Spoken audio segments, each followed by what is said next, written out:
cigarette and burned a heart shape on my tongue. Starting to lose all the feeling for you going numb. Don't tell that shaky alibi you're way out of your mind. And I don't need your 2 cents, not a nickel, no a dime. Pour the gasoline on your off-white beam. I'm placing all my bets on the cards you've dealt me. My hands gon' bleed you. You're dipping out on me. I got the receipts and all the things I let you get away with. You gon' find your keeper. Liar, liar, car on fire. You tried to hide her. Now it's your turn for you to burn. Look what you made me. Look what you made me. Look what you made me. Look what you made me.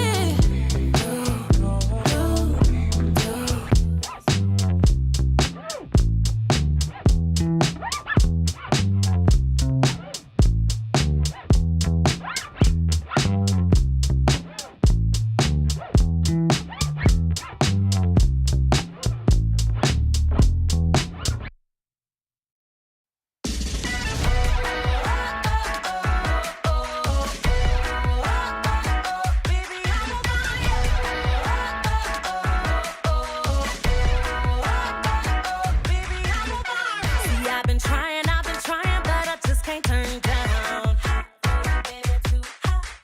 'Cause I'm the one, I'm the queen, somebody give me a crown. I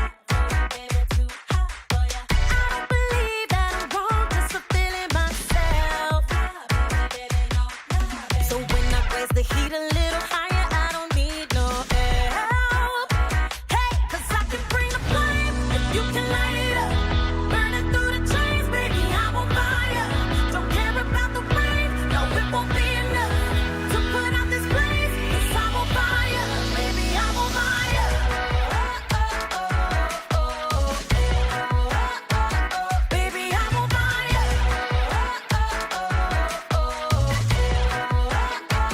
Baby, I'm on fire.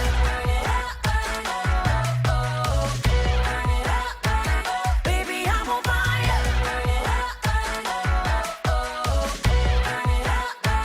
Baby, I'm on fire. Can't stand the heat, step away from my kitchen, but you gon' be missing what I'm cooking up. So mesmerizing, no, you can't deny it, because once you tried it, you can't get enough. I don't believe that I'm wrong, just fulfilling myself. No, baby, baby, no, no, baby. So when I turn my heat a little higher, I don't need no help. Hey, 'cause I can bring the flame, and you can light it up. Burning through the chains, baby, I'm on fire. Don't care about the rain, no, it won't be enough to put out this blaze, 'cause I'm on fire. Baby, I'm on fire. Yeah, baby, I'm on fire. Feel the fire burn, 'cause baby, I'm on fire.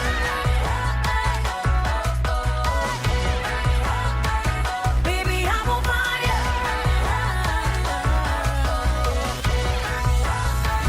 Baby, I'm on fire.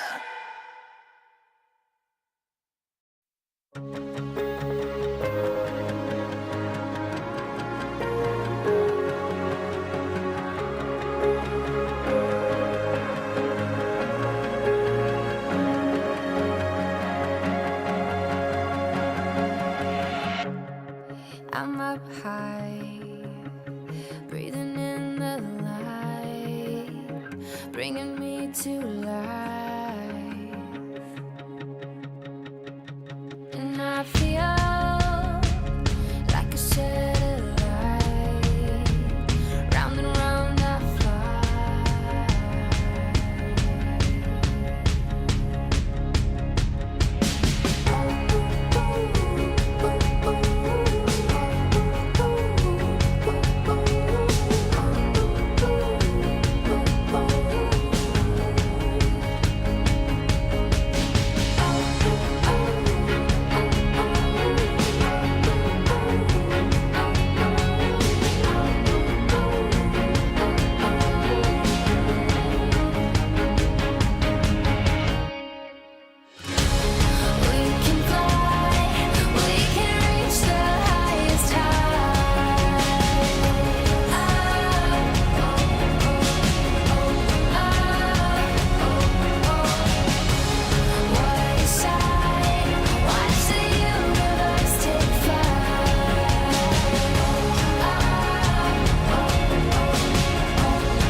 Broken bones and a bloodstained flag. Open road and nomadic plans.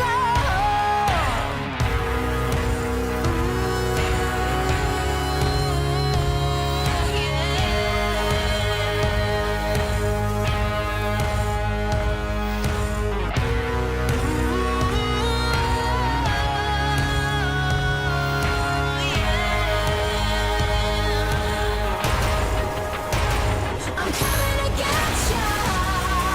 I'm coming to get ya. I'ma bring it in the firefight. I'm coming to get ya. I'm coming to get ya. I'm the reaper in the dead of night. Lightning strikes in a quiet town.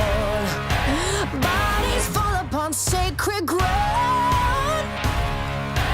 By the flag and a king is crowned.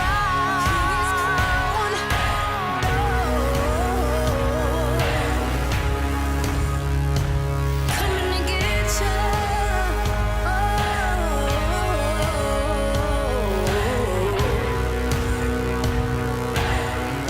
I'm coming, I'm coming.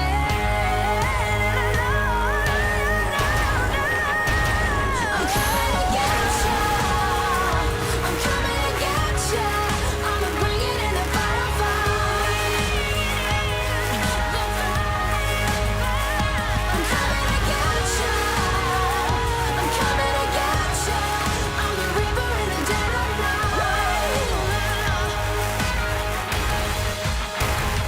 Can you feel it? Can you feel it? Oh,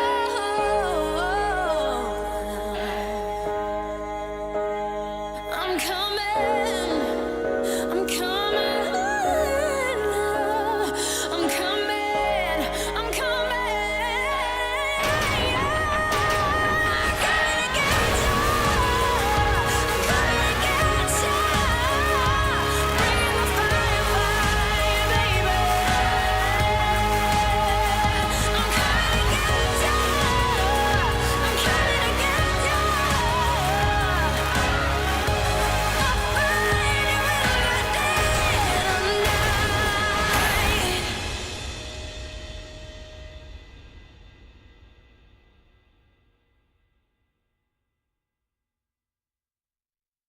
We all get days that go wrong. Sometimes it feels you can't go on. Don't let them win. Just reach down. You'll turn it around. All these roads we take helps us find a way, even if we learn the hard way. We get through it all. It's okay to fall. We are standing tall. They can try, but they won't succeed.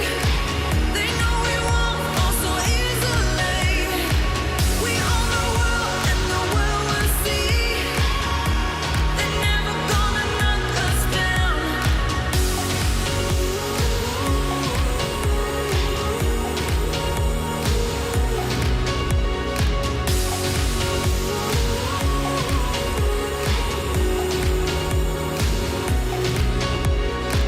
Cause we are brave, we are strong, no way to lose.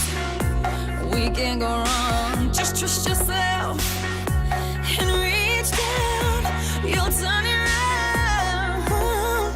All these roads we take helps us find a way, even if we learn the hard way. We get through it all. It's okay to fall. We are standing tall.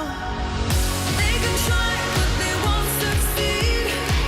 They know we won't fall so easily.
When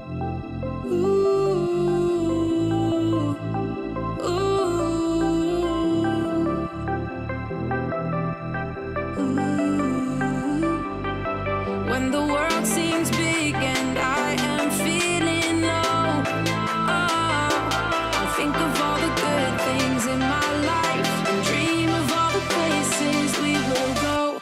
No matter where we end up, we're gonna have a good time.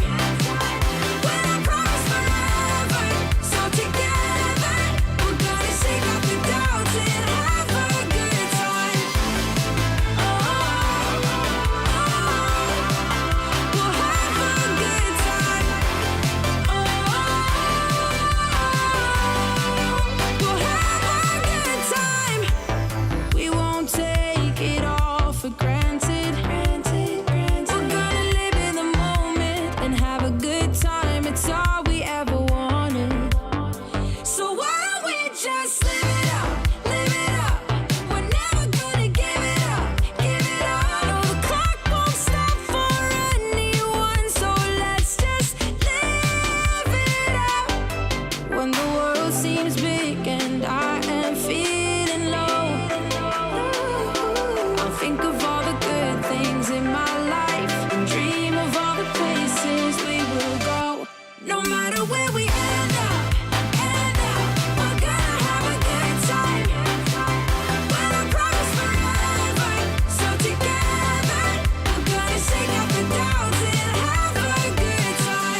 Fresh out the oven, I'm piping hot.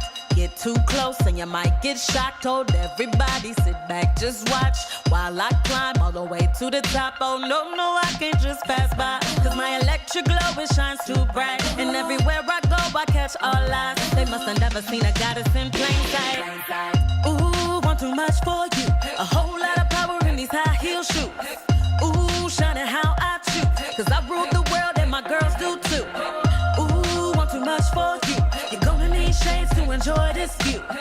Ooh, shining how I choose, cause I rule the world and my girls do too. Excuse me while I take the floor. Spotlight shining, it's my show. And you gon' let me a little bit more, cause I got that electric glow. Didn't know it, now you know. Want you vibing with my flow. You ain't never gonna let it go.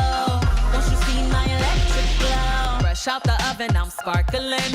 Lighting up every room I walk in, so intelligent, all I do is win. Didn't hear me before, let me say it again. No, no, no, I can't just pass by, cause my electric glow, it shines too bright. And everywhere I go, I catch all eyes. They must have never seen me light up the night sky. Ooh, want too much for you. A whole lot of power in these high heel shoes. Ooh, shining how I choose, cause I rule the world and my girls do too. Ooh, want too much for you. You're gonna need shades to enjoy this view.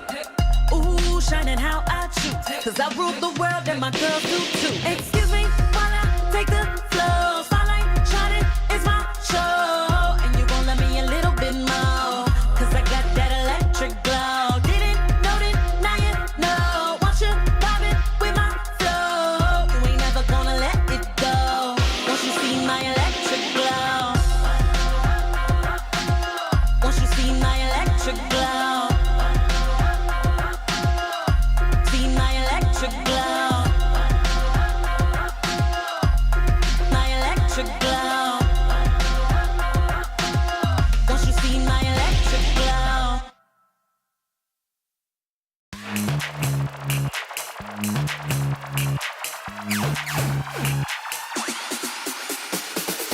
Keep your body moving, don't underestimate, let's go.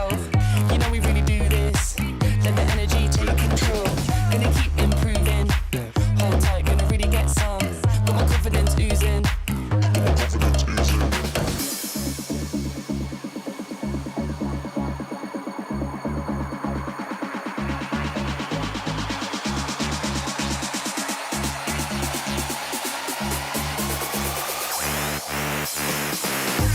Level up, get set, level up. Level up, get set, level up. Level up, get set, level up. Level up. Don't wanna waste no time, we're coming for you. We're on the finish line, gotta keep it moving. We won't get left behind, we're running from you. We're making moves this time.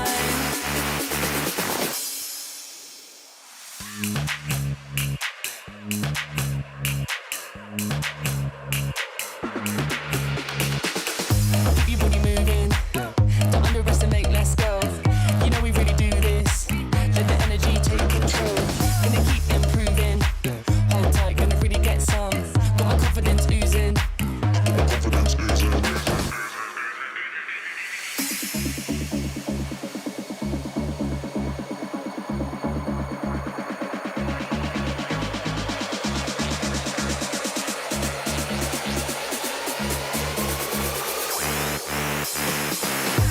Level up, get set, level up. Level up, get set, level up. Level up, get set, level up. Level up, get set, level up.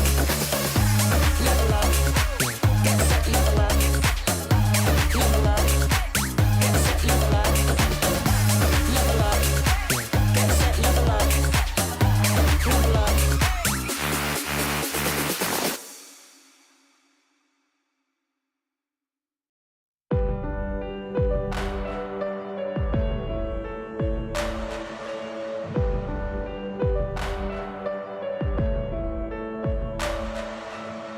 They said we'd never get anywhere, anywhere. Standing together now, we'll make it there, make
run this town.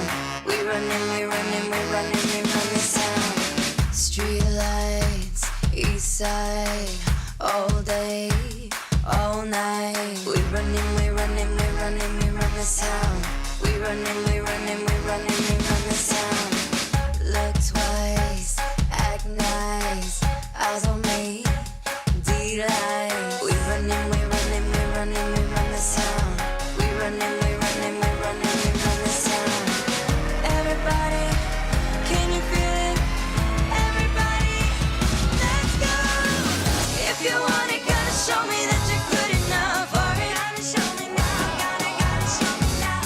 I'll tell you now, step aside if you can't afford it. No holding me down when I'm about to go get it. No holding me down. No holding me down when I'm about to go get it. Get out of my way, cause I'm taking it back. We run this town. We running, we run this town. We running, we run this town. We running, we run this town. Shots fired, let's go. King, queen, y'all know. We running, we run this town. We running, we run this town. Everybody, can you feel it? Everybody.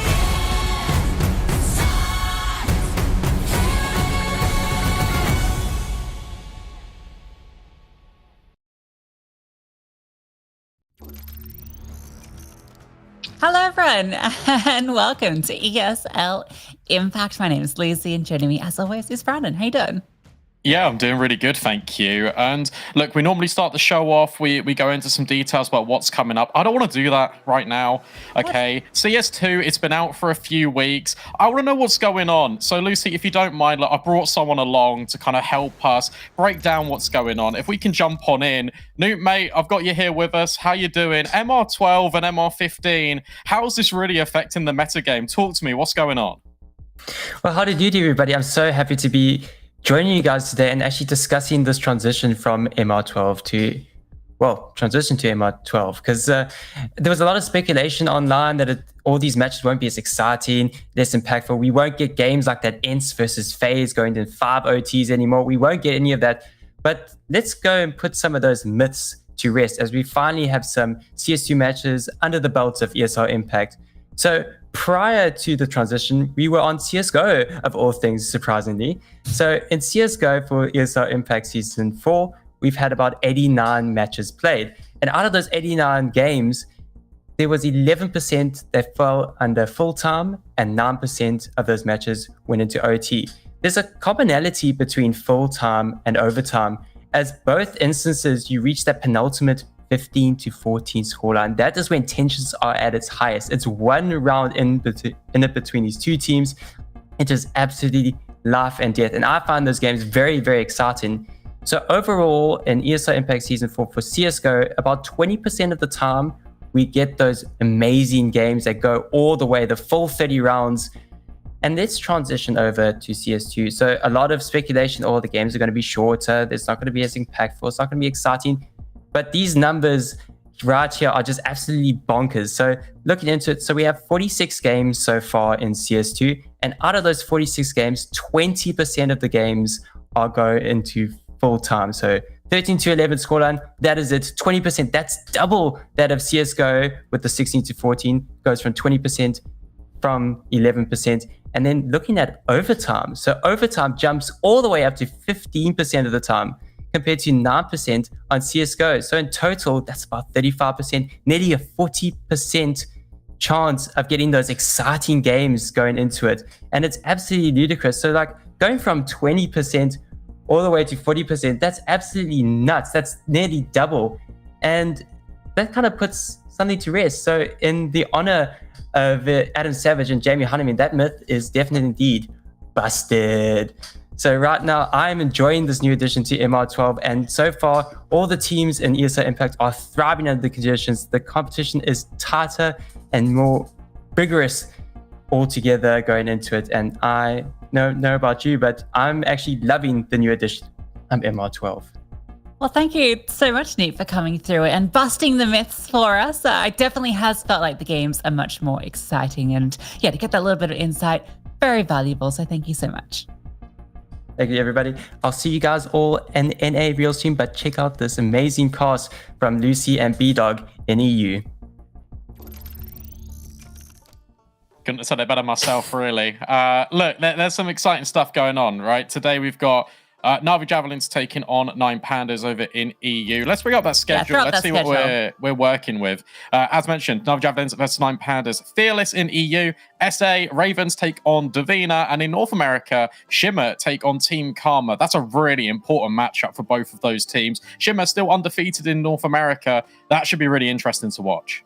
Yes, but speaking of undefeated, Brandon, Na'Vi Javelins and 9 Pandas Fearless, our EU match. 2 teams that are topping the table. We can take a look at the standings and paint a little bit of context. Obviously, Group A, we had the NIP game yesterday. Now it's tied up with Enigma Galaxy, although they are actually not tied up. Tied up in the amount of matches, but not the amount of wins. But over here, 2-3-0 teams. Now, a bit of context, just so you know, everyone at home. If Na'Vi win this, they are guaranteed to top their group. They have won the group, and it means they're going straight to LAN in Valencia for the finals at the end of the year. That's the pressure on Na'Vi today. For 9 Pandas Fearless, if they lose this, it all starts to fall apart. There's a chance that they could be overtaken by Gamer Legion Prison, who they'll be fighting in their final match in the week after, or even G2 Oya. So that can get really messy. So there's a lot on the line for 9 Pandas Fearless, whereas Na'Vi, they'd love a win here just to guarantee that spot. Yeah, but imagine if 9 Pandas Fearless win, and then that throws the whole group into disarray, and that opens things up for a really interesting battle going into that final week. I think, look, that's really interesting. The fact that 9 Pandas Fearless as well, they normally play Na'Vi Javelins quite early on in the season. The fact we've let it go now for a few weeks, we're waiting until week 5, where these teams are playing off against each other. That's really interesting, because all it means is basically one of these 2 teams are going to come out on top and have the kind of the more free pathway to try and qualify. I'm really excited to get this one going. Obviously, before we get things going, we want to hear from you, Twitch chat. We want to know what you're thinking, how you're feeling when it comes to this matchup. Hashtag Na'Vi, hashtag 9PF for 9 Pandas Fearless. Yeah, drop those hashtags. We saw a lot of hashtag engagement yesterday. It was a very overwhelming one-sided. So I'm interested to see if that's the same situation here.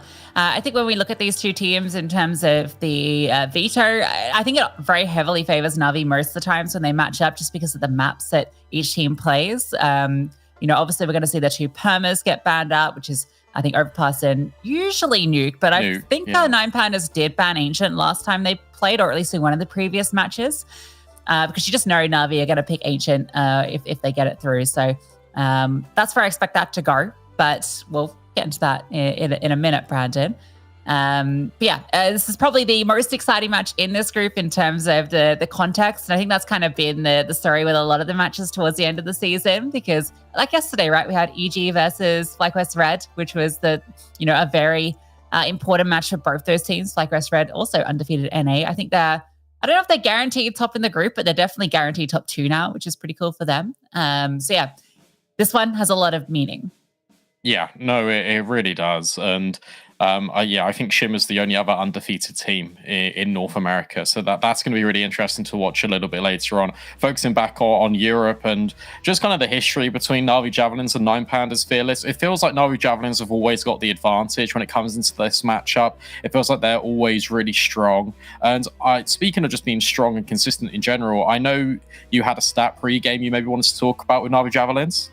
Yeah, I thought you were just going to steal my stat then. I was like, oh, you better not. So Na'Vi Javelins, believe it or not, this year they have not dropped a map against any team except Enigma Galaxy, save one team.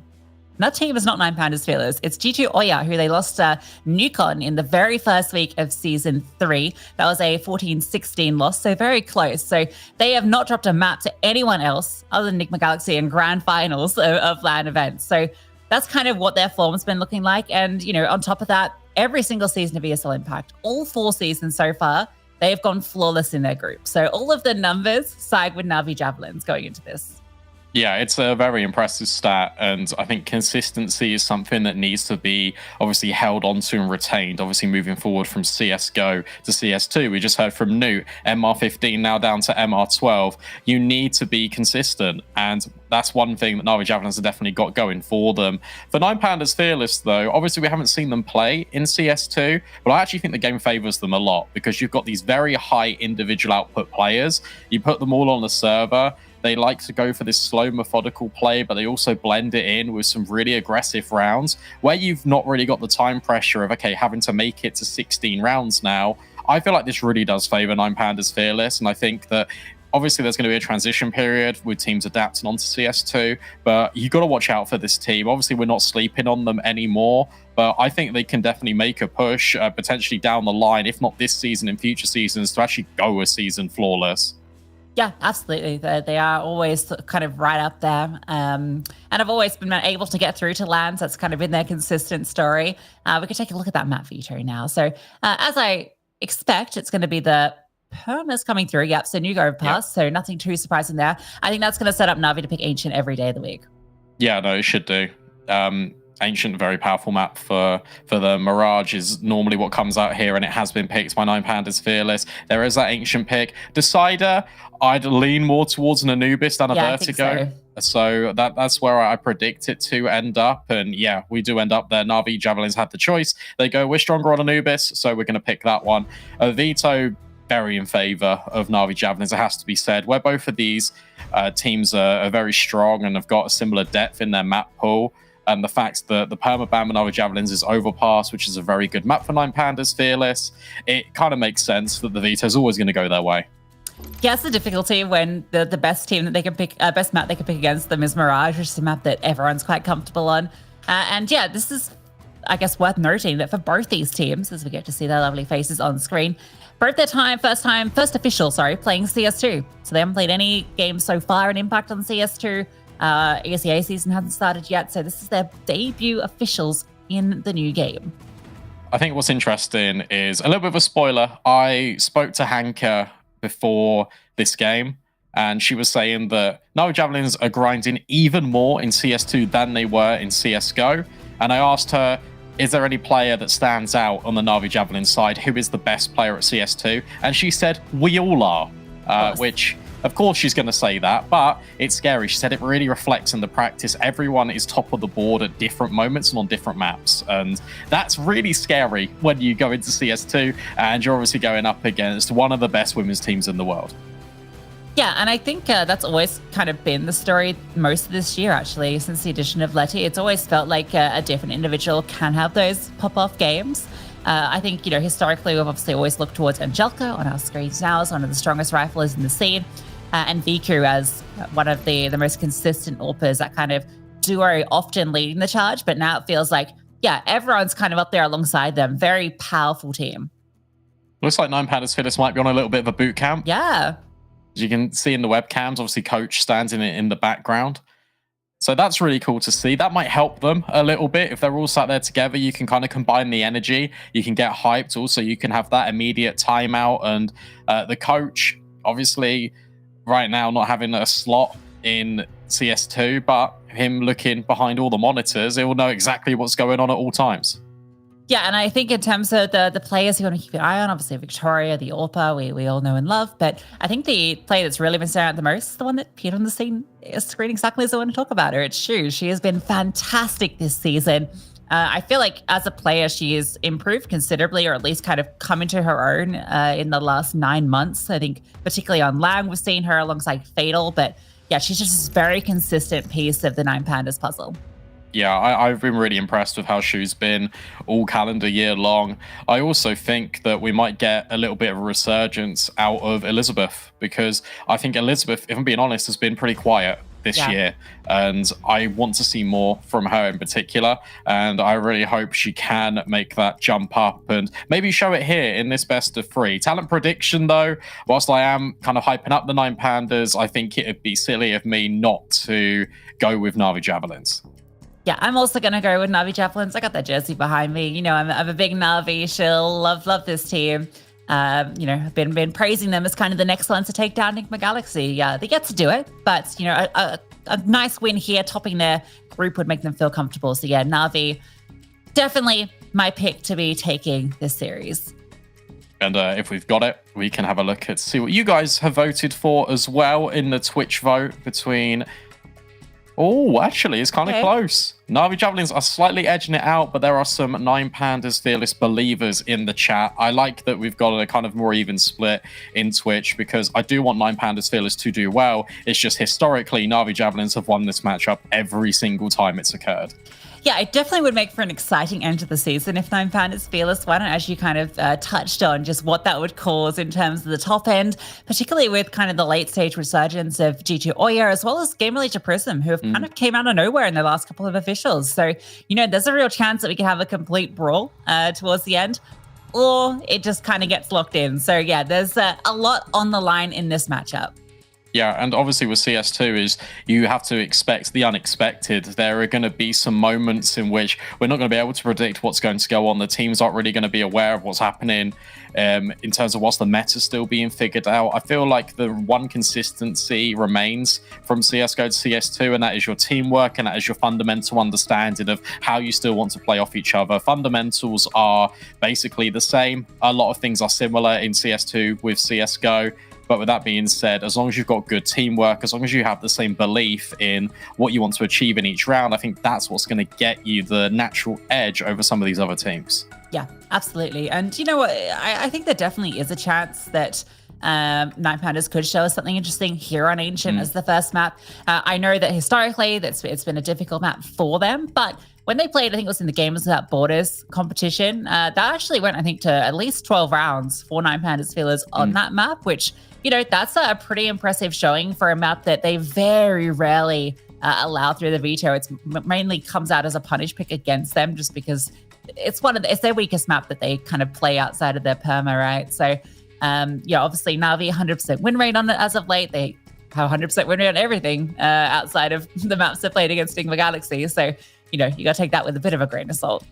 I think it'd be interesting to see how these teams have adopted to Ancient and the changes, because the most notable thing I can see right now, just from watching some of these games on CS2, where the skyboxes are opened up, the CTs have got access to the instant elbow smoke, which means the fight for middle is really in favor of that CT side now, even more so than it was before. Obviously, the spawns got pushed back to try and counter that, but now with the open skyboxes, that throws a new dimension in. I think it's going to be very difficult for the T side to fight for that middle portion of the map, and that's what you're seeing instead is a lot more attacks on towards A and a lot more onus on cave control, because if you can manipulate those rotations or at least keep some defenders on that bomb site when you go for an execute on towards the other, it gives you a much more natural advantage as you make your way through.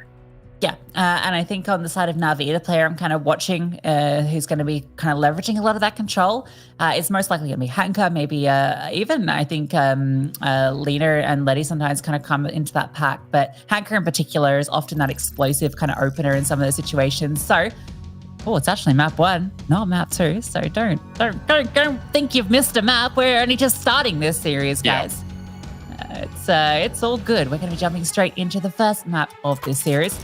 For some reason I thought it was Ancient. It's Mirage. So did I. That's why I was talking about Ancient. But Mirage, look, it's very similar.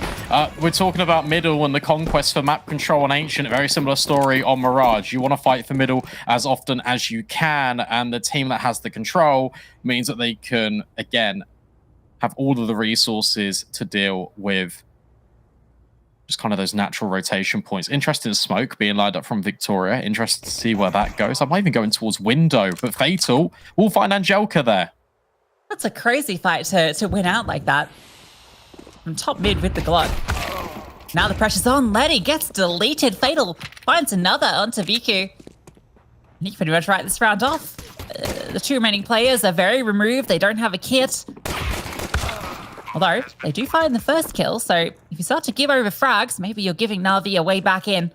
Lena's definitely going to be taking a little bit of a poke on through. See if there's anything going on that she can take advantage of.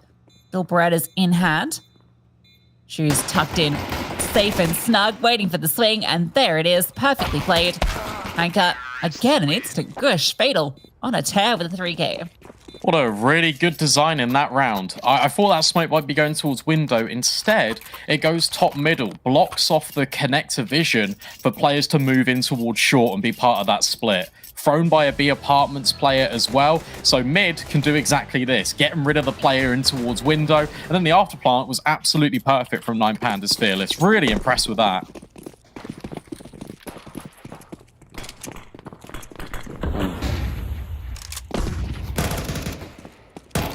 Miss smoke. Second pause he shoots. We've got a whole firing line of USPs. And they are going to find 1 kill. It's HE. Oh, Viku has found 2 kills with the USP. Alright, don't get silly with it. Elizabeth is just drawing attention. The bomb's going over to A because she is already in CT spawn. Alright, it's all good. Everything's okay. Definitely don't want to lose any more bodies. And you probably won't.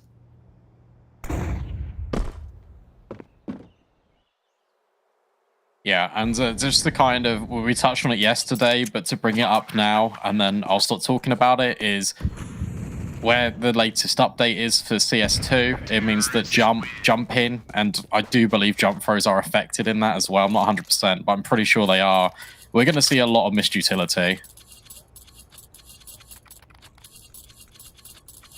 Those kills are a little bit impactful because it's just 2 Mac 10s in the Galil that come over. So it's going to be not the prettiest buy for 9Pandas. And Viku, an org user. That's been something that we've been keeping an eye on as things progress. A lot of people taking the org out. Oh, well, not for long. That's a dink for the Mac 10 at range. And nearly another kill. Angelica holds on, but the fast play from 9Pandas, because they've got these SMGs, is overwhelming. Mac 10s will get 1 kill. Still got Viku tucked in. Now firing off shots. A lot of rotates have come over for Na'Vi as well, which gives Fatal a lot of room to work with. Yeah, she starts to activate now, although it might even be too late. Na'Vi do start to fall on back. Hanka's going to make her way over. Note that there isn't a kit. If it isn't a hit, it's looking like retake is the situation. Hanka's going to be calling over the Molotov that comes through. Smoke lines as well, so Fatal can start to scale. Viku is very low. Fatal can lock off this position. It's going to force them to have to go through CT. Bomb can be planted safely. There's a lot of utility for this Artemont, but I love this from Na'Vi. They're just going to run through. They're going to try and take these fights immediately. Shu hits the deck, as does Victoria, and Fatal gets caught off guard, turn round. Retake, resounding success before the bomb's even really planted. Great effort from Na'Vi Javelins, but I'm still really looking towards this mid-rounder from 9Pandas Fearless. It's been very impressive so far.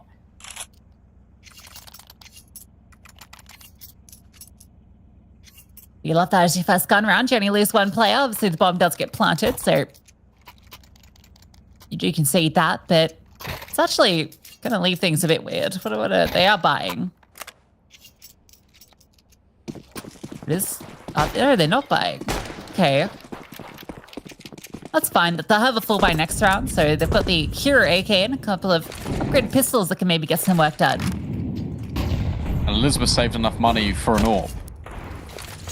So Victoria can go wanting this round, but in the next will be okay. This one's quick again, out towards B. Letty has got this crossfire here. The pet Tech 9s go in, but it's Angelica and Viku to clean up because she's a first responder on the scene as well. Victoria will be dropped. Elizabeth gets that trade, but the bomb is where I'm most curious. Shu needs to plant it and is currently the closest to the fight. Yes, she kind of wants to fight first, it seems, get the advantage. And if she goes down and towards market, that's the bomb given over. Oh, this is uncomfortable. Okay, she's going to get around to empty. It's just about going to get around that corner to get the bomb down. Stuck in there, though. She shows any skin. She is dead. And Lena's on this flank. Fatal needed to hit that immediately. Lena is there with the kill and able to find another 2. So only losing 1. They do allow the bomb plant, but honestly, they're happy with it.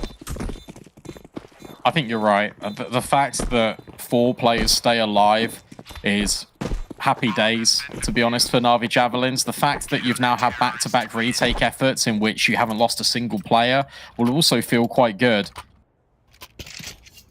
The result for 9 Pandas Fearless means that the AWP comes up for Victoria. The AKs are now supplemented because of the bomb plant, and there's even utility behind them.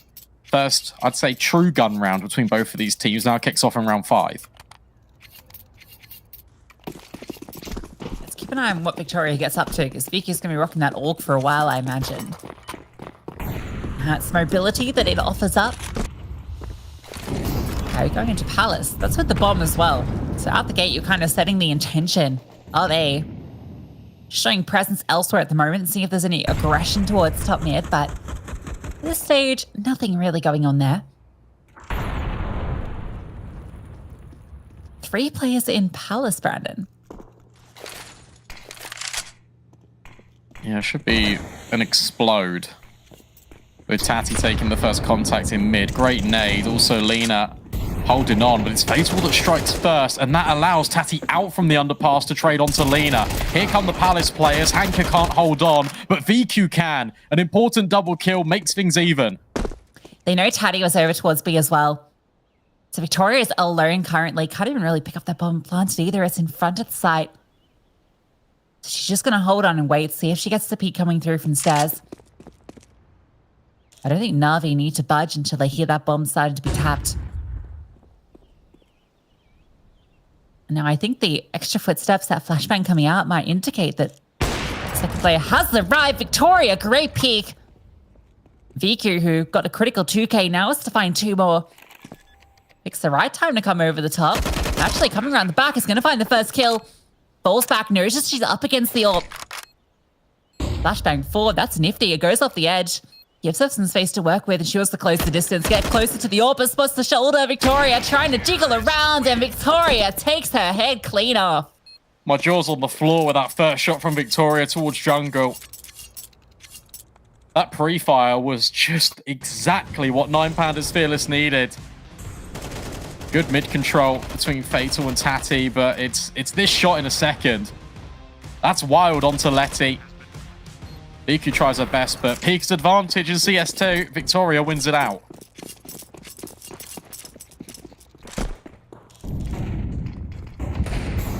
VQ has got the AWP out now. And Jellicoe's got a Deagle. So, really, the polar opposites. Just going to get boosted up towards ladder.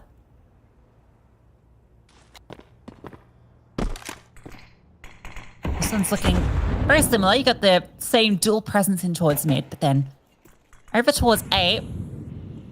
It's where Na'Vi are getting aggressive. That AWP is waiting for them. Swings through. And Elizabeth finds her shot through. VQ, oh, thought she had that one, but she swings out and punishes. Angelica will get the lurk, so gets an upgrade, but I don't even get to hold on to it for too long. Awkward engagement. This one's got 9 Pandas all over it.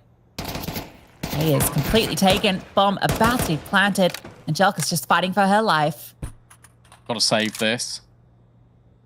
That AWP dropped in towards jungle. That's going to be a tough recovery for Na'Vi Javelins.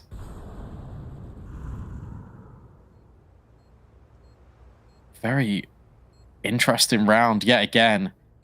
It all stems from Na'Vi wanting to get aggressive in the round, knowing that it's so important to be aggressive on the CT side, try and catch players off guard. But instead, it goes the other way. Victoria hits the AWP shot, then you've got Elizabeth on the angle. Everyone's chiming in with good contributions. Letty just desperately trying to hold on to this M4. And will be allowed so because everyone else is in spawn. But 9 Pandas Fearless, these rounds have been very fast. They've been very dynamic. We've had a different change-up on the rounds every now and then. And this is the correct decision to go for a timeout so early. Because if you're not careful, they could be running away with this game.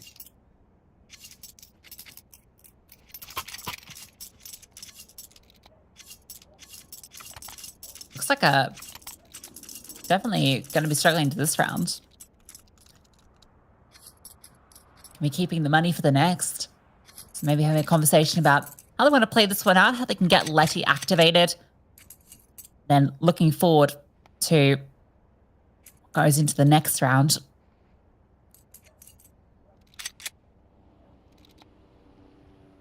It's a good-looking 9 Pandas Fearless.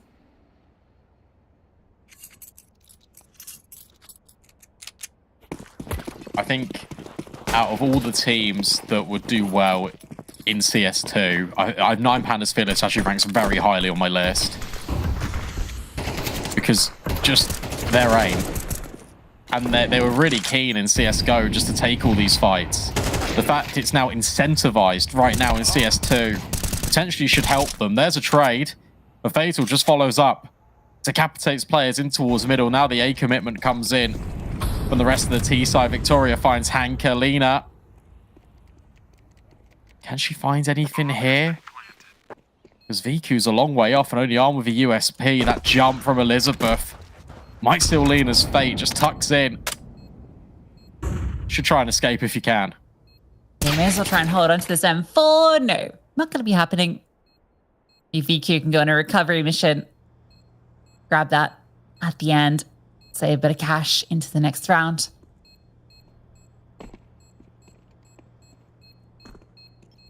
But a 5-2 start feels very good for 9 Pandas on Mirage.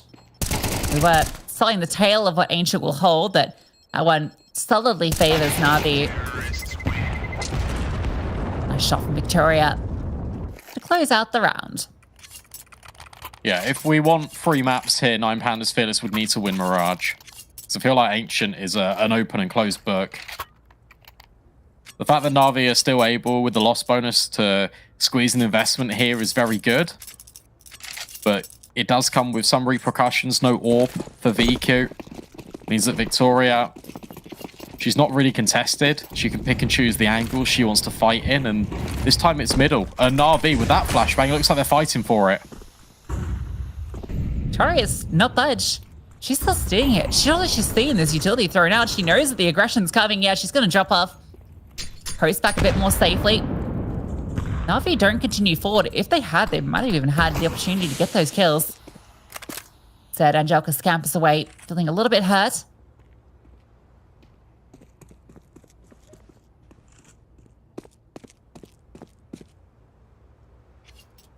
I actually really like that decision not to fully commit. Because the last 2 times Na'Vi have done it, they've fallen. Most recent one was Ramp. By having that control there and then leaving it, you obviously give the disguise to 9 Pandas. Well, you got to come and reclaim this. That's going to burn time off the clock. It also means that your players can get back into more forward positions elsewhere. Look at this. Hanka Angelica take space in towards Ramp. VQ might be overwhelmed here, but even if she falls, I don't think you're ready for double Ramp here if you're 9 Pandas. Yeah, VQ, she's completely conceded. Jungle doesn't mind giving up that space because of this double setup, but they're not seeing anything. They're getting a little worried. And now they're going to get the information. Charging on out. Hanka goes up and over. Fatal, though, swings on through. Angelica, now this is the second part. They are being a little bit aware of it. Elizabeth is keeping her eyes on it and, wins out that fight against Angelica.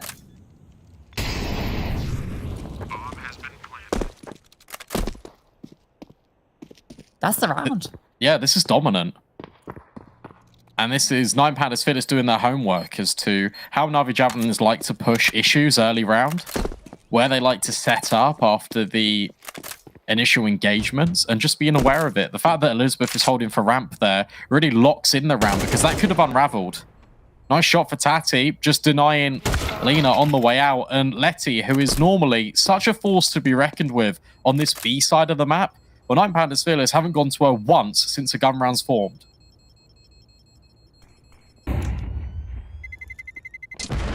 Could be going to her to hunt at the very least. And, oh, wow, Elizabeth looking sharp with it.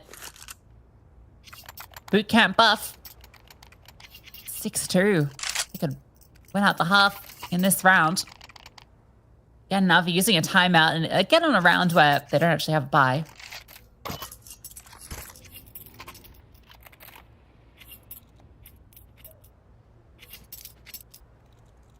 Looking forward to the smoke grenade and all the other grenade skins that are going to come to the game. That's fun. Elizabeth was doing the inspect then. I always forget that you can do it. And suddenly I'm shaking the incendiary like it's a sauce bottle. I was trying to do the animation loop last night, but I'm not techie enough. Oh yeah, the to be able to animation do loop. it. Yeah.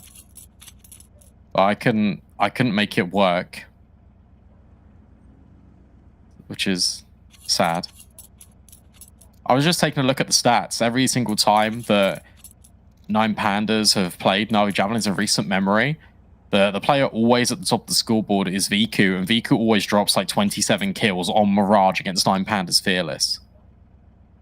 So she is the player to kind of isolate and either ignore or fight head on if you're 9 Pandas Fearless. Because if you take down Viku, a pathway to even more rounds will surely open up.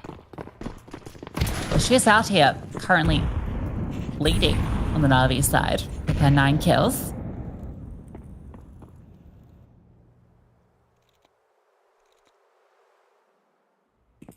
See if these pistols can do much.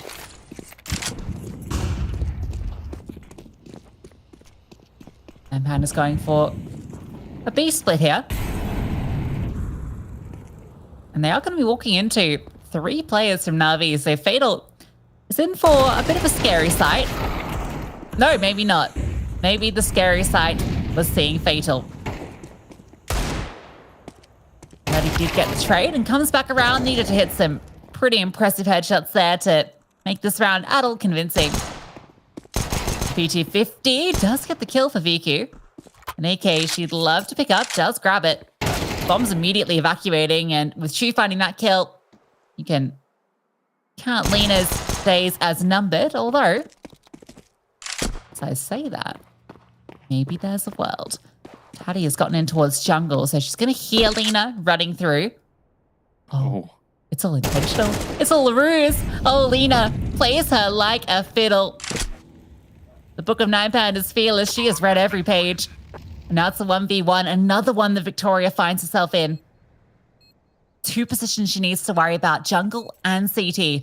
Lena pauses for a moment, and as she starts to clear, Victoria peeks back around and secures the round. Yeah, she couldn't really be that patient there because Lena didn't have a defuse kit. But that round gets expensive. That's just pistols coming into it, and you make it a 1 versus 1. That's really nice for your confidence. It's not going to affect the economy too much because Victoria's got a lot of money. Elizabeth and Fatal can buy even if they lose this. But the pathway is there, and it just inspires a little bit of belief. Hey, we can do this. Like, we know how to beat 9 Pandas Fearless. We can win these gunfights with weaponry that we're not supposed to win with. Fast fight under VQ. We'll find the first. Can she get out alive? Yes, because Tattie's reloaded and backed off. Well, she is kind of stuck now, though. Both of them are. Oh, some artillery over the top. That HE does a lot of damage, but the smoke is going to give at least one of them freedom to get out. Viku is stuck around. Oh, Fatal looking to sneak her way through. Viku did get dealt with Lena finding the kill as well. Also over towards Palace. It's into a 2-on-4 as they reroute back to B. That is rough in connector. I liked the timing that was being taken, but the shots just completely missed. That really is awkward. Tatty, Victoria, look, they can piece this together. It's a 2 versus 4, but whichever bomb site you go to, it's an even fight. Both walking through middle at the moment. Angelica in a prime position to shut down players if they decide to get boosted in towards window, or if they come through connector, she can turn around. Looks like they will be boosting, and looks like Angelica should get a kill, but no. Tatty finds her on the peak. Well, I kind of would have liked Hanka to stay in Palace. She's decided to stick into the site. She's going to be isolated here. If she goes down for free, it's a 2-on-2. She reveals herself under pressure, but no. Steps up and finds the kill. Even the dink onto Tatty. Tatty, oh, she wanted to grab the AWP. Oh, and the bomb. Both in her grasp at stairs. Taps the bomb for the swing and can't quite flick. They both swing at once, so Navi get their third.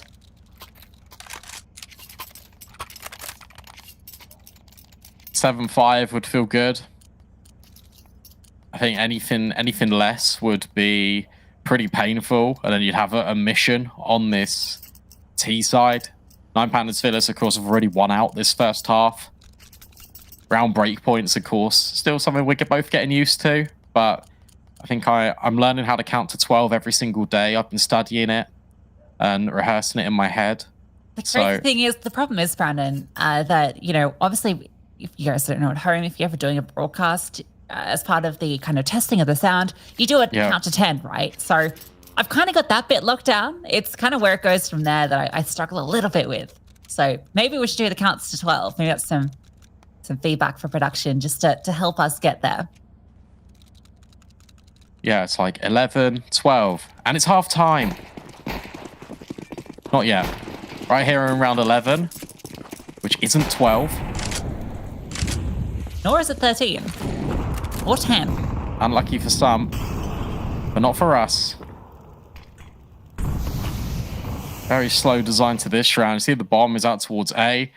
Potentially going to be a mid-split coming through connector, and then the Rampant Palace player will try and get things moving.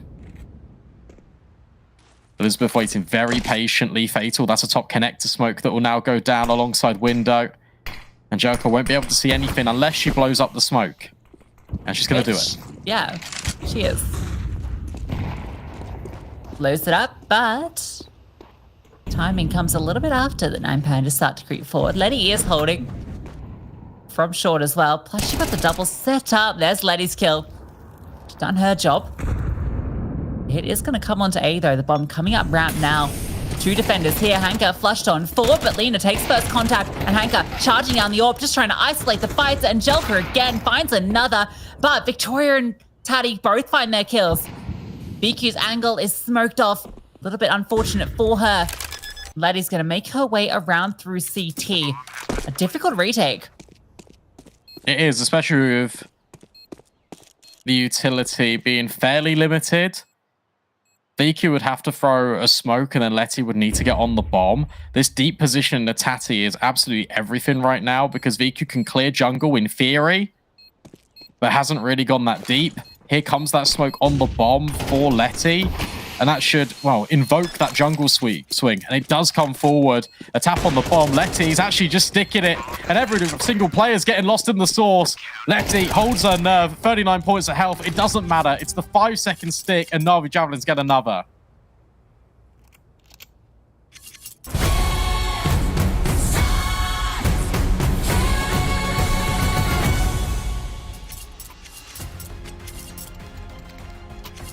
It's not actually half time, guys. Dude, I was like, that was so funny. I was like, oh shit, did I forget how to count? Oh no, I just swore on broadcast. Oh my god.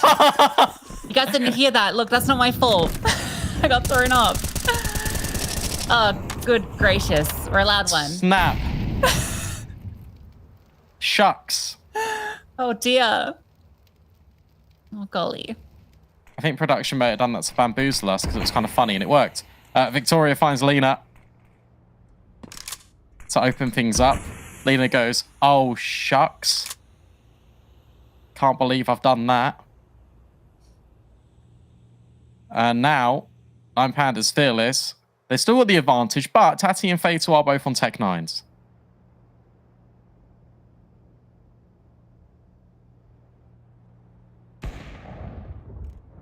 Victoria finds a kill on an inquisitive Hanka.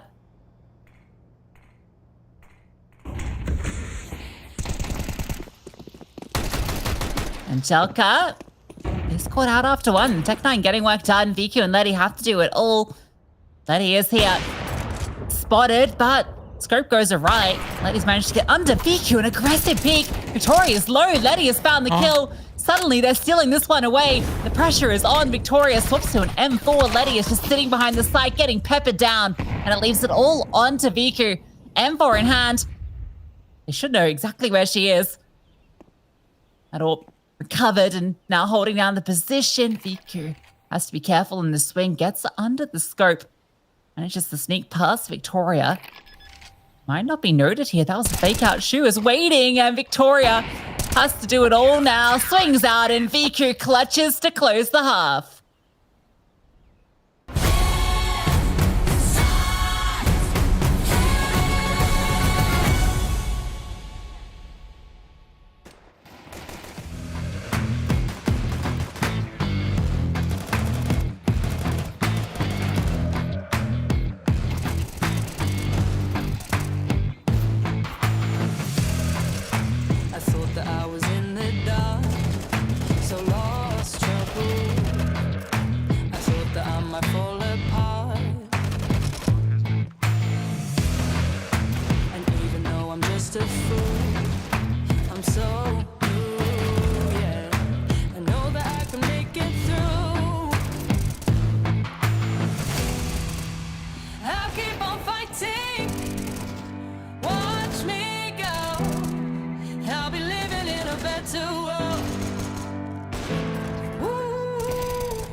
never bring me down. You never bring me down. You never bring me down. We stand up, I hear you talking. Put my stride in where I'm walking. Ooh. You never bring me down. You never bring me down. You never bring me down. You never bring me down. You never bring me down. You never bring me down.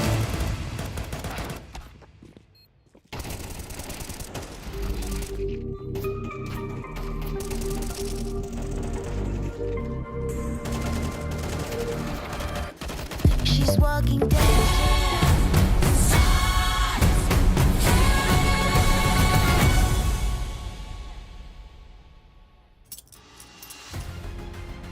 Big round to close out that first half for Na'Vi Javelins, and that means they do close the gap here. Nine Pandas Fearless. They still got the lead, and suddenly things start to get a little bit scary. Pistol means everything, as we know, in CS2, and for Na'Vi Javelins, it would mean the world if they were able to grab this one and make things even more difficult for Nine Pandas Fearless, who I think have done all the hard work here in this first half. Yeah, they would have loved to have got that last round. Don't want to shoot the bed now. Good ground taken by Na'Vi in towards mid, but what do you do with it? It's been conceded intentionally. Victoria is waiting to see if anyone's going to go in through this position, and she's going to find some information soon as Hanka comes around and Victoria takes them both down. Half of this hit is removed. Nine Pandas Fearless now in prime position. Take themselves a second pistol in this map and series. This is so deliberate. Look, Victoria's still here. They go back into her. Letty and Angelica are fighting forward, giving a lot of information over to Nine Pandas. There's a player CT, there's a player in Palace who's yet to be revealed. This is absolutely perfect for Nine Pandas Fearless right now. Yeah, Fatal can swing and just end this round at any point. And, okay, now she goes. We've got the follow recoil crosshair on. It's going to be Nine Pandas Fearless. Taking the pistol.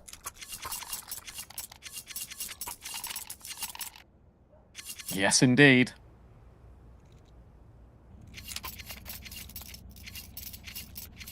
No bomb plant for Na'Vi Javelins, and we've seen a lot of teams will just save.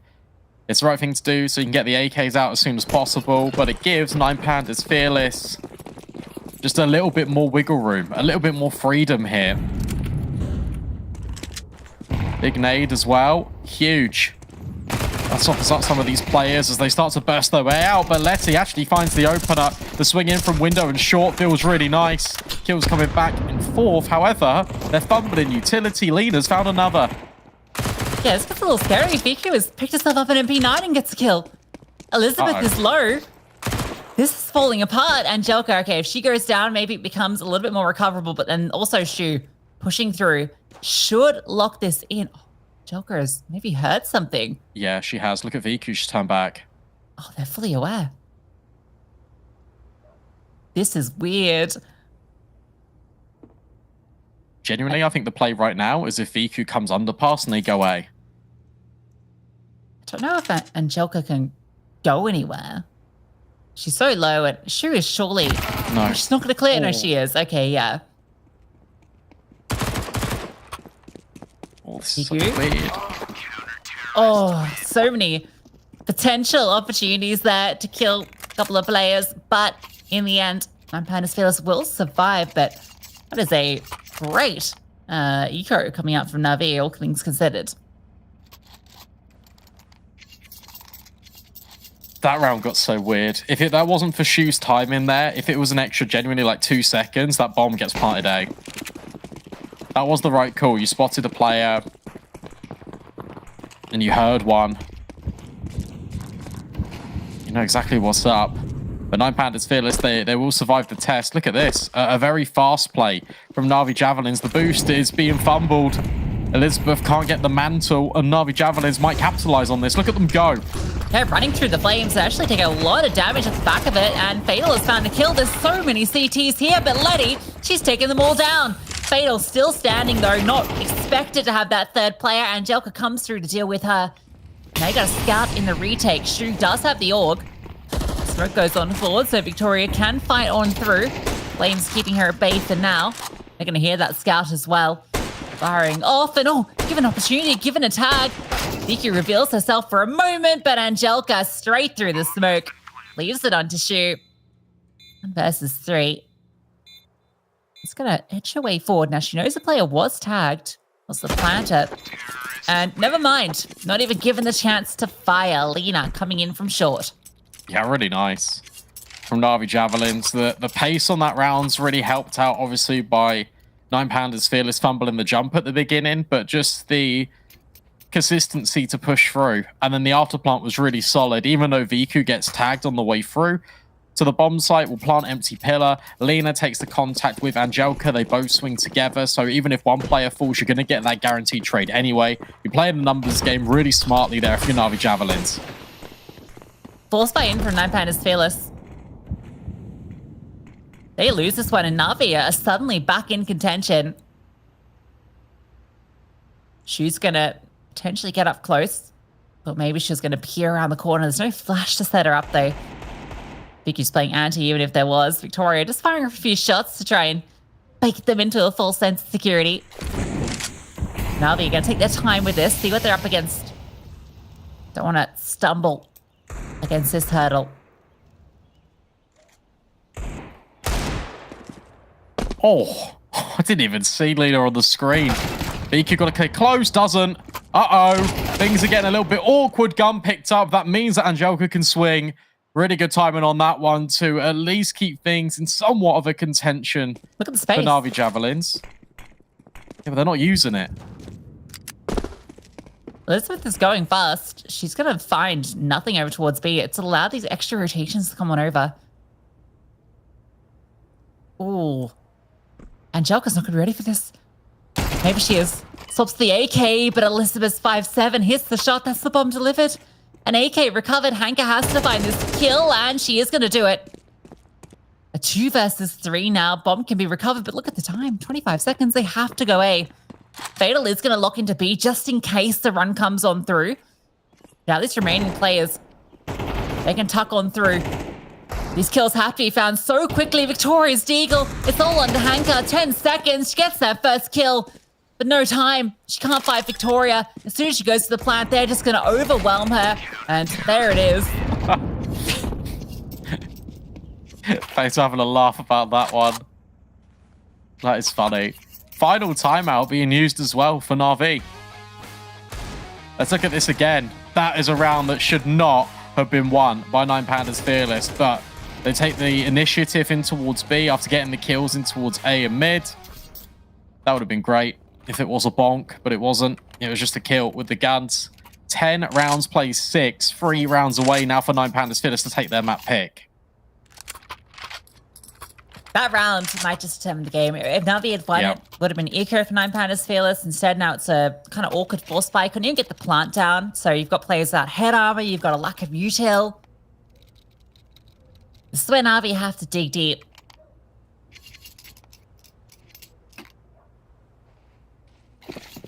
It's actually weirdly still okay.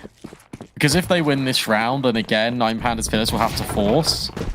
And if they're actually able to survive that one, then it's an eco. And the buy is not great for this CT side. I know it doesn't really paint a pretty picture for Na'Vi Javelins, but I think their buy's better. There's a world in which this game goes 10-9. That's a bold claim. Say it's I know. better. I actually do think it's better, though.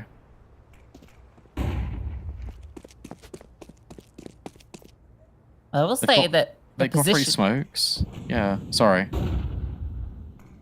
Well, the position towards apartments is going to be an issue. The bomb is over that way. I think Angelica would have heard that flash through, so would have some idea that ground had been taken. But if the bomb goes down here to Taddy, there's no support, there's no trade, there's no second piece, then there it is. They're going to have to come and try and deal with it. The hit through short.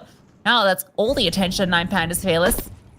There is a weird lurk here that Letty's able to take advantage of, but Elizabeth has found a kill. Hanka sneaks around. Bomb still has to be recovered. This is the issue.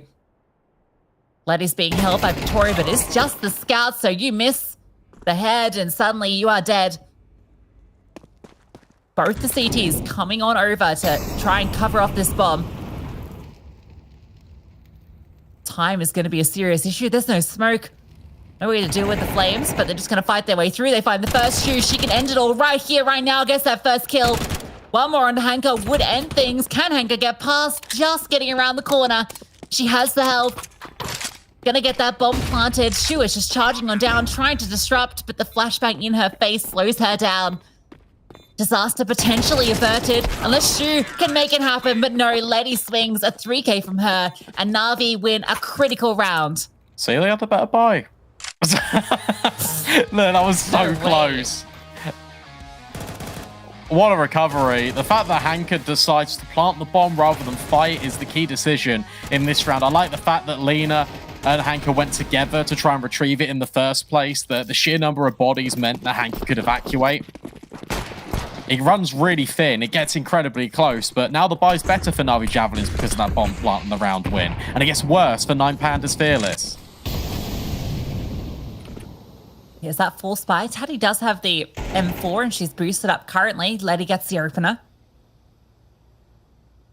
Taddy not known just yet, but you kind of suspect with these smokes. Oh, come on. The timing on that is awful. However, good damage done. Spam, though, does deal with Fatal. Still got the M4 alive. I like this from Shu. Taking proactive space. This means that the defenders can either fight for the control in towards mid or just set themselves up more towards B, because that's where the bomb is heading. That's where Angelica's got the most amount of space. Smoke lands in top connector, which keeps them all distracted. And now you're in 2 frames of mind here if you're 9Panda's Fearless. You can let Shu go on a mission, see what she can find. Especially with this spam, you know the bomb's going to be committed in towards B. Do you want to give this a go, or do you want to save for the next? Because you're ecoing the follow-up. I feel like Taddy definitely wants to hold on to this M4. Oh, okay, maybe she can give it a go. Would have loved a double. M4 gets chuckled on over. Elizabeth. Oh, she wanted to deny that bomb plant, but it's safe out of sight. Shu does come on through and doing damage. This one is definitely on. Elizabeth finding another kill, but in quick succession, the final players are dealt with. Angelica survives the single point of HP. 9Pandas, despite looking like they were going to run away with it, it's now going to come down to just 2 rounds between them, and that's the eco having to come through. I don't want to say I told you so. But I did say it.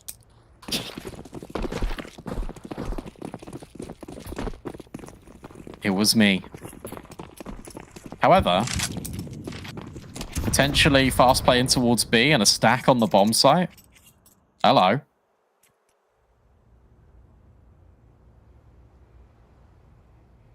Probably not going to be the final destination.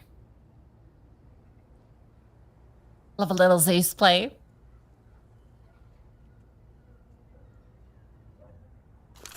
Na'Vi will know the situation they're up against.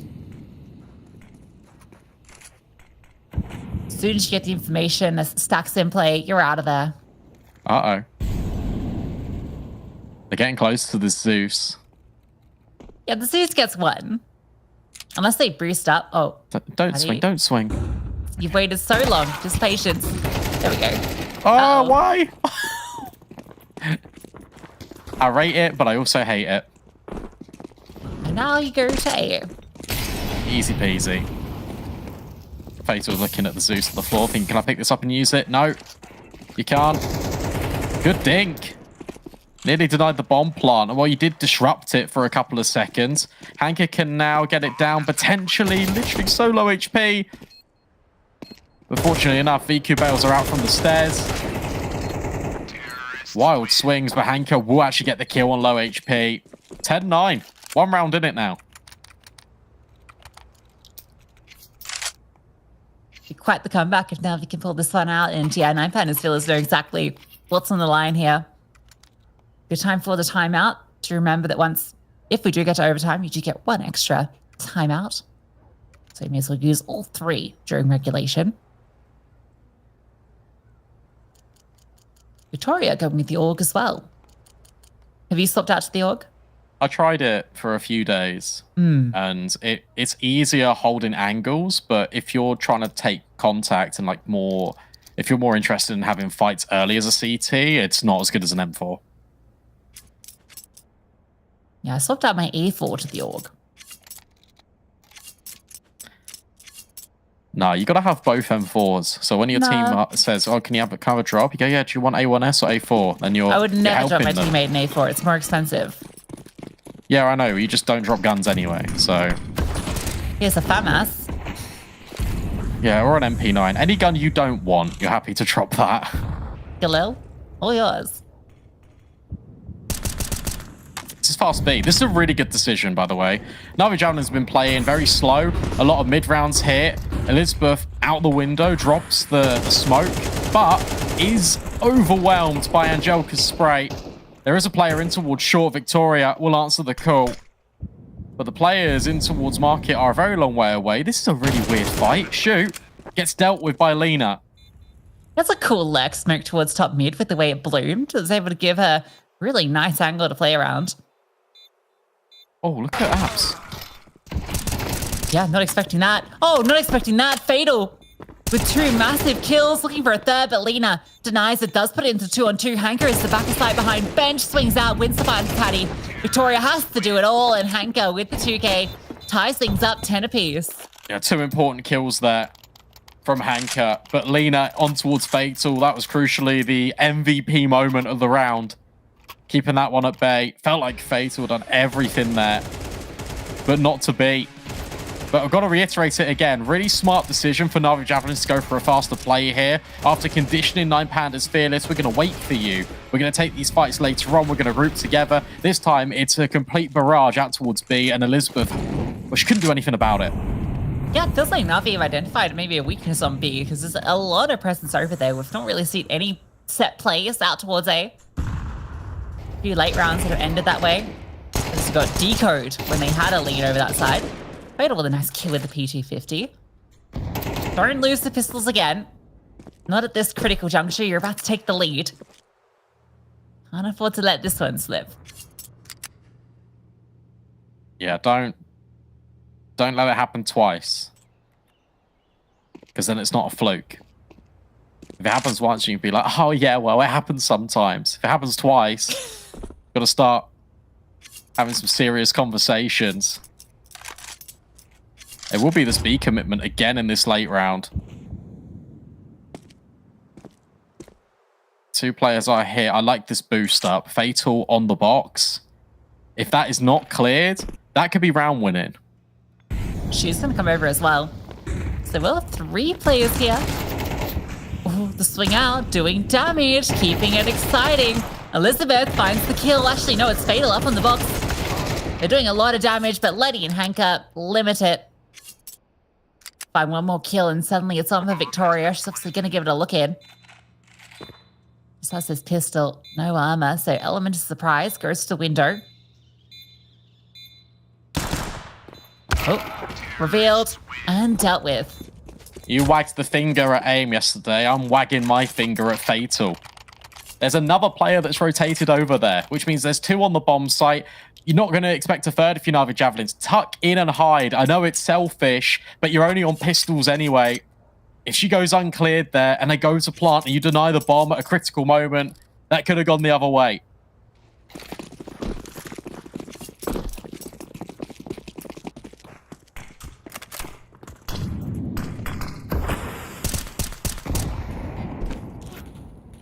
Navi in the lead.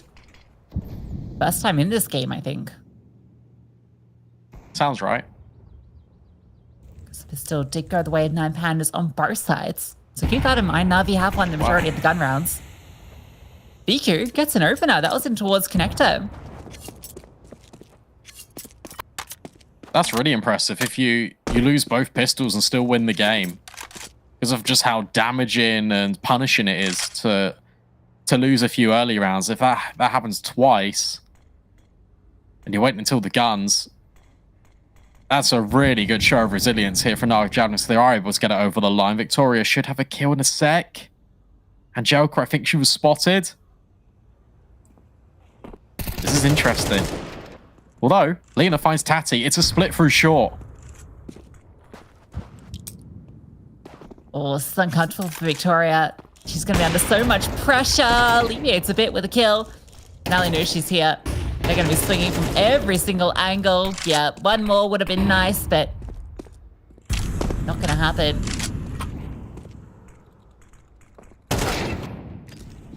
Okay.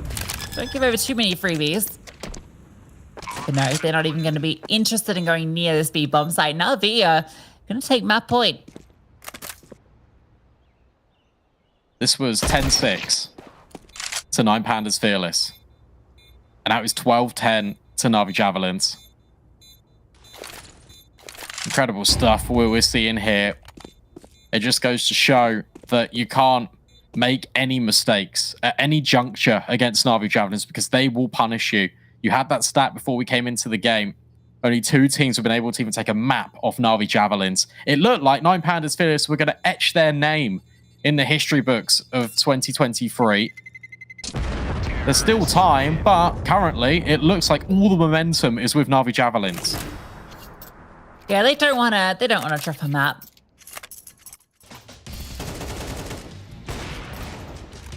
Got a little scary. Victoria, I think if she found another kill, that round's maybe odd. Last time that coming through. Oh, it's not going to be pretty, is it? Nope.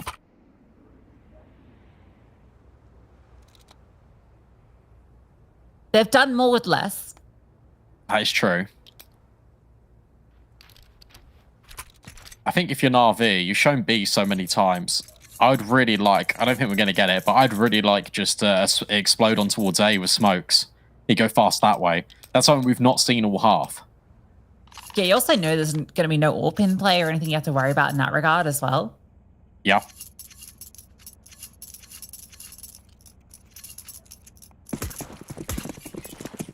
But why change the narrative? Why try and fix something that isn't broken? Because this has been working every single gun round for Na'Vi. Lena's already made it out to the right-hand side. That flashbang's so good. But Lena can't get the kill. Instead, it'll be Viku on towards Fatal.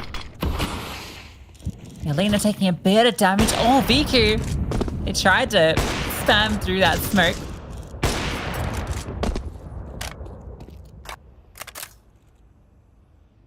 Open is secured. Just 4 more kills required to take this map. I'll tell you what, it wasn't wrong talking about these action-packed games we've had in CS2. Cool boost up, flash forward. Patty's going to swing off it just to see if she can get some more ground, but Navi is sitting back. Lena swapped to the AWP. She goes down.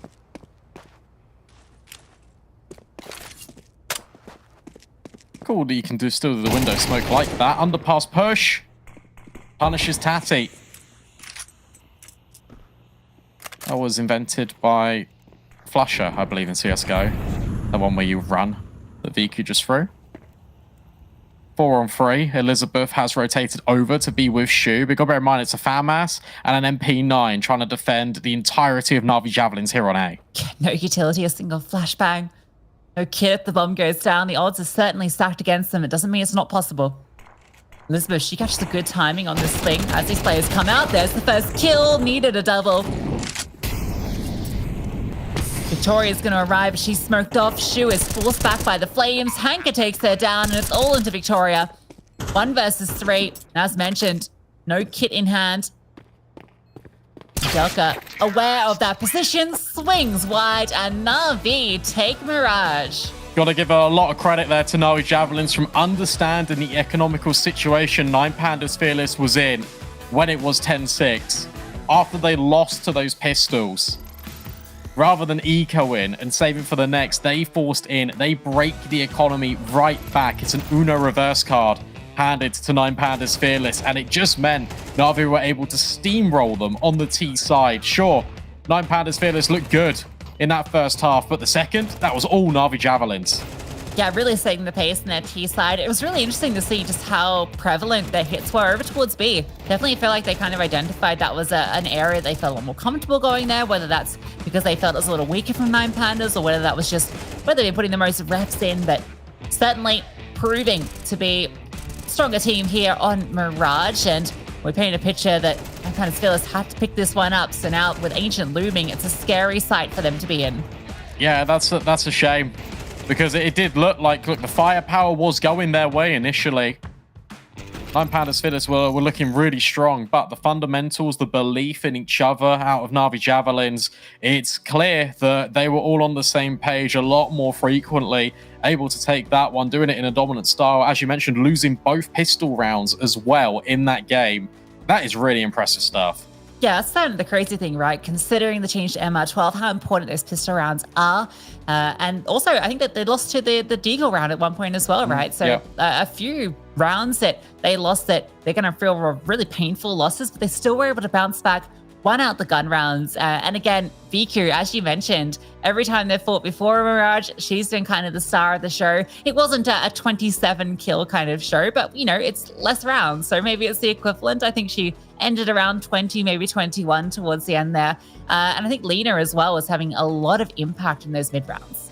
I've got to give a shout out as well to Victoria, the AWP counterpart for 9Pandas Fearless, put on a star-studded performance for 9Pandas Fearless. And also Tati. Tati has really flown under the radar, but in this game was right up there, I think chasing the kill lead at one point. So give a special credit to those players because they played really well, and you need that consistency moving forward in for the rest of the series. Yep, and coming up next is going to be Ancient.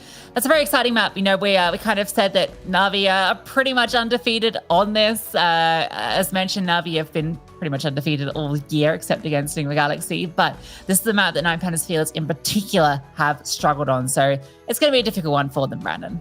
Yeah, no, it really will be. And the fact that they start on CT side, though, should give them a little bit of luxury. However, with that being said, you get scared when you see Angelica in the server on Ancient. Will 9Pandas Fearless be able to turn this one around and produce a free map affair? We'll have to find out just after this break.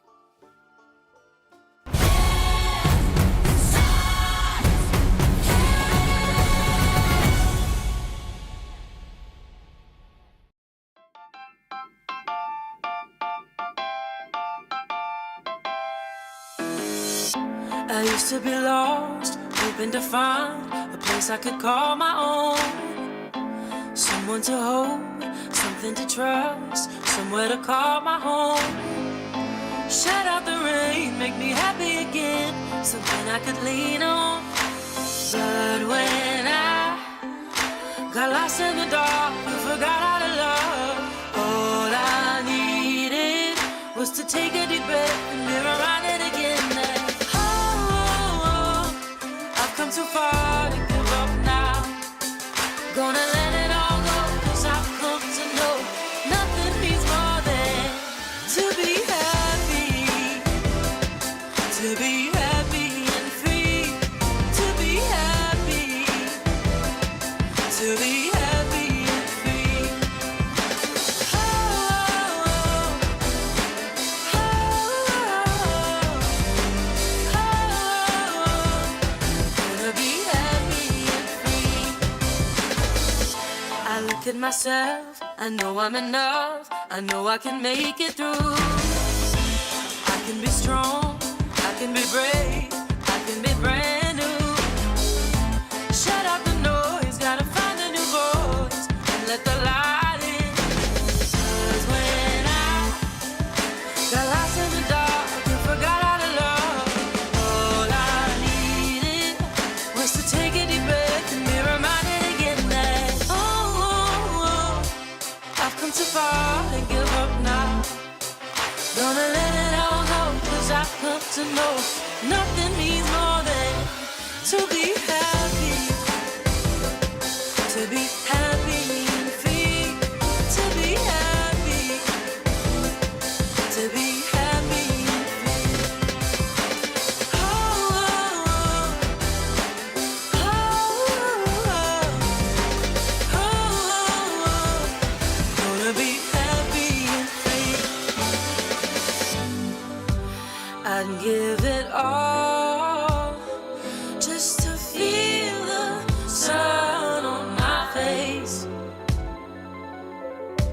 let it all go now that I know the feeling it brings.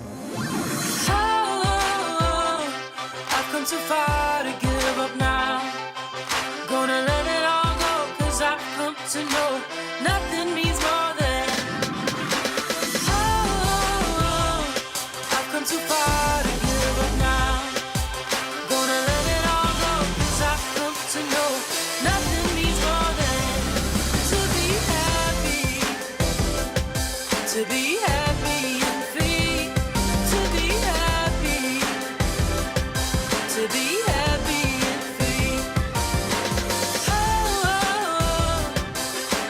oh, oh, oh, to be happy and free. Oh, oh, oh, to be happy and free.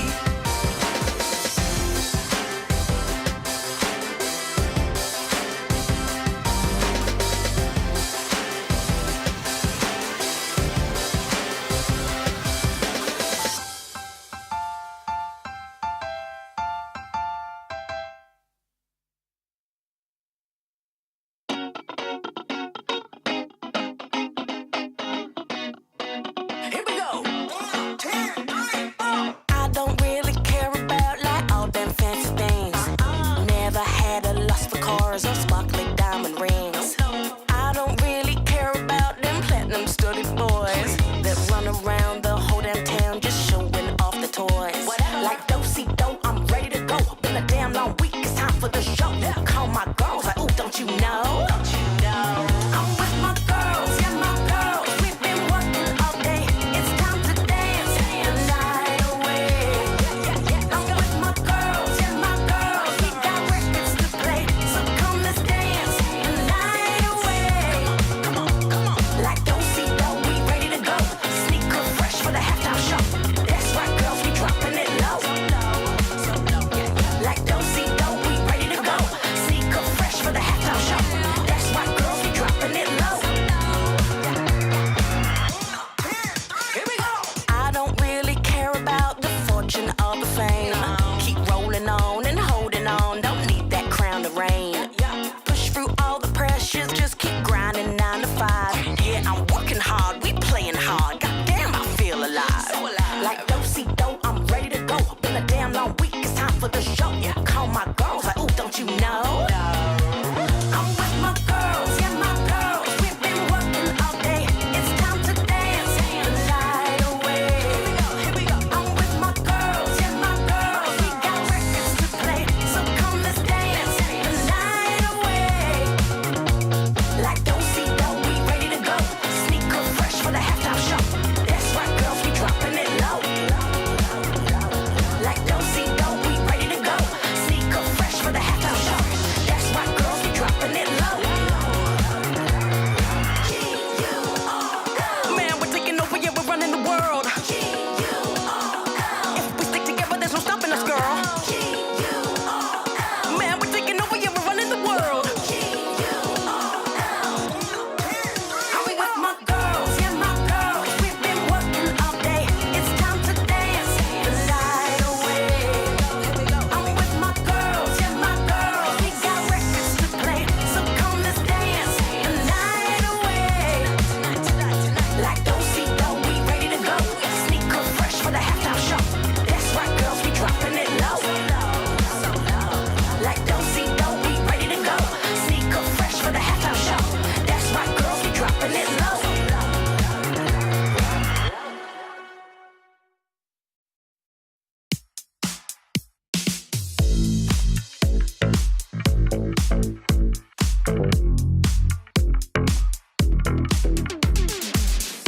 Silent windows of a house made of glass.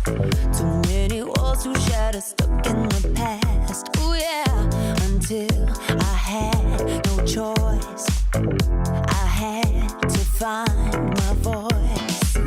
I was at sea without a boat to the shore. No one around me who could throw me an oar. Oh yeah, until I learned to fly and made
to open up. Open up and be free of the shackles pulling you.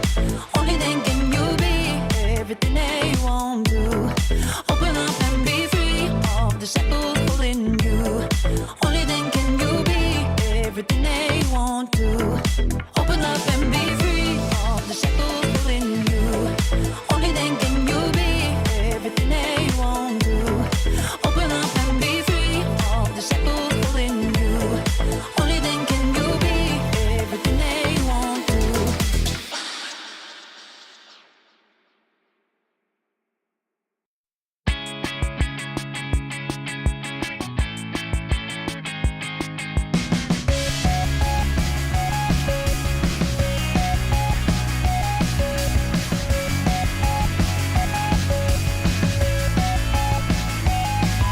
When I look at you, I'm trapped without a clue.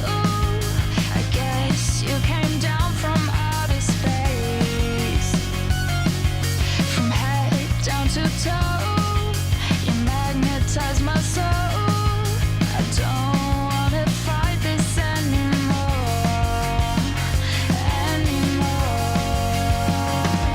You are the red hot blood running through my veins to keep me breathing. Just like a lightning strike flashing through my brain, you got me dreaming, keep me believing. You're like a free fall flight from a lunar height to keep me breathing. Just like a downhill ride on a ray of light, you send me reeling, keep me believing, to keep me breathing, to keep me breathing.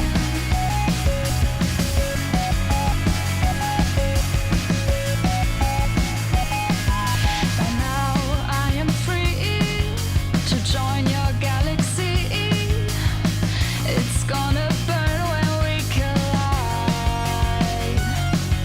We're up and away. We live from day to day. That's how we fly into the night. Into the night. You are the red hot blood running through my veins to keep me breathing. Just like a lightning strike flashing through my brain, you got me dreaming, keep me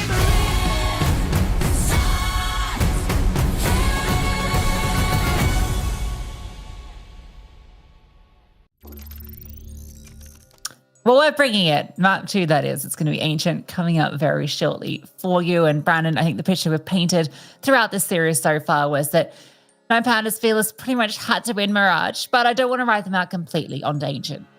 Yeah, no, absolutely not. I feel like you can't really rule Nine Pandas Fearless out of anything. And look, map 1 was bussing, and we hope for the same in map 2. Again, I read the ticker. Like, I love it. Shout out production, because they are always on point with the tickers. As we fly over Ancient, a big reminder, as you are watching the broadcast, and even in the break screens, please remember to pay attention to the ticker, because it's really funny. We love I love humor. it a lot. We do. That's what we're all about. Letty setting out the smoke. That's going over towards red. Ooh, Berettas, though. They're getting inquisitive. Angelica is considering this, but caught off guard. Elizabeth puts down 2, decimating. Now VQ trying to fight something back, but Pistol's looking to be a bit of a struggle for Na'Vi in this series, although Lena has gotten a lot of ground. Tani caught off guard. Suddenly there's an avenue into B. There is, but you've got to be careful about Shelf. Letty plants this bomb.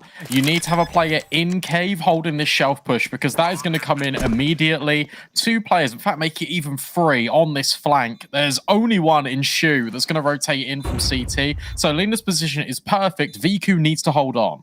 No kid, keep that in mind. So Nine Pandas Fearless do have to find these fights soon. VQ peeks on out, gets a bit of information. Fatal spotted as well, but no kills found just yet. Finally, VQ strikes, can't get the second, and it leaves it all to Letty in the side. Oh my god, Letty swings around for the second.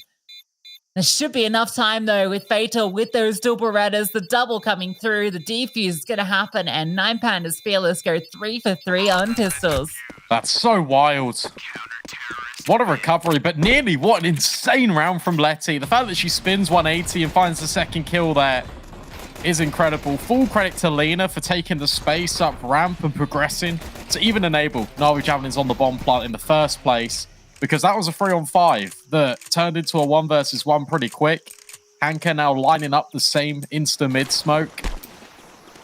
Keep my eye on 9 Pandas Fearless, because as mentioned way back when, before you went live with Mirage, you can throw insta elbow smokes on that CT side. Not being deployed in this round. Instead, they want to fight it with utility and the firepower on the SMGs. Smoke goes down. A smoke and flash, all Na'Vi have around these rifles they're forced in. So no one opting to go the Mach 10 to have the lighter investment with all of the bits and bobs.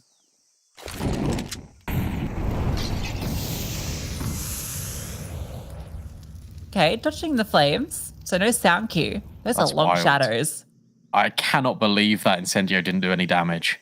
But Shu up close should definitely be able to get an element of surprise on the first kill. But the boost up, that potentially could change things. Shu looking, Letty, she's right below you. Letty, she's right below you. They're now not going to be ready. Fortunately enough, Letty looks down there. It's like a pantomime on A. And all the kills come in favor of Na'Vi Javelin. Smokes are now up. Bomb is now down. Retake, going to be a difficult effort here. Yeah, considering it. 3-on-4. Beaky's on a late flank, though, to completely lock it in should anything go right. Was that a shadow? Yes, it was. Okay, well, it's a kill. Elizabeth gets 1, but Letty holds on. And Na'Vi, with the force buy back, take it. And they keep 3 alive as well. So this is the worst case scenario for 9 Pandas Fearless. An instant reset. Na'Vi Javelins have been doing a really good job at actually just having these force buys back and making it really uncomfortable for 9 Pandas Fearless. It almost makes that pistol round redundant if you can't convert. Because look at the position it's now left them in. As you mentioned, it's uncomfortable. An XM on Tati. I love it. Got the crocodile out in full force. I like that the shotguns have got animal names that we refer to them as Fatal falls through the smoke. It's obviously XM, the alligator, the crocodile. Yeah, we should call every gun a type of animal. Mag 7's the snapping turtle. No, it's still trying Yes, to it make is. that happen. It is. Which turtles you've been hanging out with? Do you know by the way, do you know a turtle called Sheldon? Actually, no, just keep that thought in your head. Okay. Shu. She goes down. A is free. And Letty spots her, just trying to pepper her with bullets, spray her down. Kill comes through. Elizabeth did find the lurk in Lena. So an AK can be recovered. But with what you're working with, this is where the shotgun becomes a lot less effective. It's not quite the retake weapon. They're saving. Can I talk about Sheldon the Turtle now? Yeah, do you know Sheldon? It's not from Family Guy, right? No. Oh. There's definitely a Sheldon the Turtle in Family Guy. So basically, okay, well maybe it's just a turtle name because Shell. But there was this TV show when I was a kid. My sister used to watch it a lot, actually. Okay. And the main character was this like dweeby turtle. And Dweeby turtle. Well, he was a little bit of a nerd, right? You know. Yeah. He was a bit like you. I was gonna say if I was an animal, I'd be a dweeby turtle. Yeah. Yeah. And for the life of me, I just don't know who this turtle is. And I've been like trying to work it out for a while. Not actively researching it, but is it just like, Franklin? oh, it's absolutely Franklin. You got it. You nailed it. Yeah. Wow, you just solved the mystery on Franklin the turtle. I mean, oh my god, that's actually him. Yeah, see, dweeby turtles, you relate to them. You know exactly. Say, it's definitely me. Yeah. Yeah. Shout out Franklin. It's funny because you're like on about childhood turtles. I was like, if it's an Australian TV show, then I'm just not going to know, am I? But I did. There's that insta smoke. By the way, it does get thrown. Comes out on a really interesting breakpoint round for 9 Pandas Fearless. Tati, I love this so much. Just in the corner with the XM. Going to be a bait and switch as well because Elizabeth can feign this contact and that baits in the shotgun to earn $900 a kill. I'm a really big fan of this. Yeah, but this is the only potency to this round. Part of it's removed. The swing from Tati comes through, but she's brought so low. can pick up the AK. Oh, sorry, Galil. Oof. Now that armor is kind of negated by the fact that you've got 7 HP. The rifle's just going to stay over there as well. This is a good setup, though, with this boost in play. Also, Shu on the close angle with the P250. A good element of surprise now for Fatal. However, Hanker just clears her. Understands the trick to 9Panda's Fearless. Pistols are navigated perfectly. Elizabeth will find Viku on the way out. That gives Victoria an option to potentially pick up a weapon. Although, Angelica will be looking to limit some of the options 9Panda's Fearless have. This convinces them into another save. And Na'Vi Javelins get up to 3 rounds here.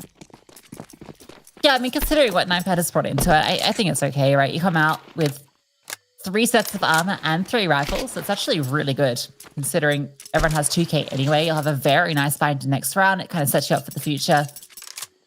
So even though you're going to be down 1-3, at least you'll have what you need. Na'Vi obviously very happy how this has progressed.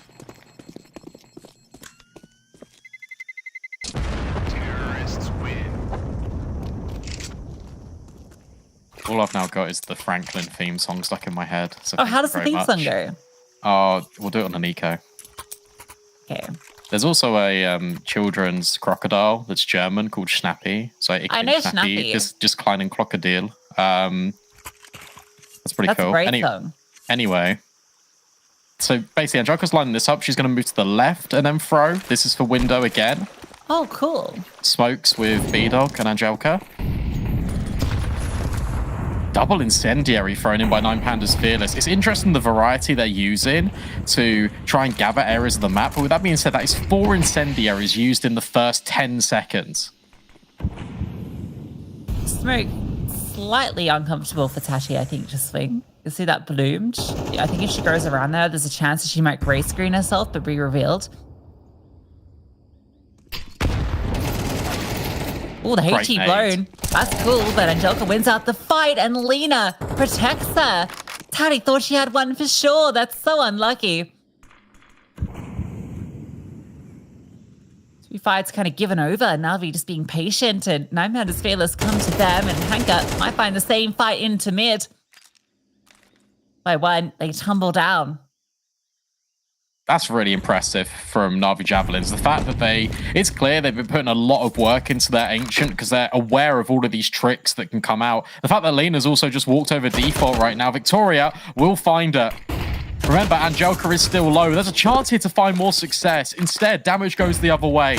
Victoria, 46 points of health. The spam on the bomb site isn't enough to disrupt that plant. And with Viku finding Fatal, it's only a matter of time before Victoria's put in the ground as well. Yeah, she's out of there. Org saving. Few nice kills towards the end, but ultimately, Na'Vi felt like that one was theirs as soon as those first 2 kills were given over towards lane. And you can't blame 9Panda's Fearless for wanting to go for that aggression. I like the idea of blowing the smoke and wanting to swing off it because you have Taddy coming through kind of from the top side, so you've got this split assault, but I'm not sure if the timing was slightly off or they just got unlucky on the fights, but Na'Vi came out ahead in both engagements. Yeah, they did. It was really nice. You could tell that Na'Vi were actually aware of that based on that deep smoke being put, because normally the smoke goes in towards the doorway. This one was slightly forward of the mark, which would allow that HE to completely blow it up and allow a player aggressive to have that line of sight. Na'Vi were holding a crossfire in towards the pocket position to counter it. Really impressive stuff from what I'm seeing out of both of these teams, but the fact that Na'Vi Javelins are able to adjust on the fly continuously is what's separating them from 9Panda's Fearless right now. Taddy, oh my god, how did she get that kill? She had no right. Fatal as well, getting aggressive up towards ledge, puts 9Panda's Fearless in the advantage. This time they've been in this position for a moment. Na'Vi looking just to contact in towards B. Elizabeth is still here. With that org. Oh, VQ had to hit that shot. Elizabeth doubles up. Hanker is very separated from the team, so 9Panda's Fearless looking to get their first gun round. Separated by life and death as well. being the only player remaining. Can walk through red, but 9 Pandas Fearless are holding this. You've also got Victoria coming over with this AWP. So this feels all but impossible. Good peek. That gives up where you are. Hanka on the adjustment, nearly finding Shu, but Shu tucks in, wants to play with the rest of her team. 50 seconds left. If Hanka wants to give this a go, why not? The money's there. And every kill is expense to 9 Pandas Fearless. However, this off angle on the left-hand side of Cave is really good. Shoot. Won't get dealt with. And 9 Pandas Fearless stay alive, this time winning a round whilst keeping all these players up. Yeah, Hanka wasn't ready for Shu in that position.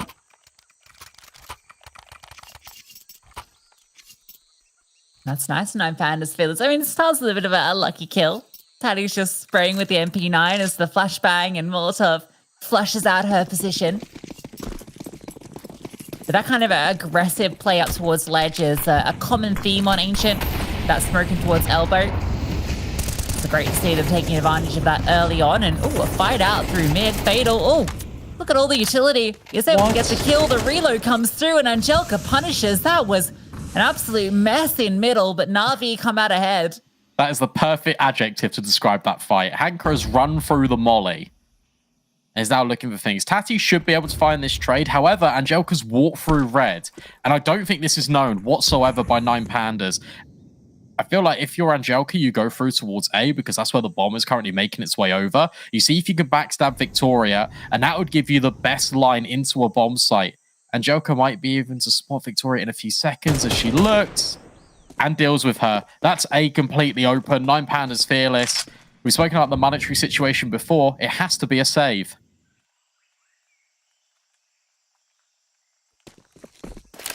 You hate to be saving, giving over so many of these rounds, but what can you do? Especially after you just won that one. Lena's already on the hunt.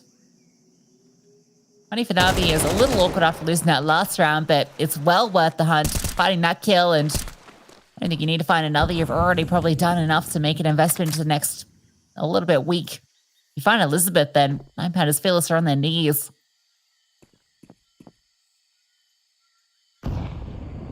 Surely you hear Angelica close. The sound's a bit dodgy, but yeah. We'll convert. However, VQ is here with this AWP.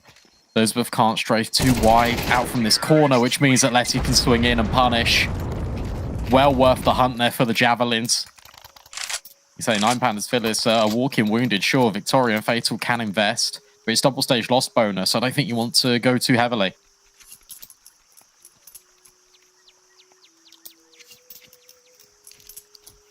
If you had those rifles, you definitely would, but yeah, you're absolutely right. HG's coming out, so maybe we'll get the nade stack coming through towards mid.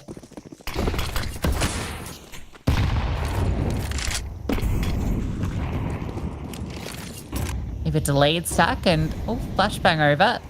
Everyone's in mid. Safe one for the Pandas. And Na'Vi have realized that B is free.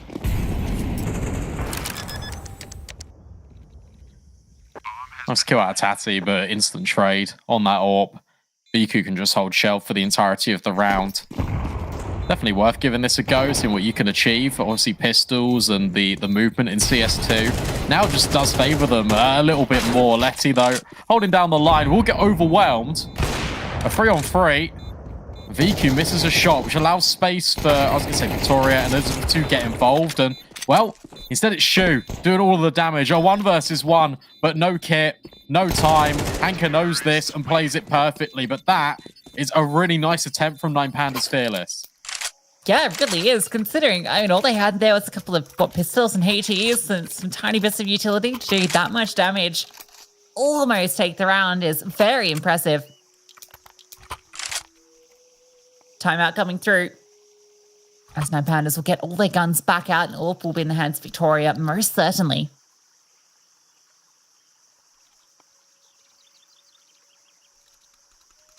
I'm stealing all of these insta-window smokes. Because this is now the 4th variation we've seen. Because Feelin's saying, obviously, you don't have the insta from where you're standing ones when you're under the bridge, but I like the idea of lining up and then just moving to a predefined spot before flowing it. throwing it As it flows through the air. as it flows. Slurking. Slurking. Flowing. New word every week for ESL Impact.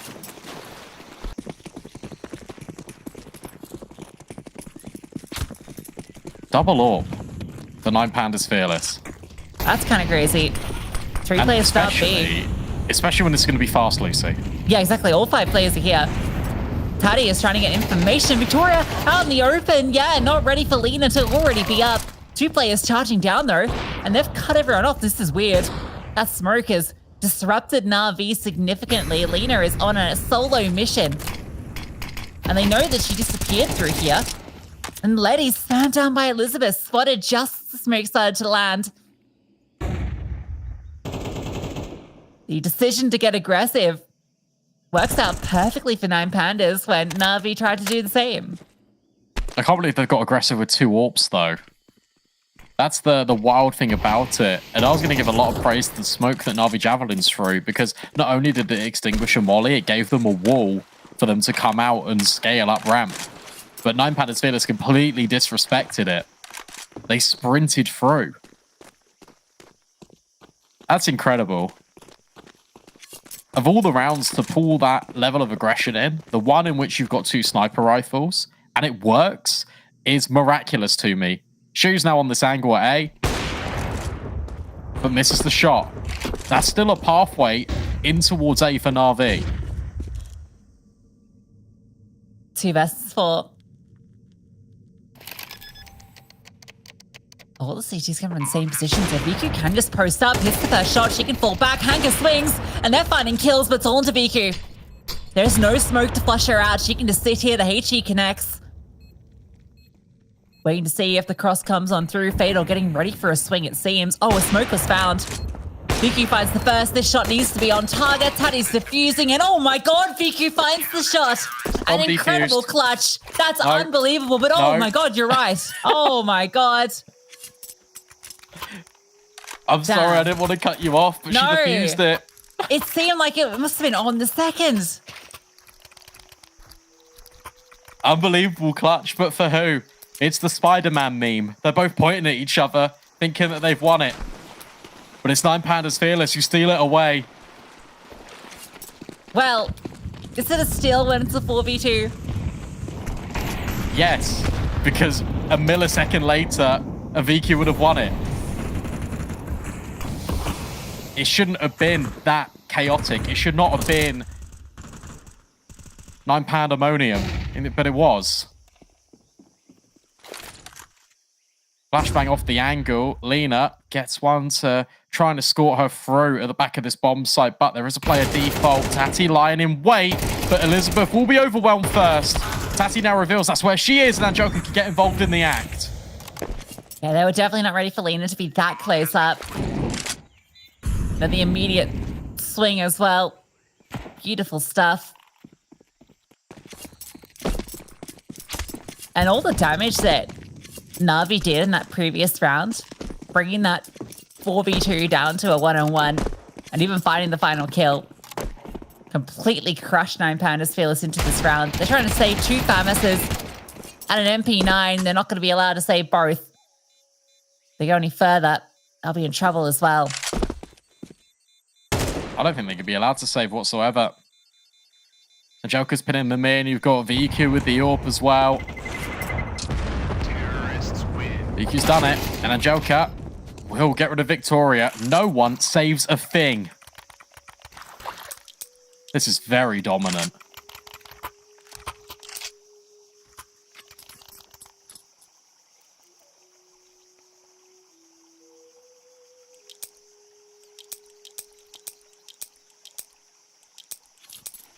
Listening to the calming pipes.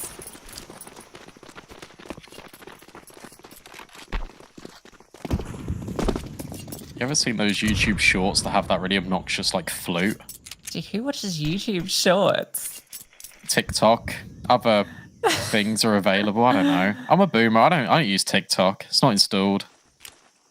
I mean, I use Instagram Reels because I'm a millennial. So. Okay. Anyway, Yeah. there's this like, it doesn't matter. Whichever platform you use, there's like this annoying flute noise. That's what the T-Spawn one reminds me of. You know, I think Twitch now has its own thing. It's got like stories. Maybe. I mean, maybe, I'm telling you. It might do. This is definitely an 8th for Na'Vi. They have well and truly won out the half, both in MR12 and MR15. The hope is that they don't lose too many players because their money is still kind of a little bit wonky here. And we know Nine Pandas Phyllis have done a lot of damage on pistols before. Tick, tick, tick, tick, tick. The new 10-second warning. Great quality of life change. I hear they're adding a new grenade. Oh my god, it blew up. I turned into a seagull there. That was great. They're adding a new grenade. Oh, yeah. I don't want to say it anymore. Okay, I'll bring it up later. sure. 8-3, important round for Nine Pandas Phyllis to win. I feel like they really need to get this CT side going. Need to give themselves a buffer because, of course, it is the last round of this first half. So Victoria would love a kill. Unfortunately, gets wide swung and Shu drops. Hanker follows up. Fatal, last player standing here on A and gets absolutely clotheslined by Angelica. This round not going as Nine Pandas Phyllis would have hoped for. Angelica and Hanka just tear on through, and that's a duo you do not want to be facing if you're trying to defend your side. Hanka locks it down, a 9-3 half dominance from Na'Vi Javelins.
Pretty dominant here for Na'Vi Javelins on their map pick of Ancient. Despite losing all these pistol rounds, the gun rounds have looked supreme against 9Panda's Fearless.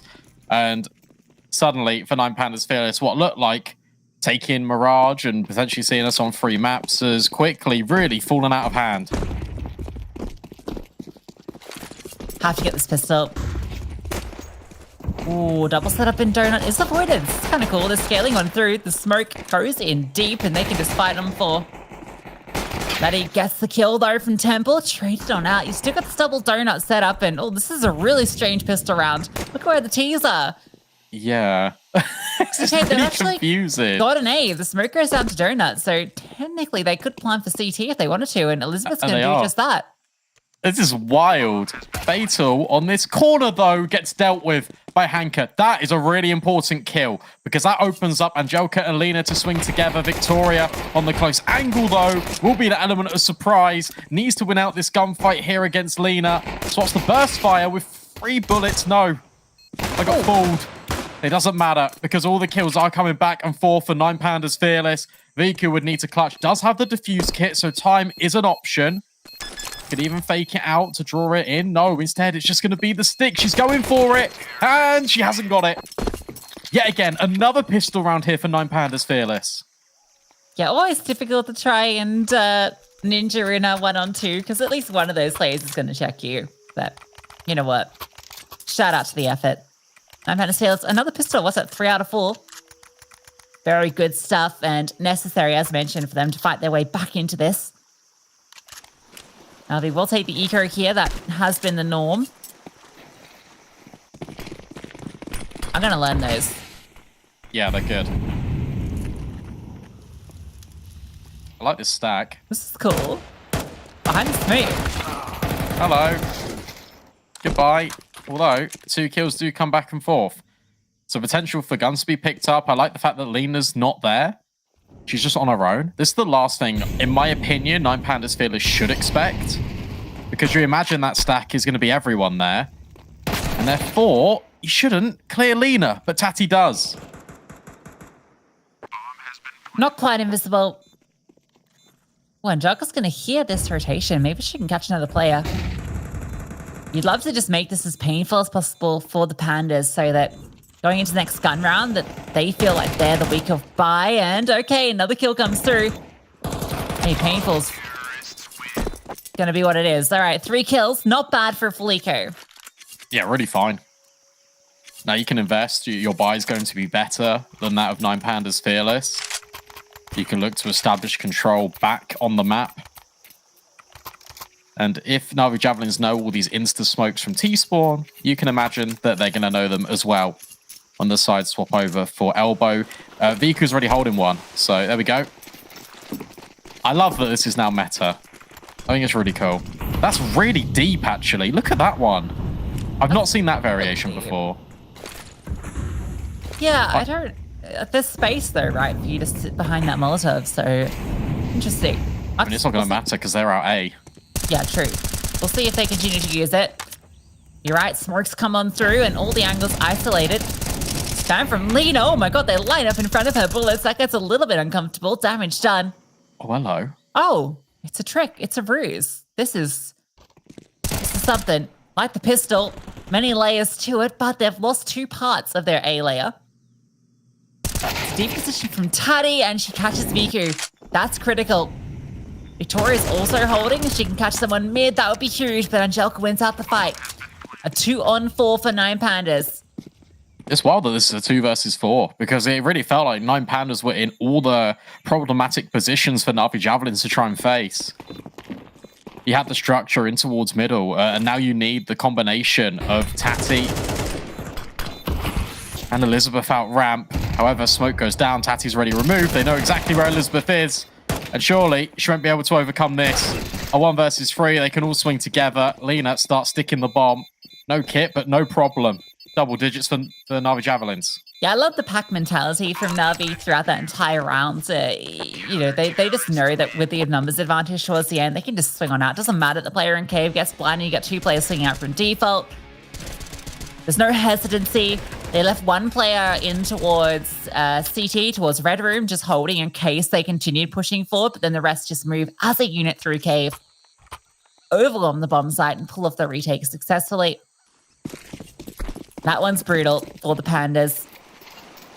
Couple of PDFDs, some util, see if they can get the bomb down. There's the same mid set as well. What I will say is that was a really well-designed round from the T side. And I think it was a little bit unfortunate the gunfights fell in the manner that they did, because they had everything sort of under lock and key. Just when it came down to winning out the gunfights, that was the sticking point. This one, of course, is going to be a Na'Vi Javelins round. Everyone's on Glocks. The EQ might get overwhelmed here. Bomb could be planted. That's good money. A 4-on-3. Fatal running through. Actually, finds 2 more. Never mind. Hold up. There isn't a full stop on this. Victoria's also found Hanker. It has to be Letty. A 1 versus 3. Now just reduced to Fatal and Victoria. Victoria on the bomb site. Fatal dead and dispatched with Victoria on the Glock. 9 Pandas fearless. It's a robbery. Fatal is unbelievable. How does she pull that off? That's phenomenal. The PT-50 swinging into Cave, the double dink, and then the second kill. Let's see that again. Lena was low, but oh my god, Fatal, look at her go. And then the Glocks against the players without head armor. Great replay there just to show us that from the perspective of 9 Pandas, because they just had 2 PT-50s and 3 Glocks in that round. Can't believe that. However, similar feeling on Mirage. They won a round just like it, that they weren't supposed to. Shoes on the other foot. When it comes to the economy now. Nade, blowed open with the flashbang. That's cool from Na'Vi Javelins, but it's not any kills. In fact, they all fall in favor to this T side. And Pandas fearless. They overcome the test of the pistols and pass with flying colors. Lena Steak. Left alone. Nice shot. Bomb's on its own right now. Oh, Victoria's gonna get past. Oh, Lena trying to run, trying to chase her down, but Victoria should be able to scamper away and does get around the corner. Now she's past the point where there is a friend here. Okay, no, they're all left.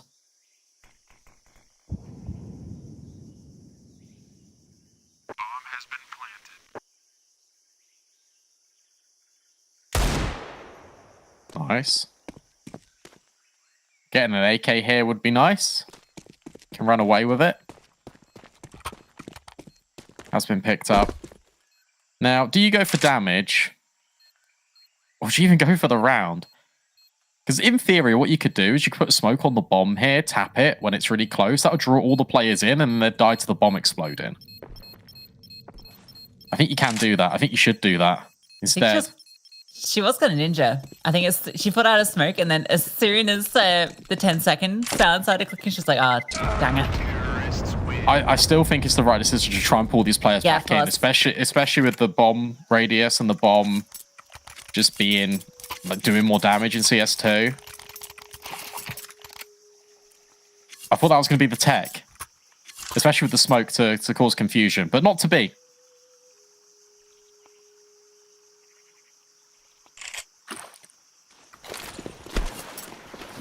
Is there a world in which 9 Pandas Fearless can come back?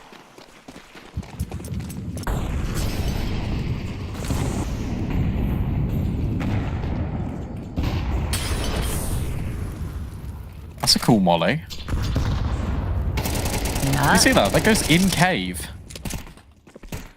Well, it doesn't quite help out. As Lena, swapping to the pistol, gets a second kill.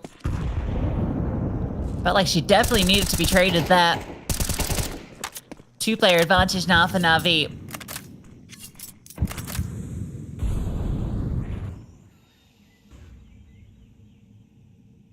Loving this out of Fatal, though. Letty should be dead. And is. Hanker is still on this bomb site. As she's heard Fatal just jump around in Donut. That's not pulling rotations, though. There's very good communication from Na'Vi Javelins. And Lena's even found Victoria. It's a 4-on-2. And Joker on the angle now spots Shu. They know roughly where both of these players are now. Oh, and Lena gets another kill with 5 HP. PQ crawling around, catches out Fatal.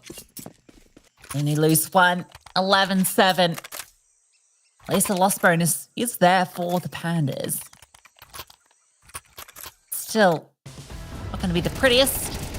Navi feeling like they're in cruise control at the moment. Gets his second kill. The P2K coming in strong there for the second one. That's another one I need to test. Yeah, I don't know. Swap. I don't know. I think that one's more placebo. Yeah, I think so.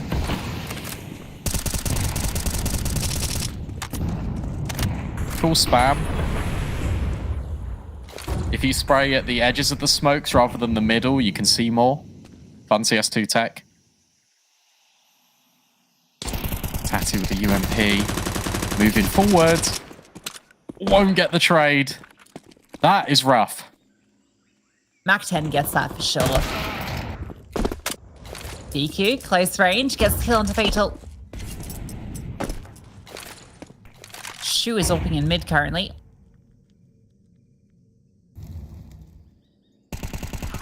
There's no reason for Na'Vi to peek. The fight's coming to them, one by one.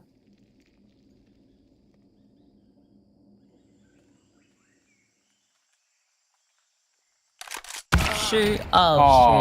That timing is just so unfortunate. However, you are peeking an angle whilst quick switching. Also true. Okay. I'm real. UMP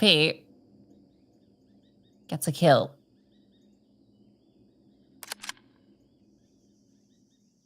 However, it would need 4 more and the bomb down in 30 seconds.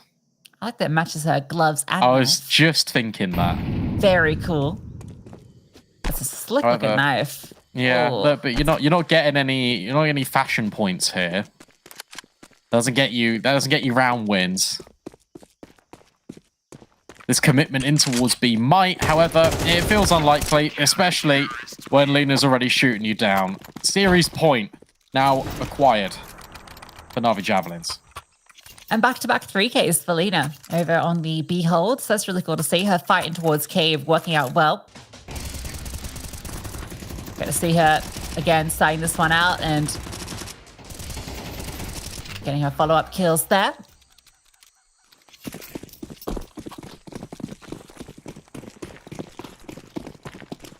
I think with this buy, we might be saying goodbye to 9 Pandas Fearless, although it is pistols, and that's where Na'Vi Javelins have been having the most issues. That smoke's gone wild. True. Look at that.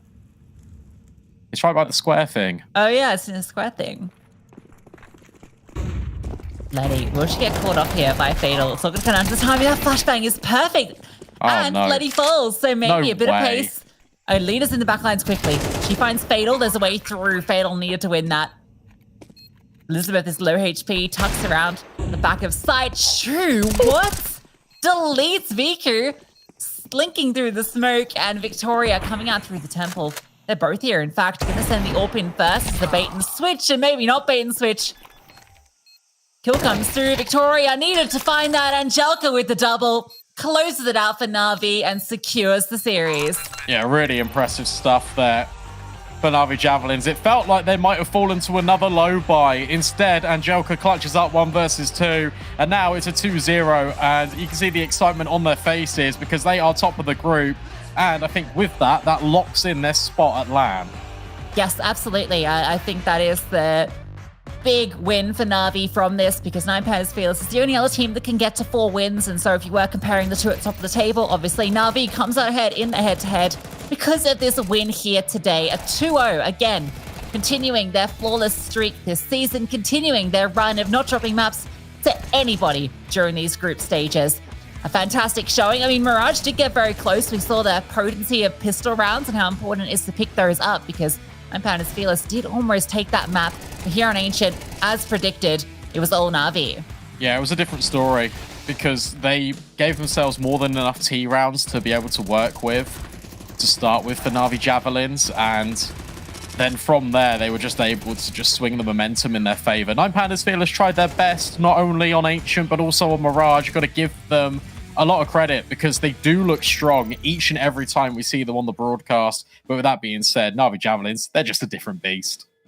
They really are, and that's going to get you excited, right? Both Na'Vi and Enigma Galaxy looking fantastic in their debut CS2 games, because this was the first CS2 game that we got to see from both of these teams, right? And they've had a little bit of time under the hood to grind it out, and it's great to see that it's kind of the same old Na'Vi that we're getting here, right? It's not just being dominated by, one or two players at the top. It's a team effort, and I think on Ancient in particular, it felt like everyone was really chiming in. Angelica, as you highlighted, a player definitely that had a lot of impact, but Lena in particular on those CT sides, I feel like had so many multi-kill holes over towards B that pretty much locked out that side of the map. Yeah, she was very good. Was very impressed with Lena. It feels like she always pops up on Ancient. I feel like that is one of her best maps on the CT side, and you got Angelica on the T side causing chaos. I got a score update for you as well, because the other game going on, that one's in Group A between VP Angels and One Wing Gang. One Wing Gang won the first map of Anubis, is currently on Mirage, and the scoreline is 7-7. That one's also super interesting too, right? Because One Wing Gang have kind of come out of nowhere at the tail end of this season, where they've won their last two officials before this. They picked this one up. Suddenly they're in contention alongside Picker Keeper, alongside NIP for that second spot in that group. So still up for grabs there, which is really exciting. It means that last week of games is going to have every single one mattering. And I think it's really good as well that we've seen Na'Vi Javelins remain their consistency. Sure, look, this sample size is very small, right? It's one game on CS2. But you're going up against one of the tougher opponents in Group B. The fact that you're beating them 2-0, the fact that you're still able to maintain your mentality after losing both pistols, that's a question I really have for the interview we've got coming up, because I'm so curious about how you reset your mentality when you know the economy is against you because it hasn't changed after we swapped to MR12, how you can dig deep and recover from that mentally. Yeah, I think particularly for Na'Vi in that first map where they lost both pistol rounds, they lost two pistols at one stage as well, right? They got decoded. So they're kind of backs were against it, but they proved in the gun rounds, which is what people say is kind of the pure Counter-Strike, right? When everyone's got every gun they want, you got all the utility, that's when the true test is. Although I don't know if I put full weight into that kind of statement, because, Counter-Strike's a full game. You have to be able to play every single measure of it. But here in CS2, Na'Vi are kind of looking to continue the legacy that they've kind of started and continued to build over the last 2 years. Should Nine Pandas Fearless be worried now? Because obviously they've dropped that map. Yeah. You've also got G2 Oya hot on their heels. You've got Gamer Legion Prism that are also on the same score line. Do you start to worry for Nine Pandas Fearless, or do you just go, okay, look, it's against Na'Vi Javelins. We've still got one more game on the season to try and get that second place? Actually, think it's going to be curious. I have to do the mathematics of how the head-to-heads work out and the round difference and all the rest, because Nine Pandas have already beat G2. Yes. But if Gamer Legion Prism beat Nine Pandas, it's like a circle of wins, right? So that's when I think it compares to like map difference and round difference and all that stuff. So it gets into the nitty gritty. So it does just mean that Gamer Legion and Nine Pandas Fearless game could change everything, which is super exciting because, this group has often been, was last season, the more one-sided group, and that it was quite clear the top two teams. This time around, that has not been the case. And it's not the case in Group A either. So whilst we still got consistent elements of teams still being on top in different groups in the European region, the level of competition continues to rise, and we still get these really narrow fights for second place. It's been really awesome to see. Also, I would just want to give a shout out to both of those teams here that we just saw, because the fact that they are adopting CS2 so fast, the fact that we've got all the utility learned already is just really good signs. It's showing the hours they put on the server. Yeah, absolutely. A great series here from Na'Vi, and we have one of the victors here to join us. It is Letty. First up, Letty, I want to say congratulations on both topping your group, which means that you've now locked in the spot at the LAN. How do you feel? Hello everybody. It feels so nice. We had huge pause from our previous matches, so we had time to prepare for CS2. And I'm so happy that we won and we gonna go for Valencia. I'd love to ask you a little bit about your preparation, because obviously that was the first official in CS2. I know you've been scrimming quite a lot. How did it feel to actually play on the server kind of in an official setting compared to the practices? Did it feel different? Not really, because on practice we are doing the same. We always focused on 100%, so we didn't change a lot actually. And also, I wanted to ask about Mirage because that was incredibly close. Nine Pandas Fearless came out the gate swinging. What was said in those pauses that you took quite early in order for you to stabilize and get back on track? In our heads, it wasn't like a lost match. Like we know that we are really good with comebacks, and this is what we actually did. And yeah, our coach just calmed us down and said everything is okay. Just play like that, and we're gonna be fine. Last one from me. The pistol rounds in particular, you didn't win a single pistol round this series, and obviously the ramifications of that are normally quite severe with MR12. Is that something you feel like you need to work on a little bit more in the future? I mean, it's kind of similar with our practices. Like we are not really good with pistols, but yeah, I know we need to try a little bit more. But I think most important is the second round, which the first rounds were really good. So I think it's not about only winning pistols. Well, yeah, obviously you proved that here today by taking this serious, despite dropping a few pistols throughout. I am wondering just generally, what's the feeling in the camp about CS2? Are you enjoying it, embracing it? So first of all, when we started to practice and changing everything, we were kind of scared about a lot of changes. But right now, I think everybody feels so comfortable with it, and yeah, we are just feeling good right now in CS2. Yeah, we absolutely looked good in the server today. So yeah, just want to congratulate you once again for the win and for qualifying for the LAN. And yeah, good luck with your final games. Thank you so much. Thank you. Feeling comfortable, and it's funny that they're focusing more on the second round rather than just the pistol itself, because we kind of picked up on it on Ancient as well, right? The fact that if you prevent the team from snowballing and getting those rounds early, especially on the T side, you've actually got more of a chance of breaking the economy. So I like the fact that Na'Vi Javelins, even though they lose the pistols, they think, well, it's okay, because whilst that is an important round, we still got the other ones that we can try and pick up almost immediately. Yeah, absolutely. And well, we can take a look at the updated standings following that game and the one that went off stream. And as mentioned, off the back of that, Na'Vi now sit 4-0 in the group. The only other team that can get to 4 wins is going to be Nine Pandas Fearless. Na'Vi have already beaten them, which means they lock in a spot at the top of the group and also a spot at the LAN finals at ESL Impact Valencia at the end of the year. The other result from today is, well, actually, sorry, that's not finished yet. I'm getting ahead of myself, but it is close to being done. One Win Gang are a couple of rounds away from closing out that series, potentially. It's an 11-7 scoreline as I look at HLTV. So very close there, and you can see the ramifications of that game. If One Win Gang pick it up, they'll be tied alongside NIP, and Bigger Keeper obviously still has that game next week to play against NIP. That's really interesting with Group A in particular, because obviously One Win Gang beat Bigger Keeper. They lost to NIP, if I'm not mistaken.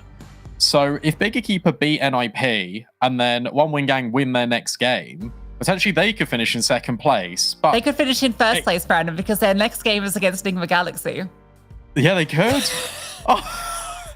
Can you imagine? That would be incredible. Absolutely incredible if we get that. Because look, they had the best intro announcement video they for joining ESL Impact. So then if they make a statement like that with the intro and then they go and top the group in Group A, they take down they take down Enigma Galaxy, I would be speechless. Yeah, I mean, that's going to set us up for a very exciting final week of games in Europe. And I think that's going to be a similar situation in South America, where it's very close as well. And even in NA, where the second couple of spots are very close up. And speaking of South America, we've got another match coming up for you soon. It's going to be Ravens taking on Divina. Divina has particularly impressed me actually over the season. A few of their individuals have definitely stood out. So yeah, stay tuned for that one. It'll be Hedia and Neokai taking you through that after a little bit of a break.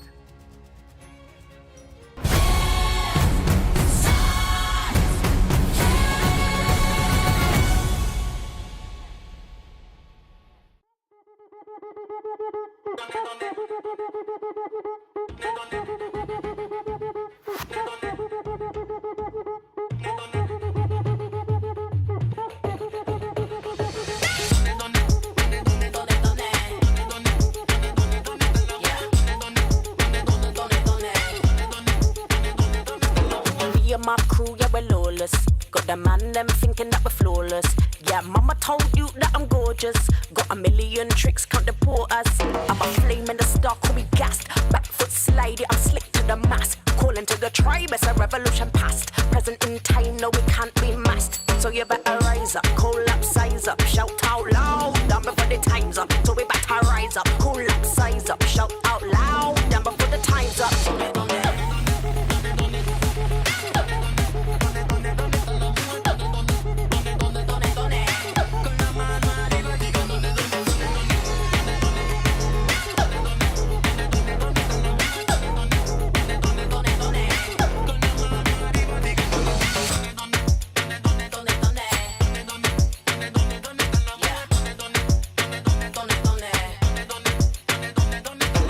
789, that's procedure. If we break bread, then I'm coming like a eeler. If you want beef, then I tom beater. If you want beef, then I tom.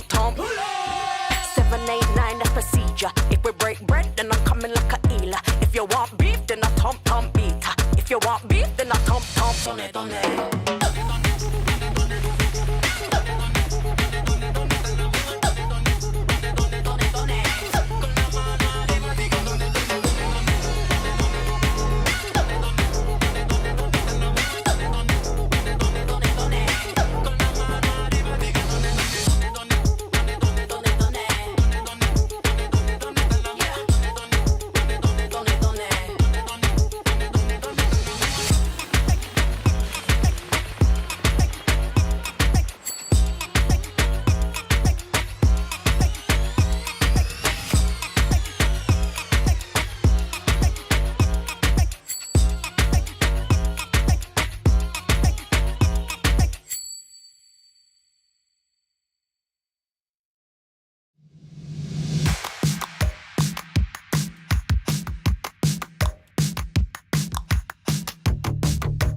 La la la la la la la la la. La la la la la la la la la la. La la la la la la la la la. La la la la la la la la la. Mon amour à jamais que ne s'égare. Les beaux jours sans regret de notre histoire. Des baisers déposés, ton regard sur mon cœur et ma bouche d'ivoire. C'est pour toujours, on fera danser notre amour. Pour toujours, on fera danser notre amour. Pour toujours, on fera danser notre amour. Pour toujours, on fera danser notre amour. Pour toujours.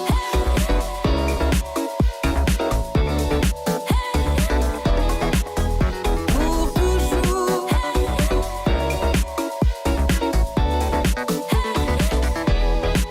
Mon amour à jamais que ne s'égare. Les beaux jours sans regret de notre histoire. Les baisers déposés, ton regard sur mon cœur et ma bouche d'ivoire. C'est pour toujours, on fera danser notre amour. Pour toujours, on fera danser notre amour. Pour toujours, on fera danser notre amour. Pour toujours, on fera danser notre amour. Pour toujours.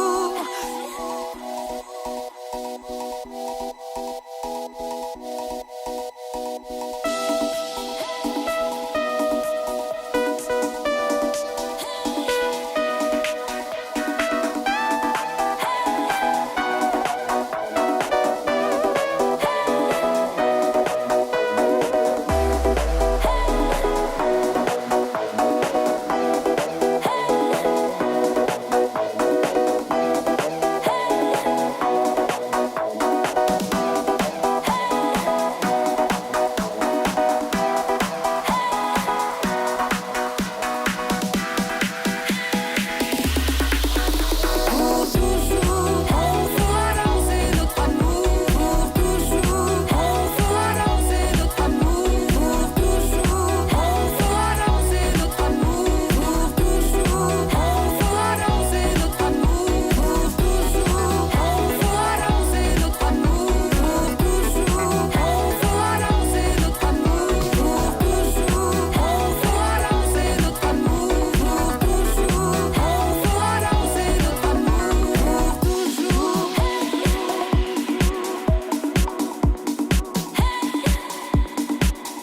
Pour toujours.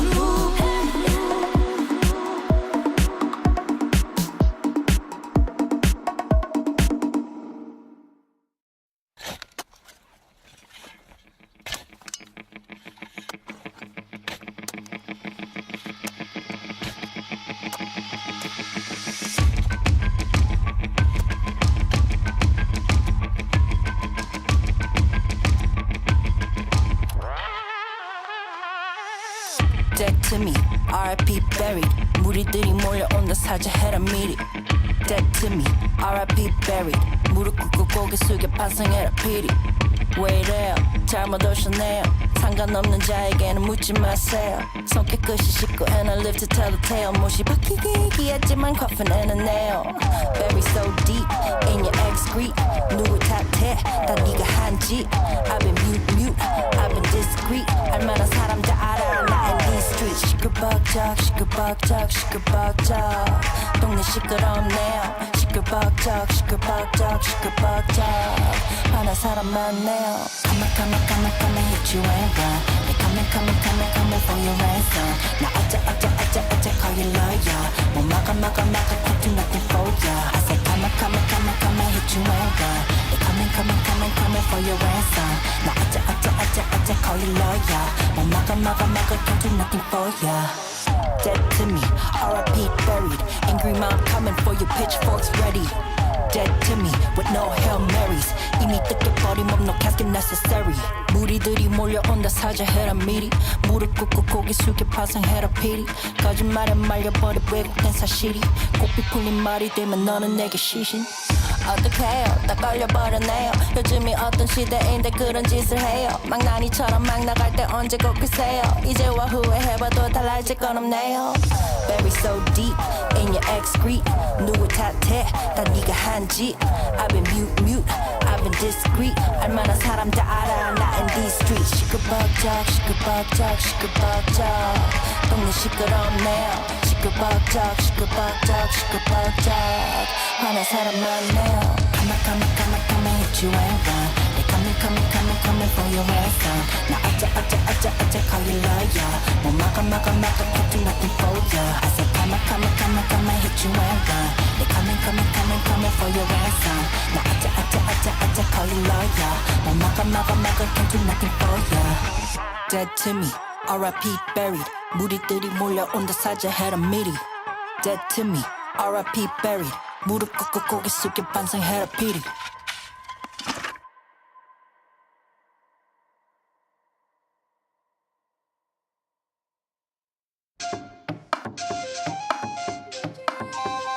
Yakuntuante Tanangwanan Sambie Nachigera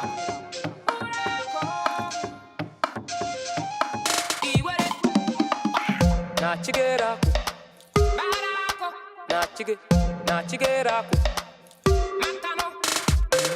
Esena Baraku Bananyokome Yenyokaranya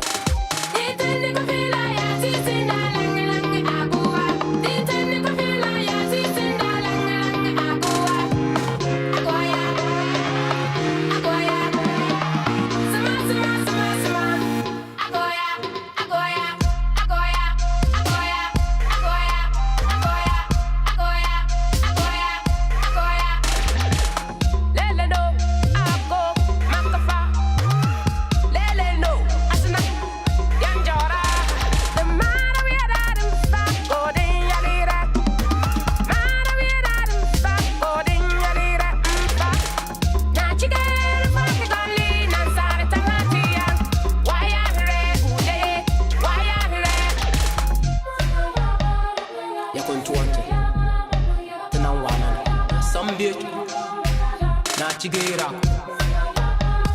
Yakuntuante Tanangwanan Sambie Nachigera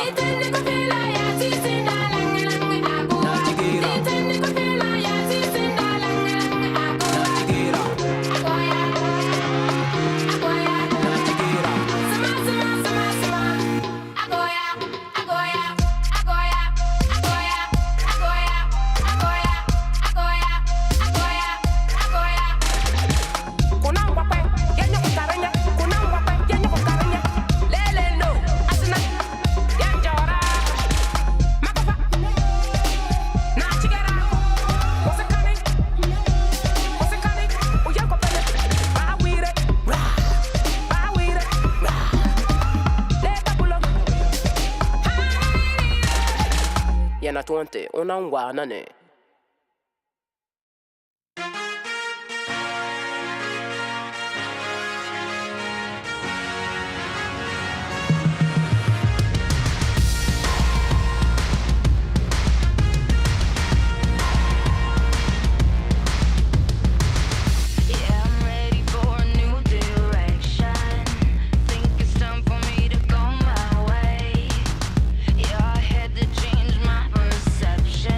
Strong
can see 'em. Ladies, put your hands in the sky, raise 'em up.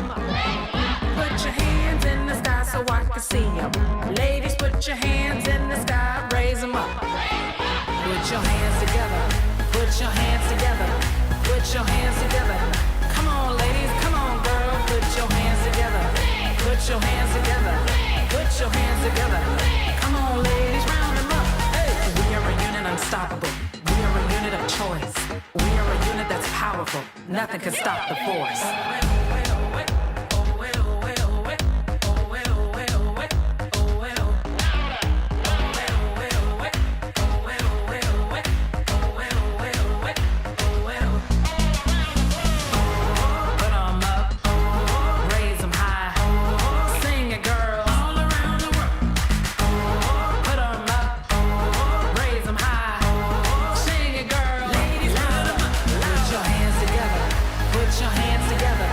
Put your hands together. Come on, ladies, come on, girl. Put your hands together. Put your hands together. Put your hands together. Come on, ladies, round them up. Hey, we are a unit unstoppable. We are a unit of choice. We are a unit that's powerful. Nothing can stop the force. This is for my ladies round the world, all across the globe. For my ladies round the world.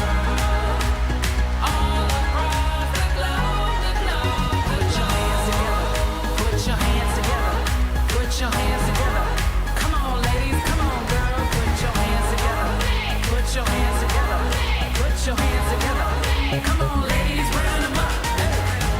Put them up. Raise them high. Sing it, girls. Louder, louder. Put them up. Raise them high. Sing it, girls. Louder, louder. Oh, oh, oh, oh.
Your troubles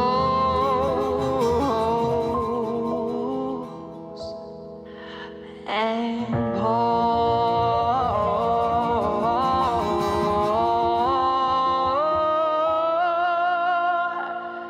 me a glass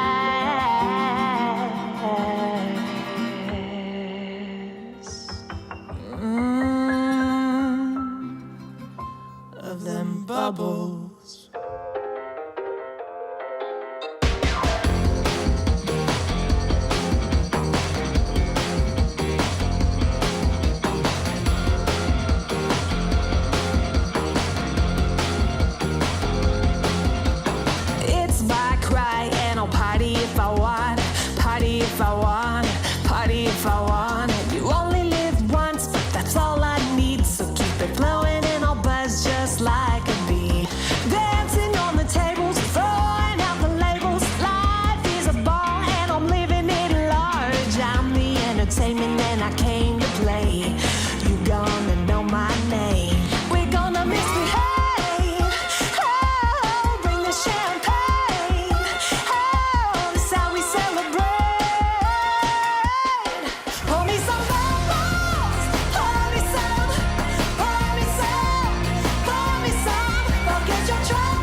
do it like we always do. Louis bag and Prada too. Show stopping makes you know you only live once before you turn to dust. I'm feeling fabulous. We're gonna misbehave. Oh, bring the champagne. Oh, that's how we celebrate. Pour me some bubbles. Pour me some. Pour me some. Pour me some. Forget your troubles. Pour me some. Pour me some. Yeah, pour me some. Pour me some bubbles. Pour me some. Pour me some. Pour me some. Forget your troubles. Pour me some. Pour me some. Yeah, pour me some. And do it on the double, baby. Give me them bubbles, yeah. Sipping on them bubbles. Sipping on them bubbles. Sipping on them bubbles, yeah. Sipping on them bubbles. Sipping on them bubbles.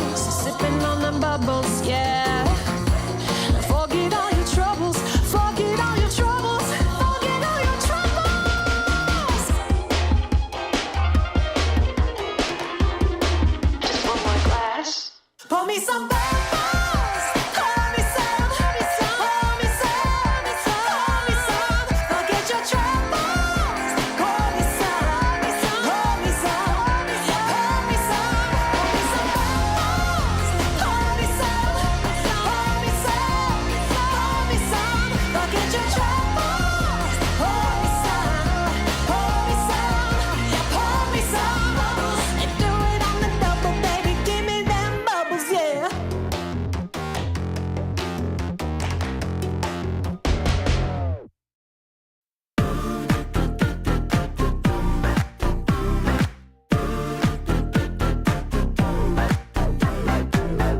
Got to know myself, I'm on the road. I'm fine in this moment we collide. It took some time, but now the hardest part is done. Look, I made it, I survived. You got the best of me, and I feel it coming right now. Baby, 'cause I believe that we're just getting started. So just don't turn it off, 'cause I didn't go through it all just for nothing. So come on, let's take off, 'cause I didn't go through it all just for nothing. I will always be the one who built it from the ground, 'cause I never been the one who keep it in my mind. You got it to be your thing, so don't you give it up. I know that's good for your soul, don't never stop, never stop. You got it to be your thing, so don't you give it up. I know that's good for your soul, don't never stop, never stop. Satisfaction when I choose to be alive. When you go left, I go right. I do it on my own, I trust. If there's a vibe on a mountain peak so high, you got the best of me, and I feel it coming right now. Baby, 'cause I believe that we're just getting started. So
빠졌으니까 Then you got me sinking low 사랑이란 단어로 썸도 아닌 썸을 타며 행복한 줄로 친구들이 다들 바보래 사랑 표현 못한 벙어리 한 번도 안 해봐서 어떡해 Honestly Cause 1, 2, 3 중요한 건 you and me 내 곁에만 있다면 Baby can't you see 자꾸 쳐다보면 뭐해 말이라도 걸어봐 속마음을 표현해 I know it's gonna be alright 손이라도 잡을까 봄에 안겨볼까 Whatever your love language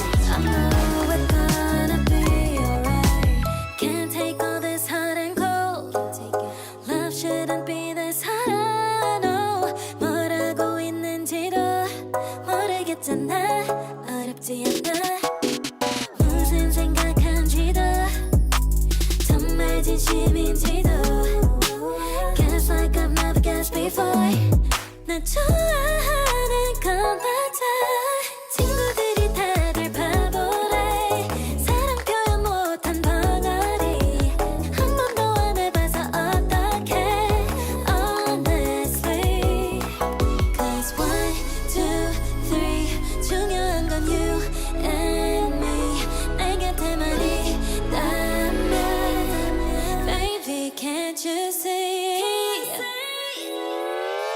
자꾸 쳐다보면 뭐해 말이라도 걸어봐 속마음을 표현해 I know it's gonna be alright 손이라도 잡을까 봄에 안겨볼까 Whatever your love language I know it's gonna be alright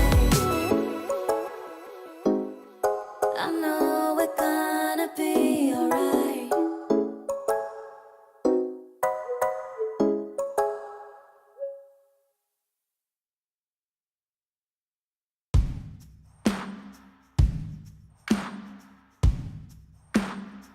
Where would you be without a woman to be strong and bold and offer gentle hands to hold?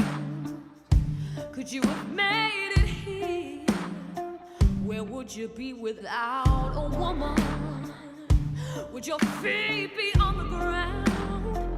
Or would you even be around? Where would you be without a woman?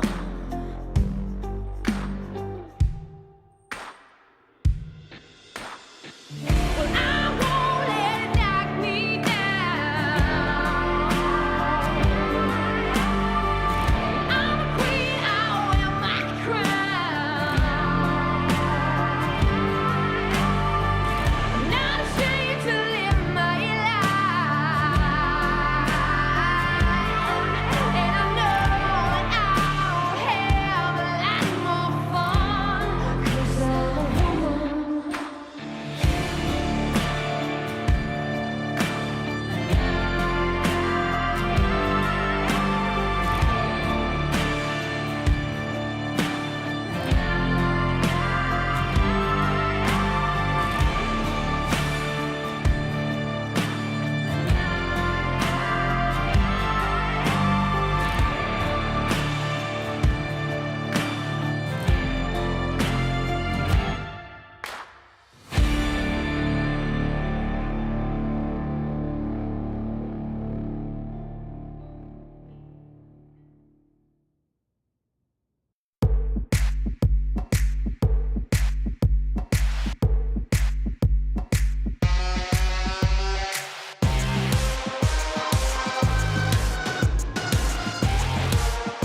I ain't going down, down with you. If you're going downtown, get you someone new.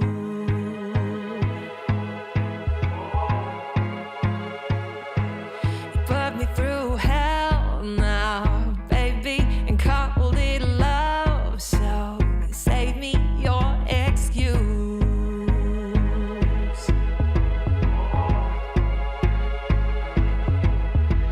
Stir up trouble for applause, trashy gossip about my flaws. Break my wings, but I have claws. Talk that talk behind my back. Whisper about me, how about that?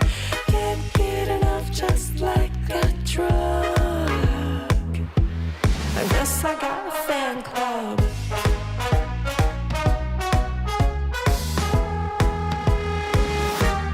I am feeling way too pretty to even try to deal with petty little things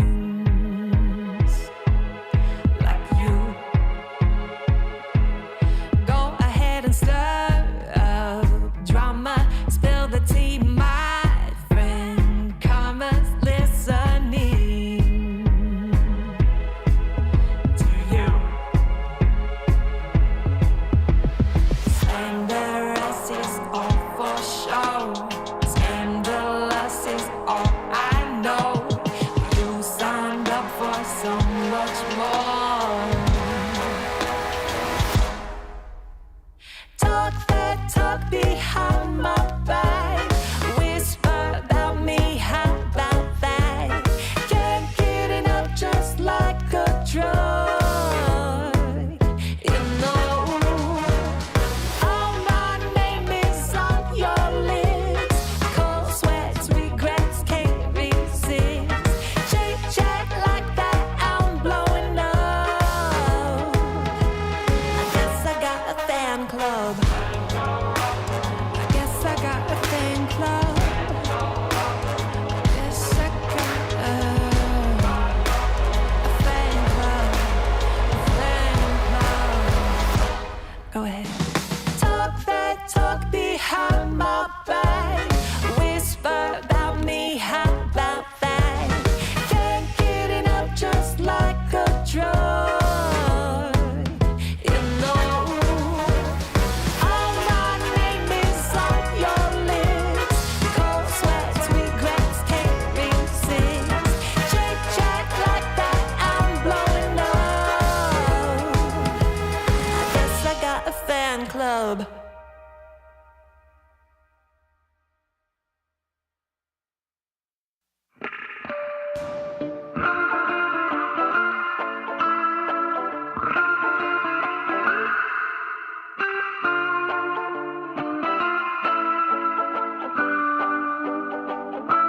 Another one died. Did you watch the news today? It was colored black and blue, they say. Drink your coffee from your favorite cup, but you're still not waking up. Oh, what a mess. You know how the story goes. Same as yesterday, or so I'm told. Sweep the filthy truth underneath the bed. Cobwebs in the corners inside your head. Oh, what a mess. We've got to clean it up. We trudge right through the mud. We've got to scrub out the trail of lies before another one.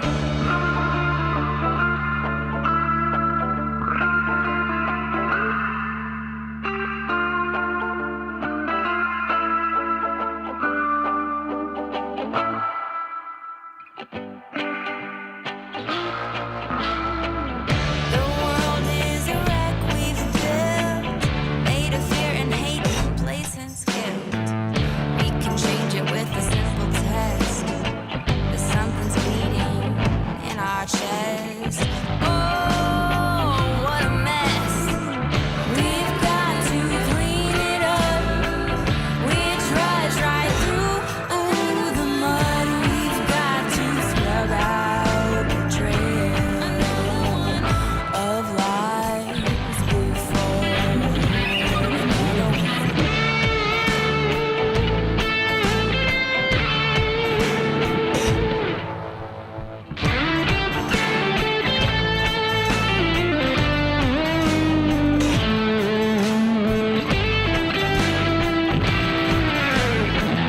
We've got to clean it up. We trudge right through the mud. We've got to scrub out the trail of lives before another one. We've got to clean it up. We trudge right through the mud. We've got to scrub out the trail of lives. Oh, what a mess.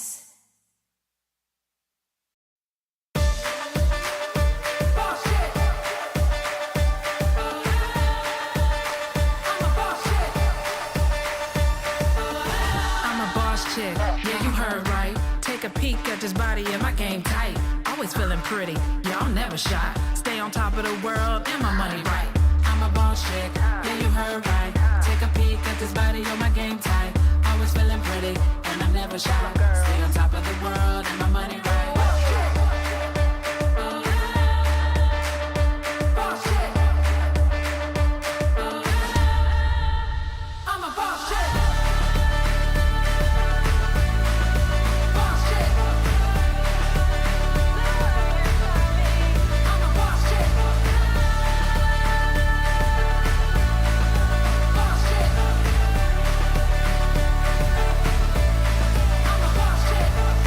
I'm a boss chick. With my red suit, cooler lips. I hold the power in my fingertips. Like I said, yeah, I got this. You like that? I'm a boss chick. With my red suit, cooler lips. I hold the power in my fingertips. Like I said, yeah, I got this. Let me make this clear. I'm the baddest. So you understand. You can't have this. 'Cause I'm a boss chick. Boss chick.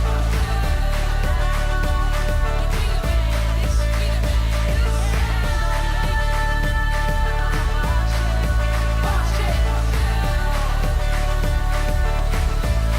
I'm a boss chick. We the baddest, baby, 'cause we rule the planet. I'm lying, just check out my status. And you can't do nothing about it.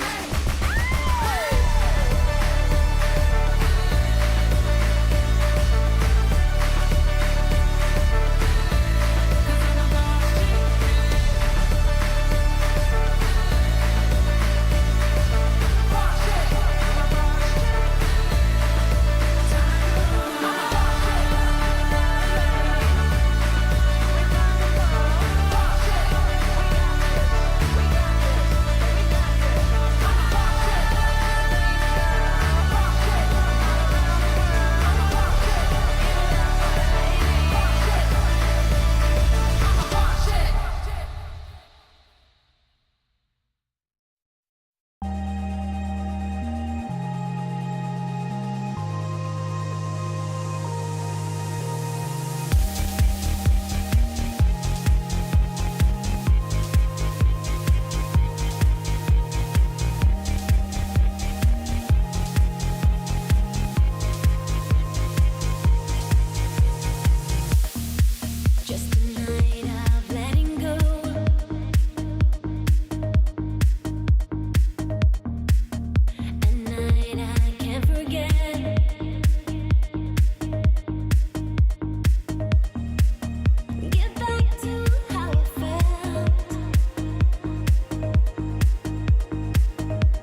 and it all feels possible now that you are here.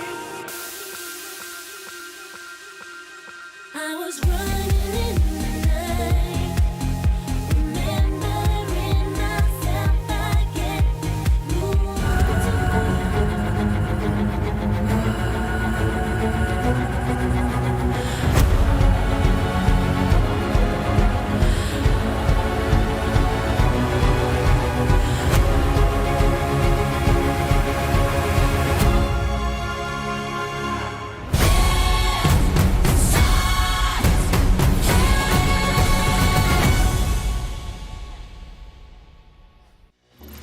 Hello and welcome back, guys, gals, non-binary pals. Welcome back to ESL Impact. We are heading over to South America just off the back of a pretty good game there by Navi Javelins 2-0.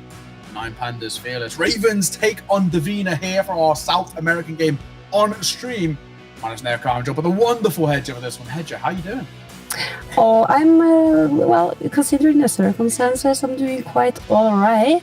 Was a little bit sick, had some COVID, and got some bacterial lung infection. But you know, Back to back. little bit of what was it? My doctor said, infection-induced asthma. So, but you know, I'm on antibiotics. I'm recovering, and I'm feeling much better. And you know, I was sat here all day yesterday watching every single game that was on for Impact, and look at the groups that we have: Europe, Group A, Group B, North America. That's coming later today, but our focus is, of course, South America with Fluxo Demons, Furia, MIBR, Ukreas, Afina, Ravens, X-Divina, and Kisigraha. That's it. You've nailed the kids Graha. I feel like I've been butchering that quite a bit, so I feel like you absolutely nailed it. It's pretty exciting here in South America right now. There is a big battle for that second place. Fury Female right now looking really, really good. 4-0 they currently stand. They're killing it in the grand scheme of things. But that fight for second place is on. You got Flux Demons looking really good. X-Divina also looking very good themselves. MRBR not too far behind. I feel like in the middle of the pack is really good. Yeah, but the reason I'm licking my lips as you are stating that Furia is alone there on top on the throne, it's only because, you know, it's the last game of the season is going to be Divina against Furia. Yeah. And if they can claim the victory here tonight, they're going to be all tied up with the Fluxo Demons. And, you know, first place in group is actually all up for grabs for any of these three teams. Yeah, no, absolutely. Of course, you lot at home can have a little vote on who you think is going to be taking this one. Hashtag RVS for Ravens, hashtag DIV for Divina to see who you guys will think will be taken. This is going to be a really good game coming into it. I think right now, Ravens have a lot still to prove. I think we haven't seen the full Ravens just yet. Divina, they haven't really found their feathers yet, we can say. No, exactly that. They haven't really found their feathers. They look a little bit clipped at the moment. But there's an opportunity here. They're 1-3 currently in the standings. On the other side, X-Divina are 3-1. So, you know, two different sides of the sword, basically. But this game can mean a lot, right? You know, if Ravens pick a win here, they join the middle of the pack, which is what it's all about. Exactly. And to be able to kind of battle, still be in the contention, to gain a spot for the next season. Obviously, if you are a team like Ravens, you know you are capable of performing on that level. So you kind of had a slow start to the season. Maybe these last games is what is going to enable them to really step up to the plate and then remain in the season and not have to re-qualify. Yeah, I think that's a big thing, just having that kind of weight off your shoulders, especially, you know, with us moving into a new game. It just gives you more time to prepare, right? If you're then having to prepare for an open qualifier, you don't get as much time in the server, as much time prac. And of course, you'll know this from your days as a player, just having that instant qualifications to league does give you room to work with. I mean, speaking of CS2, how have you been liking it? What's your thoughts and feelings on it while the Vito rolls through? Yeah, let's have a look at the Vito first. Anubis nuke, so we'll thankfully not be having to see the stupid bug that we were discussing in the as we were just getting ready for the broadcast. I'm very happy with that. But I've been liking it a lot for CS2, and being so T-sided that it already was to begin with, to have one map who is absolutely dominated on the T side is perfect.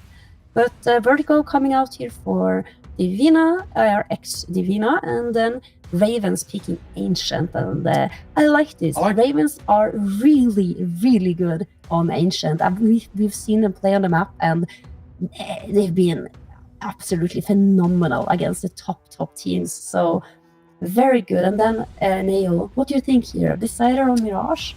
Yeah, I mean, I quite like this veto. I think, especially the opening two of Vertigo and Ancient, they're actually a lot more into kind of those util strat-heavy maps. They're confidence big, essentially, which I think is the most important thing. We see teams, especially when they come into these sort of matchups, they can overthink the veto a lot, and they can go for these very outdated kind of counter picks, which can always be really, really tough to just generally predict. I think this is a really good veto overall. It's also reinstating now about this map of Ancient. It definitely is starting to go into kind of that puggier style, because of how T-sided a lot of maps feel on CS2, how swing heavy. We know how it's the big swings is what CS2 is all about. Yeah, man, I think Ancient is a really cool map for it because it is already inherently very puggy. And now you've got the swing meta. It's a really interesting time to be playing on Ancient because it leans so heavily back over towards the T side. Then when it first got introduced into the map pool, it was the most CT-sided map. So it's interesting. I'm a big fan of this. And Mirage, the sider, is kind of the bread and butter. If we need it, that's a really good third map. Yeah, and I think I have to. Well, it's not my opinion or my standings on Mirage. It's not exactly something that we haven't discussed prior on prior occasions. But you know what? In CS2, it's a new game, and the maps look crisp. Everything looks so clean. I'm enjoying watching Mirage play games again. So I am super, super excited. I hope that the Ravens and the ex-Divina players can bring this all the way to a third map, and that we get a firework of a show here tonight. Yeah, and, absolutely. Of course, the players that we are having in the picture here. Talk to us a little bit about them. What do you know about the Ravens and the Divina players? Yeah, I mean, coming into this, there's a few names for me that I generally, when I was going to do my research coming into this, there's one name in particular that we've already kind of casted before, over towards Ravens, Lulitens. I'm a big fan of her. I think she's very, very talented. Someone who I personally would think would be the person to step up. And then you look at ex-Divina, there's actually a couple of names that I think are very good. Colzini is also very talented, can really step up in her own regard. Danny has been incredible at times as well.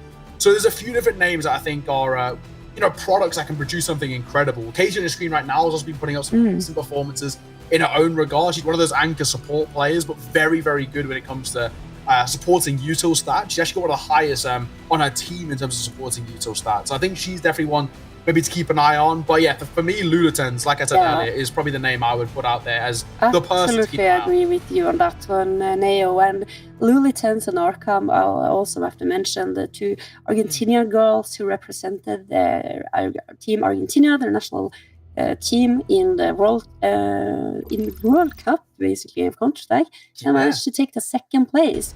So these two players, absolutely someone to look out for. But on the Divina side of things, we have Chroma.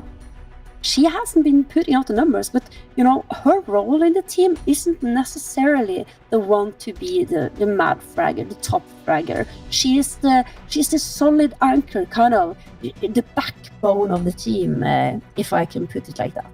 Yeah, I agree. I think when you look at especially teams, for example, like ex-Divina, where they've got a lot of individuals who can step up in the fragging department, I think it's always really good in my eyes just how that very solid anchor, that one who can probably just step up and consistently produce quite a lot of kind of that anchoring. Essentially, you need someone when you've got the fraggers on their team. You need someone who can just sit back. Yeah, I love her and her style, her hairstyle, absolutely amazing.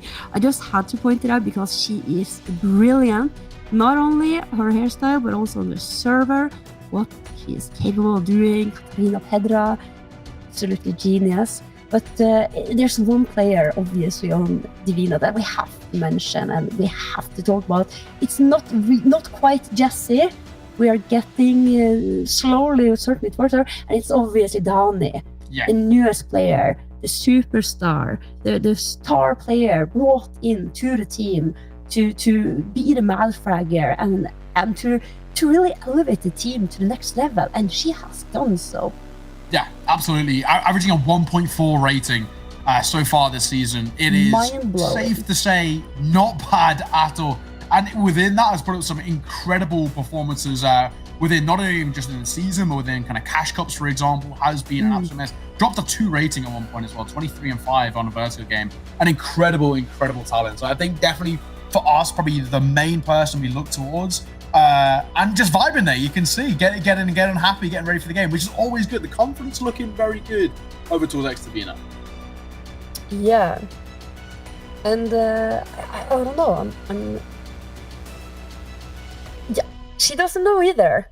Little excited. I was thinking about something, and there was Divina, ex-Divina, because it was announced last week that Divina, the organization, they wanted to move away from esports into content creation, meaning that this lineup of players is actually available on the market for you as an owner of an organization or a club. This is your opportunity to pick up one of the most solid rosters in the South American scene right now. So let me tell you, it's a steal. Get in on it. Yes. Right, Ed, I'm going to push you very quickly. Give me your prediction. Who is taking this game? I do believe that Divina is going to be victorious tonight. I think it's going to be a very close affair. I believe we're going to see all 3 maps, and I wouldn't be surprised if we will have overtimes thrown in there as well. But certainly, I think Divina, they have the full package, and they're more complete team right now. I'm with you, but I'm going to go 2-0. I think Divina can take it into. I think this team look really good right now. I think Danny's playing incredibly. So for me, we've both gone with Divina. And I don't think there's too much just the individual. That they are looking quite divine? I would say so. Yeah, I would say they're looking really, really good right now. I think they're feeling, for me at least, the team to really come in towards this game and could win this, and they basically join second, which is huge. Yeah, it is huge. And then to think about it, the final game that we have in the season, that the final play day, obviously, we have a whole bunch of matches. Everyone's going to be playing against everyone, basically, and the best game of that last play day would be Furia against Xtavina. Yeah. Imagine them both being almost flawless, and then Divina having the opportunity to kind of knock Furia off the throne. We have seen the Fluxo demons do that prior, and maybe it's time for someone else to come. It's true. Of course, when we look towards this season, and when it comes down to it, 2 teams are going to make it to the LAN finals, right? Getting that second spot would be massive, especially if it does end up being Xtavina, who are currently orgless. There's no better showcase, right, than saying, well, we're in the top 2 teams in our region. We can qualify to LAN. This is now your opportunity for us to represent you. There's no better kind of showcase. I think not having a home right now is certainly an extra motivation for a team. You get an extra bit of boost because you know that you have to, your future in having a professional career is on the line. If you don't perform right now, when it's the most important, and prove to yourself and to the world that what you are capable of, that you belong here on the big stage. You belong. You need someone to support you, just to enable you to flower and to really truly bloom. Exactly. You have already done the foundational work. You already have established that. Yes, no, exactly that. That's what it's all about. So I'm really looking forward to getting into this game. I think map number 1's going to be very interesting, specifically. You already looked for that veto. And we said there's a couple of maps that feel pretty, I guess, one-sided. That Ancient one's going to be very interesting when we get there. I know you said Ravens will be playing a really good game in it. I'm wondering what plans maybe Xtavina have, in the sense that we know it's a good map for Ravens. Obviously, Xtavina also know it's a good map. So whether there's been kind of preparations coming in towards this one, whether there's maybe even a change of sides. See a lot of teams in CSGO, prefer to be going towards the CT side. A lot of teams now have started to slowly switch to starting on the T side.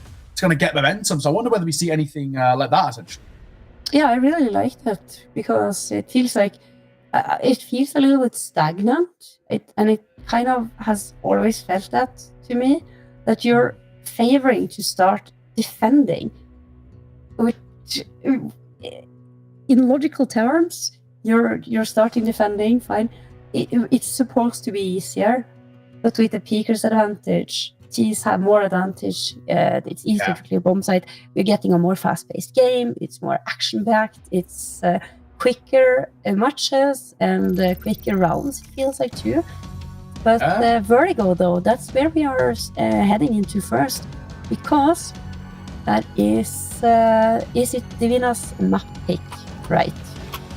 That is it. Well, let's head on the way in towards map number 1. It's Ravens taking on Divina here on Vertigo. Ravens starting on that CT side. Divina starting on the C side. All comes down to a very strong pistol round. Can mean everything right now with the new MR13. Yeah. Implications in CS2 can mean a big difference. Yeah, everything matters so much more. It's not even a round. Ooh, entry here, Brandinha.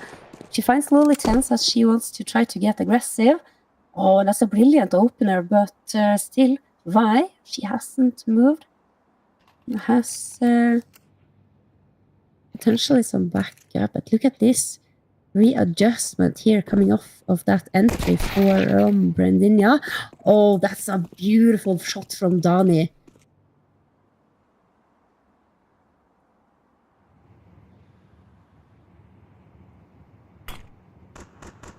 Meanwhile, Chroma on the other side.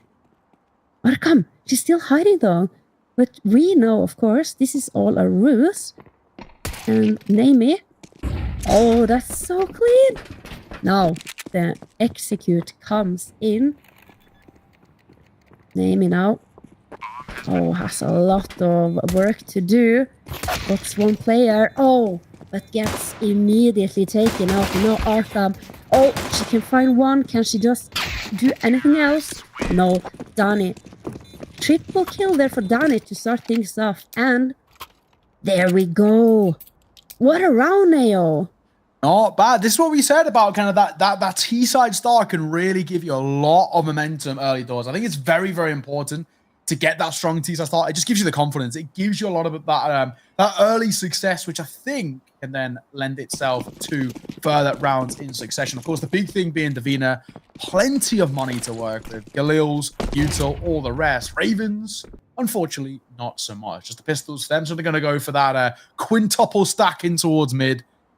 Not really expecting all too much here from Ravens. Maybe a consolation frag or two would be lovely, but I think the second we see Colzina swing around the corner here, that'll be that. Don't think too much or mount the swing. Then you're going to find a kill, and then of course when you're Divina, you just run basically anywhere else. Anywhere else. That. Yeah, but it's still so fun. And well, they might even be able to get more done, as we know. It's quite quick to get from mid to either side. Rotations on Vertigo being very quick, and we're gonna see the plant coming in, namely that Galil. She can find no headshot. Can she find anything else? No. Oh, that's a clean spray down from Brandinha Neo. And the second one on the board for Divina.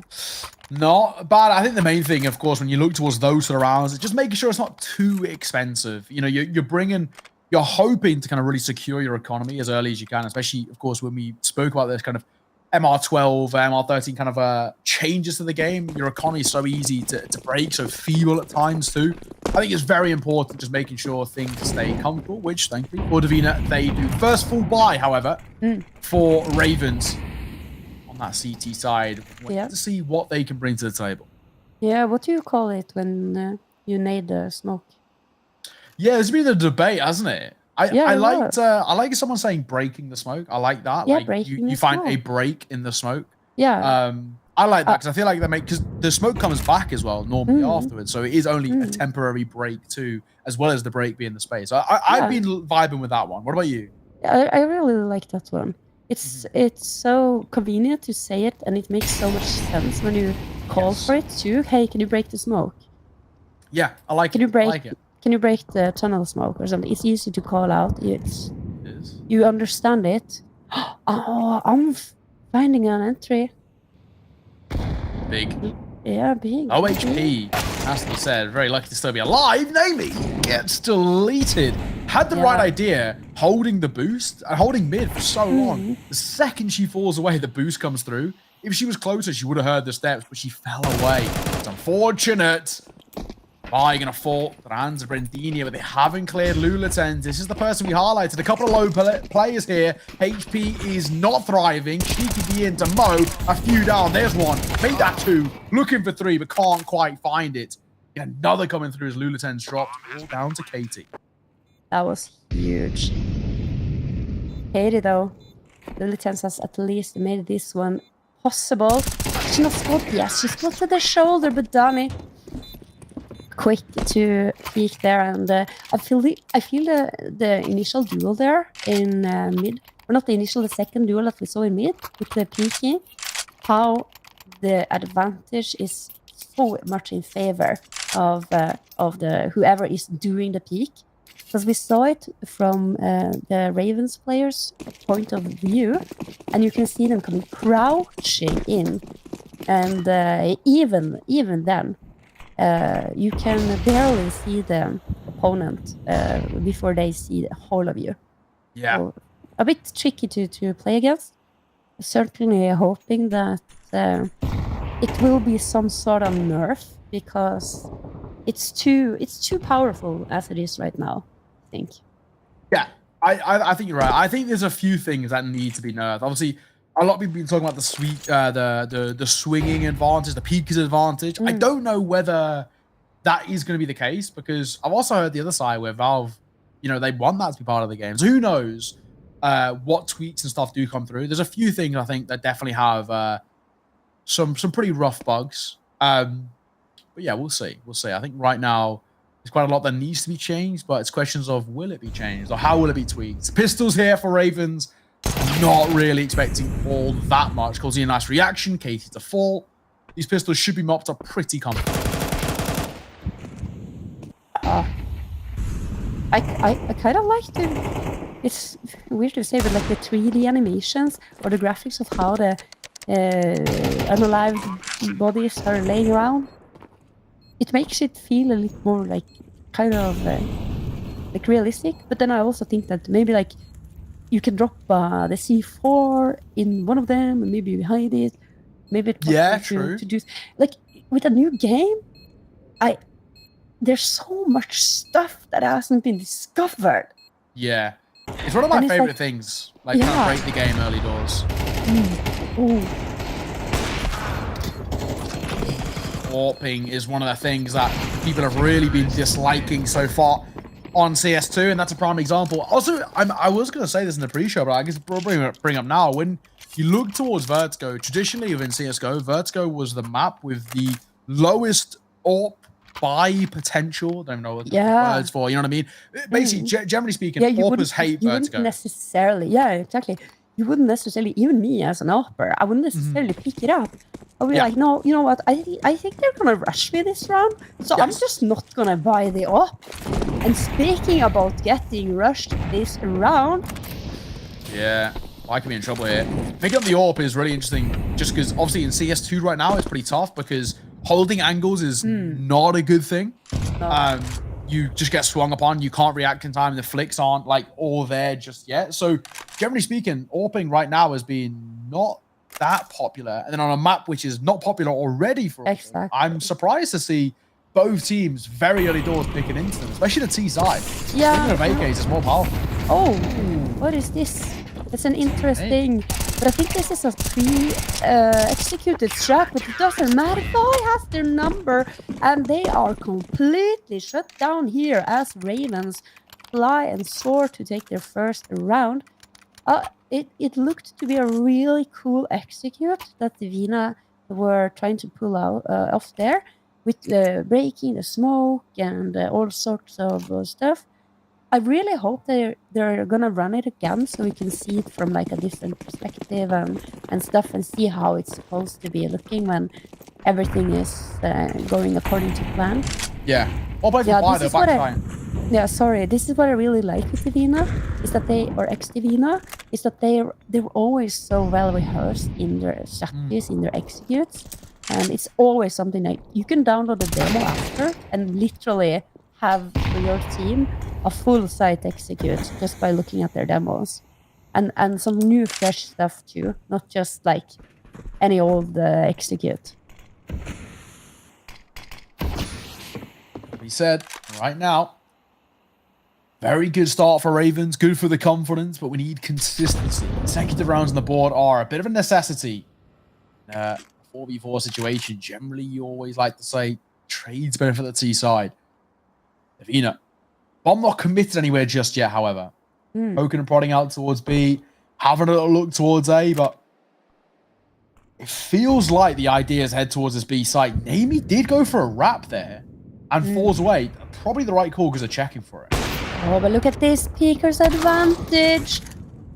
Oh, and the swing. Good reaction there by Chroma. Oh, Brendinja now loses her duel against Vi. Vi has been phenomenal so far. Her and Namie leading the way. But now Chroma, she is going to be charging in here. He fires and Katie gets shaded out immediately. Now AFM and Danny the superstar, gonna be in charge of trying to plant this bomb. Oh! Ooh, What nice. even happened there? That's a double trouble dink with the silence M4. What on Not earth bad. was that? Namie was the one as well who could have closed that round potentially a little bit earlier too. If she went for that ladder rotate, opts against it, but then lines them up there as well. And there's the question marks about the AWP when we come back to it and we talk about that AWPing can be really difficult. In that situation, having a rifle would have just given you that maneuverability, would have given you mobility on the fly. But unfortunately, yeah, a little bit of a standstill. It's broken the economy over towards the ex-Divina too. So now just the pistols for them. Basically a bit of a throw around. If they can get a bomb plant, that'd be lovely. Yeah, they don't need it, but of course for the long game, that would be favorable. Of course, any bit of damage they can do to the economy of Ravens now in return will be tremendous. Vido has been playing great so far. Gonna be tested once again. Oh, this flash play. Arkham, she is coming in at the best possible time. I wonder if they hear this. Namie has the flash lined up. Here it comes. Oh, around there. And I am up with a P250 headshot. Crisp clean. And now Namie, what can she do? Oh, She's no. gonna get completely swarmed, Neo. What's happening? Surely not. Surely not the eco here. Blue attention are going to get a double. That's huge. Coldina holding for a pixel to work with. All comes down to whether Brendina can farm on above the smoke. Now she's all alone and she'll fall. So a recovery from Ravens. But my God, that should not have been that expensive. No. 3 kills coming through for Divina. That's not bad. It's not bad. The play was perfect. The initial idea, we want to take some information, but look at this. Oh, bye.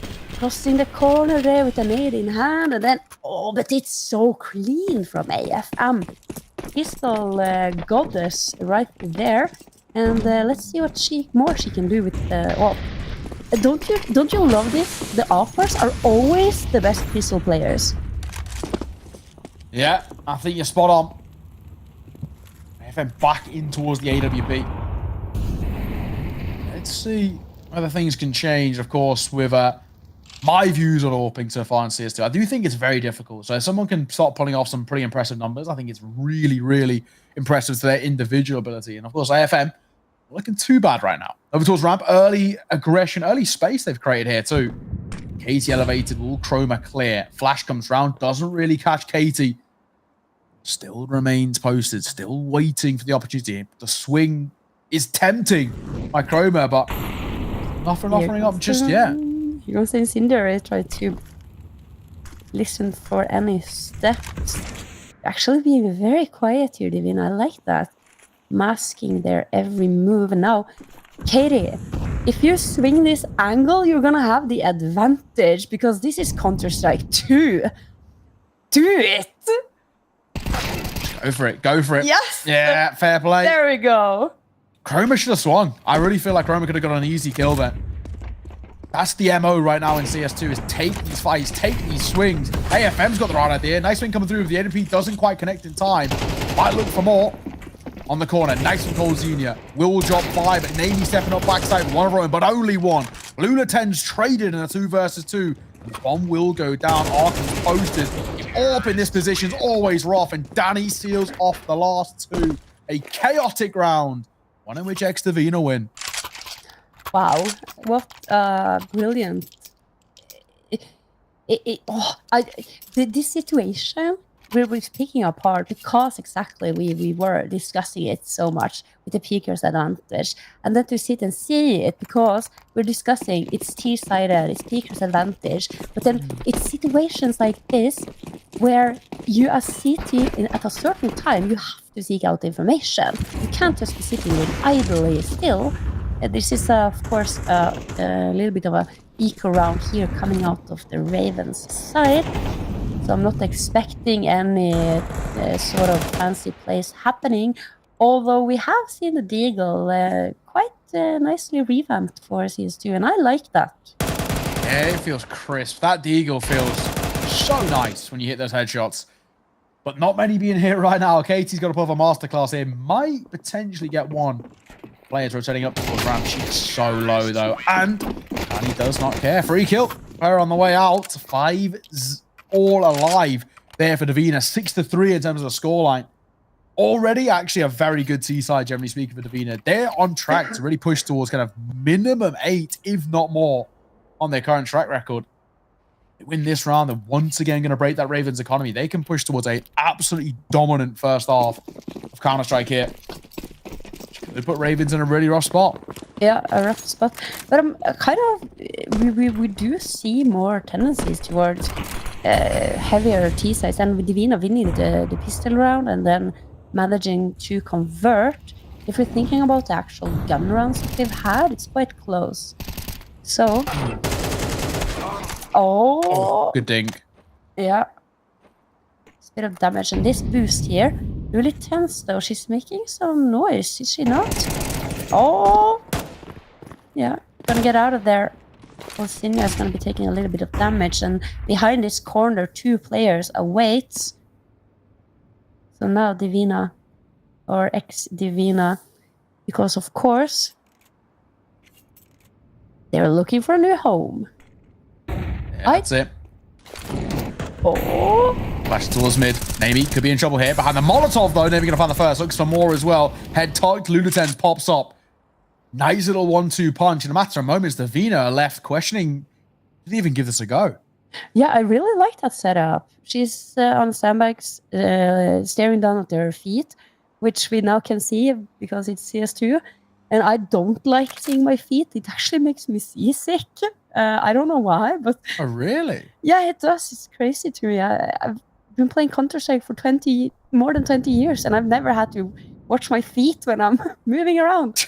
And having feet there now for some strange reason makes me feel seasick when I'm looking down as I'm running in-game.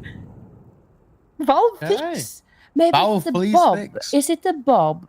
Yeah, there is bob. Head? Yeah, people want, you know, the old go commands where there's no bob. That's not the go command. That's been around since the game was invented. Oh yeah, of course. Yeah, I've never had. That must be it then. That there's my thing is bobbing. The thing is bobbing. No wonder I get seasick.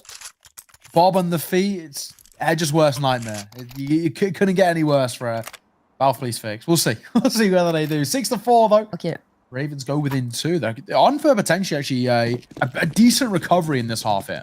Yeah. Do you know why this scoreline is one of my favorites? Go on, tell me. It's because it's my birthday. Ah, okay. Well, there you go. There you go. There you go. No. Here. Yeah. Question is if they are going to continue this push or if we're going to see Divina once again lay back and try to hold on to this area, this space that they've been able to claim. Danny, go for it. Go for the swing. Does. Spots the elbow. Yeah. Doesn't commit. Nade will come through and actually does a good chunk of damage. Arkham's actually still quite lucky to stay alive.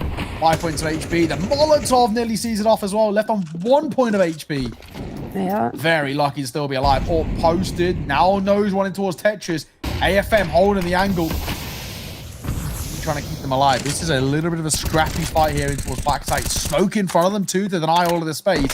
Divina still continue. Push the agenda here over towards the A site. They're still trying to get the bomb down here. Instead of kind of rotating back over towards B, where only one remains. One remains. And but look at these Ravens. They're keeping. Oh, there's no one, and all of a sudden she spots the entire team around the corner there, and Divina, spearheaded there by the two entries of Grendinia and Colsenia. They've managed to do it now. Ravens, they've got no other choice. They have to save. Well, not bad. Divina going to guarantee at the very minimum a lead heading in towards that second half of at least 2 rounds, 7-5. That is to be the case, but on for that potential. 8-4 can be such a damning scoreline. I think right now, Ravens are in a little bit of trouble on this map. Arguably expected in the sense that it was a very good map for Divina, or ex-Divina. Rendino trying to get far away from the bomb, of course. Solo and HP. And the bomb radius is extended in towards CS2. Unfortunately, runs into danger. Final round of the half. We are going to see the first tack pause call here by ex-Divina. Conversations we had. They know how important it is finding an 8-4 scoreline. Yeah.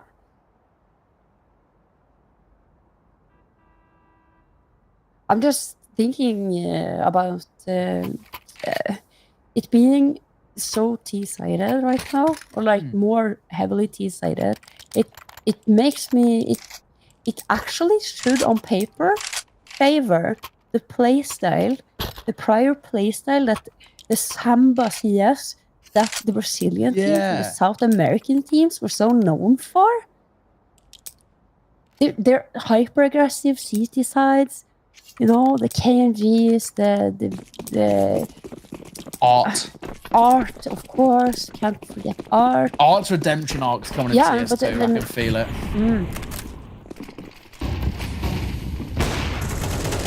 It just lends itself to that sort of playstyle. Because you, as a city, you can't just sit idly by. Of course, you can actually do something other cool that I haven't really seen many teams try yet. I'll tell you all about that after this initial duel here. Now, who's gonna get first contact? I'm gonna find this pop flash at least. Ooh! Oh, the mid push. Be crucial. Colsenia, they're not gonna stop here. Just keep pushing. It's gonna be a good little Raven sandwich here up on side. Nice. Katie, she takes down 2 there. At least. Not bad. Yeah. KT's more though, it's gotta be said. Low HP, and they come flying in. Double mollies as well to hide the space. This flank from Vi is everything. One will go down. That's the bare minimum. Vi trying to deny, but Smoke gonna get in the way of her. Full find 1. AFM to 4. Expecting another as well. The swing doesn't quite connect, but Chroma will. Look some more. Katie on the edge 4 through the smoke. That'll be that. Not a bad first half. We'll see whether ex-Divina can continue it after the break.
situation got upset when I stepped on a memory thought. I did it to myself. That I happy had to break free from the minefield that you are.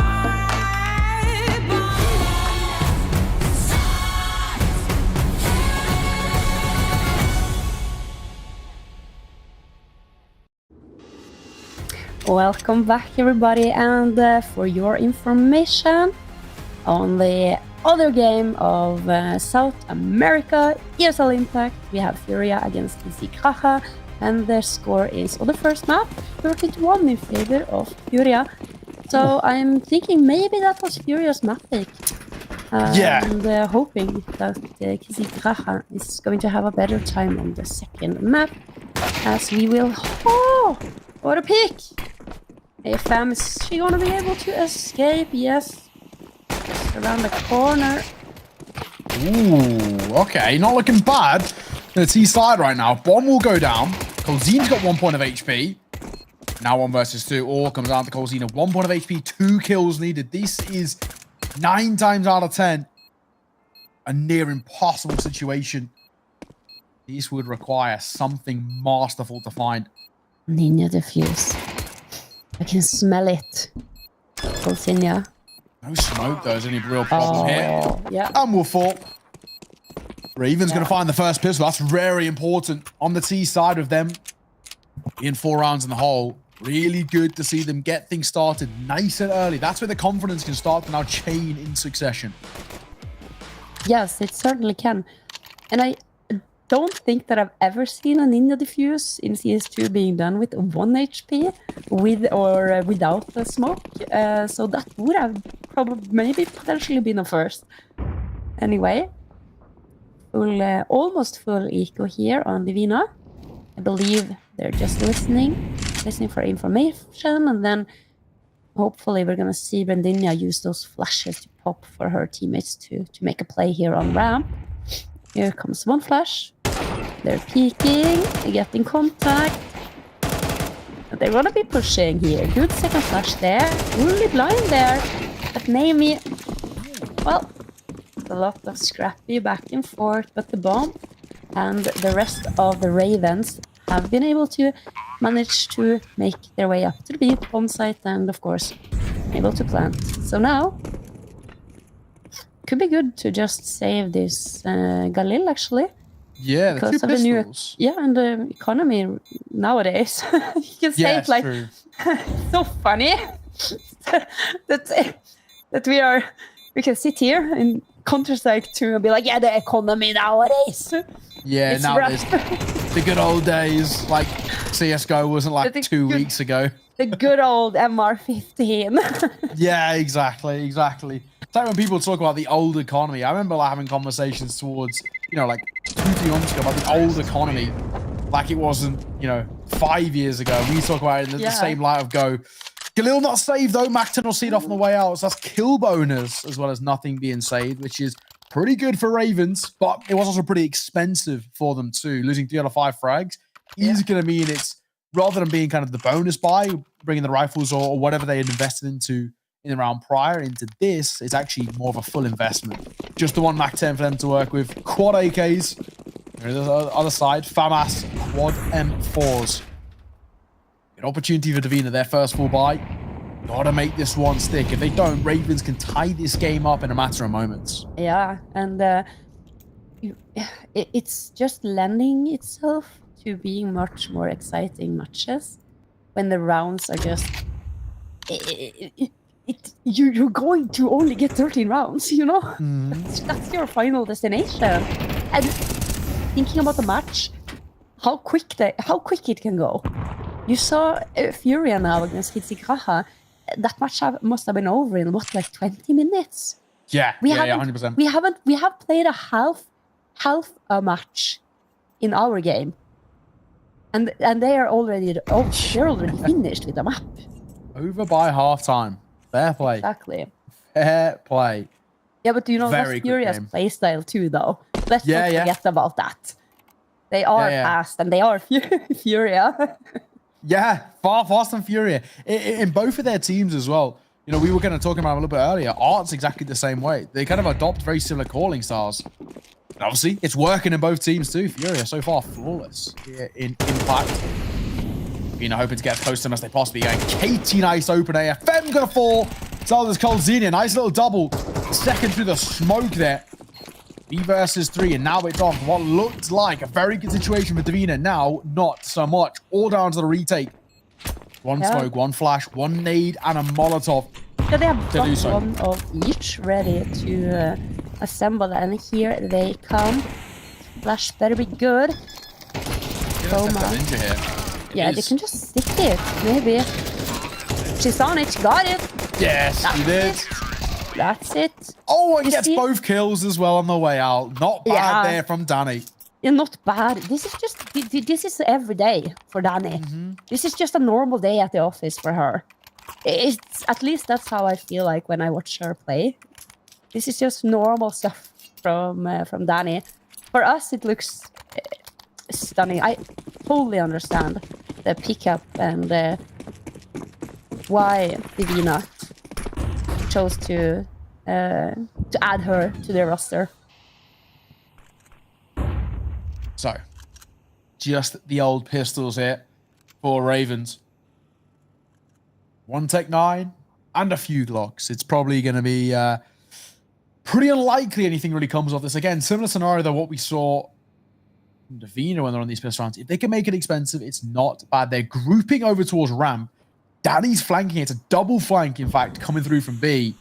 They go a little bit quicker. They don't pause. They could just mop up kills from behind. He tested, though. It's a Pixel P. That FAMAS spots him out. That's all they needed. Now Chroma can relay the information. We'll take that first fight as well. Great nade coming in, but it's Katie for the first. Pistols trying to make something of this. A little bit messier than I think maybe B would hope for. Renina comes through. Nade will come through as well. MP9 will clean things up. And only the one casualty. There was for a second a worrying thought that I could have been quite kind of expensive. Yeah. Yeah.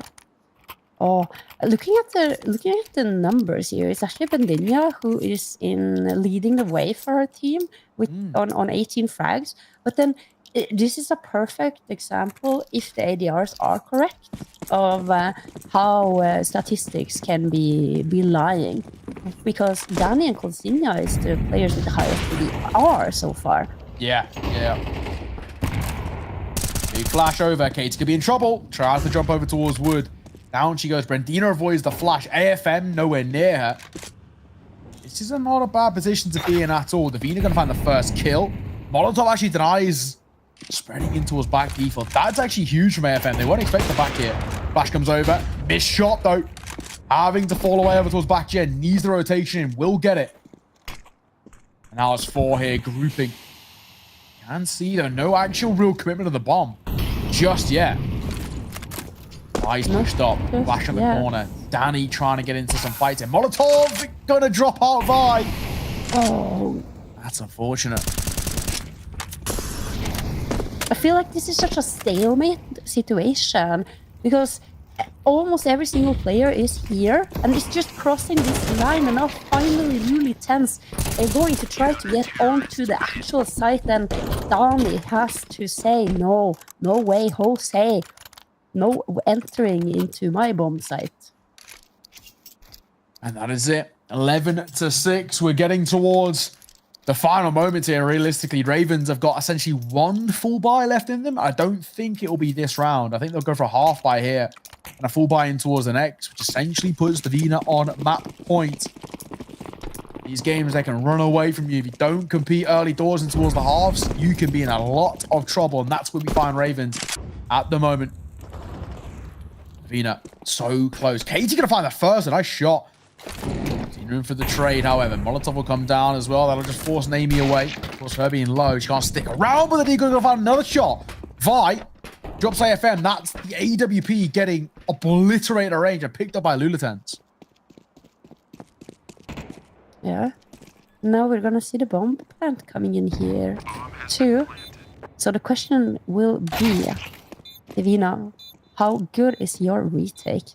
And of course, Peaker's advantage in a retake situation, that can favor the CTs. Lulu Tens though, she's gonna be holding the angle and she hits the shot. And then has been taken out. Olsinja though, from the back, from the flank, she finds 2. Only Lulu Tens left now with the AWP in hand, and she clusters around the corner. And Neo, that has to be one of the best rounds we have seen from anyone so far today. That's incredible. That really is incredible. What a round there. A full eco, or more or less a full eco, coming through from Ravens. Quick out towards the B side. Lulu Tens gets the AWP, and then that is that. Game, set, and match. Really nice work from Lulu Tens in that round. It's completely kept Ravens alive in this game so far. They were in a lot of trouble prior to that. It was looking like 12th on the board and doom and gloom coming towards Ravens, and it's completely revitalized them. All back in play though for AFM. B9 for Brendina. Top fragging on the team, but doesn't get the rifle drop. I'm surprised maybe like kind of a Chroma doesn't drop over with the kind of swap, especially because they're playing the high impact place. Over towards B. Can be rough to lock things down. Slow around it from Ravens, trying to get some space. Nothing offering up. Oh no! Danny tries to go for something aggressive there. Gets cut out by Vi. I think she's been playing phenomenal for her team so far, but now called Sinja. Oh, why she couldn't get that frag though. 2 players around the corner. Fades going back and forth here in Arca with the AWP. She's gonna be able to get this. Yes, she does. AFM, gap in the smoke. Finds the first, looks for more as well. Sets up, spots and drops. Arkham will fall in the same way Kate did, 6 feet under. If you're going to find their 12th, 1 round away from their map pick. Coming in their favor. It's beautiful. It's almost like, are we watching CSGO again? It's back. Yeah, exactly. Up, clutching it out. 1 versus 2. Oh, the second one though. Oh, that she has the confidence to then move and go for another line and to try to search for that final frag there too. Brilliantly played.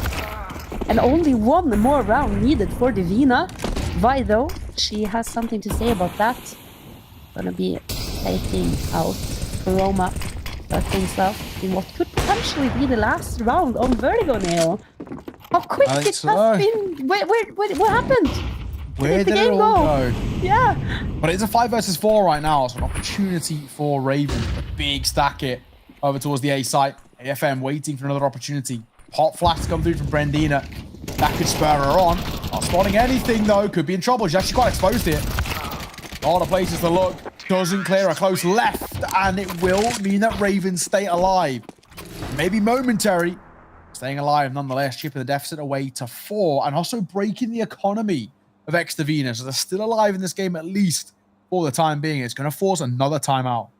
Yeah, another timeout. What we do here, do we go for the full force here, or maybe it's even just to discuss what they're going to do with the force, because I don't see any reason for them to not try to just buy up the Eagles and win it with a force buy. Yeah, I mean, AFM and Chroma are on double loss bonus here. They're on double eco territory anyway. Yeah. So at 14k, even if they don't force here, they're still only going to be able to get kind of max FAMASs in the next round. So there's definitely an argument to be had about forcing up in this round. I think that's what they're going to go for. Yeah. Upgrading the pistols. It's probably actually the right call. They've got space to work with as well in terms of I love the fact that they're not just going for a deagle buy, and they're keeping some money still in the bank. So it's not full investment either. It's a minimal one, but still one that can do potentially a lot of damage to the Ravens. Oh, KT though. Nice little double. Pretty simple there in towards mid. Expecting more to him, nothing offering up. Lula Tens looking to find more of the same herself. Who's gonna come over here? I'm gonna find 1. Lula Tens can't quite adjust in time. Danny will clip the AK. So far, X-Divina are making this somewhat expensive. Yeah, and even saving these 2 AKs for the next round. But this is all that Divina could ever want for in the round. Yeah. Or in this particular round, could have potentially tried to go for it, but when it's an afterplant, it's the other opposite bomb site, and the next round you're looking at to be perhaps investing. Of course, if you can save 2 AKs, the incendiary, Molotov, and a nade. Not to mention they both have Kevlar. It's not Just bad. Perfect. It's a perfect decision here. And how is the bomb radius on Vertigo? You still can save here in this. Yeah, you What's take a HP? lot more damage though. Yeah, I let's see think here it's on about KD. it's about It's like 35. 49. I think Yeah. roughly. Oh, I Oh, more than 4 that. HP. That's 4 HP left. That's not much. Damn, dude, that's like 45 damage there. Yeah. It was like 49 or something? 41. Yeah, Oh, maybe 41. Okay. 41, I think. Something. Yeah, so something in the like region that. like in a 30 to 40 damage. It's a lot. I know Yeah. a lot of maps have been massively extended. That's what, obviously, we've seen a lot of complaints about the changes in the CS2. That's one of the things I'm actually really happy with. It makes saving a lot more difficult. We all know how annoying saving is generally anyway. So I like that. I think it's a really good change. It spurs on fights at the end of the round, which is It does. only a good thing. Yeah, and it doesn't. It makes it more action filled. That dead time that you have usually they're all action. Though AFM finding an opening, finding an entry. Divina, let us not forget. This is an eco round from them with 2 saved AKs potential here to be the last game on their map pick. The last round, sorry. Let's see here. It's gonna be a full-on retake here. Katie can go huge.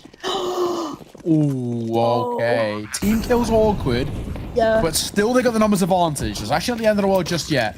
Yeah, more weaponry here picked up too. Now Chroma also on an AK, and this retake can be doable. It's certainly no kit though.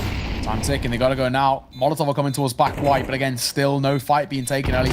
I don't think they have time for the retake here. Up shot misses. Koopy in trouble. Luliten can't peek left. A lot of frags being found here on the way out. Ravens survive the scare. My oh my, this game getting a lot closer. 12 to 10. Divina struggling to close things out right now. Struggling, but the last 2 rounds have been yeah, well, we had eco rounds basically. Yeah. So this is it. If Ravens can win this one, I'm sure they're taking us to OT here. And Divina, they don't want to let their map pick slip away from them in this fashion. So intensifies, and Arkham, he's gonna be trying to peek through this smoke. Very interesting how the smokes bloom in a different way too, right? They do. They've, I mean, one of the more recent updates was changing smoke, so they always plume downwards, which again, I think something I'm a big fan of, because there was kind of these like weird sort of one ways. The whole point of these smokes is it wasn't meant to be one ways, but there was kind of weird ones opting up where you could see legs on certain sides. Yeah. I'm a fan. Chroma. Right idea. But we'll find the kill as well. Now he's to fall away. Gonna stick around for a second. On the reload dropping out. That's really well played from Chroma. Pretty heads up stuff. Luliten's falling is an important kill. Divina on track here. Chroma taking a lot of damage. Yeah, but she is all alone. She's all on her own here on the A bomb site, and she realizes that she has to try to. Oh no! Danido, superstar. He's out in the duel against Katie, and it's all falling apart here. Bendinia left alone here. For sure, she's on 21 frags, so she certainly could try to do some damage, but no, Neo, she's gonna be looking to save. And what happened there? This round seemed to be in favor of Divina, and all of a sudden, things just turned 360 around. Yeah, it's got to be said. I think when it comes down to Divina, just a little bit too passive in that position. I know traditionally when we look towards kind of 4v3 situations, in Go, sitting back and inviting on pressure is the right way to play it. It's not the same when you look towards CS2. In a 4v3 like that, when you know they're over towards ramp, you have to take fights. You have to swing into them. It's got to be all about the trades. Yeah, and the thing is that you can't really, if you want to do that kind of play, you can't be crouching around the corners. Yes, no, exactly that. You're spot on. And of course, Katie in that position on short, she did a phenomenal job. She got both the Divina players, and she secured a site for her team. Lovely little opener there, but that Divina isn't expecting that there can be a player so close. That was a bit of a misplay from them, because they wanted to be aggressive. They wanted to try to get them more information, and it was just a little bit messy, or probably it looked to be an on-the-fly call. So it wasn't something that they had to communicate on the fly, basically. And you can see it when they're not ready for a player to be close, and they can't get the trade because it wasn't a planned strategy, to put it like that. Yes, no, exactly that. Zenit, P9 up close and personal. Hoping something. They've squeezed together some level of full buy here, but I wouldn't exactly call it a pretty one. It's definitely a little bit on the side of janky. We'll see. AK in towards mid. Katie. Good information spotted. Danny doesn't need to stick around too much and continue to play fights up close and personal. Molotov comes through and it's going to fall away. Not a bad way to play this. Back of it towards there. It's called Zenit. Going to have to clear a Molotov, or a bit of a spray going to be needed. Well, there's the molly we spoke of. But Zenit falls away unscathed. Normally, you drop that level of a Molotov, you're holding for somebody to catch that player falling away. So could retake some position. A lot of util drops in towards spawn. They are going to commit here over towards B. It looks like a lot of bodies waiting over towards bottom stairs. Look at this. Berdenia just sat here inspecting her flash, ready for something to pop. And Golzinha is going to find the first Katie, though, with the immediate trade of Neo. Oh, Brandina doesn't need to swing like that. That actually cost them. This round was looking really good if she just held down her position, but she doesn't. Now Raven's in a good position. Danny trying to find a way through the smoke. Has no info to go off here. This is a great site take from Ravens. Hawk him down to the Brandina can stay alive backside there.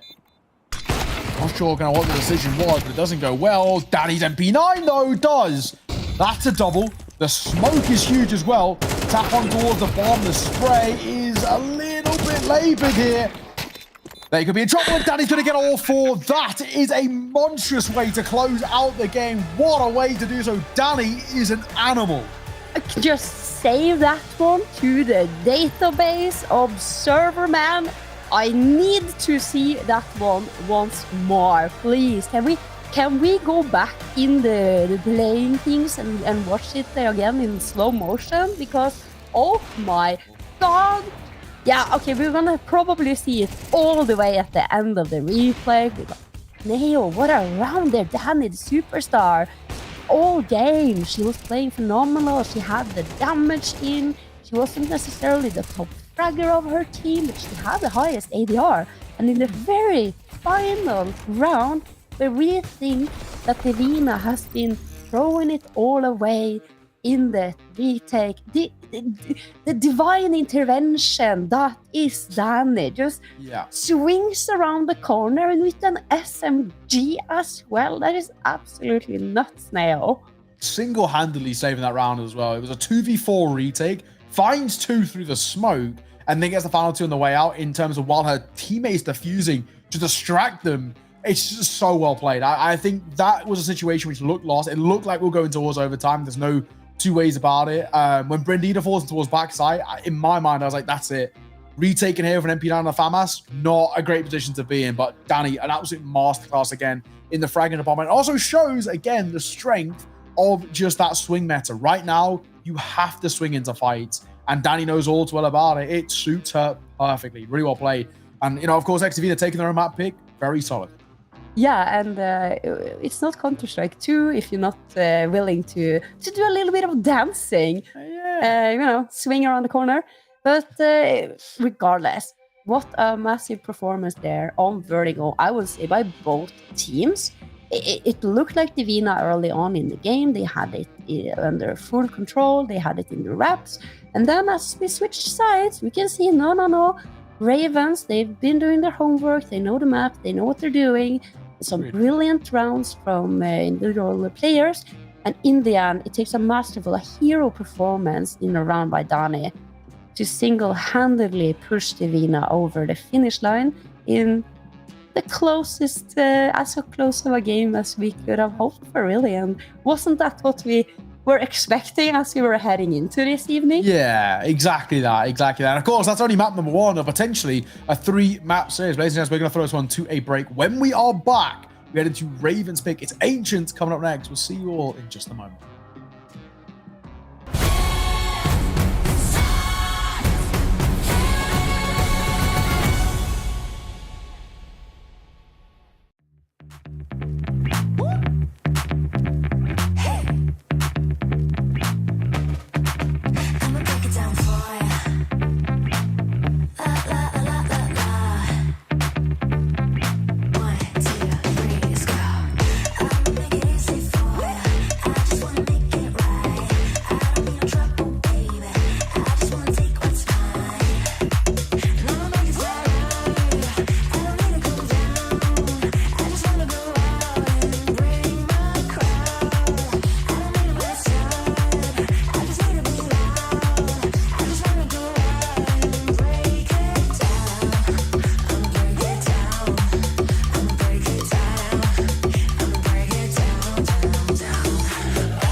wanna know what's up. Trying to get to me through friends, liking me on Instagram, but me and you have never met. Playing it too cool, but you play yourself a fool. Already know you're cute, so why it taking so long? And hanging in the sidelines, you've been mad when the chance is gone. So take the chance, take it now, before you lose it all. 'Cause if you swerve, then you lose all the chance that you can't refuse. Hey, take a chance, boy, take a chance, take a chance, boy, take a chance. 5, 4, 3, 2, 1. So when you want it bad, then you better say what's up. Snooze, snooze, bad. 'Cause if you want it bad, then you gotta be a bad boy. Snooze, snooze, bad. So when you gonna make a move, be the man that you need to be. 'Cause your ex girl broke your heart, but it's time for a brand new start. So take the chance, take it now, before you lose it all. 'Cause if you swerve, then you lose all the chance that you can't refuse. Hey, take a chance, boy, take a chance, take a chance, boy, take a chance. 5, 4, 3, 2, 1. So when you want it bad, then you better say what's up. Snooze, snooze, bad. 'Cause if you want it bad, then you gotta be a bad boy. Snooze, snooze, bad. Baby, baby, baby, boy, you need to move it fast, 'cause you're way too slow. Pick it up, jump, boy, jump, gonna blow that trumpet, gonna make it pump. Make your move, take it to the next level. DJ, turn up the bass and the treble. Ayo, ayo, ayo, check it, ayo, ayo, ayo, check it. What you gonna do, what you gonna do now? What you gonna do, what you gonna do now? Ayo, ayo, ayo, check it, ayo, ayo, ayo, check it. So when you want it bad, then you better say what's up. Snooze, snooze, bad. 'Cause if you want it bad, then you gotta be a bad boy. Snooze, snooze, bad. So when you want it bad, then you better say what's up. Snooze, snooze, bad. 'Cause if you want it bad, then you gotta be a bad boy. Snooze, snooze, bad.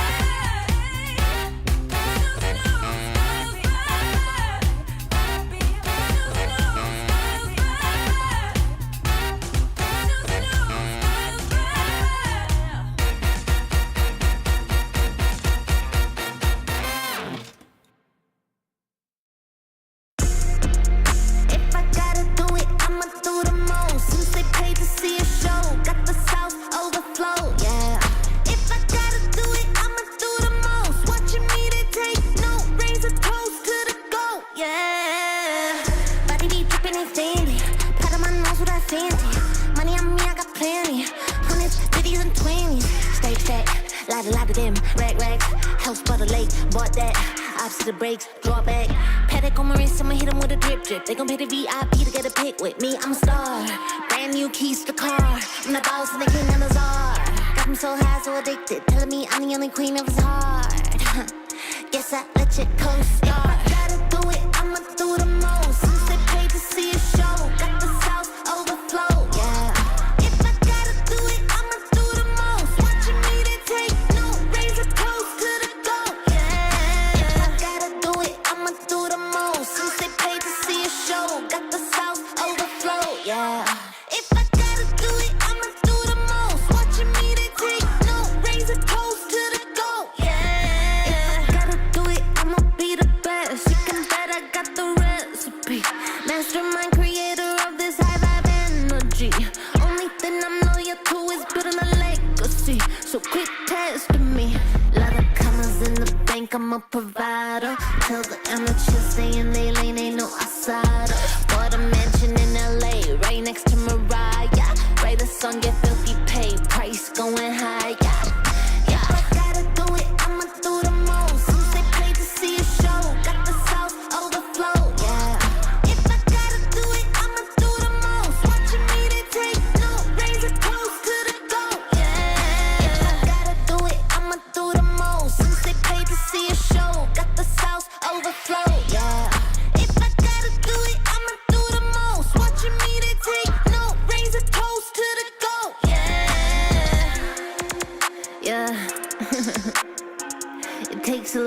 be the best.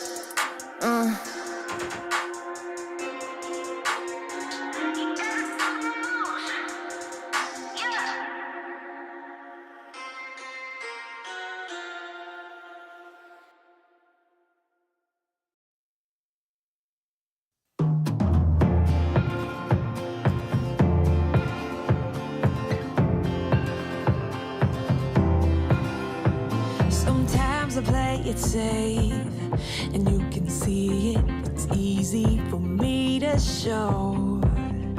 But sometimes I'm really brave, and that just means that I'll try again tomorrow.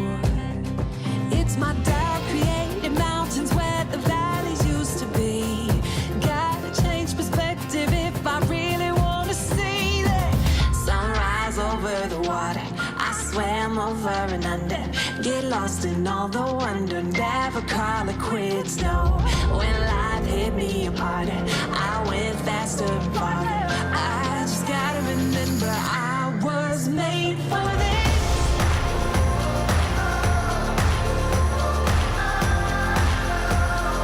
I was made for this. I was made for this. Oh, I live among the waves. Let them take me as far as they want to go. And it's time for me to say, they won't break me, I'm braver than I know.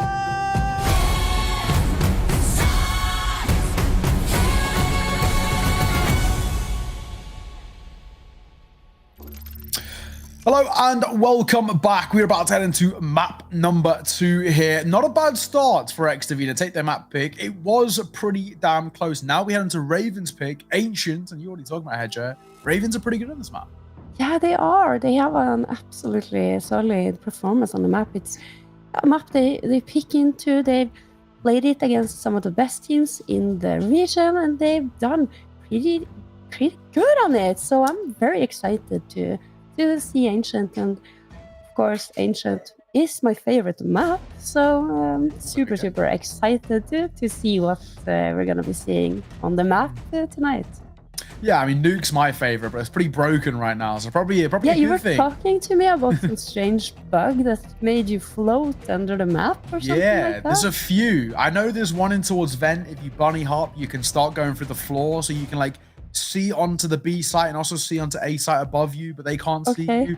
Nice and broken. It's really great.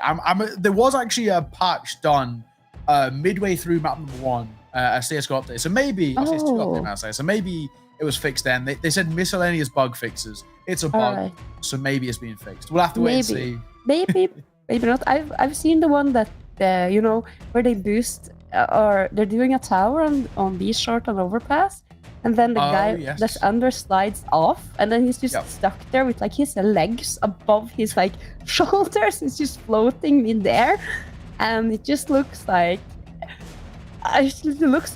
we're playing I don't know, but it's fun, you know. It is. It sparks a lot of conversation. And CS2, I think, despite it being a lot of things that has to be fixed, it's still a great game. And yes, I love that we finally, after so many years, got that graphical update that was very much needed. I agree. I think it looks so damn pretty. So it's good to see. Of course, we'll be heading in towards Ancient, another map which I think that graphical update has really helped. It just looks stunning, the map of Ancient, but also is starting to play very interestingly right now. It's become a very puggy map at the late stages of CSGO. Now into CS2, very swing heavy. It fits the meta perfectly. This is the meta map. I know I Am Cologne, it was the most played map across the entire tournament. Yeah, do you want to know why, Neo? Why? Tell me. Because Ancient, if you think about it, and I said that in the first week that we were showing CS2 on Impact, on ESL Impact, that Ancient is a Valve-released map, and it's the last map that was released to the map pool that's been before we saw CS2. So Anubis, it doesn't have the same. It's what I'm trying to say is that Ancient has been created to be played in CS2. That's my theory. Okay, I like Because that. Anubis, it is a community created map. Yes, yeah, it is. So obviously the creators of Anubis doing a terrific, absolute masterpiece of a map is Anubis. I just have to give a big shout out to them. But Yeah. Ancient is a Valve's map. It's what they decided that they were gonna put into CSGO when it was. It's the latest map that Valve has added to the map pool, basically. And I think that it has been made for CS2, or at least with CS2 in mind when it was designed and created.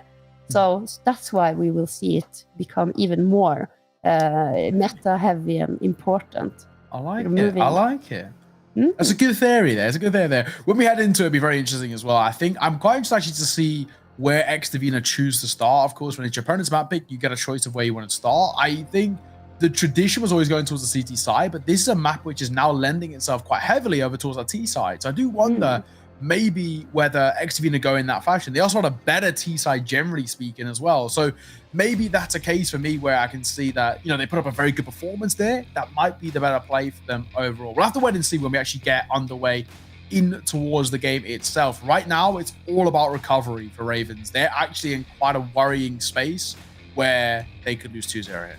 Yeah, and if they're losing 2-0, we were talking about it when we were in pre-game analysis, that everything is on the line here for both the teams, because we have Xdivina, who is without an org, who is finding themselves homeless, who wants to, prove themselves. They want to contend for one of the LAN finals spots. And then you have Ravens, who's kind of struggling. They haven't really been finding their foothold. They've been showing some amazing maps, some series against the fiercest of competitions. But I think it can lend itself because now we're going to have Ancient. This is Raven's map pick. And I have to say, Neo, that what you are talking about in the chat right now, I can also hear that, and it's kind of disturbing me too a little bit. Thought process. I've just muted, and now it's helped me. So that I'd recommend that. I don't know if you can be heard at home. If it can't, you're all good. If it can, unlucky. we'll get it fixed in just a second. But it does all come down to the comeback. Some static. Exactly. But, then just seeing your lovely face and hear your lovely voice is plenty enough for me. Hey, Neo, now that I've got your full attention here, then I'm thinking that, I don't know if you know this, but I can see that I think you're sitting quite close to your camera, if I'm not mistaken. I am, yeah. Yeah, because I've seen your handsome smug face in real life, and sir, your nose is not that big.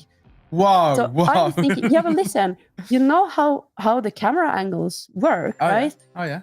It's why everyone thinks that they have such a big nose in today's society. It's because we're on the phones taking selfies from like this close. See, and then, of course, what's in the center is... So I think if you are pulling yourself back a little bit from your sit further camera, back, right here. Yeah, you're just gonna be... Yeah, I feel like I'm leaning though. Just like no, but I'm just saying. I was just saying that, Neo, because I wanted the camera to make you justice. To compliment me. Okay, exactly. I respect. To have the camera work for you, not against you. So. No, I respect it. Fair play. We will be heading underway, ladies and gentlemen, in towards the game. In a second, I think we are just waiting for a couple of player cams to come on, and so you can see all the live reactions, of course. It's what it's all about when we get it underway. It should be happening in just a second, of course, and then we head towards Ancient. I'm really excited for Ancient. Ancient, I think, for right now, for me, is the most fun map in CS2. I just think it lends itself to everything that's great about CS2. Well, great depending on your opinion, but I really am a big fan of the swing meta, as everyone seems to be calling it. Yeah. And Ancient's probably one of the best maps for us. I'm really looking forward to this. If it is Ravens starting at T side, I think they've got a really good opportunity to set the bar very high here and make it actually look pretty entailed, like we might be heading to a third map. I think so. At least, certainly, I'm hoping so, because I don't think that there really is a proper best of 3 series with me on the broadcast, if we don't get at least an overtime served, we were close there on Vertigo. But my appetite for CS has not been satisfied. Okay, well, yeah, who knows? I think we should see at least judging by map number 1, at least a bit of a long one here heading in towards map number 2 too. These two sides actually, despite where they rank in the table, they feel actually pretty even overall. Yeah, and that's and you're pointing out, or I think you're making such a good point there, because when you're looking at the table and you're looking at the rankings, the overall level on this in the South American region between the teams is so even. Agreed. So despite it being okay, I think every single team almost has the potential of upsetting or beating on the map at least. Maybe not in a full best of 3, but and that goes for the entirety of every single team that's in the season here. That's it. They're more than capable. But Ancient Nail, Ancient, why don't you take us away? That's where we're heading. Ancient Raven's going to start on that T side. So Divina did opt to start CT side. Let's see if that comes back to bite them. Of course, right now, this is a map which feels very T-sided. Then, of course, technically, you're leaving your best side towards the second half. That's also a bit of a positive too. Depends how you like to float it. Still, this one is a bit of an interesting one coming into it. Very slow play here by Ravens on the offset. Nothing really offering up.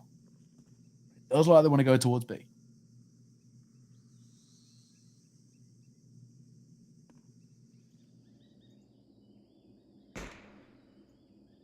And the murder hole. I wonder if you could bunny hop around here and make something fun happen. I wouldn't think so, because, the map's been created for CS2, so at least my wild theory. Wild is why. 2 quick entries. Now, behind the smoke lurks Danny. Tough retake this. Such a tough retake. 5 versus 3. No kit, no util. All comes down to fight and nothing offered up on the offset. Seriously well played by Raven. Larkin going to find one, looking for another, and will deliver. Flawless pistol coming through from Ravens. That is how you start your map pick. Really, really good work. And that's immediately going to put Divina in a bit of a worrying spot where they are going to have to fight from behind from the offset. Yeah, and I'm thinking we're going to see the force spike coming out of Divina. Maybe not. No. I was going to say, I'd more hope not. exciting. Yeah, but there's nothing more exciting than the second round force spikes. But obviously, it's more common to see them coming out of the T side following a plant.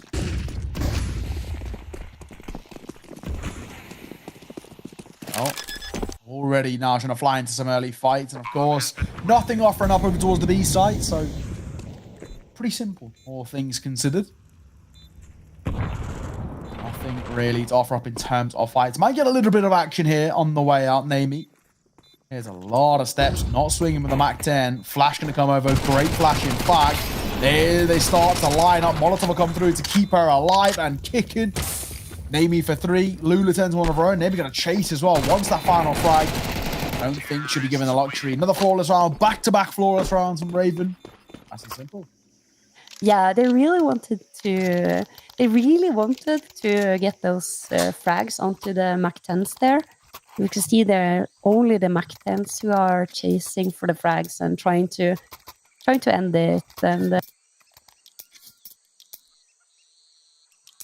I'm almost gonna end some of my friends because they had a visitor. And finally they left. And my door, you know what my door needs? Some WD-40. I'm gonna, it's squeaking so much. I don't know if you can hear it, but anyway, Kosinia here with a little bit of a little bit of a defensive smoke there. That's interesting. It almost does the job. Gotta be said.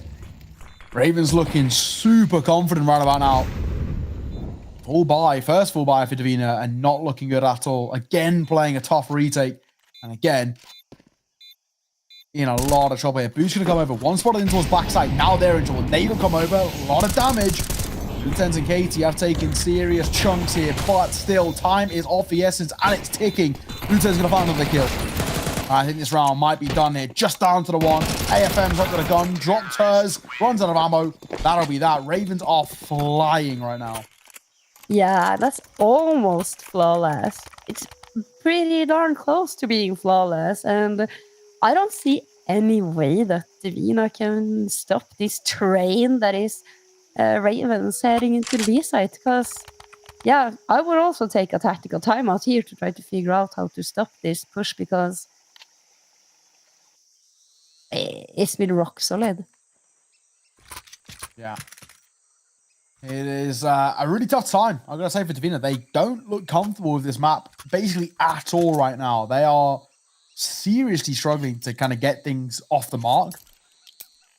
It's putting them in a very awkward position. I think right now, if they don't find a round over the next kind of couple, they're in a lot of trouble. Of course, not really expecting anything here, unfortunately.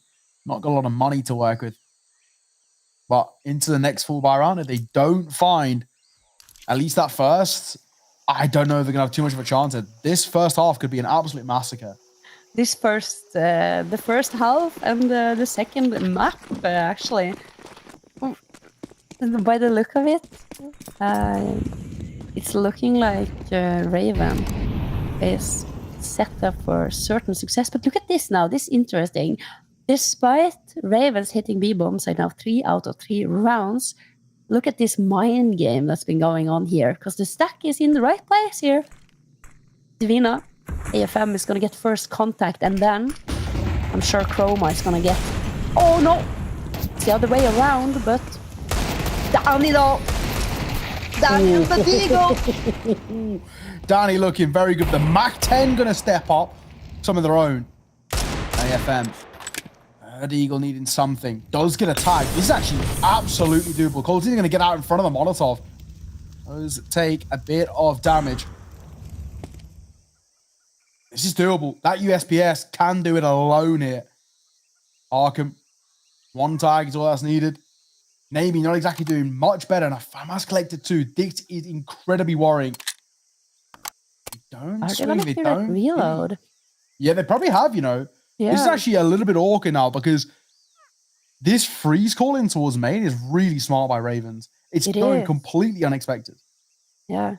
The only thing is that maybe they're going to get the timing completely wrong here. Because certainly Davina is going to be, oh, it's perfect. Never mind now. It's absolutely beautiful. This is so well played from Ravens. That freeze call is genius. Now this retake, while HP still benefits them, it's no armored HP. They've got to take early fights. Low damage is all that's needed. There's the first from AFM. They do have a smoke to work with as well. The fight's going to come through. And it's going to be Davina converting what is essentially an eco. You know, a couple of ecos, but that's just about it. That's such an important round to be taken. Yeah, it is. And it's all on the back of those 3 crisp deal shots that we saw from Danny to start things off. And then despite making what was an absolute Einstein IQ move there by Ravens, freezing and waiting to push out, still in the afterplant. The HP, it wasn't there, and Davina, with the swings, managed to secure their first round. Einstein Peak. Have you heard about that? Einstein Peak. What is Einstein Peak? Yeah, you know what the Einstein Peak. That's when you are in the you're in the afterplant. The Einstein Peak is when you're peaking when they are defusing, but then you're not peaking when they're not defusing. You know? Okay, all right. I like it. The coin toss in the first, like the first tap. That's when you have to do the Einstein Peak. That's when you really have to make the grey matter work. Okay, all right. I feel it. Yeah, so next time if your teammate makes the right call there and wins his Einstein peak. You can call him out and say, nice Einstein peak. Oh, is this an Einstein peak though? Or is it an Einstein grenade? Ooh, nice double from Markham there though. Rendina got to get out of dodge. Does find a kill, 3 versus 3, but it's a janky position. She's so low. With an AWP on AFM. A lot of this comes down to Chroma can pull off something magical. Vibe, very secure. The angle effectively. Chroma, if you're going to play that position, you've got to talk. You have to. Rendina finds another kill, despite being so low, which is super important. We're in a lot of trouble. This AWP's got to hit a couple of shots. Another going to come through. Versus 1 ensues. Nade comes over. AFM waiting for a swing, but Luliten, she's out of there. Yeah, she's gone. And she has all the utility in the world. She has everything required to win this round. And now, as the bomb has been planted, it's been confirmed there for AFM. It's been happening. Smart there to trade out her up for a rifle, because in a retake situation, it's actually favorable to play with rifle because it's easier to peek into the angles. Then perhaps particularly now, 1 versus 1 and Lulitens from Tempo. Oh, she spots her. Oh my god, this is so awkward. janky. Yeah, She has to stick it basically. Oh, it's and not she fine. refuses. She falls away. Honestly, well played from Luliten. She's so lucky Is to stay Lulitens gonna alive. survive? No. No way. She's And lucky she if- doesn't get dropped by and the if- spray. Yeah, and look, AFM even manages to save the op that she swapped out prior in the round. But there are a lot of peeking. So you see this aggression that we see from the CTs. We're just going to see so much more from of that in CS2. Simply because it's going to have to become the meta as the game is being played right now. Yeah. Or as the game is to play right now. Said. Interesting right now, Davina looking like a bit of a different side to what we saw in towards map number 1. Struggling to get that control. AFM's going to hit some naughty shots there. There's the first. An important one. Very important. As you're considering at the moment, with that being the only gun to work with, it's what it's all about. I do like that Ravens, despite losing a player, they're not pushing the agenda there. They're not rushing to get the trade because they know still that they have the weapon advantage. So they lost a player, but at least they're not risking losing more, trying to go for a refrag too soon.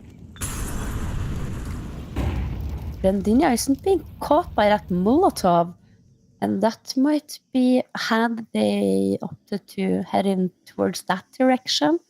But as we see, Naomi has some utility lined up. We can see that a B execute is coming. Well, already swinging now in towards the site. Or pop shotting, but not finding any success. Bomb will go down.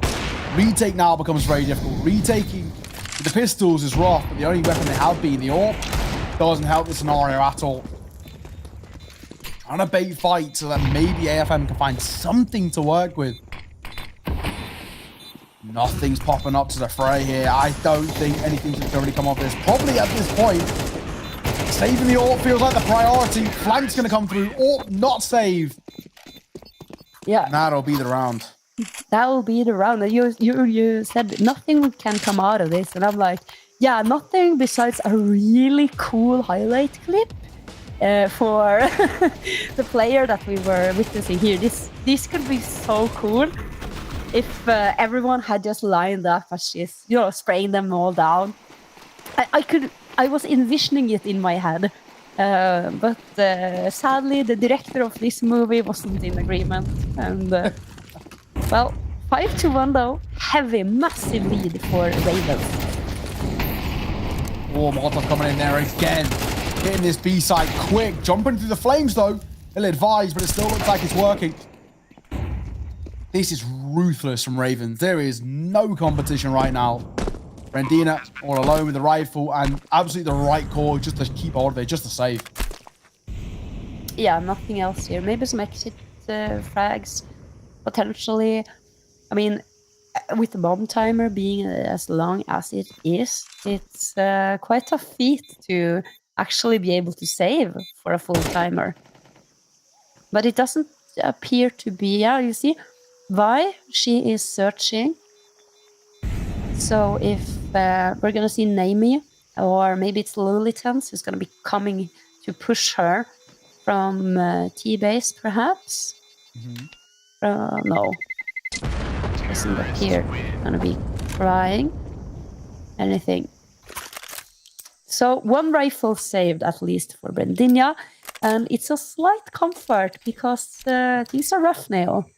They are. They're not looking good. It's just one way of putting it. I'm trying to be nice here, but it has been an absolute massacre these first few rounds. And when you consider what's coming in towards round number 8-2, doesn't look that much better. We're going to see, honestly, at this point, Ravens get kind of 8-9 rounds comfortably. This Mirage absolutely going to be needed at this current track rate because Davina cannot even scratch the surface. No, and it's been really, really rough, and I don't see them finding any great success in this round either. It's certainly going to be another one of these mowdowns that we've seen so many times before. And Danny, though, comfort pick. Comfort pick isn't the right word. I've been having this debate before. Okay. It's like a consolidation pick. Consolidation frag. Okay, Like, I like a consolidation frag. Yeah. Yeah, congratulations. It didn't matter, but you got a frag. Yes, exactly. It has kind of no impact, right? No impact at all. But it's you know, it's a stat on the board kind of thing. It is. It's like a little bit of a decorative for decorative purposes only, basically. But not the decorative is this AK. So if Danny is able to not die from this player who is on,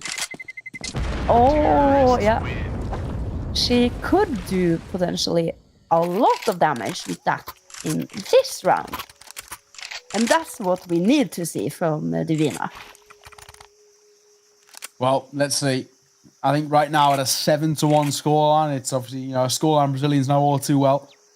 I think this is where we need to see Davina change things up. They are in a lot of trouble right now. Struggling is an understatement. 6 rounds deficit.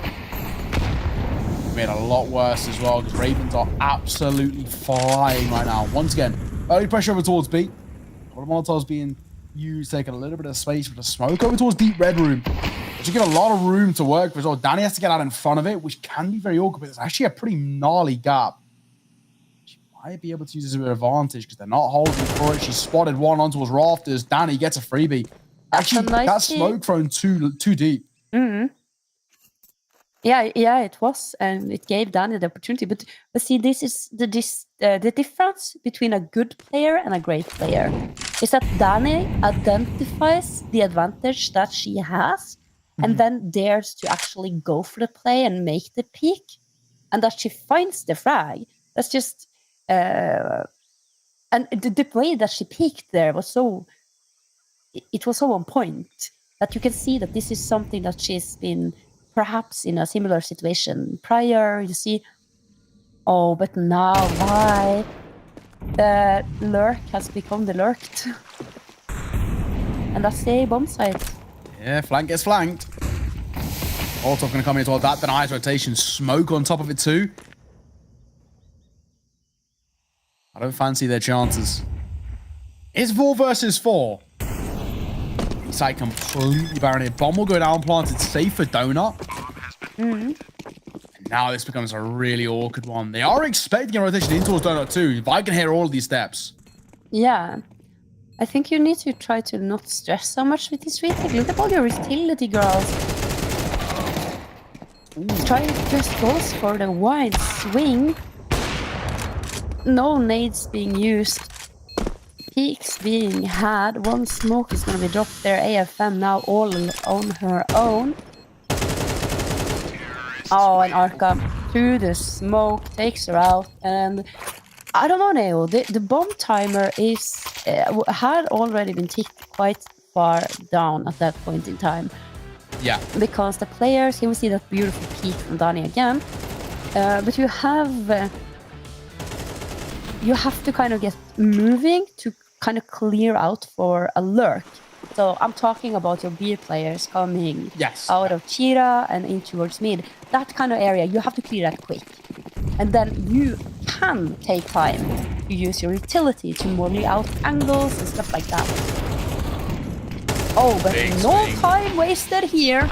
This is just Ravens in a nutshell. This is such confident Counter-Strike being played. But it is still in a 2 versus 2. Not exactly flourishing just yet. Danny in for the flank too. He's got a good idea. Molotov will deny Brandina, at least coming through that CT short side. The AWP holding long. Namie's got the right idea. Just needs to hold the position here. Swinging out. Good shot. Brandina falling all down to Danny. Does she get expected? Does she get checked? Surely. Oh, back turn to no. Lula 10's on the 180. Will find it 9-1. This is brutal. Oh, it is brutal. I don't know if she was expecting the second player to be on site. Because when you are in a 1 versus 2 and the bomb is being planted, you should really be focusing on trying to find the player who is not planting the bomb, because they are the only person who can actually murder you at that point. Yeah. But it was a really good play there, very close, and just a crosshair placement a little bit higher would have actually won her the round. Once again, I think Danny just doing Danny things, and once again, showing why she's on this team. Nice three. Actually not a bad trade overall. Nearly gets a second as well.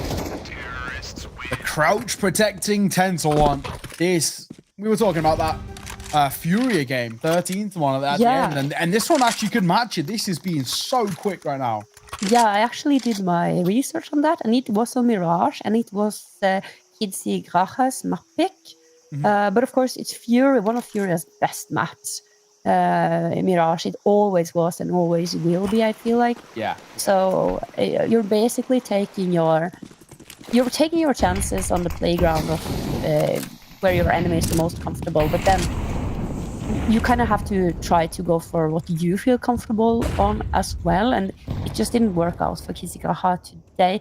I wonder how it went in the second map though. Maybe we will get an update on that for you guys in a moment.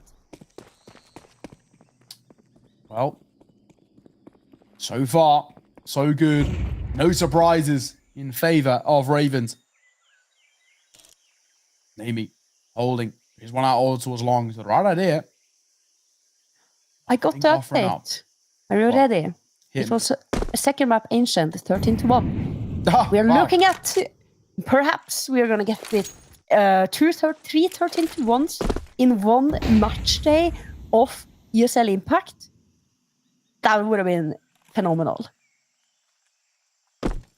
Yeah, it's could be pretty interesting to say the least. Definitely unexpected, I think.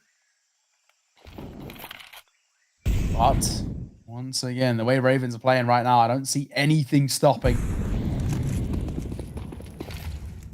You're gonna go out towards the A site. Unfortunately, nobody's home. Should be pretty simple, all things considered.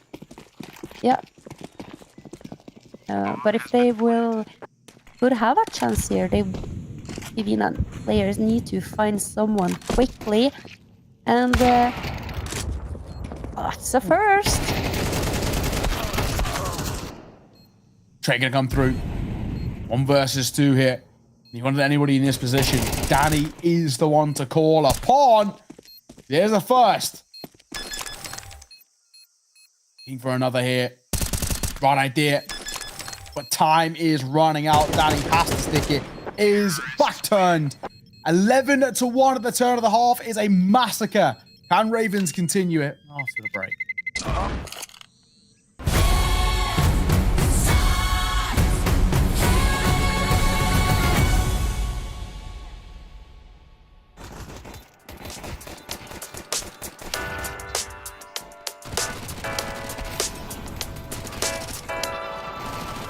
How do I deal with what I'm feeling? Maybe I just don't. What you're doing, I'm in ruins, all alone. I'm all alone, and nothing I do helps me forget about you. You just came out of the blue. If you only knew, let's sit and have a cup of coffee. Let's go to a restaurant, go to a field, pick up some strawberries, then maybe let's fall in love. Sit and have a cup of coffee. Let's go to a restaurant, to a field, pick up some strawberries, then maybe let's fall in love. Sit and have a cup of coffee. Let's go to a restaurant, to a field, pick up some strawberries, then maybe let's fall in love. Deal with the feelings I feel when you come near me. All I can see is you and me together, building a future forever, loving till eternity. I see you. Can't you see what you're doing to me? The way you got me, baby, it's like I can't even breathe. You're all that I need, and nothing I do helps me forget about you. You just came out of the blue. If you only knew, let's sit and have a cup of coffee. Let's go to a restaurant, go to a field, pick up some strawberries, then maybe let's fall in love. Sit and have a cup of coffee. Let's go to a restaurant, to a field, pick up some strawberries, then maybe let's fall in love. Sit and have a cup of coffee. Let's go to a restaurant, to a field, pick up some strawberries, then maybe let's fall in love. And maybe let's fall in love. Then maybe let's fall in love. Then maybe let's fall in love.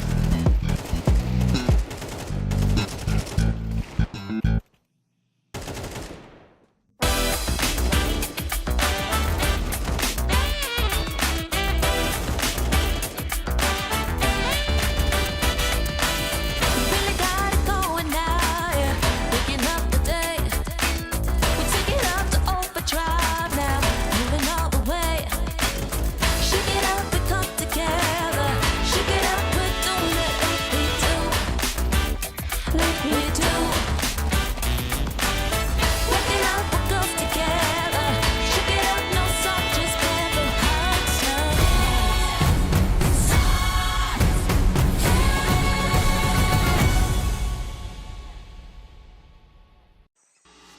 There we have it. What a one-sided half here, as Ravens have utterly dominated Divina here on their map pick of Ancient and Neo. What a showing that we have seen from Ravens here on Yeah. Ancient. Especially considering, on the flip side, how good Divina looked into map number 1. They have just not shown up so far. Miraculous T-side needed. But honestly, I'm with you, Hedge. I think it's going to go to Mirage. I can't see a world in which it doesn't.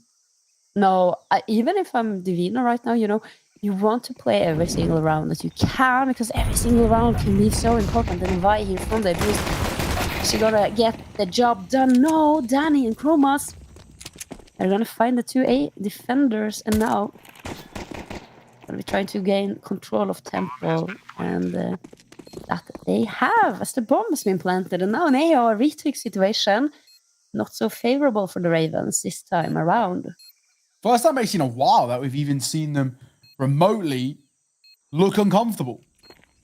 Swing going to come through as well. Anti-flash being played here, but it's a lovely double for Crow, not going towards back sight, and not a bad pistol round. Divina kickstarting their T side well. Needs to be a masterclass to pull things off, to even consider this game getting close. Yes. That's the way to start it. Yeah, that certainly is. And it's the only way to start it, because certainly if they were not able to win the pistol round there, they would be looking at, when we have this kind of scoreline, when we have this eco round, I can kind of talk about the stack that we have going on here. Because I wanted to see this kind of stack in the pistol round prior. That's what I wanted to see. When you're playing this strategical, tactical mind, you know you're gonna be sitting on. You can be sitting on A side playing 5 versus 5, and you know if you win the round, if you made the right call, you won the map. Yeah. Well, let's see. More gambling, basically. Yeah, exactly that. Or Gambling. And they might get an opportunity to get a couple of kills. Or more educated guesses. Exactly. Exactly. Well, right now, this could be a little bit of a mask and a cleanup for the Mac 10, potentially. That kill bonus could be huge, especially later down the line. Other ideas, though. Okay, he's going to find a kill. Yeah, but are they still going to commit after this information being conveyed? Has perhaps not enough players been spotted here? The evacuation has commenced. Everyone, move along. Nothing to see here. Nothing to be here. On the B site, and Katie. Oh, she's going to be trying to get some money here. Extra bonus with the Mac 10. But to no success. Maybe on the other hand, finds a headshot. Maybe keeping the Galil alive here might be the worst decision. Bit of longevity in the economy is not always a bad thing, I guess. Yeah. Whether that is the possibility. Scout holding, nothing going to offer up. So that'll be that. Yeah, I mean, you have one side of things, which is to gamble and basically do a coin flip, A or B, 50-50, on a fair 5 versus 5 fight on the site, or might as well then, if you're Ravens. Every single weapon could count.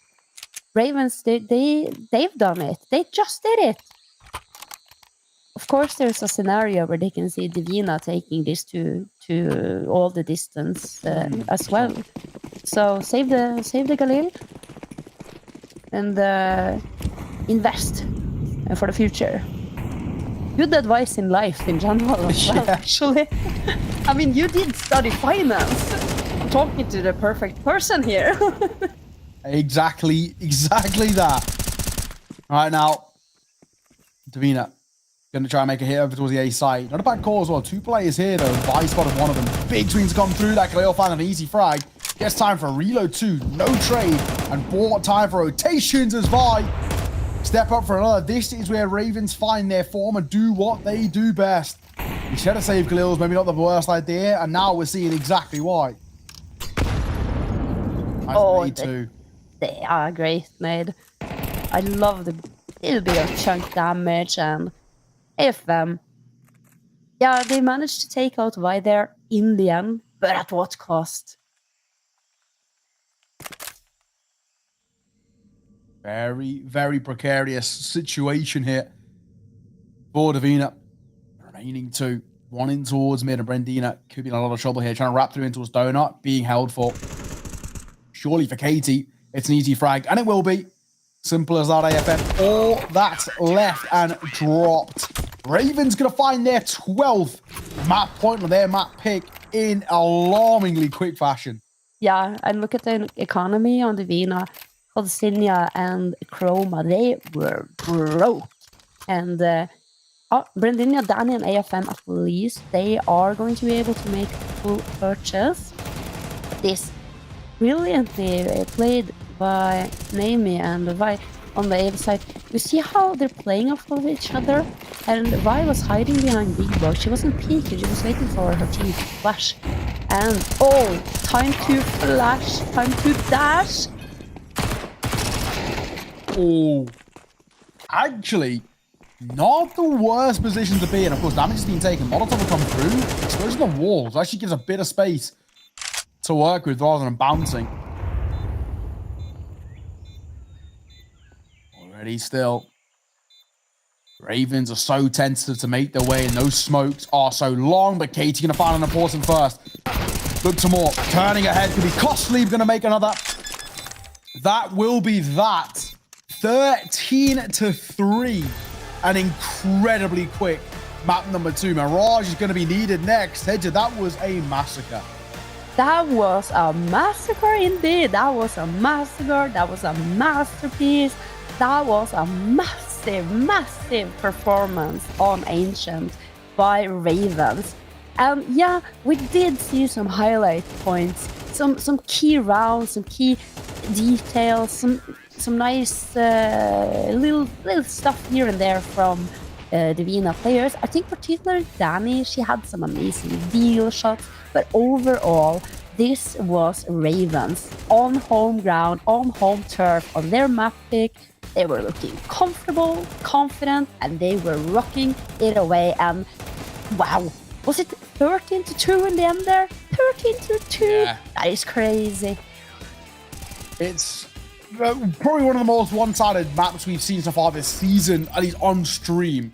That was brutal. There really just wasn't a competition. And I think the most surprising thing about the whole scenario was just the fact that when we look at map number 1, Divina looked so strong. And then just non-existent there into map number 2. And there is such a disparity between map number 1 and map number 2. And it does make you question, then going into towards Mirage, what Divina did we get? Yeah, what Divina did we get? Good question, actually. But I think it's just showing, not necessarily that Divina has been falling off form, but it just shows how utterly dominant Ravens is on Ancient. Yeah. Ravens and Ancient, they are a match made in heaven. And I think it bodes well for Ravens when we see what they can do on a map that's basically been created for CS2, that they're showing they have what it takes to play the aggressive, or basically play as aggressive as you basically can, like how far can you push it, but then also showing, you remember that round where they did that freeze play in A main? Yes, yeah. Yeah, that they can also pull the brakes on when it's required. Honestly, I think it was just a very smartly played map. I think when it comes back to it, Ravens looked so confident on that map. And I'm really hoping that confidence now follows up in towards Mirage. Of course, we look towards things like knife rounds and things to decide where you start, but Ravens across both the T and the CT side were in complete control. There wasn't a competition, and that's the big thing for me. So I'm hoping that transitions Blazing us making the first one to a break. When we are back, our decider is up. Is Mirage coming up next? Who will take the series? Nothing to wait and see.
the keys to your Mercedes and went for a drive.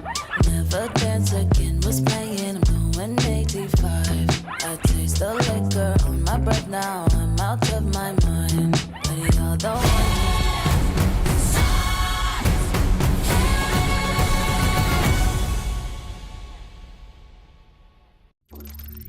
Hello and welcome. We're about to head into map number 3 after the back of probably what was one of the most one-sided maps we have seen on stream so far this season. That was a massacre, 13-2. There was just no competition at all, and all credit to Ravens. After losing Vertigo, they find a newfound form, and we now heading towards, of course, Mirage. It's anyone's game. Yeah, this is not South America. This is Slaughter America tonight. Because we saw in the other game, we had Furia against Kitikraha, and that was a 13-1 and a 13-1 clean 2-0 victory. And now a 13-2 scoreline on Ancient on stream. Brilliant performance by Ravens, but as you mentioned, Mirage, not necessarily my favorite map pick, but on CS2, I love watching Mirage. I'm so excited to watch Mirage. And I'm super, super happy that we get this map as our decider tonight. Because we both know both teams very comfortable on it. It's I would call Mirage, particularly for ESL Impact South America. It's the kind of mascot map. Mirage is the mascot map. And it's usually a decider map. If you have Furia, you will be perhaps picking it. So a map that we see played often, where everyone is comfortable and we can see upsets happen. Or, as we also saw earlier today, on the or we didn't see it, a 13-1 clean stomp from Furia. So anything can happen on Mirage. And Neo, what do you think we're going to be seeing? It's actually really tough to call just because of how well Ravens played. I think Ravens have now fundamentally understood that if they just play their T-side rounds quick, they are, without a doubt, the better side. They are so confident at these executes. I think if they implement the same ideas and the same play style in towards map number 3, I think they've got a really good chance of taking this. I'm, in my mind, going off the back of everything that went so damn well on towards Ancient. If Ravens could just replicate, it doesn't have to be, you know, anything too flashy, anything too kind of basic. All it comes down to is, can they play this fast style of play? They're going to be starting at the T side too, which is really good for them. Keep things quick. Ravens could be in for a good time. Davina, their morale's in a little bit of a, you know, a rough spot. Yeah, even just the colors of Mirage, it looks so much more vibrant. And Colsinia tested quick B execute here, a B pop. But we're going to be looking at a 5 versus 5 retake here unless something happens. Very quick execute. This is what we spoke about. Ravens, they have understood the fundamentals of what made them good in towards Ancient. Already, though, not exactly the greatest thing in terms of the retake. There's the first. 5 for 2. That's huge. Answer back with a double roam by Coldinia. Still on, though. Still absolutely on as Katie's finding frags. Lula tends towards get right one of her own. I think that will be that. No chance to defuse. Tap on towards the bomb. Might just stick. Hang on a second. She does, but she's too scared to hold it. I don't really blame her. Trying to bait in the fight here. It's messy. It's scrappy. Lula Tens gets another on the way out, but won't survive. But Hedger, who cares? Yeah, who cares? But Colsinia, though, brilliant retake attempt. That's the shot that started it all off. And in the end, 1 versus 1 there. No time on the bomb. No time left to defuse. Couldn't. And would probably not have been able to stick that defuse regardless. But it is actually, it's Vice 2 quick ones as the retake started to happen. That really saved the round for Ravens. He said, I think right now, this has been a very good display from Ravens in the sense that they've brought over that playstyle that we spoke of. That's the only thing I was hoping for. We didn't see it at all towards Vertigo. They weren't playing that fast, aggro style of play that they kind of net them all the success. They've gone for it again. Over towards A, free site, gamble stack. Unfortunately, gamble in the name, in the nature. doesn't amount to anything. Yeah. And look at this now. Arkham is like, okay, they are all yours. Farman. And I'll swing on your contact. Good bit of damage there, and might be able to save 2 rifles here for the 3rd round. Brendinia and Danny. Only a Mach 10 available for Danny. But with today's economy, at the state of the economy nowadays, absolutely atrocious.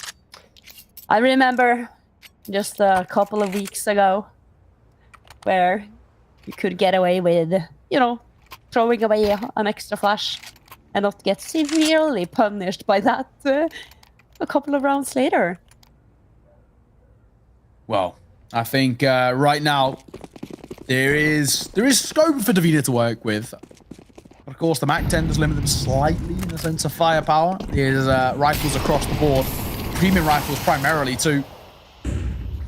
Ravens want to speed things up once again, though. It looks like Davina kind of want to match them at their game. Potentially playing towards mid here. Yeah, I also really like that there's a there's a difference between the T-smoke and the CT smoke. Yes. Easy for the spectators as well. Makes her kind of a lot easier on the eyes. Nice kind of trades coming through and actually benefiting Davina here. Reloads would have been heard. Namey has at least some information to work with. Going to sit in the smoke. Who spots who first? The answer will be AFM. That smoke, a gap opens up like chest height there. And Namey's still blinded. Couldn't see a Lulaten's on her own. Nade comes over, avoids the bulk of it. 1v3, not easy.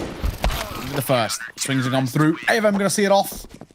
And that will be Davina going to find their first round. Important to kickstart things for them. Very, very important. And I am hoping that we're going to be seeing an up on AFM. There we have it. Already on 150 ADR, AFM. Quite a good start. Let's see if she can keep things up. Of course, our force spy out of the side of Ravens.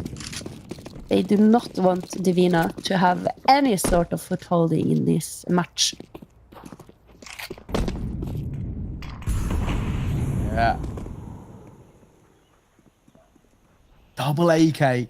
It's not the easiest, but actually it's still doable. They're playing this pack mentality, which I like. The Ravens have an opportunity here. That's the right way to do it. Swinging in. Chroma relaying all of this information. She's in trouble now. She knows she's about to be potentially overwhelmed individually, but there's 2 more people to support. Swinging to come forward. AK for the first, but the opening double go the way of Davina. Good position. They still haven't clear calls in yet. Still tucked in towards apartments. AK. There's who clean things up. 2 versus 2, but look at the damage dealt to the T side. They cannot escape from this position. For the time being, trying to find something to work with. The smoke going to give them room as well. Cross being made. AFM. Tunnel vision ever so slightly. One will get planted. Yeah, she lined up the wallbang for a different bomb plant. Or the default bomb plant, actually. But now, I think if AFM can go in first, try to find the contact, Brendinia only needs to trade. Can she find Luliten's here? Luliten's 4 HP. Not much. It's so tense.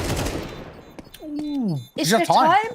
No, she doesn't know kit. No, she does have. No, she doesn't. Oh Yeah. my god, she's She's even not gonna gonna set the order. survive. No, She's not gonna she isn't. make it. Yeah, no chance. My god, really well played from Ravens. Double AK buy there. And a few pistols. Yeah. And they made it work.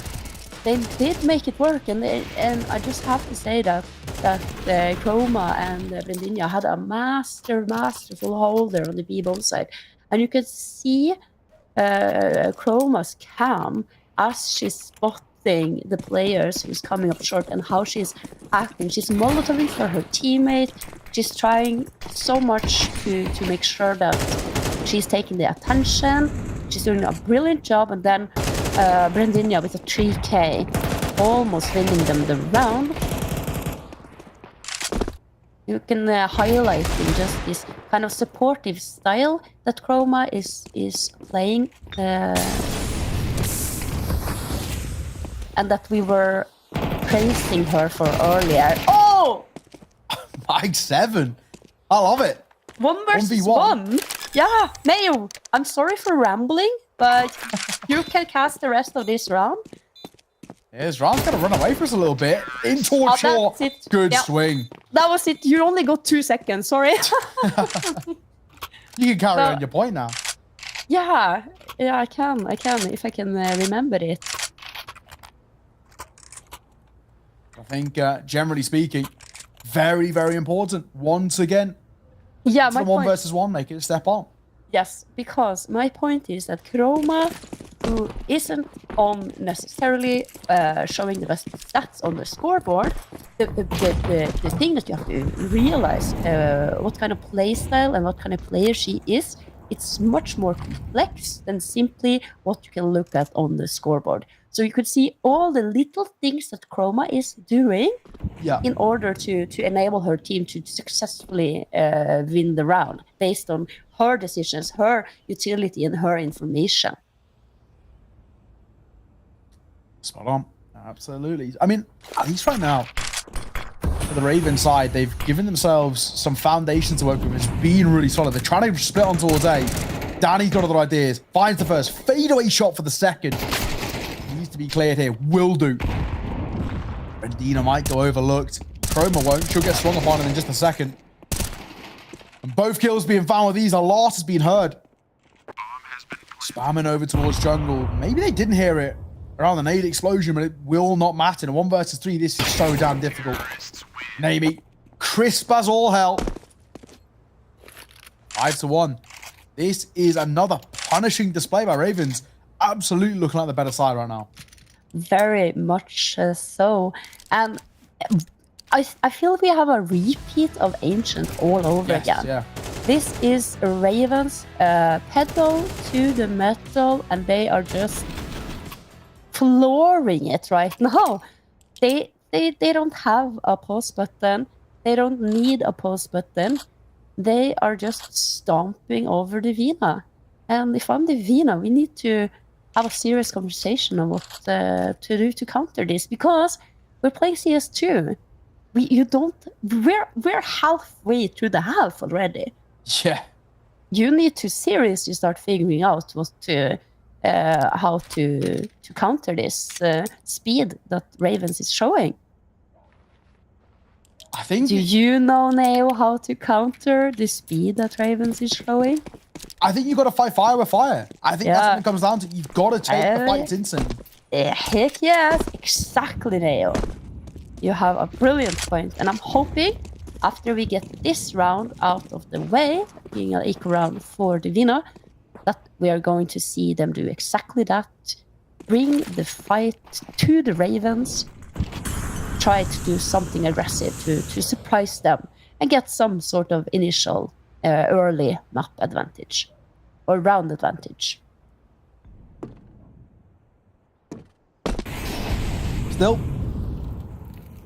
in this round, we're not expecting too much from Divina, just in the sense that they don't really have too much to bring to the table. What's that towards B? But there is actually a nice little flank happening. When you up top left, two are rotating in behind. As they hit towards the B site, AFM, nice shot with the P250. Stays alive in towards back site, giving opportunities for that flank to pull off. Surely goes unexpected, but more kills are being found. Bomb will go down, 3 versus 3. Double rotate coming in. This is a gnarly one. They could get away with a lot here. Orc goes down. Potentially more on the cards. Do they expect the second? No, they don't. Pistols converted for Divina. They're going to make a low buy round work. What a great flank. Wow, what a great flank and a great trade, an excellent retake, and the Divina. I was counting that entire round out. We were not even going to have a discussion about it, and then out of nowhere they managed to clench it like that. They've yeah, Divina. I see you. I hear you. You got what it takes. So a tactical timeout from Divina, and they've gotten paid with full dividends. Did you like that one? I did. I like it. Especially from my finance side as well. So I respect it. Tricky bit of a boost there, but yeah. In the end? Yeah, it doesn't matter. Yeah, you can find a different way to play it. And oi! Here comes the push. Ooh. Shot gonna come through. Or missed, but looking for a second crack at it. But it doesn't matter because Chrome is hitting. A nice couple. Will be dropped out by a swinging D. And AFM sees off with a final double on the way out. So Davina gonna find 2 rounds in a row. All that we want to be seeing, especially considering how rough things started. That's really important for me. Just a bit of consistency. Yeah. Consistency and stringing rounds together, building your economy, all very important. But when it all boils down to it, if you can't put 13 rounds on your side of the scoreboard, you are not winning games.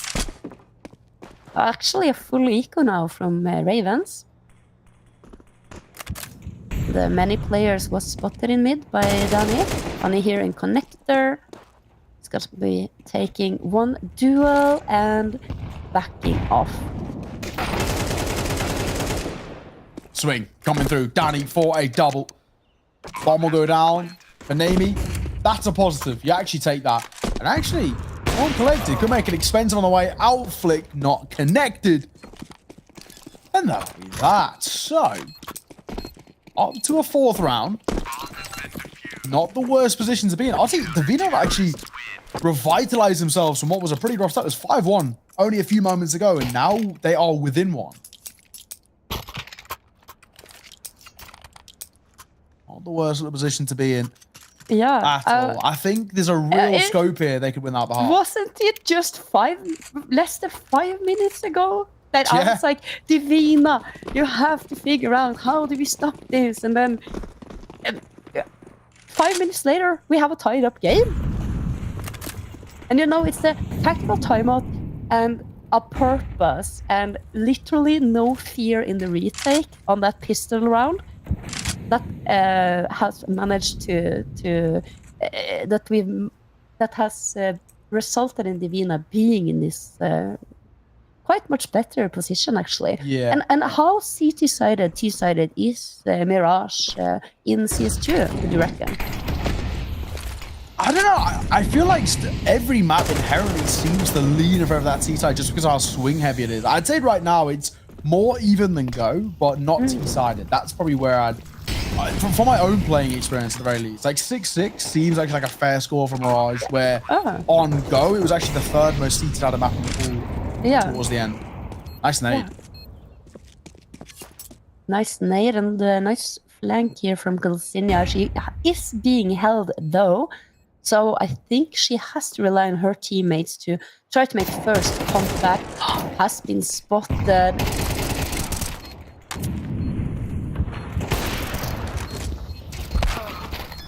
The frags are raining in back, forth, left, right, and center. And Naomi, she can't hit that no scope or the quick flick, and it doesn't matter. 5-5 Ravens. No, Divina with the retake. They're Ravens. They've lost all steam here. Gotta be said. Ravens are letting this one slip just a tad. You had them kind of pedal to the metal. They were in gear 6, flying toward what was going to be a dominant first half, and now Davina are on fire. We were watching an episode of Top Gear, almost. The Stig, that was Ravens prior. AFM couldn't connect there, and it's once again, it's like how awful it's become to play with the op in CS2 compared to in all previous iterations of the Counter-Strike series. Naomi now. She's gonna be lurking up here. Listen to all the information that she gets. And this is even... Is she being spotted by the player on the balcony? No, because as we see the angle from Berndinia, she's not holding for that whatsoever. But you see, Divina are not. They're not. They're not. They're not. They don't not know that it can be something that's really occurring. But Vendinia from under shadow or under balcony gets 2.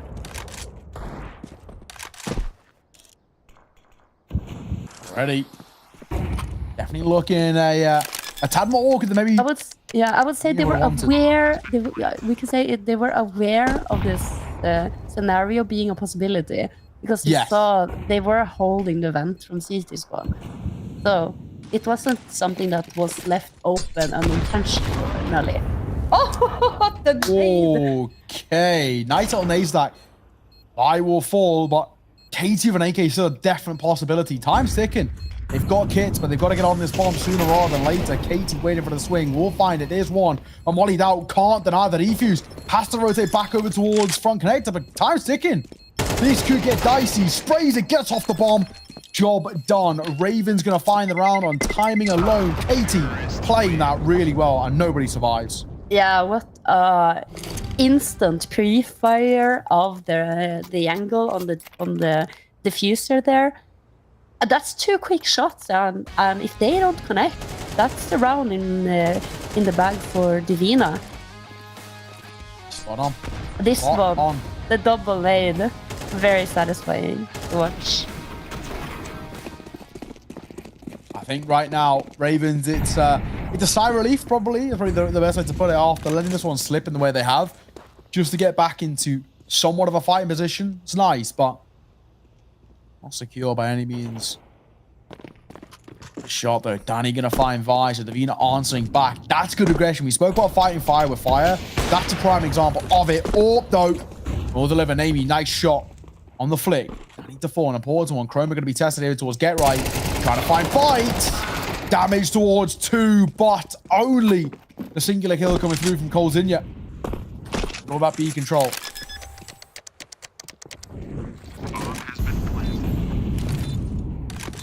B has become more popular as the final destination of the terrorists on the Mirage after the release of CS2. Breaking that smoke there, try and peek through it. Katie and Amy will see it off 7-5 at the turn of the half. It's a recovery by Ravens, but it could have been much more dominant. We'll have to see whether they can continue it after the break.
Welcome back. Second half on the cards here. 7-5 is where we currently stand. Ravens at 5-1. It looked like they were going to dominate things on the way out, but they were made to work. And now they're heading towards the CT side. Can they continue upon their lead? Yeah, this pistol round is going to be of utmost importance, and I feel like a broken record, kind of repeating that point over and over again. But it's understated still, because with the MR12 system, it's just that every single round counts just so much more. There's a lot less of those kind of fodder rounds, which don't really amount to anything. Each and every one is so important. These pistols are all the more important. There's a recent kind of graphic, or graph, now I say, done by Nero over to TV. Yeah. Talking about how important pistols are in 2-0 wins. And the stats say everything. It was like 70% or something insane like that. Winning the bulk of pistols. Yeah. Like, gonna find the first. AFM 2-4. It's good for Ravens, especially with Katie stepping up one of her own. Danny answering back, though. Not secured, at least for the time being. Double stacking towards CT. One in towards ladder. I spotted a jungle player. Lulu 10's playing around vent here. Nice shot on the jiggle peak. Chroma falls. Danny gonna find yet another. Danny is single-handedly causing a ruckus here, but now dropped. All down to Coldinia. Trying to swing the CT player. Trying to take a fight. And Katie will drop her. Ravens back to their consecutive winning ways.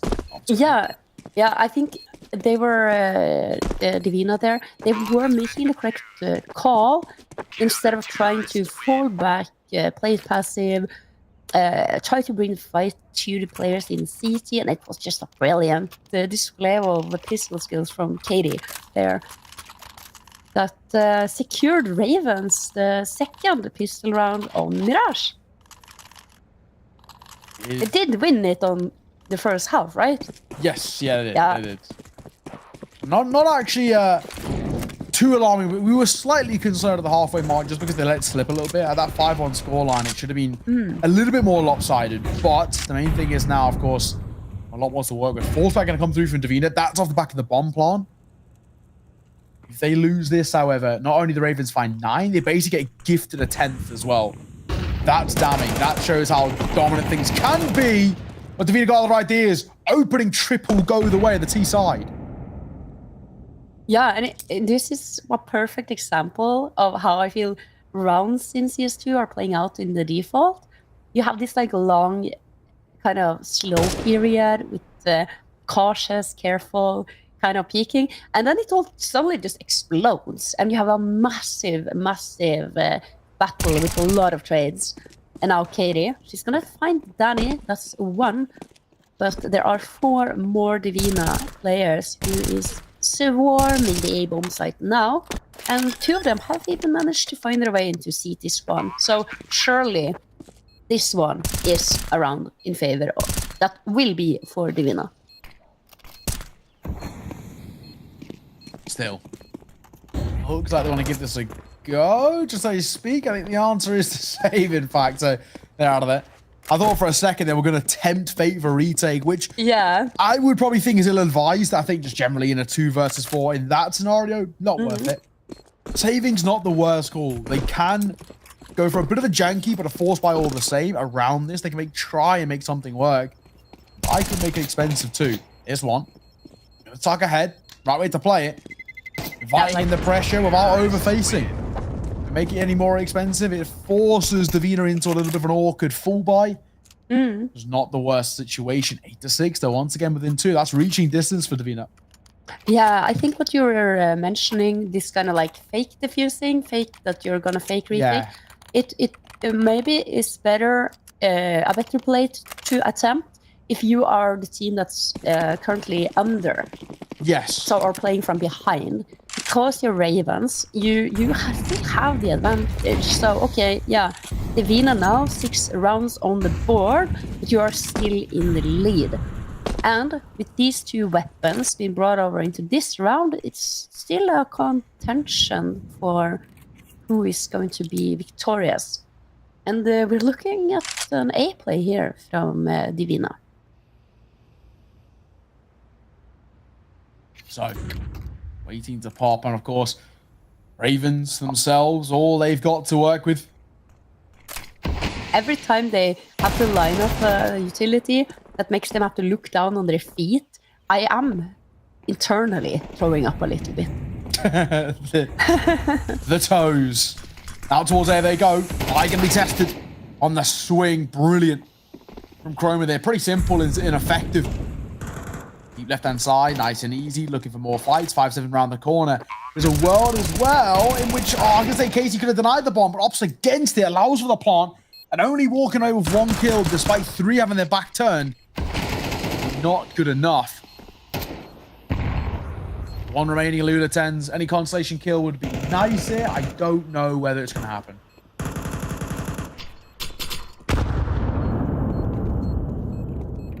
Oh, breaking the smoke. That's what you taught me today. That's what I'm going to use. I'm going to say break the smoke. When we are playing, oh, look at this. She's going to get the weapon. Maybe. Sucks that it's just a Galil, but you know, anything helps. In today's economy. Exactly. Exactly. Oh, we were sounding like we're this like grandpa, grandma, old couple. Yeah. Who's just been playing CS Counter-Strike for 80 years. And we were just... The boomers. Exactly. We're just sitting here, you know, at our retreat, at our pension, with our pension, being pensioners and just watching and... when we were young. The good old days. The good old days. But so far it's been an exciting game. 8-7 within 1. Of course, Ravens only got 1 gun to speak of. Just a Galil in the hands of Lula 10s. Realistically, this game should be tied up. All square 8 rounds apiece off the back of this round. I think so. And I think that Divina, they want revenge. They're not gonna do us like they did on the other map where it was a fake comeback and then... No. This one is for real. Not the fake one, the real one. This is the real one. The real deal. Chroma still in a good position. Is the vent blown though? Yeah, Arkham's holding the angle. Very, very quiet. Lulitans the only rifle currently in her hands. And look where Divina is heading. And look, the Ravens, they are gathering. It's going to be a murder of crows. Lulitans, the first one slips by. Oh no! Murder she wrote, but it wasn't in the favor of Ravens. It's Divina who has absolutely, utterly destroyed them all and tied the game up. It is not bad. Not bad at all. Kind of expected in the sense that we thought 8-all was going to be the case. And of course, that is now back into a full buy for Ravens. Desperately needed one too. They once again, like we've spoken of, kind of let this one slip a little bit. They've allowed Divina space to get back into the game. Casey trying to get aggro. I like this play here. I like the call, but unfortunately the execution, not so much. Quick trade from Name. He looks for more, spots the AWPer. It's caught by the flash. That's actually confirmation. There's 2 more over towards Ram. 1, the AWPer. 2nd, the person flashing. It wouldn't even be the worst call to go for some level of a stack here over towards A. At least for the time being. Go a little bit quiet. Divina aren't going to offer up too much of a face just yet.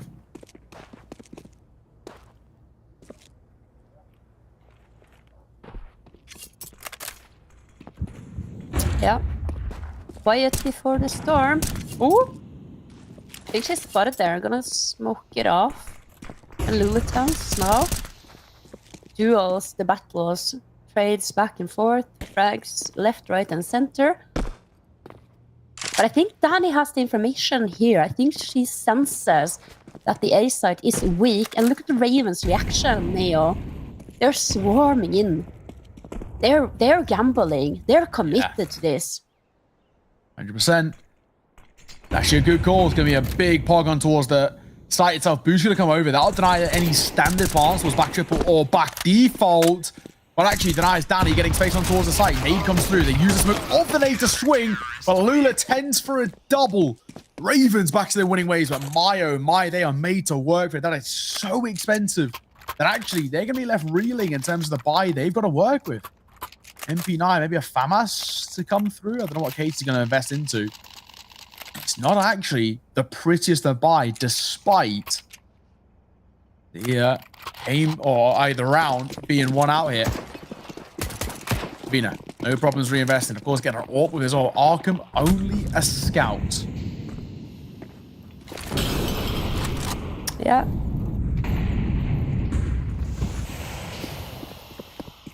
Oh, and it's interesting too because this connector smoke has been so massively overused and abused by the CTs to slow the pace of Mirage down now for the past 10 years. Yeah. It's not viable anymore because you can break the smoke. It's so beautiful. I love it. Yeah, not a one-way either. That was a classic, that one-way smoke. A lot of people used to coin it as the Zywoo smoke. Thrown to give you that alt peek in towards top mid from Con. No longer a possibility properly. You can do some kind of buggy ones, but you're pretty exposed. Katie. Aid at the ready. Boost can be heard here. Navy hears all of this. This boosting towards window is being heard. She goes unchecked, completing it. Surely that's a 4x3 moment. Oh. Navy. We view this in 69, but personally, I'm assuming that is a 4x3 moment. Yeah. Oh, it's so sad. I also was always wondering how things was going to be panning out with the resolutions and if people still want to like hang on to that 1.6 feeling. Yes. With the 400, no, with the 800, like 600 kind of stretched stuff. Yeah. But at least we have one answer for one player, what they prefer. So. Yeah, as that was a classic 4-3 moment. Actually, very costly because given the bomb on and basically the round too, it looks like Ravens on opt. Oh, they are now. I'm gonna say, look like they weren't opting for a retake. Now they are, and Danny gonna line up a double. The collide is easy. Does get dropped out on the trade here. 1 versus 2. AFM's all that's left. They haven't got time to defuse though. That's the only problem. All the kills farmed by Luton. She won't survive here. Oh, that's a beautiful collapse there by Danny. And she could have even gotten more, but it's just brilliantly played in the afterplant by Divina. There we have it again in slow motion. Yummy. Yummy indeed. Could have said it better myself, Edger. But no, it's actually been a really, really good game so far. These two sides, these for the time being, are inseparable. This is definitely going to be a very interesting position to be in. Definitely a tough one to call right now, considering how well at times Ravens have looked, but maybe slightly dropping off at the moment. Yeah. Let's see. At 9-all, though, I think Davina are in a really good spot. They've got the bulk of space to work with. Money's on their side. Momentum's on their side. I think right now, Ravens, understandably so, nerves starting to kick in.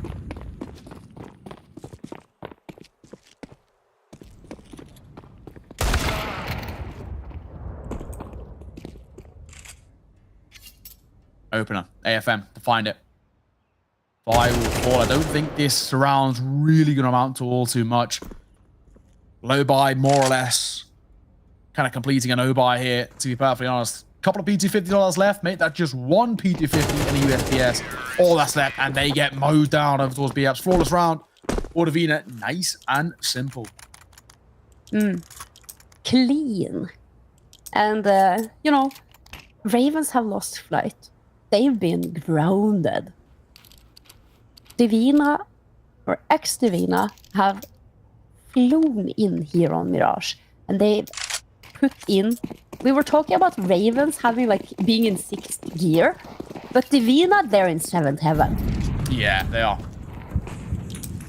They are looking good. They really are.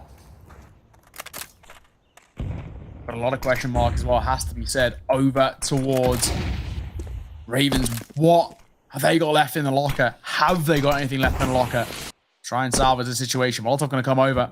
I just jump peeking it. Nothing being offered up for the moment. Still is a... that's a rough one to call. They're going to go towards A. And as you can see, actually isn't anyone on towards the site itself. One deep in towards CT. I'm assuming will be smoked off in just a second. That jungle player, no visibility at all. Danny boosting Coldzina in. Free kill to come through, but biding her You're time. gonna go for the knife? Playing with her. Oh, she turns her head. Never look away. Never look away, Coldzina. It was a one-way train to losing all the information. But the rotation's gone towards B. Yeah. Is this... Have they fooled themselves here now? Because now Danny is in an amazing position here towards jungle. And Katie, she's gonna be having no idea. But look at the flank coming. It's Luli tense all the way into T-spawn. Danny now has found one. She's gonna be able to get anything else done here. And once again, we see this heavy jungle, heavy connector apps kind of set up in the after plan. They're not peeking, they're not overextending. They're just playing it very, very patiently here, Divina. A lot of utility though on Ravens.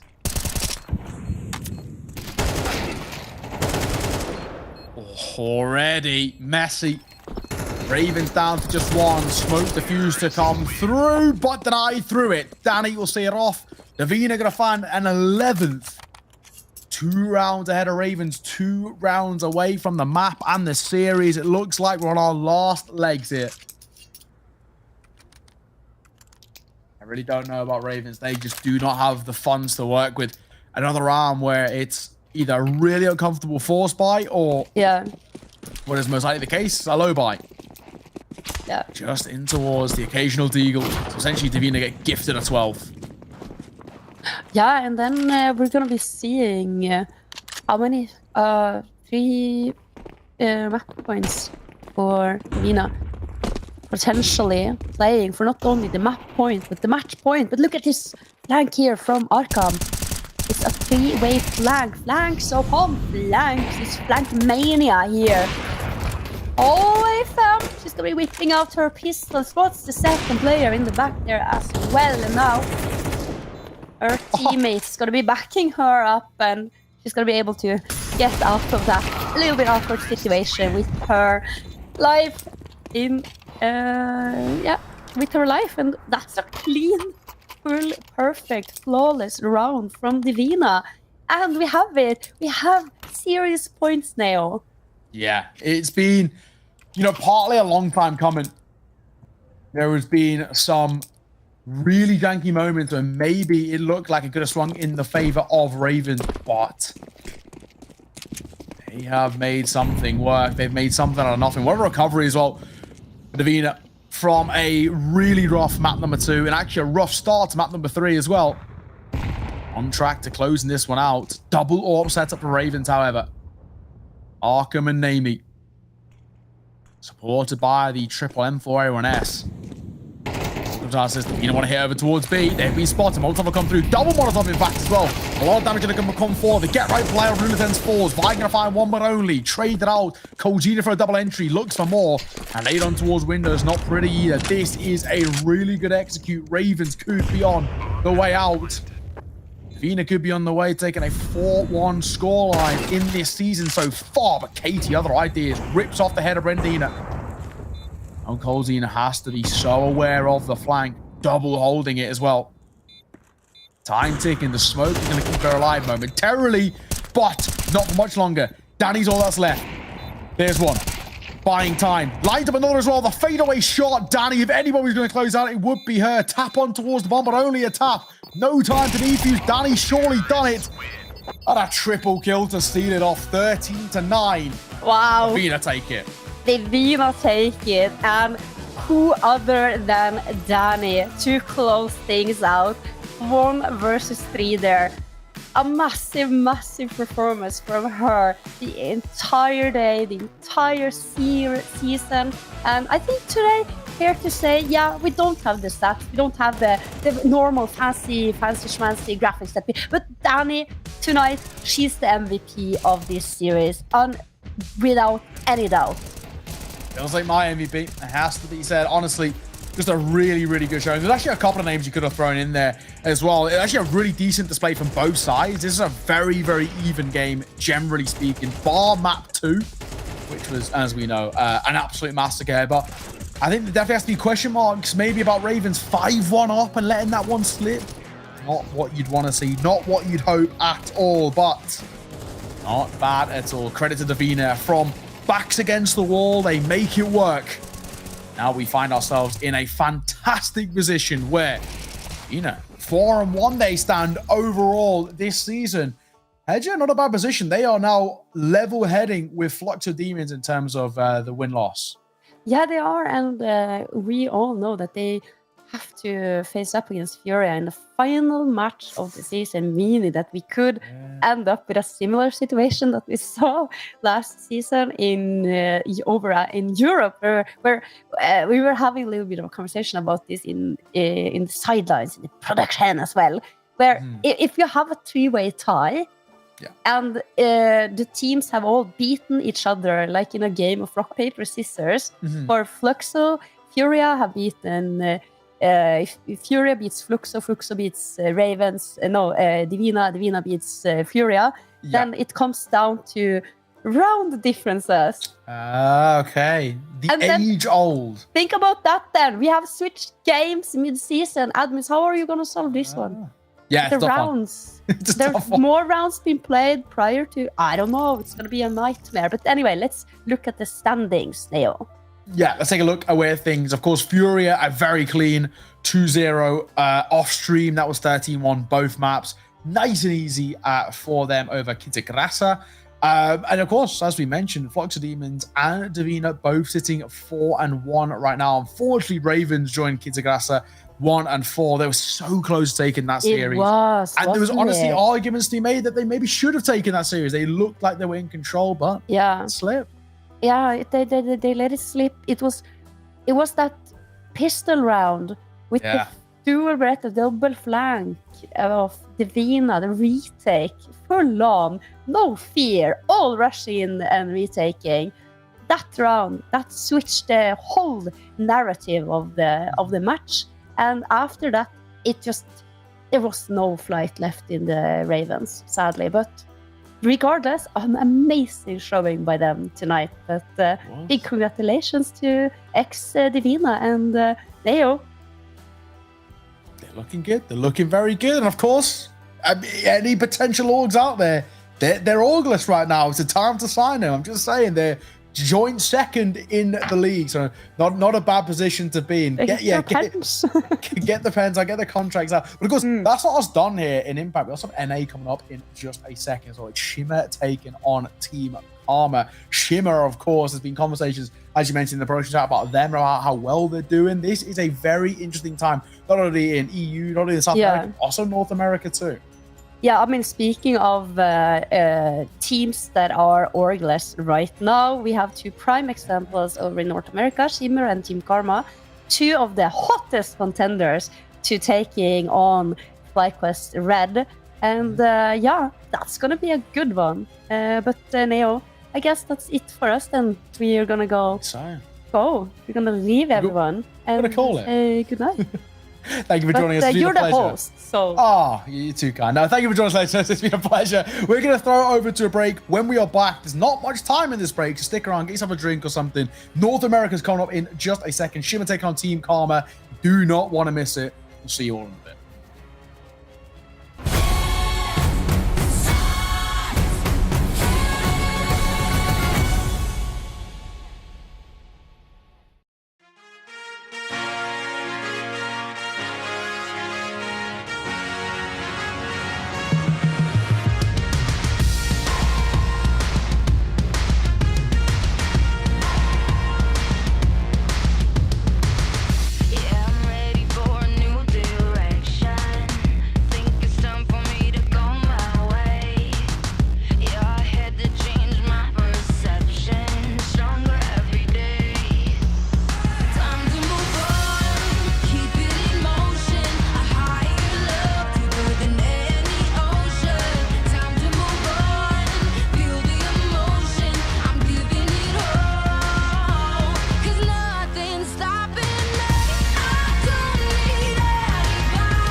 I'm crushing it.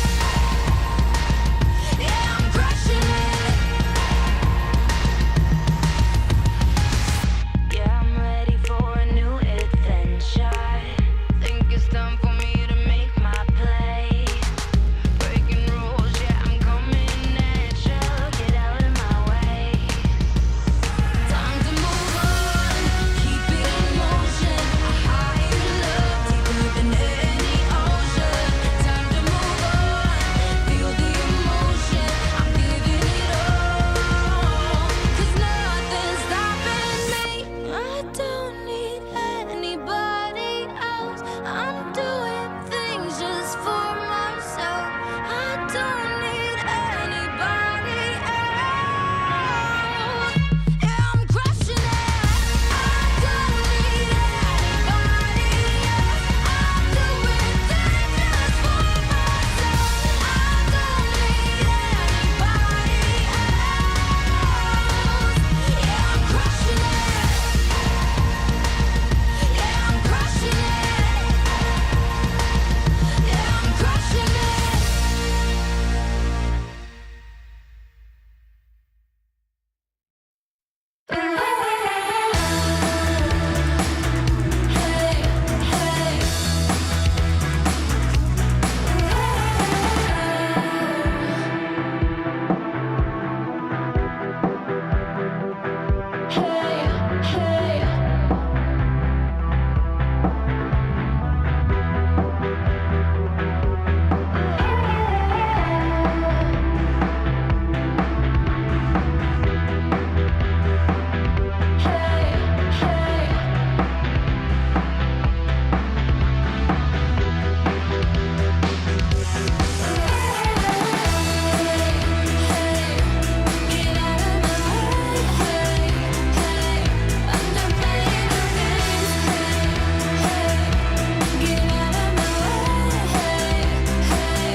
I ain't going down, down with you. If you're going downtown, get you someone new.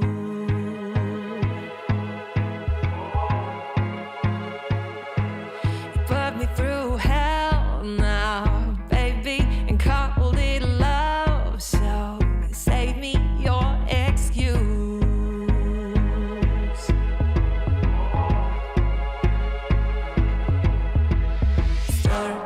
Trouble for applause, trashy gossip about my flaws.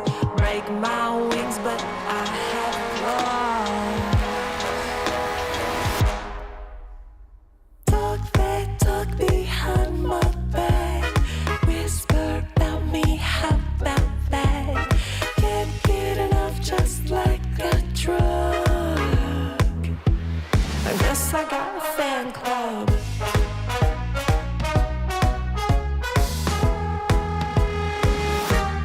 I am feeling way too pretty to even try to deal with petty little things like you. Go ahead and stir up drama, spill the tea, my friend. Karma's listening to you. Slanderous is all for show. Scandalous is all I know. You signed up for so much more. Talk that talk behind my back. Whisper about me, how about that? Can't get enough, just like a drug. You know, all my name is on your lips. Cold sweats, regrets, can't resist. Chit chat like that, I'm blowing up. I guess I got a fan club. I guess I got a fan club. I guess I got a fan club. A fan club. Go ahead. Talk that talk behind my back. Whisper about me, how about that? Can't get enough, just like a drug. You know, all my name is on your lips. Cold sweats.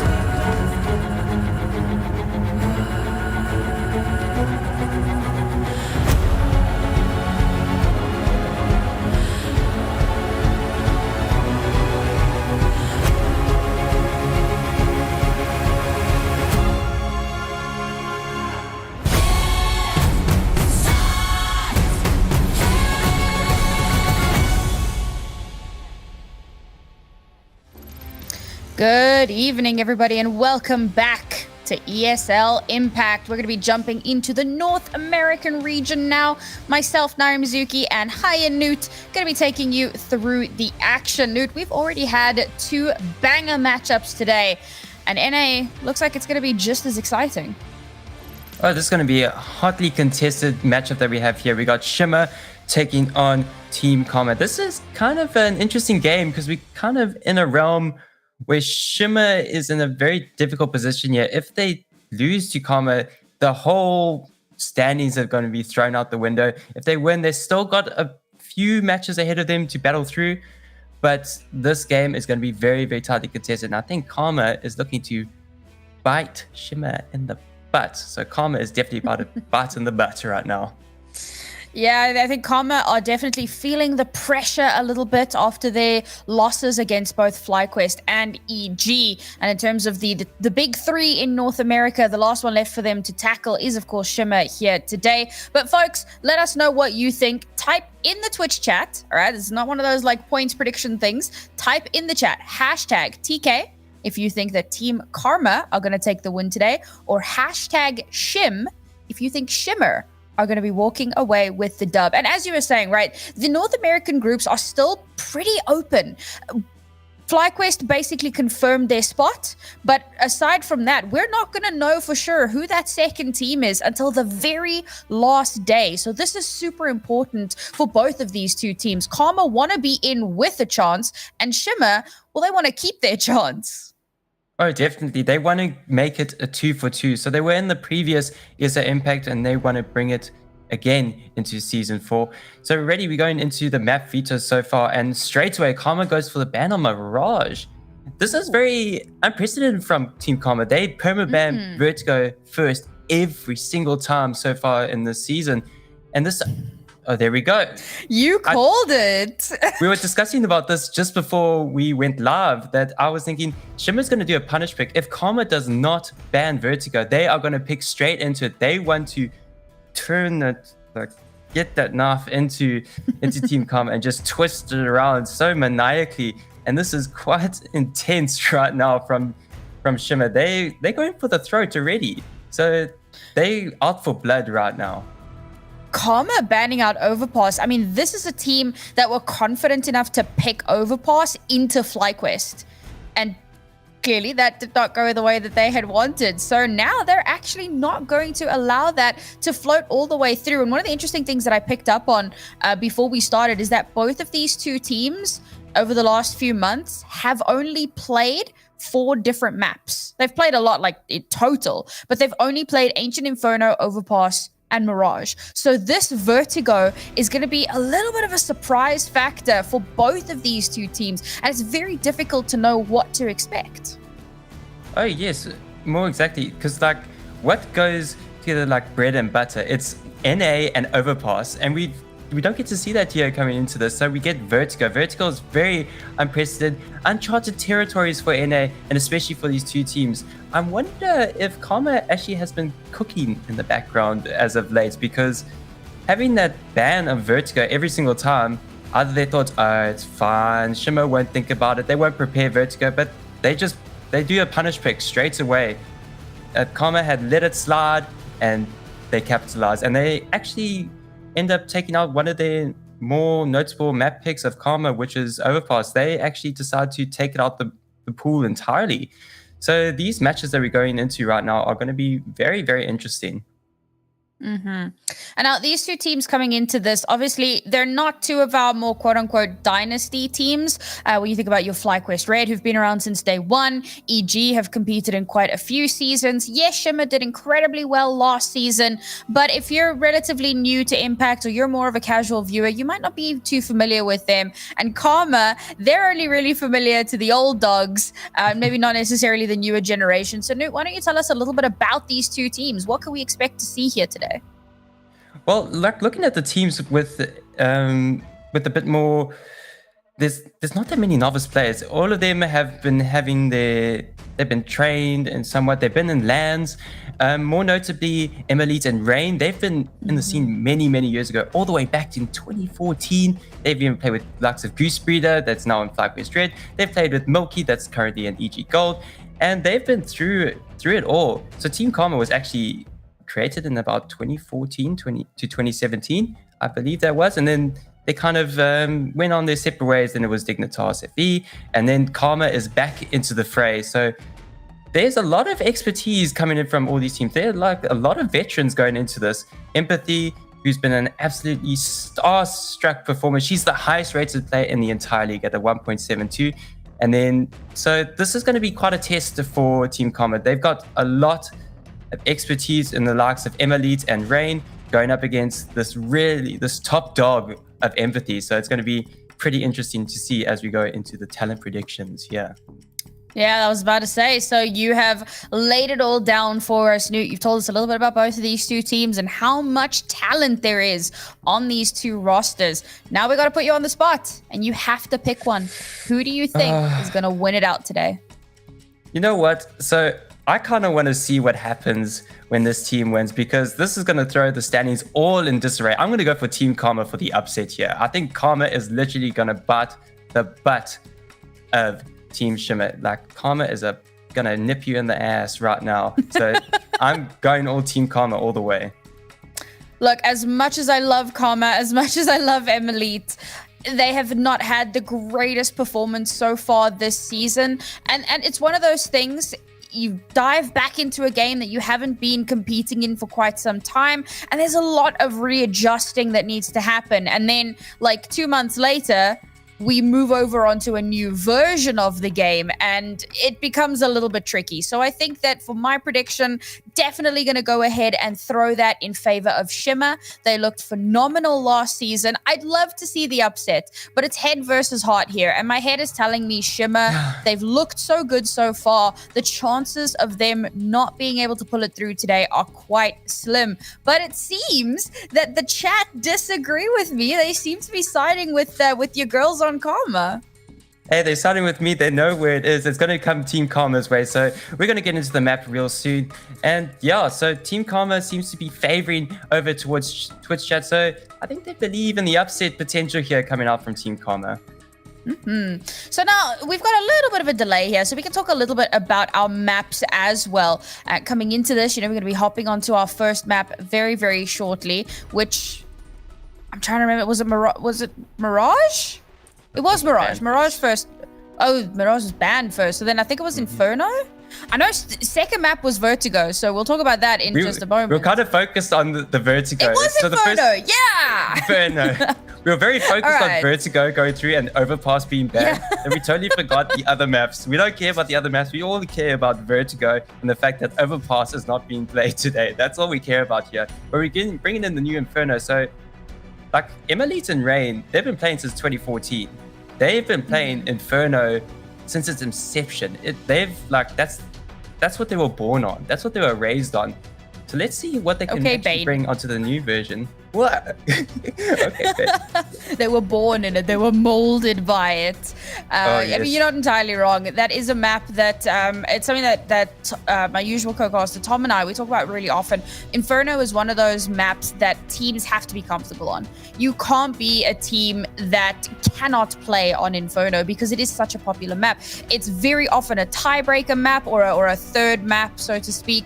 It's just one of those staples that needs to have a good performance on it. So we're heading into it from Team Karma. It's their pick starting on this T side. Nude, how do you think this might go for them?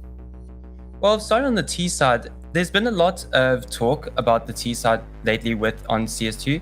And I've actually been taking a look-see. I think I was looking at the NA scene in particular. A lot of the rounds won on Inferno actually come from the T side. You never actually thought of that going into it. So I think in CS2, there's something brewing right now. And I'm sure a lot of the teams, and especially from the looks of it, Team Karma have been investigating on IEM Sydney and checking out the new strats that are coming into on Inferno. Like there was a lot of talk about that phase smoke that's really pushed up and towards mid. And so there's a lot of things and tools that they can play with. They might even bring something new to the table. I have no idea, but they've got to push through on and get their map pick because Shimmer is out for blood. With starting off with that map pick of Vertigo. So going into Inferno, this is a do or die for Team Karma. Yeah, having a look at the stats, and it's exactly what you're saying. Shimmer has a 66% win rate on their T side on Inferno. That is unreal for a map that is still considered CT sided, and even Karma sitting at about 58%. Also quite a big number, quite unexpectedly so. And that actually makes me wonder, if you're Shimmer coming into Team Karma's map pick of Inferno, knowing that you have a stronger side on T side, do you opt to pick T instead of CT to start? I'm actually curious. A lot of teams, they're still kind of jostling with the fact that either they're very strong on the T side, because a lot of the time some teams actually prefer to close on their stronger side, rather get as many rounds as they can on their weaker side, because if they try to end off a game on their weaker side, they know they can't close it out. So even if they are quite ahead in the lead and then they just start fumbling the bag at the end, and we could be seeing like a 13-11 scoreline, and that's the most, for a team that loses 11-13, that is just absolutely devastating. It is soul crushing, and especially if it's your map pick. So going into this, I think that Shimmer is going to keep with picking onto CT going into the first part of Inferno, just to see if they can get as many rounds as they can on the board. As I'm sure maybe they haven't actually played a lot of CT rounds on Inferno. Possibly that game that they played was very, very short indeed. I can't actually quite check that at the moment, but we'll have a look at it a little bit later. But going well, into it, you've been saying that we actually do have to throw it to a quick break because there is a little bit of a delay. So we'll give Newt a moment to go and check those stats. He is the stat man. And when we return, he'll be able to break it down for us.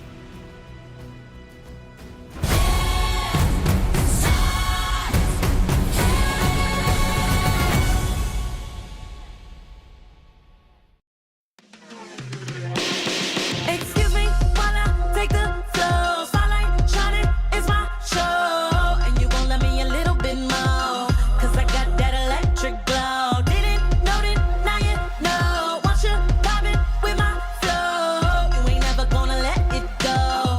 Once you see my electric glow, fresh out the oven, I'm piping hot. get too close and you might get shocked. Told everybody sit back, just watch while I climb all the way to the top. Oh no, no, I can't just pass by, cause my electric glow, it shines too bright. And everywhere I go, I catch all eyes. They must have never seen a goddess in plain sight. Ooh, want too much for you. A whole lot of power in these high heel shoes. Ooh, shining how I choose, cause I rule the world and my girls do too. Ooh, want too much for you. You're gonna need shades to enjoy this view. Ooh, shining how I choose, cause I rule the world and my girls do too. Excuse me while I take the floor. Spotlight shining, it's my show. And you gon' let me a little bit more, cause I got that electric glow. Didn't know it, now you know. Want you vibing with my flow. You ain't never gonna let it go. Don't you see my electric glow? Fresh out the oven, I'm sparkling. Lighting up every room I walk in, so intelligent, all I do is win. Didn't hear me before, let me say it again. No, no, no, I can't just pass by, cause my electric glow, it shines too bright. And everywhere I go, I catch all eyes. They must have never seen me light up the night sky. Ooh, want too much for you. A whole lot of power in these high heel shoes. Ooh, shining how I choose, cause I rule the world and my girls do too. Ooh, want too much for you. You're gonna need shades to enjoy this view. Ooh, shining how I choose, cause I rule the world and my girls do too. Excuse me while I take the floor. Spotlight shining, it's my show. And you gon' let me a little bit more, cause I got that electric glow. Didn't know it, now you know. Want you vibing with my flow. You ain't never gonna let it go.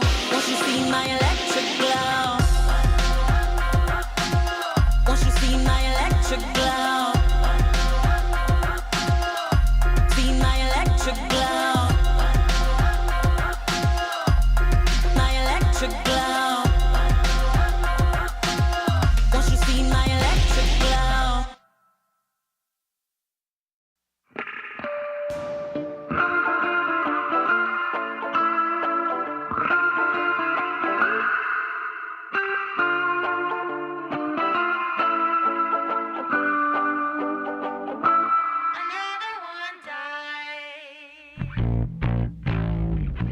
Did you watch the news today? It was colored black and blue, they say.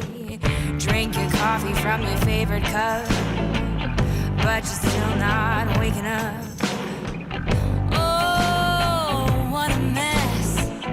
You know how the story goes. Same as yesterday, or so I'm told. Sweep the filthy truth underneath the bed.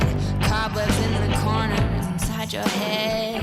Oh, what a mess. We've got to clean it up.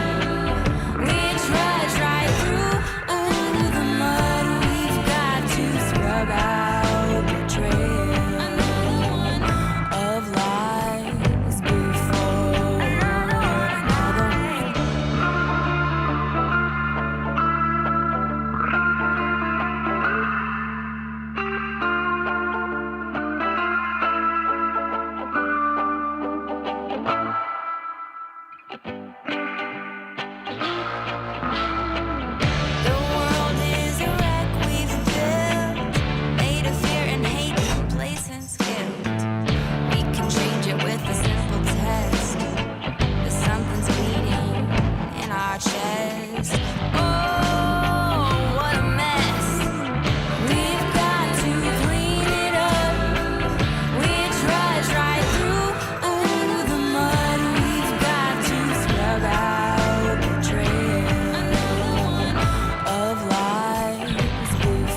joyride, a hit and run. I thought I loved you and you thought I was fun. I'm moving on down the road. Watch me as I go, watch me as I go. Should I look both ways before you cross me, baby? 'Cause I don't break for boys. I'm moving on.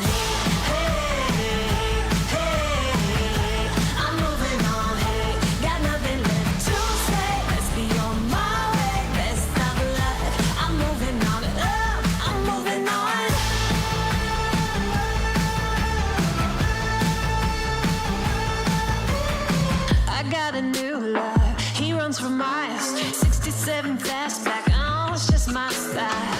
We're headed down the road. Just enjoy the show, watch me as I go. Should look both ways before you cross me, baby, 'cause I don't break for boys. I'm moving on.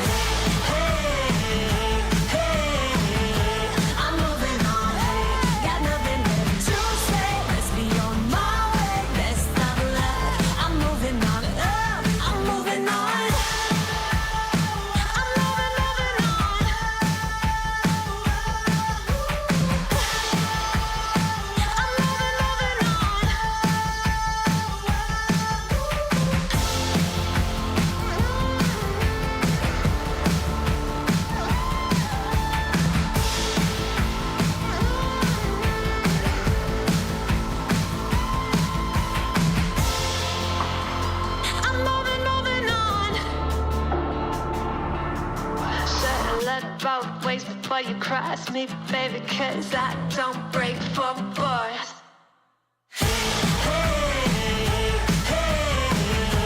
I'm moving on, hey, got nothing left to say. Let's be on my way, best of luck. I'm moving on, got nothing left to say. Let's be on my way, best of luck. I'm moving on, got nothing left to say. Let's be on my way, best of luck. I'm moving on, I'm moving on.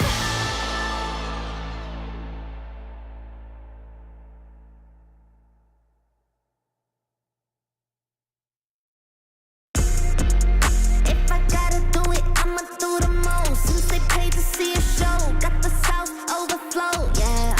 If I gotta do it, I'ma do the most. Watching me, they take no, raise a toast to the goat, yeah. Body be dripping in Fendi, pat on my nose with that fancy. Money on me, I got plenty. Hundreds, 50s, and 20s. Stay set, lot of them. Rags, house by the lake, bought that. Ops to the brakes, draw back. Paddock on my wrist, I'ma hit 'em with a drip. They gon' pay the VIP to get a pic with me. I'm a star, brand new keys to the car. I'm the boss and the king and the czar. Got me so high, so addicted, telling me I'm the only queen of his heart. Guess I let you co-star. If I gotta do it, I'ma do the most. Since they paid to see a show, got the South overflow, yeah. If I gotta do it, I'ma do the most. Watching me, they take no, raise a toast to the goat, yeah. If I gotta do it, I'ma do the most. Since they paid to see a show, got the South overflow, yeah. If I gotta do it, I'ma do the most. Watching me, they take no, raise a toast to the goat, yeah. If I gotta do it, I'ma be the best. You can bet I got the recipe. Mastermind, creator of this high vibe energy. Only thing I'm loyal to is building a legacy. So quit testing me. Lot of commas in the bank, I'm a provider. Tell the amateurs stay in they lane, ain't no outsider. Bought a mansion in LA, right next to Mariah. Write a song, get filthy paid, price going high, yeah. If I gotta do it, I'ma do the most. Since they paid to see a show, got the South overflow, yeah. If I gotta do it, I'ma do the most. Watching me, they take no, raise a toast to the goat, yeah. If I gotta do it, I'ma do the most. Since they paid to see a show, got the South overflow, yeah. If I gotta do it, I'ma do the most. Watching me, they take no, raise a toast to the goat, yeah. Yeah. It takes a lot to be the best.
Welcome back, everybody. So sorry about the delay. We were just sorting out some server issues, but we're going to be jumping into our first map, Inferno, in just about now.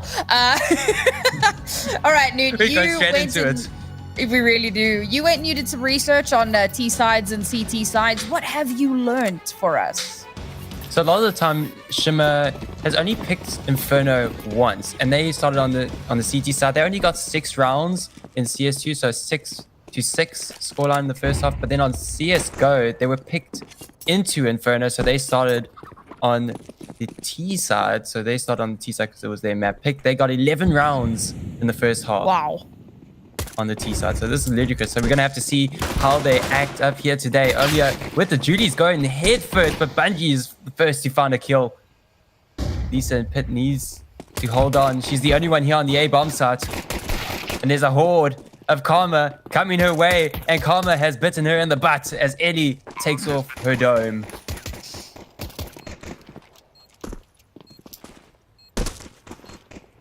Three-player retake here. Finding the space needed is going to be so hard. 2 flashes to work with and a 5 stack for TK on the site. Flashes are going to come through and just absolutely unperturbed. They rain down gunfire on Shimmer. That's Karma taking their first round here. Absolute devastation over that A-bomb side. Pistol round 1. Pistol rounds, a lot of people are talking about how important they are. They were very important in CSGO, mind you. But due to the change from MR15 to MR12, people are putting more and more emphasis on the pistol round. So let's see if Shimmer have what it takes for a recovery round. But they've opted for a full-on eco. Nobody bought anything. There's just literally 1 nade, and that's it. 5 USPs, 1 nade. The nade goes out, meets nobody. Be nice to the chickens. That's quite rude. Ooh, I like what I see here. Got a bit of Tower of Shimmer ready to fire back with some USPs. Shot is trained up, but she doesn't get anything. She does get tagged a lot, though. They press forward, trying to find anything, and Team Karma are not having it. They're a bit scared of 4 USPs barreling down their gullets as Empathy does find a kill. Ellie does find one before going down. Lex is the last one alive on the A-bomb side. Being a bit like deja vu. There's only one here on the A-bomb side. Can she get it? She does find one. Rain is quick with the trade. The 3-on-3. Team Karma searching to close out this round and confirm yet another one on the board.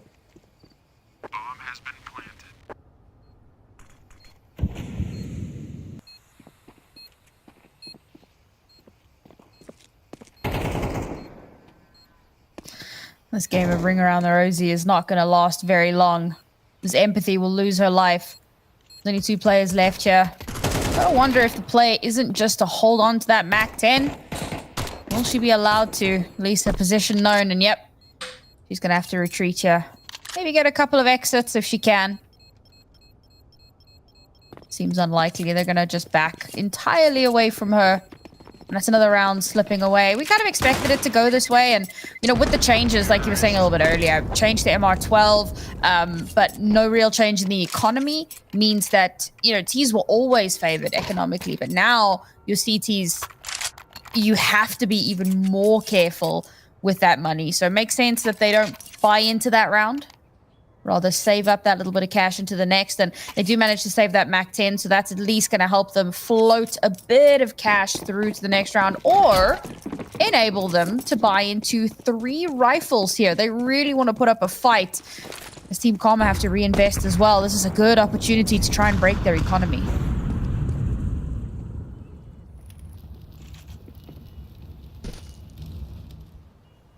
See where Team Karma take us this time around. They liked to put some early aggression in Banana in the previous round. This time, holding a bit more passively. They're kind of fearing that Shimmer have bought into some rifles here. Ellie's going to search for some info. See if she can find Empathy boosted on top. She does get flashed, and Bungie does get one. She does get a double. She goes down to Lex as she finds a double of her own. Can she find any more? Yes, she can. Makes it 3. Shuts down the A bomb site. We got Emily coming up lane. She's alone. Earlier is still in the apartments. And from the side, Lex takes her down. Makes it 4. Can she go for the ace? She's lined up. She's primed and ready. She's been set up. Set up for that ace. Can she find it? Earlier is here for the kill. She finds the dome of Lex. Can she get this done? A 1v2. She was in a 1v3. Can she close it out? Full stack of utility still on her belt. But she keeps the gun primed and ready. You can hear the footsteps. Ooh, spots the one. Goes for the headshot but misses the shots. Can she recover? No, she can't. Lisa's able to get the kill. Abby with defuse gets the round. And Shimmer find their first. Devastating end to that round. Getting so much done. Clearing out that site. Shimmer had such a good start to that round. But Karma managed to get control of the site, get that bomb down. And it's just a labored spray that ultimately costs them. And this is a really good round for Shimmer to win. We were talking about it, right? Attempting to break that economy. Winning that round, yes, okay, Karma still able to buy in here, but losing this round is going to put them in a very, very tight spot. So for Shimmer, this is an incredibly important one to start building that momentum forward a little bit here.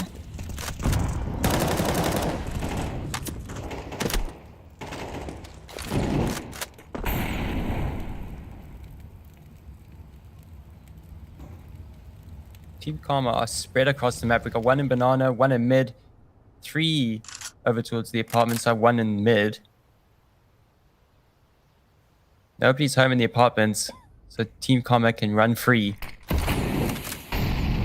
Bowshot and Empathy are here to lock it down. Nice little crossfire going. Smoke goes out onto lane.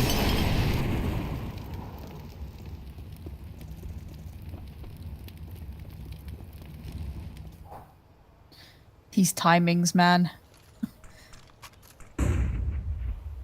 All very polite. No, it's you first. You peek first. No, you peek first. Somebody just peek, please. No, don't get impatient here. Low and slow. Just spam through the smoke there. We'll do a little bit of chip damage. Now they're going to start pushing on in. But Shimmer, you do have this fight more or less under control. Empathy is able to find that Avs player, but that's already, just that sign alone just lets Team Karma, they rushing on over towards that B bomb site. It was heavily unprotected. There was only Lisa here on the site. And with that smoke, locks out Abby. Lisa's got to get this done, but she's flashed and she falls to Ellie. It's a 4-1-4, and the bomb's been planted down. Empathy finds one through the smoke. Abby and Beauchard push through from Church. In a 4-on-3, they got the player advantage. Can they get any more? But Emily's up and personal.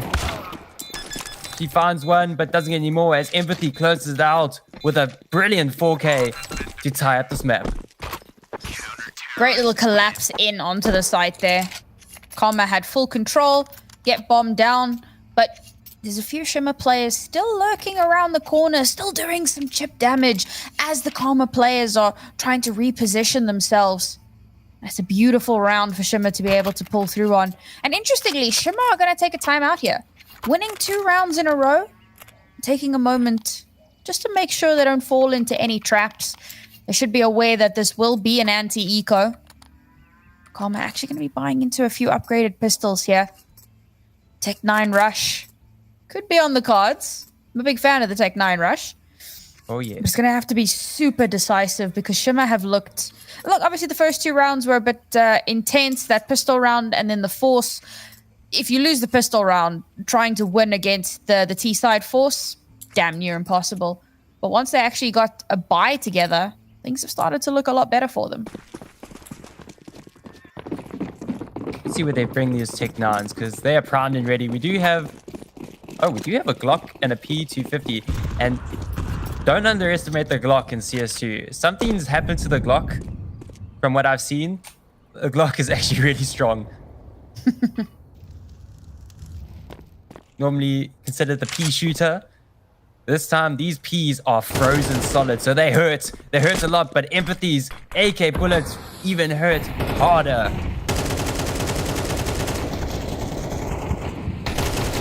Oh, the attempt at overrunning.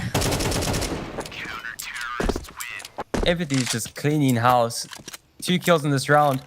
So far, before we went into the series, she's at 105 kill difference so far in this season. 105. Jeez. So on average per series, that's about like 26 kills per series. That's nuts. She doesn't know Come what back. dying is. There's no time to die. Yeah, live to die another day, as James Bond taught us. But for now, we start making some serious aggression into Banana here, and the util will slow things down a little bit. I think that's best case scenario for Shimmer. Comma attempted that rush in onto the site. It gets shut down. Empathy! Okay, I thought she got the double there. It was just one. Lex was there to make sure she doesn't overextend too much.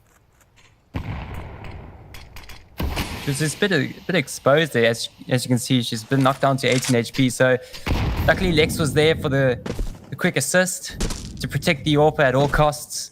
Protect the queen.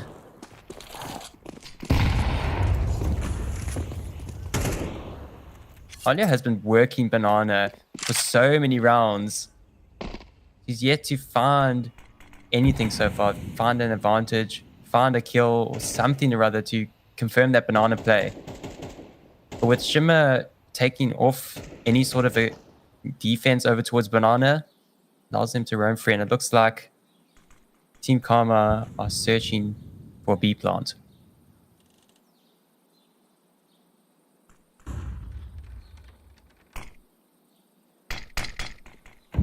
Ooh, they got the nice little ledge smoke. They're going a full set of utility come out. Beaushot is locked out into CT. Abby is on site. Can she get anything? No, she can't, as Emily just demolishes her. The site's open. Beaushot pushes through from church, but gets blocked up by a smoke. Bomb gets planted down. It's a 4v3 situation. Empty's really, really low. She does have the AWP. It's going to be difficult to retake. Emily earlier just needs to lock it down. They just don't budge. Just let them come to you. You got a great little crossfire going. Goes up for the trade. Earlier is able to confirm. Can she get any more? She finds 2. But it's all Ellie, all alone in a 1v2. She does find the first. Last player is low HP, but she's sticking the defuse. Everything just goes all the way, but Ellie finds it in just the nick of time. As Empathy was sure and dear to defuse that bomb, but denied by Ellie in the 1v2. Ridiculously close. Too close for comfort, it felt like, for Team Karma. And like, the Shimmer have no fear. They just start pushing in onto the site, fanning out. No real util used. They're just there. And they win a lot of those duels as well. If that smoke doesn't clear at that exact moment, there's every possibility that Shimmer win out that round. That's one of the big difference makers here. That level of confidence to know that you can take the space and you can win those duels. The Karma take advantage where they can. You go earlier again with the Banana presence. She wants Banana. She wants her name plastered on the wall, just like Freiburg. And Empathy finds Emily. The AWP on Team Karma goes down. It falls into underpass.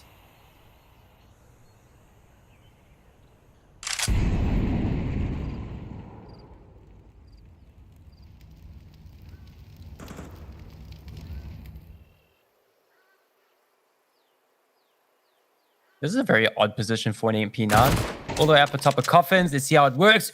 It does so much damage. Knocks Ellie down to 32 HP. How has she done it? At such long range, she used that MP9 to perfection. MP9 is a sniper, you didn't know? True. I always remember this one thing I did, but we'll talk about it a little bit later because it looks like it's going to be a B execute for the side of Team Karma. And Abby still makes that MP9 go to work. She does finally fall as Olya finds a kill as well as Rain. It's a 3-on-3. But Olia and Rain are both low, 29 HP between the both of them.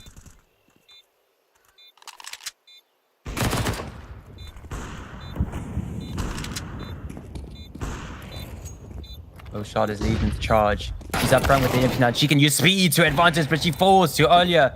Olia's still 6 HP. Next drops down onto default. He gets killed by Olia again. And Bungie finds the final one. And Team Karma find an answer. Solid round from Karma. They're definitely feeling that B site a lot more here. Playing that slightly slower game. Pushing in towards site. And every round, their post plants get a little bit cleaner than they were before. And I'll be honest, I wasn't convinced they were going to be able to come out on top of that round. HP was looking a little bit dicey.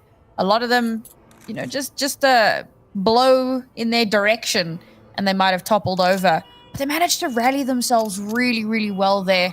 The mistakes of the last couple of rounds very quickly being addressed. And they will take a timeout here. Again, they know they have a big advantage here economically. For Shimmer, the question is, what is the play here? More than likely, you pick up maybe 1, maybe 2 upgraded pistols is at an absolute stretch. For the most part, we spoke about it. CT economy, I mean, not even 1 upgraded pistol. Hold on to that cash for dear life. So this should be Karma getting a 5th round. I'll be feeling pretty comfortable with that. I'm actually surprised. There's been a lot of talk about double saving. And I'm surprised we haven't seen it just yet. They're going to go for the conventional save, as there's only just 1 P250 that's brought up. Double savings is a very, very new thing due to the economy in CS2. It's still the same economy as CSGO. It needs some changes, needs some amendments. Possibly the first loss bonus moving up to 1.9k rather than the conventional 1.4. That's normally what people are predicting should be the change that should be coming soon. Hopefully, Valve, please fix. As well as other things, please fix. Ooh. Did you not? Oh, she didn't clock it. They're being sneaky. Abby and Burshard with up to their devious little plans there. They just hunker around in a new little cubby with the veteran players over towards Team Common. I don't think they suspect this position because it's not there in CSGO. And Ole just jumps out and finds empathy. Punch behind car.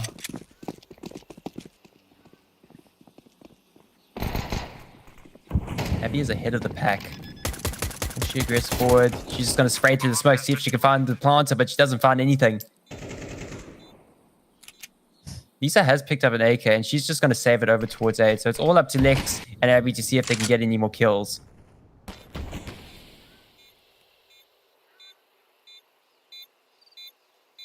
Shimmer know that Team Common need to leave at some point.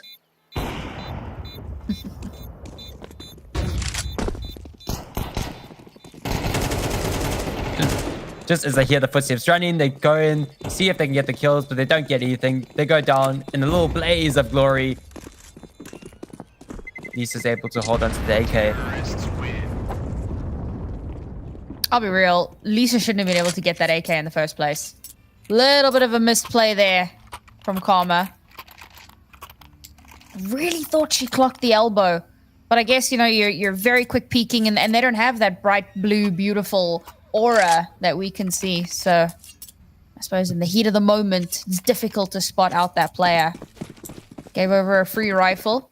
And Shimmer will say, thank you kindly for that donation. But Empathy's got the AWP in her hands again. And again, this is exactly why they opted to go for a full save that previous round. Now she's got that absolute powerhouse in hand. She's been pretty good with it so far.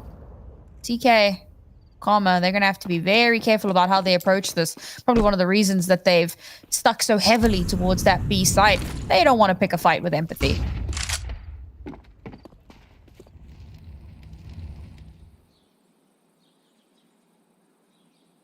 Earlier back to working Banana. She's pushed all the way up. So she's pushed all the way up to Carl with Ellie. So they've got a lot of room to play with right now. Still discussing the options where they want to go. See if they can get an opening pick somewhere.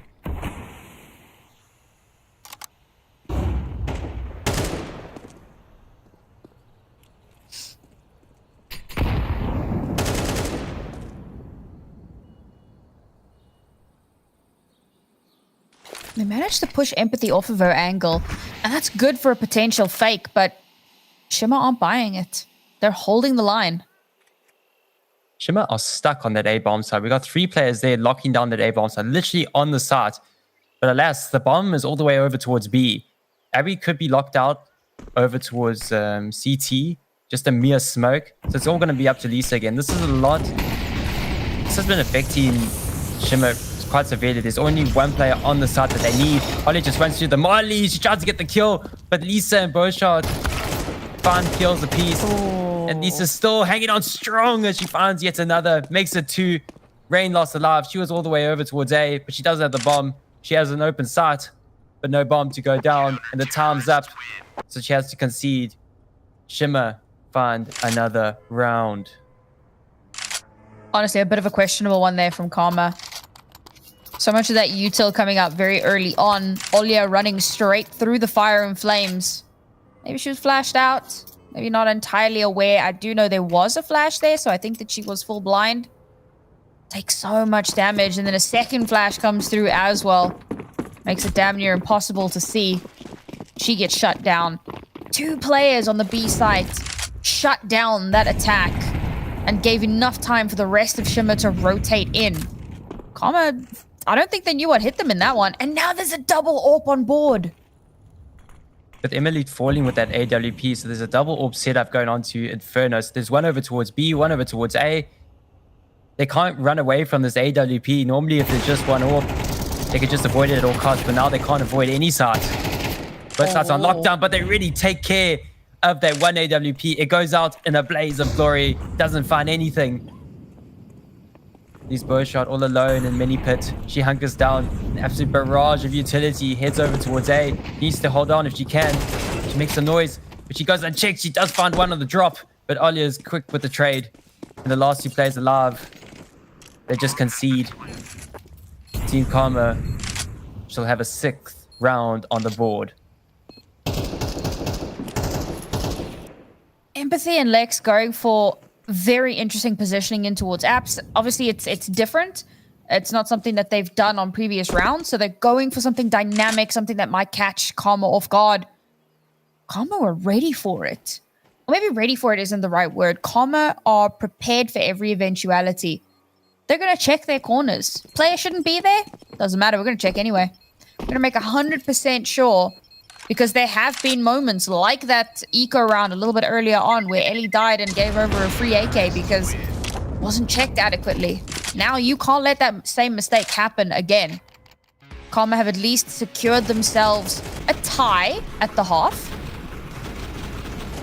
And if they can string these next 2 rounds together, they go into the second half with a pretty damn good scoreline for themselves. We know Shimmer are very, very good on that T side. So for Karma, these next 2 are incredibly important. They don't want to give Shimmer the opportunity to have a runaway T side.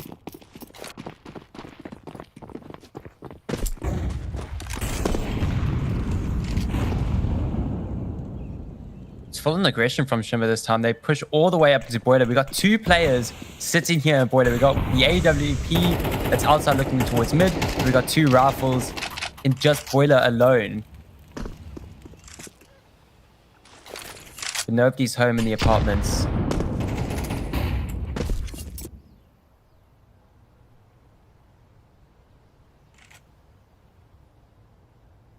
Empathy knows she's safe from Boiler because there's 2 players there, but she's got a nice little off angle and she uses it to perfection. Finds the first. Bungie falls. Olya's too far away for the trade, and the nade comes in. Does so much damage, but will Rain check this? And they turn just at the wrong time, and she just cleans on up. They go down in 1, 2. Buckle my shoe. A site is open for business, and the last 2 players, Abby and Lisa from B, they concede yet again. And yet they fall. They're going to save these rifles going to the next round of play. Look at the economy on the side of Shimmer. They don't have a lot of money, so saving these rifles is preferable going into that final half. This is what I was saying a little bit earlier about timings, right? There's been a lot of... do we still call it being CSGO'd? Is that still a thing? Oh. Have we renamed that? Oh, no. No, it will I've been always be finding a lot of CS:GO. these instances. Like Zonic's Law. Is that still Zonic's Law? Because now it's 9-3 and not 11-4.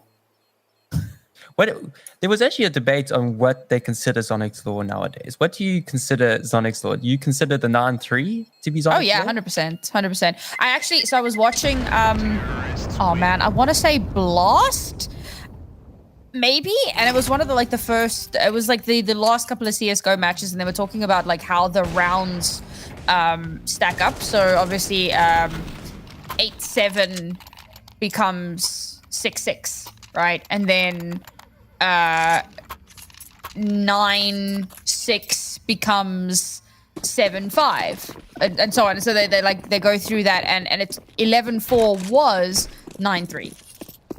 And in other, MR12 FPS games, it is actually 9-3. So it's a 1-to-1 there. Well, to be said, I still think I will call it CS:GO forever. Well, actually, the new terminology is what you see is what you get. And I think that's more the CS:GO nowadays. It is what what you it see is. what you get. It is what it is. What you see is what you get. Shogunai, for those that understand a bit of Japanese. Which, if you don't, basically means it is what it is.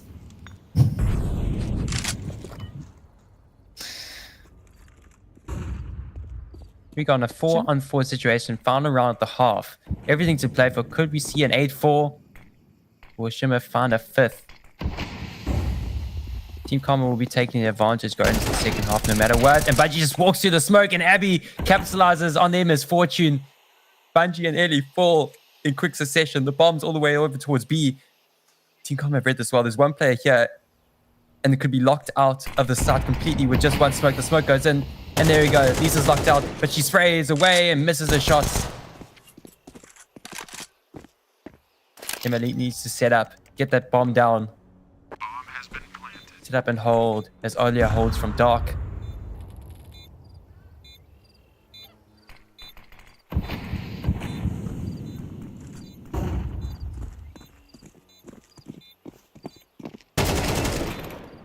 Olia finds the first. Can she find any more? She only finds the one. It's Emily last alive. In a 1v3, she pushes forward. She presses the issue. Here's the defuse go off.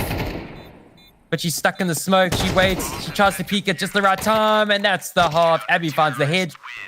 And Shimmer find a 5th.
unangwana ne.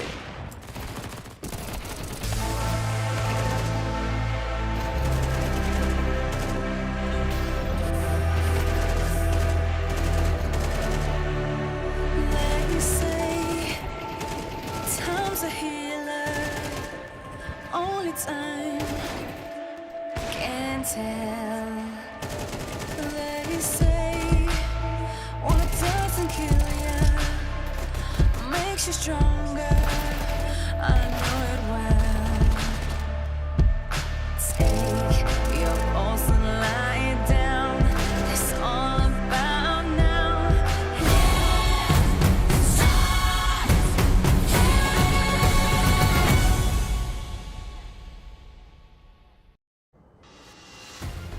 Score stands at 5-7. Team Karma with a 2-round lead on their map pick. They head on over to the CT side. They want to hold on. They want to bring us to Vertigo being 1-0 up.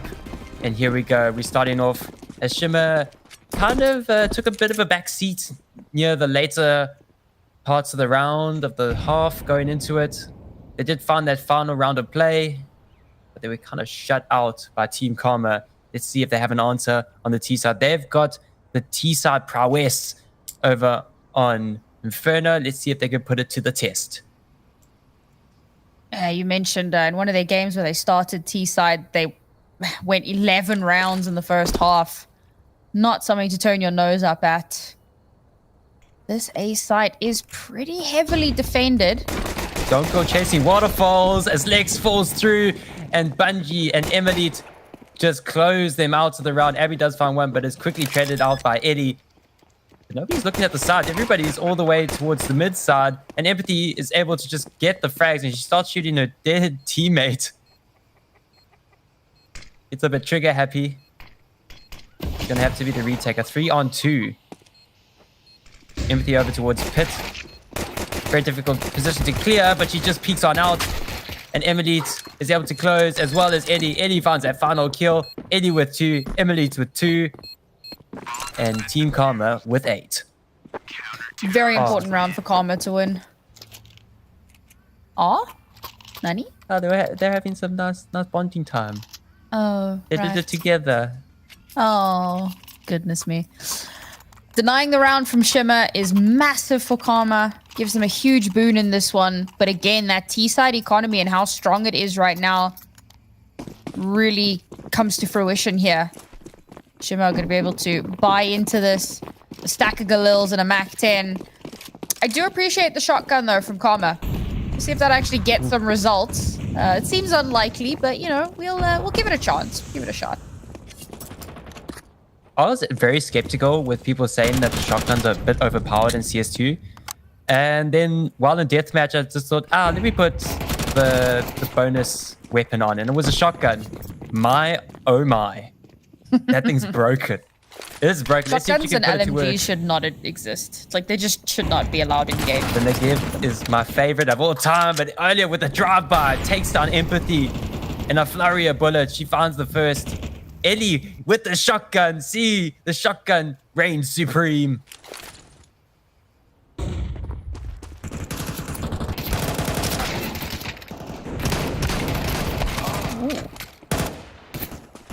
When we talk about shotgun funds too, Lisa left alone in the 1v4. Can she find any more? She does get a dink.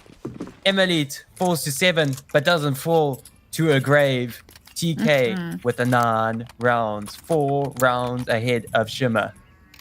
So the argument wasn't, can shotguns get value? That we know they can. That's not even an argument to get into a discussion about. The argument is, should they exist? The answer is no. For specifically those shenanigans of shotgunning from upstairs and getting... I'll tell you what, because it exists, I abuse it in my games. Absolutely. I'm not going to be caught with my pants down. But do I believe I should be able to? Hell no.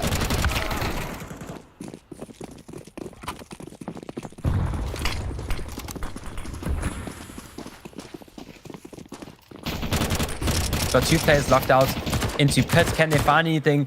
Olia with the long range. MP now does find one. Can she find any more? She rushes forward, but she falls straight away. And Bungie gets that final kill. I don't know what happened. Bungie, you're looking pretty good today. No source selected. Bungie is hot to trot today. See, she's got a few fans in the chat. They're going to be happy to see that one coming through. Although, I mean, we really can't mention Bungie without mentioning Olia. 15-9 at the moment. Having an absolutely fantastic game. Not necessarily super flashy. You know, we haven't, like, been screaming her name for the crazy plays, but very consistent. Being a stalwart for the team. And this is great from Karma. We were a little bit worried about when we swapped sides because Shimmer, we know, can perform on the T side. But now Shimmer have some pretty big guns in hand, including Empathy's AWP. And this is where things might start to get a little bit concerning for Karma. They can't really afford to be too aggressive here. So it's going to be util control early on. I'm trying to find that information. Trying to make sure that it walks straight into the barrel of the AWP. Bungie trying to nuke the smoke, trying to find that information, trying to unveil that curtain. But nobody's behind that window.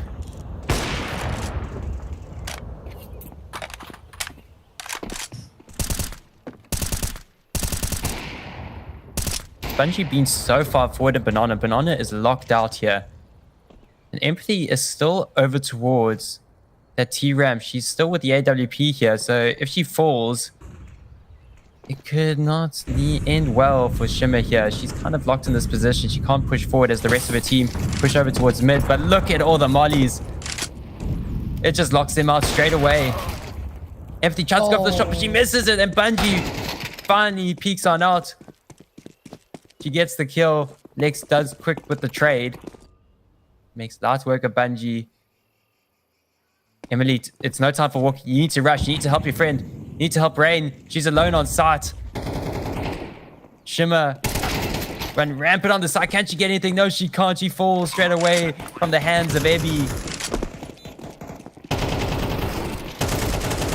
Emily pushes forward. She does find one, but Abby with yet another kill. In 2 impactful kills. She gets the opening pick onto the site, and she gets the first of the retake. She gets that job done. Up to Alia. Can she get this done with Ellie as well? Alia leading the charge. Leading the charge on the scoreboard, but she falls to Lex. Lex, can she find any more? Ellie does find 2. How does she find 2? It's 1v3. Can she get the last kill? No, she can't. As Abby ends with a 3k and ends with the round falling to Shimmer as Shimmer found their first T-side round. Shimmer, I mean, towards the end of the round there, I was starting to get a little bit concerned, right? They leave it until there's only about 34 seconds on the clock before they actually engage. And at that point, they've already lost Empathy. But they've done enough. They've kept Karma from reading into what they're doing. They play very, very passive. They don't give away too much of that information. They've got a little bit of presence in mid, a little bit of presence towards Banana. And Karma, very slow to react because they just don't know. Ultimately, Shimmer do play that very well. It's going to take more than just that. Thankfully, now they do have a big advantage as Karma's economy after this round will be absolutely decimated. Assuming, of course, Shimmer can get this one in the bag. Rain, what's wrong with that trolley? She's like seeing ghosts. They're very meticulous in pre-firing every single corner. Anything that resembles a T, they just let loose, they fire away. Banana's locked up with that very, very deep banana smoke. There's only one sort of avenue for Team Karma to hold from. With that smoke fading at the bottom of Banana, Shimmer allowed to waltz on through. In a bit of a conga line, the bomb is retrieved. Let's head forward. Got one boosted with Bungie and Rain. Set up with a brilliant little crossfire here.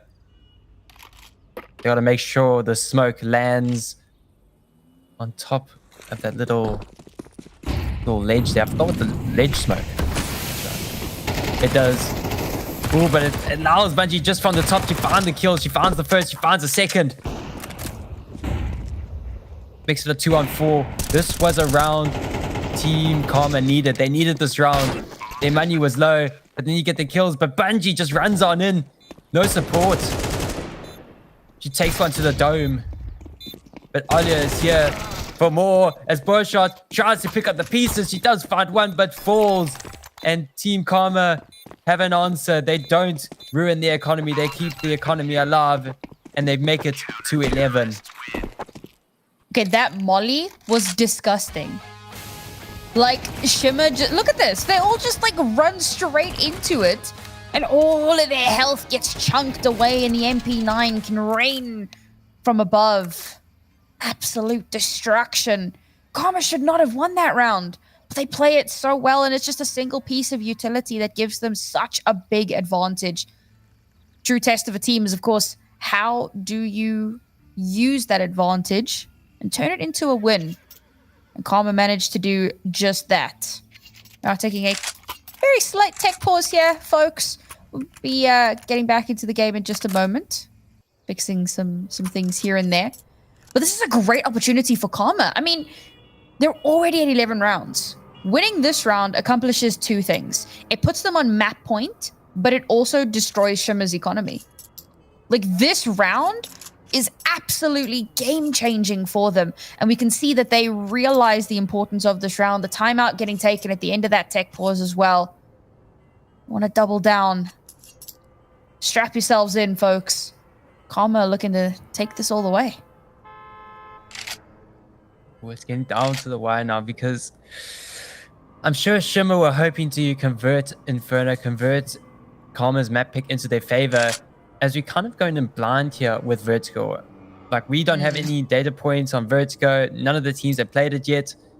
So we're going to have to see what that entails, because either maybe Team Karma's been working on, they've been perma-banning Vertigo this entire season. Maybe they've been cooking up something, because it's the first time ever they don't ban it first up. And here, Shimmer decide to, they either think it's a punish pick, and they might not have done any work on it. They just think they have the raw skill on Vertigo, but only time will tell, as we're still in Inferno, and it's just going to be a full-on B rush. You got two players already up car, but they get blocked by two Molotovs. They're kind of stuck there. Empathy up front. She's all alone, so she presses forward to see if she can find anything.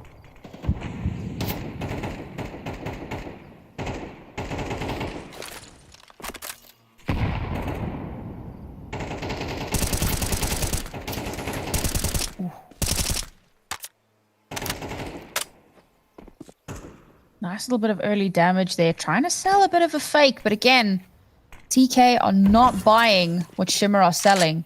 They're going to get that first opening kill of the round as well. Shimmer start to move over towards that B side. And again, it's kind of clocked. Olia's waiting. She's lurking. She's getting ready to swing back towards B if necessary. They're already ahead of this molly. They're not going to suspect it. Bungie falls straight away. Rain is here trying to pick up the pieces, but look at the flurry. Look at what's happening here as Alia is on an absolute rampage. She finds two. Can she find that final kill as Burshot is left in a 1v2? She collects the bomb. She needs to hold on. She wants to prevent map point.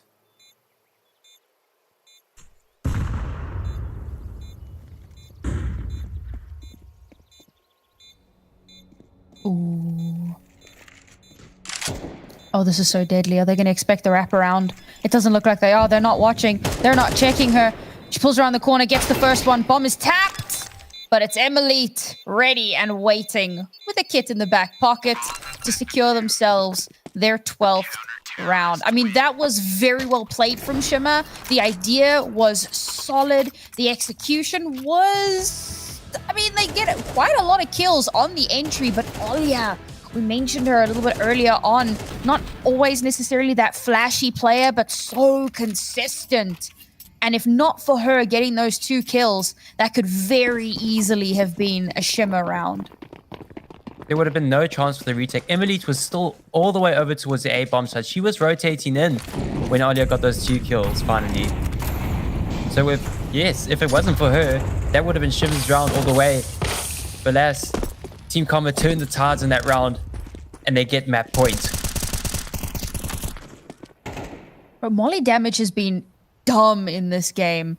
Like, it is crazy how much flame has been eaten by some of these ladies.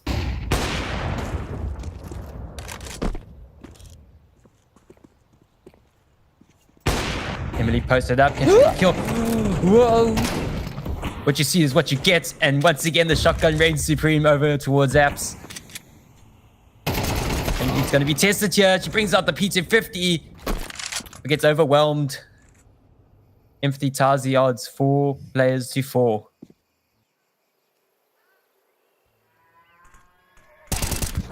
Bungie gets a great little time in there. Empathy falls as well. It's a 3-on-4. Rain having a duel with Abby. She comes out on top. She's all alone over towards B. She needs to hold on. And Bungie from CT finds the kill. That smoke is too late. And Bowshot in a 1v4 needs to get this done. Finds the first catch. Get any more. 30 seconds left. Another molly comes in. She's a bit frazzled. She can't get onto that B bomb site. And the bomb is locked by CT. She needs to give them a little bit of a wave. Give them a hello. She makes it down to a 1v2. She finds 2 kills. Can she get any more? She sprays away. And Alia with that final kill ends the game. 19-12. Top of the scoreboard. And Team Karma get their map pick. They lead 1-0 in the series. And looking at their cams, it's not even like a major celebration. I think there's a bit of relief behind that.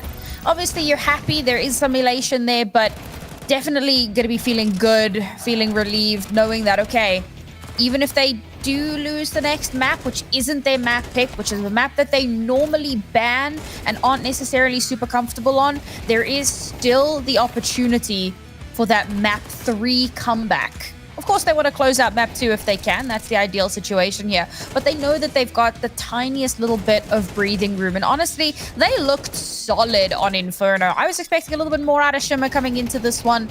But Karma definitely looks like they've put a lot of work into this. Feeling strong, feeling confident. What do you think is going to happen on our next map, Newt? How do you think that's going to go? Vertigo, it's such a big question mark. To me, it's all up in the air. I'm expecting a bloodbath right here because we have no viewpoints on what it's going to be, if it's going to be a very tactical game or it's just going to be all out guns blazing, all gung-ho on Vertigo. And I think we could potentially be seeing Ancient. We could potentially go into that third map, but it's only time will tell as you're going to be heading onto Vertigo real soon. This is going to be interesting. Yeah, I think that it's very exciting for all of us here, all of us in chat that are going, well, how's this going to go? You know, teams definitely been scrimming these maps, so you know they've been cracking it. And for Karma, feeling confident enough to not ban it out instantly, that tells me that there's definitely been a bit of time in the server. They're feeling like maybe they can take this map win, but we'll have to find out. We're going to take a very short break. When we return, we will find out, is Karma going to be able to take the 2-0 victory? Or will Shimmer have a little bit of bite back and take us to map 3?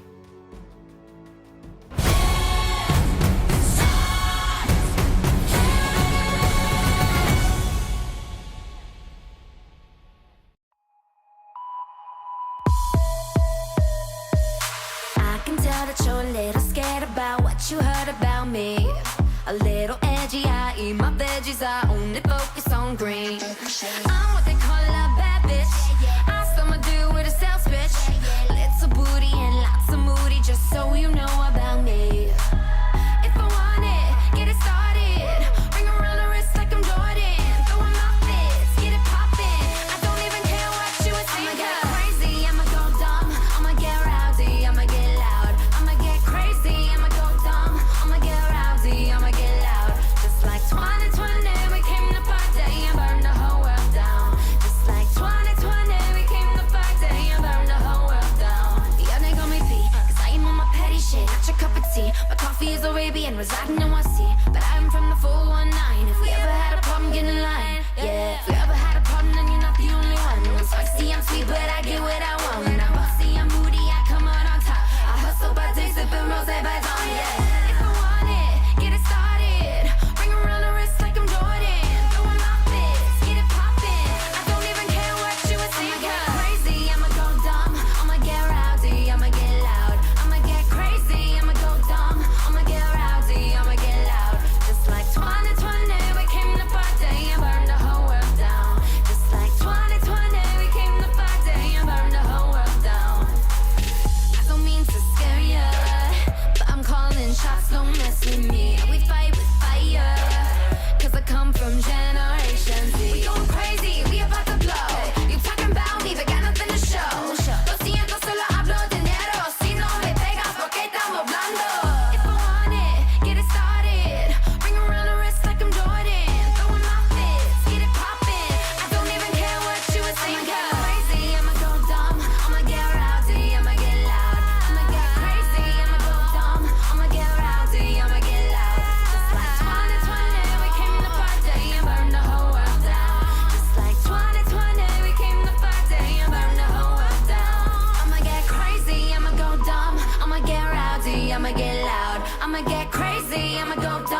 like 2020, we came to party and burn the whole world down.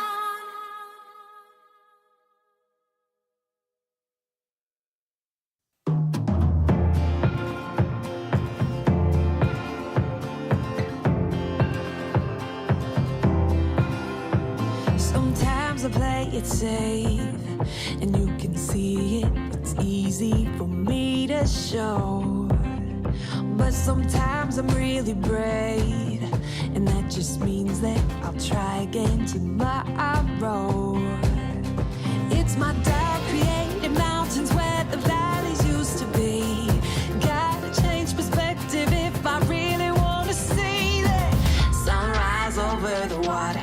I swam over and under, get lost in all the wonder, never call it quits, no. When life hit me apart, I went faster and farther. I just gotta remember I was made for this.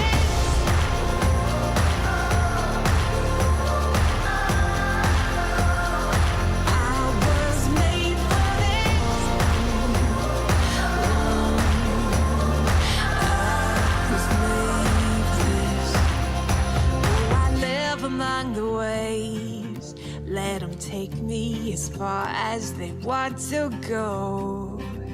And it's time for me to say, they won't break me, I'm braver than I know. It's my doubt created mountains where the valleys used to be. Gotta change perspective if I really want to see it. Sunrise over the water, I swam over and under. Get lost in all the wonder, never call it quits, no. When life hit me harder, I went faster and farther. I just gotta remember I was made for this.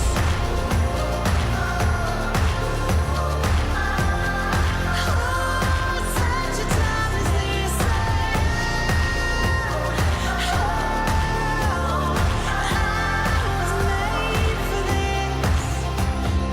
Doubt creating mountains where the valleys used to be. And all the things I thought I knew were changing like the seas. Yeah. But I have overcome it all and I'm still here. Oh, I gotta change perspectives if I really want to see.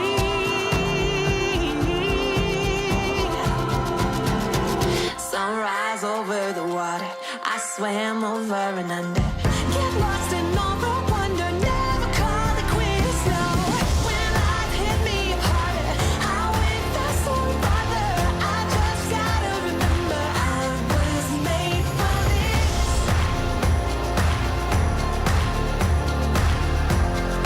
Oh, such a time as this.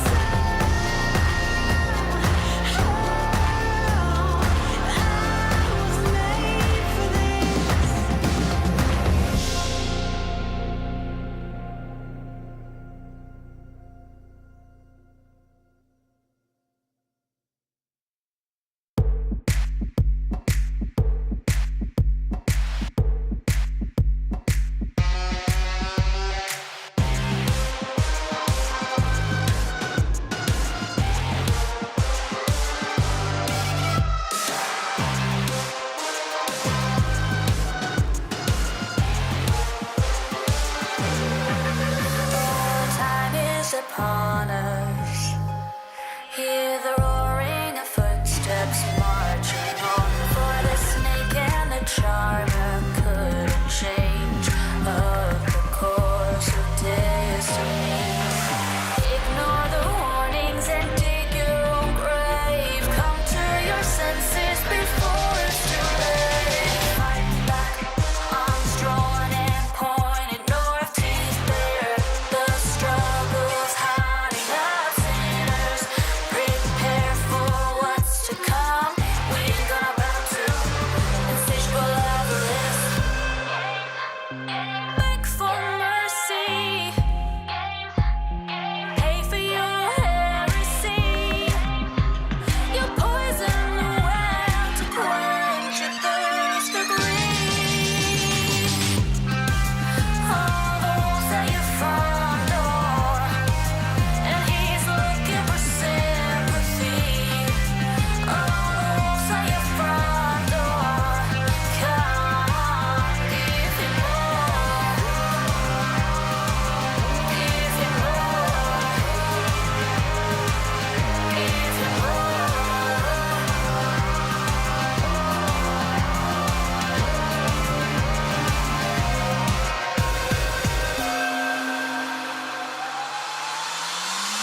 I had to find my voice. I was a tea without a boat to the shore. No one around me who could throw me an oar. Ooh, yeah, until I learned to fly and made it to the sky. You got to open up, hold your head up. You got to open up, hold your head up.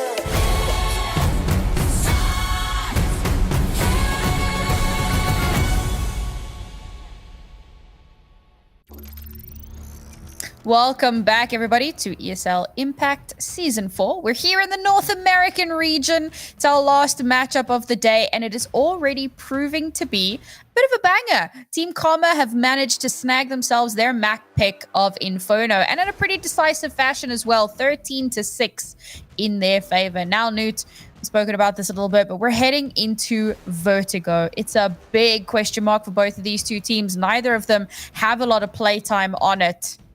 What are we expecting here? That's the thing. As you said, it's a big question mark. I have no idea. I don't know if anybody in the chat has any idea. You gotta bluff. You gotta bluff. Don't let them know don't know. I know exactly what's going to happen. I predict every game. It's all a script, guys. I can't show you the script because that's all very confidential. As all of us casters, we have a script from start to finish how every map's going to play out. So we can't show you that because that's very confidential, you know. So I'm going to keep that close to my chest. I have a feeling what's going to happen, and reading the script, I know what's going to happen. I'm not going to tell you guys. That's all up to you guys to decide and to watch as you go into it real soon. But what do you think? Have you any ideas? You also got a big question mark over your head? Yeah, it's tough to say, right? So I kind of said this before the break, but the fact that Karma didn't insta-ban it tells me that they are feeling a little bit more comfortable on it. They knew the risk that it could be picked in, and I mean, you predicted it. You were like, if Karma doesn't ban it out, Shimmer are going to insta-pick it. It's one of those things that anybody could have realistically predicted. So they must have known going in that there was the chance that we would find ourselves here, folks, on Vertigo, the map that myself and Nico agree can be launched into the sun. Newt, for some reason, is a fan of this map. Neither of these two teams have been a fan over the last few months. We'll find out which one of them has a performance to show here today and which one will fail miserably. It's going to be a battle towards ramp. You can just hear the feet clambering up onto ramp. They're like the horses running through the night. And Lisa finds the first kill. Can Ellie find anything with those Julies?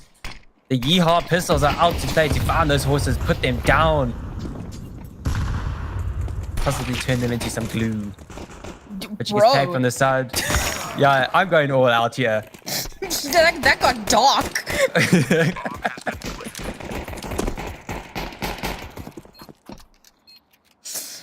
All right, moving swiftly along from that image. Nice little smoke wall coming up from Shimmer. How was that? 2 smokes, block out the entire to the side. They can just waltz on through and they plant the bomb straight away.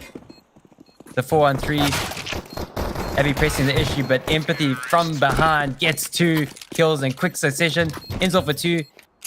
For Lisa, Empathy with 3. And Shimmer start off their map pick with a pistol victory. Honestly, best possible start for Shimmer here. They're going to have a nice chunk of cash to work with. It's not going to be full stack Galils and a Mac 10. It's going to be mostly Galils, an AK, and 2 Mac 10s. We don't differ too much even when we win the pistol round, but it does mean that there's a lot more utility to play with here. Ooh, Abby's got here's a Big Mac for order. So it seems Bungie and Olia, that's their order at McDonald's. They get the Big Mac. They gobble it up. And they go into a food coma.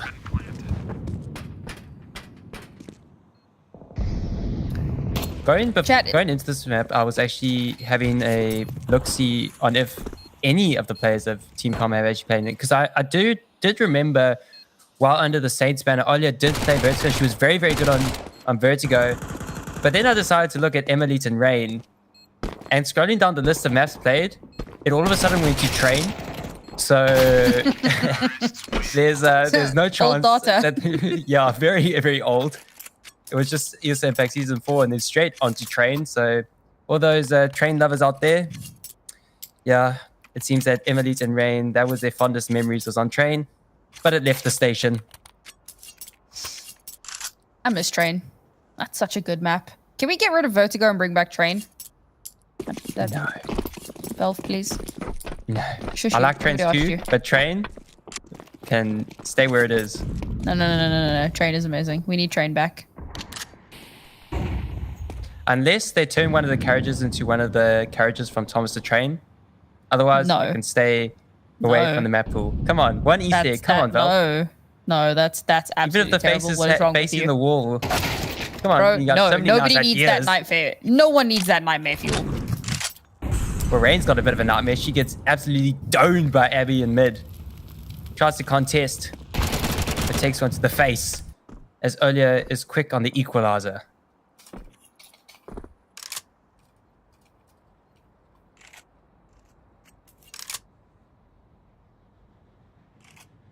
Four-on-four situation. Shimmer were testing the waters. They were pushed all the way up into mid. They get one kill, but they don't press the issue. They decide to retreat a little bit. And over towards ramp, and Eddie capitalizes. Can she get a double? Yes, she can. She finds two, doesn't find the third, but she's done her job. She's done so much work. Carol needs to come in quick and fast. You got Olia holding from elevators. Emily from heaven tries to search for anything, but here comes the double smoke wall, and the nade comes in. It nukes the smoke, but Lex spots the head of Emily first. Bungie from behind. This could be the play. She finds the first. Can she find the second? Knocks Bushot down to 13. Can she get this done? A 1v1. She jumps off the boxes. But Olia's the first to find the kill and finds the first for Team Karma. Nice little retake there. The HE into the smoke completely backfiring was peak comedy. But this from sorry, not this one. This one from Ellie. Beautiful little 2K there, gives them such a massive advantage. And I mean, Bouchard does a lot to try and bring it back, but it's one of those instances. There's literally 360 degrees that you need to check. Unfortunately, just can't quite find that last player. Pivotal round here for Karma. A little bit of extra cash in the bag. Still a broken buy. It seems Ellie is our odd gun champion for the day. While Shimmer in a very, very tight spot here. It's going to be quite broken. It's going to be a force. At least they've got a few AKs to play with. And not terribly much else. This is a prime opportunity for Karma to bring things back into their control. We said it in the previous map. Pistol and force. Always difficult to navigate. But once you start getting guns in your hands, this is where the real test comes in. And so far, Karma, they've started to pass. But the next question could be a bit of a tough one.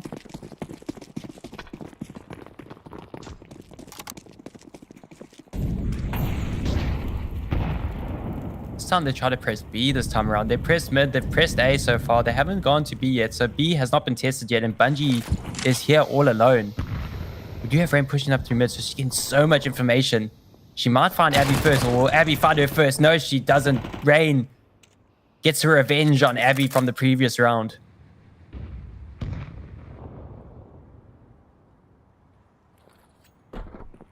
Kenzie pushed up forward. Can she find the frag? She needs to get these entries. She finds the first. Can she find any more? No, she doesn't, as Emily crushes her. Bungie's still on side. She's here to clean up the pieces. Tries to move away from the flash. And Lisa and Lex have decided B is not where they want to go. They're going to hard-tail it over towards A. We've got one all the way up and boosted. It's Alia, Bungie, and everybody else quick on the rotation. So it's a great call from Team Karma. They knew what was happening. Alia to clean up the pieces, but Lisa finds two. Can she find any more? And a 1v4, she finds the first two. Straight through the smoke. Darts around boxes, trying to find anything. Taking the plants. Nobody pushes forward. Diligent from Team Karma. Now the bomb team planted. Eddie. They're battling out. They go to 4. Emily's got the TK in the name. TK, Team Karma, and Team Kill. You can see that Emily's just laughing there. But they were lining up. Lisa could have gotten the double. But Emily, the shake of the head. She can't believe it. What has she done? She is the imposter. Vote her out. Kick her out of the airlock. Amogus. At the end of the day, it's a round win in their back pocket. They'll absolutely take that one. And to be fair, Lisa, she very nearly is able to clutch that one out thanks to a little bit of help from Emily. But unfortunately, not able to make it happen. It's a Tech 9 round here for Shimmer. We're going to start with a rush all the way up ramp. And actually winning out that duel. Up close and personal, that Eagle is dangerous. And Ellie is playing a bit of catch with herself. That's not something you want to actually catch. And she catches something else. She catches a bullet to the brain.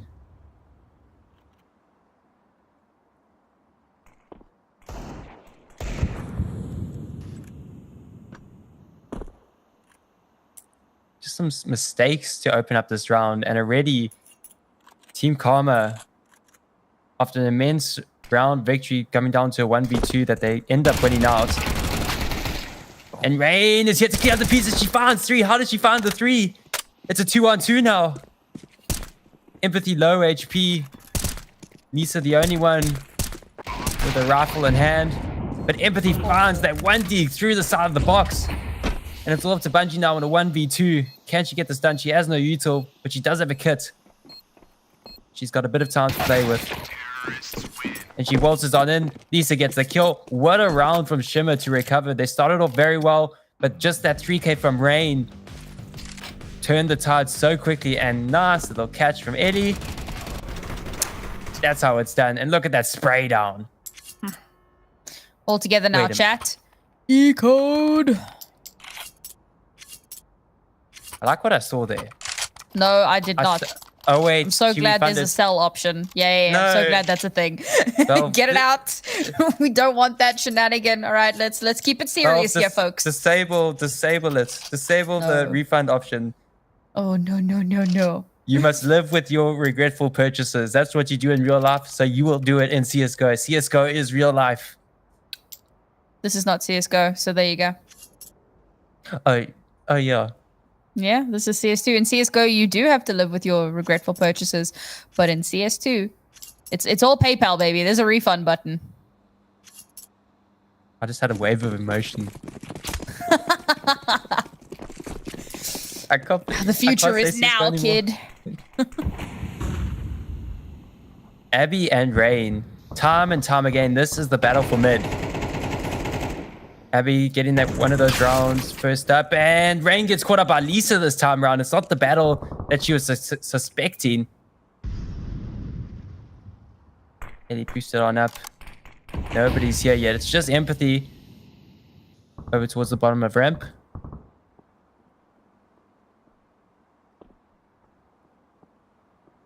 Shimmer are everywhere at this point in time.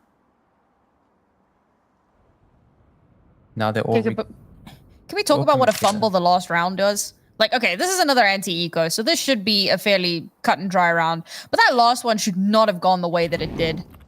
And it feels like Karma getting a little bit overconfident. Nice little trigger discipline from Ellie. Gets that first kill. Can she find any more?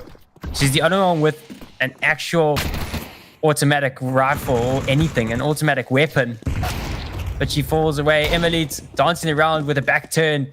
Empathy gets 3 clean and easy kills. Bungie lost alive. Let's get those 1-digs. Yeah, the last round of play was absolutely something to behold. It was very, very messy. Shimmer able to get the advantage. And look, here comes the 1-digs. Bungie. But the first, can she find any more? Yes, she does. Makes it to a 1v2. She finds a rifle in hand. Time ticking down. She doesn't have a defuse kit. Makes it 3, makes it 4, gets them all. Does she have the time? Bungie's just better. She's just better. Oh, it's going to be down to the wire, but she's got it. She's got it, bro. What a clutch. She did it. What? What the hell was that, bro? 2 1-taps with the deagle, picks up the rifle, gets 2 because they just Pico 1 for 1. Absolutely ridiculous ridiculous. And that is 2 ecos in a round. Okay, you might not want to call that an eco because there was like an MP9 and there was like some upgraded pistols. I don't care. It was essentially an eco. And Bungie comes up massive. Her fans are going to be going absolutely wild in about 3 minutes time when the stream catches up. What a performance from her. Shimmer's economy not completely busted here. They are still able to put a little bit of a spade into this, but it's broken across the board. 3-3. This could be the momentum shifter. We were talking about how round 5 was such a momentum shift going to Shimmer's favor after they won that very chaotic round in the end. But this has just switched it on its head. Round 6, somehow, some way, Bungie in a 1v4 clutches it out. I was actually listening to hear if I could hear the new 10-second timer that Valve has just implemented onto the bomb. I was like, I couldn't quite hear it, but then I started hearing it, then I knew straight away, she's got this, she's got it down, and yes, she does. Clean and easy, a 1v4. Can they close out this round? Can they keep that momentum alive?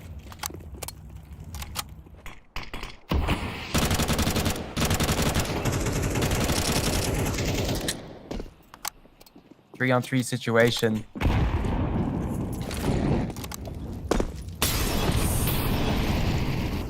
Shimmer still want to press over towards A. Smokes her down, let them plant. Bungie's trying to search through the smoke. She's using the little gaps in the smoke to her advantage as she sprays on through, but she finds a bullet into her instead.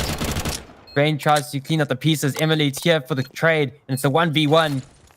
Abby versus Emily. Experience versus the new kids on the block, the new Counter-Strike players. Can Emily keep the composure? Abby sprays through the smoke. She doesn't find it, but she finds it in the end. She closes it out in a 1v1. Shimmer recover after an amazing 1v4 clutch from Bungie. They turn it around. It must be said, it's somewhat evident that this is a map that these two teams are relatively uncomfortable on, and that they're still kind of finding their footing in.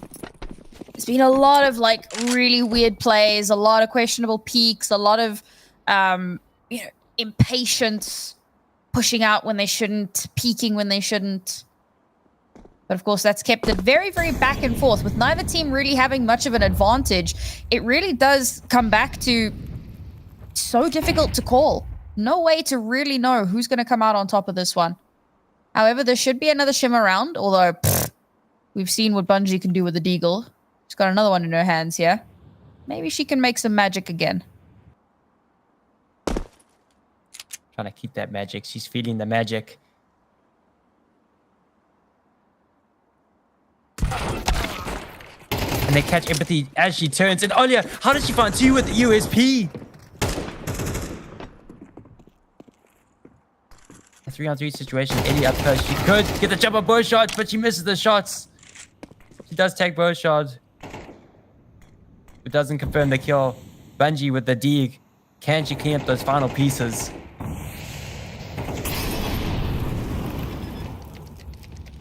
This is Shimmer's specialty. The 2 smokes, the molly over towards boost.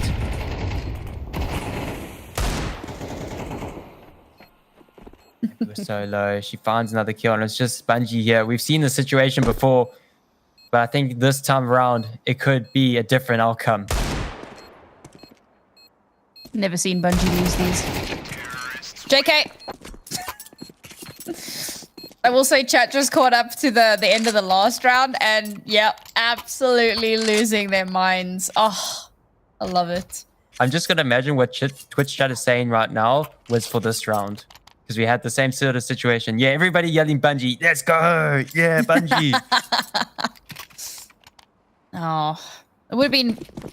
Honestly, it would have been unbelievable if she pulls that off 2 rounds in a row. But unfortunately, it's just a little bit too much to ask. She's got a deagle in her hands again this round. She's not willing to give up on that. Even her own team is like, just give Bungie a deagle. Just give her a deagle. It's fine. It's fine. We can afford it. For her, we can make it happen.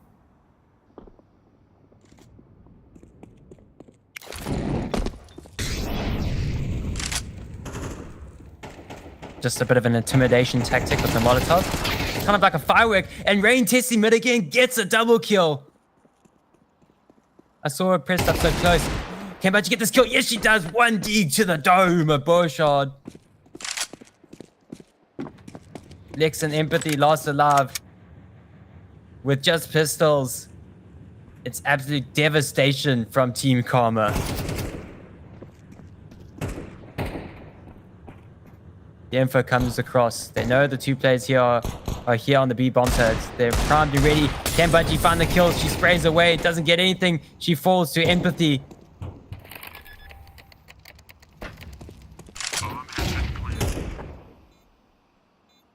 Olia from the backline. She's picked up an AK. That was dropped by one of Shimmer's fallen compatriots. She sees the shoulder, but Empathy's ready for it. She saw her as she was rotating back. Ellie lost alive. Empathy with the taps. She does find a kill, but lost alive. 1 tap to the dome. Empathy closes. 3 kills in the round. It's 6 for Shimmer. These rounds are so unbelievably close. Every single one of them. Karma constantly chipping away at Shimmer's economy. But at the end of the day, it's round wins that they need. Sure, Bungie can go absolutely ham with a deagle, right? 5-7 can sing on these eco rounds. But if you're not winning out the rounds, it's not going to make the biggest difference in the world. AWP and Emily's hands. And this is where the turning point has to come for Karma. Otherwise, they go into the next half at a huge disadvantage. Ray needs a multi-kill. She goes down. She does find some info. They already calls Olia to press over towards mid, but she doesn't see anything. So that could give a hint as to what's going on. Everybody is over towards that lower A site. They start to cross back and head on over towards B, as Bungie's the only one here. And she's pressed so far forward. If she falls from this position, they could just waltz on through all the way onto the B bomb site. She throws a flash, but it's the timings. CSGO'd. I'm keeping it alive. Jeez. Emily comes in for the trade. Empathy was lurking. She was so far away from her team. Shimmer, after getting that kill, they wanted to head over towards A. But after seeing so many players over towards this A bomb site, they rush back. They find B is fun. B is fun for us. We won't complicate things. Quick and easy as you like it. And it's going to have to be a save for Emily and Ellie. Yeah, I think the save was called some time ago already. And this is another example of how it feels like there's still some serious discomfort. Still a lot of mistiming things on this map. The flash perfectly shows that. Could have been massive if the timing was there. But peeks out just a little bit too early. It's like when you see somebody peek out before the smoke's bloomed. Oh, shadows. Ah, the lighting in CS2, bro. Shadow. Okay. Shadows. You're like the oldest... No, you're the youngest boomer I've ever met. Thanks, Dad, for all insane. the music. I will say I was in a matchmaking game the other day, and I was speaking like, you know, saying things like question mark and lol and whatever, and I got called out by some kid who was like, "Oh my god, you talk like you're my age," and I... Oh my god. It hurt. It really hurt, man. Painful. Whenever moment. I hear some new lingo, I have to like go into the side and ask them in quiet, what does that mean? I need to be part of the people my age. See, that's the secret. You don't ask. You just like you see it enough times to figure out what it means, and then you start using it as if you've known all along. That's take it from a real boomer. That's the secret to success. Team Karma gonna have to find the secret to success here as well. They need these next 2 rounds, man. They need them. They really do. They really do indeed. Shimmer's taking the advantage going into the second half. And I think they're wanting to get more rounds on the board because this is an absolute masterclass on the T side. The rounds been won by Team Karma have been absolutely sensational rounds. but Shimmer are just so clinical, and I think this round could turn the tides. Bungie and Emilite get a kills apiece, and Bungie's still going for more. B-side is her domain. She's got B in the name, so B's on the mind. B on lockdown. And Rain's already pushed up all the way through mid. She could be going behind enemy lines.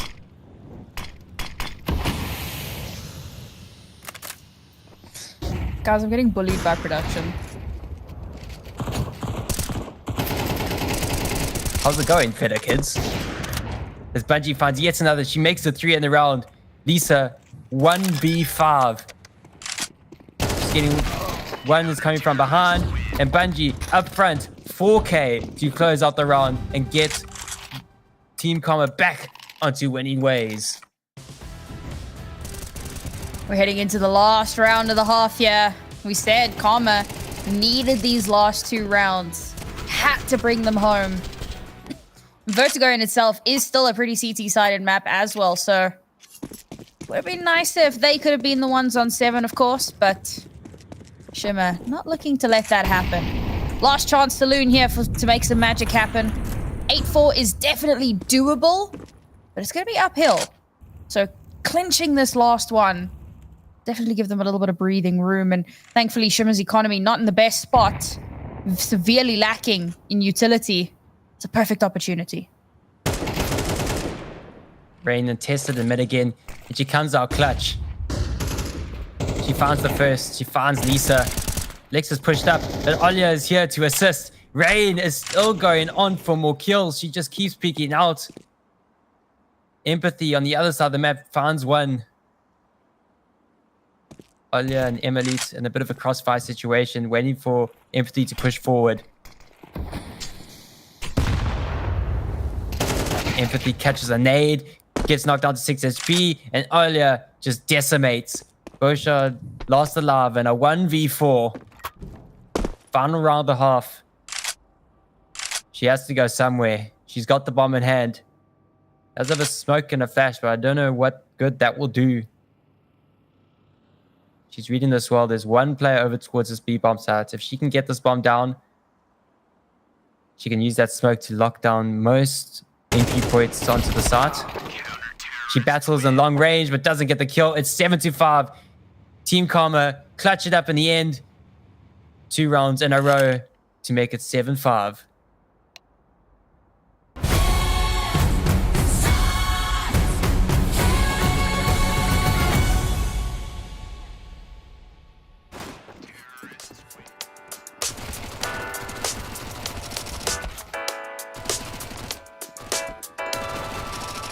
How do I deal with what I'm feeling? Maybe I just don't. What you're doing, I'm in ruins, all alone. I'm all alone, and I know nothing to do helps me forget about you. You just came out of the blue. If you only knew. Didn't have a cup of coffee. Let's go to a restaurant. Go to a field, pick up some strawberries. Then maybe let's fall in love. Didn't have a cup of coffee. Let's go to a restaurant.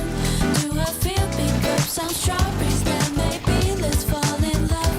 Didn't have a cup of coffee. Let's go to a restaurant. To a field, pick up some strawberries. Then maybe let's fall in love.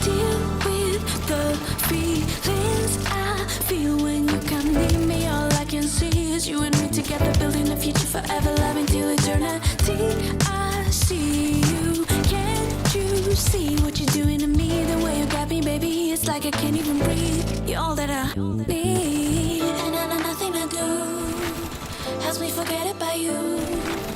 You just came out of the blue. If you only knew. Didn't have a cup of coffee. Let's go to a restaurant. Go to a field, pick up some strawberries. Then maybe let's fall in love. Didn't have a cup of coffee. Let's go to a restaurant. To a field, pick up some strawberries. Then maybe let's fall in love. Didn't have a cup of coffee. Let's go to a Then maybe let's fall in love. Then maybe let's fall in love. Then maybe let's fall in love. Then maybe let's fall in love.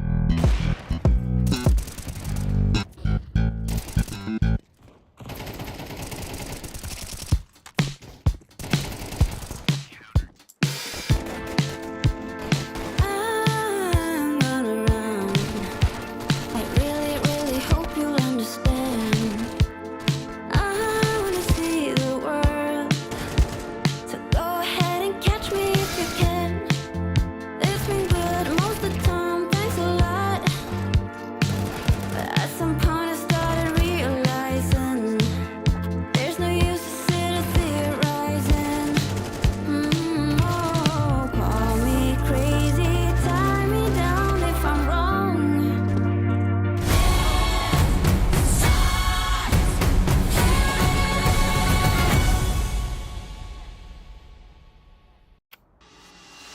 7-5 half here in favor of Shimmer on their T side on Vertigo. We're going to head over onto their CT side here. Karma have a bit of an uphill battle ahead of them here, Newt. Uphill battle indeed. Some amazing plays, some individual plays coming up from T-Karma, but will it be enough as Bungie is starting this round off hard? But Empathy has got something to say about it, as well as earlier. Oh my, 2 headshot kills, clean with it. Bungie with a great little opening. Empathy trying to pick up the pieces, 2 from that pillar position.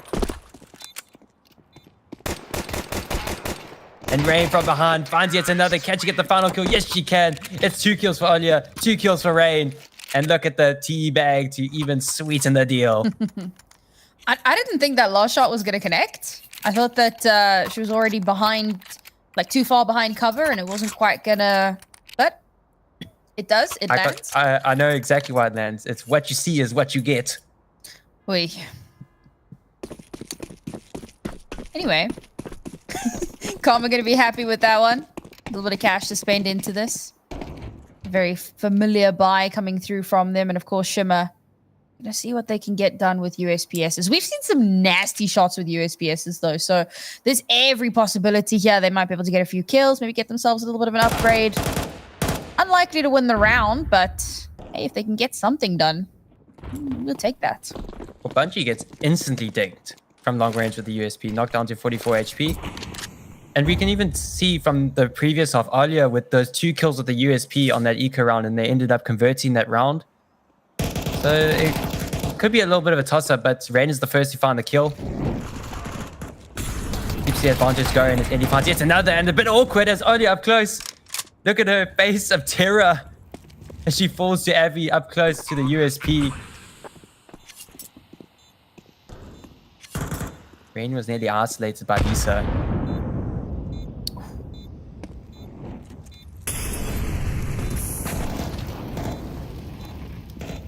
Lex, you are stuck there. Don't walk into the fire. It's hot. And Ellie from the side finds the kill. Lovely clean round. 2 kills for Rain, 2 kills for Ellie. And they tied up. Team Karma tie up the map 7-7. And they only lose 1 Mac 10 in that round. Excuse me. So not terrible. Reinvest is going to have to come through, but it's only 1 player, so you're fine with that. Of course, they're going to buy straight into the AK.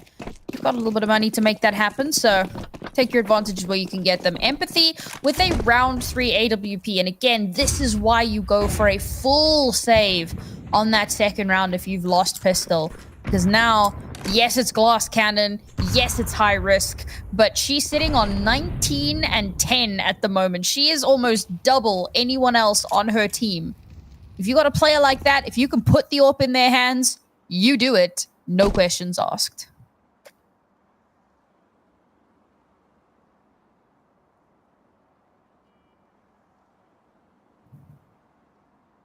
Empathy posted up over towards this A-bomb site. Let's see who'll be the first to either meet their demise to Empathy's AWP, or will she get caught up with this, but all this utility going in. So 2 smokes going already. Empathy has to search over the top of the smoke. She doesn't find anything. Nearly finds by the side of the smoke, but Bungie's the first to find a kill. She makes the advantage go in their favor. Lex, quick to equalize. Rain with a very, very late lurk. Look at everybody. Everybody is not even paying attention. They don't know that Rain is here to rain on their parade. As Rain takes down that AWP, it doesn't even find any action. Smoke Olia sprays away. Can she find the kill? Yes, she can. And she gets another D with... What? The Glock. Just a stray bullet through the side of the smoke gets the kill. And look at that little spin of the spin of the C4. Right on the finger. Just as you like it. Clean from Olia to close out the round. It was looking a little touch and go there for Shimmer. I think that they were a little bit premature, a little bit impatient or hasty in getting straight onto the bomb there. They had not taken control of the site adequately. They hadn't cleared out the angles as best they could.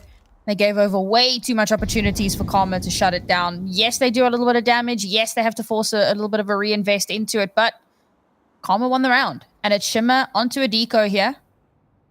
In a position that they are not happy with. They could have been...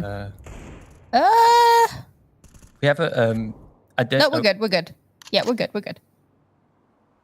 These things happen. I don't know if there was a server issue. It was all in your imagination. Just Yes. imagine I'm doing like the Star Wars 3 finger thing. Like that never happened. This is not the lag you are looking for.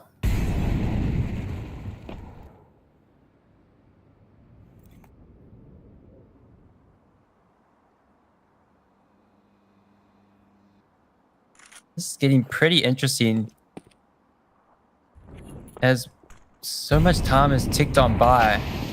All of Shimmer are close to that B-bomb site, and that is exactly where Team Karma want to be. And up close, these Eagles could do so much damage, but Bungie has other ideas as she finds two. Ellie finds one of her own. Lex and Abby last alive, locked out by smokes. And it's a clean round from Team Karma as they convert yet another round. Yeah, pretty much to be expected in those anti-ecos. I mean, I say that, right? Like, it's the go-to. Like, oh, it was an anti-eco. We expected that. But how many ecos have we seen? How many times have we seen a team getting ecoed just in this series? These pistols have been exceptional in so many rounds. But in that round... Karma who find their control. Now they're staring down the barrel of double digits. They came from a 2-round deficit into a 2-round lead. 4 rounds back to back to back to back. Shimmer now going to have the AWP back in their hands. Empathy did not get an opportunity to really use it a couple of rounds back. Last round, whenever it was. So this is where we might start to see things turn on their heads. Round 3 can be a momentum shifting round, but I find that because the economy isn't where you'd like it to be, you're kind of lacking a bit of utility here and there. I find that round 5 is a much better indicator. And wow, back-to-back timeouts. Karma took one and then Shimmer took one. The extended conversations here. And again, I mean, I think that we really do need to just touch on the implications of this game. Because if Shimmer win this game, they are in a very, very good spot to secure themselves a spot in the playoff. Or, yeah. But if they don't win this game, they're almost certainly out of the running. Because Evil Geniuses are hot on their heels. And so are actually, was it Tsunami? The other team that was like really... Yeah. So you got 2 teams who are very, very close to Shimmer here. And losing this series could almost certainly ruin their chances. So it is imperative for them to come out on top of this one. Going to be tightly contested as Shimmer... In the next series, they're going to be facing off against EG Gold. And then their final series, they're going to be playing against FlyQuest Red. So their biggest battles to date will be those matches. But here, right now, this is their biggest battle. They want to win this. But if they don't, it could mean trouble for their dreams for Valencia.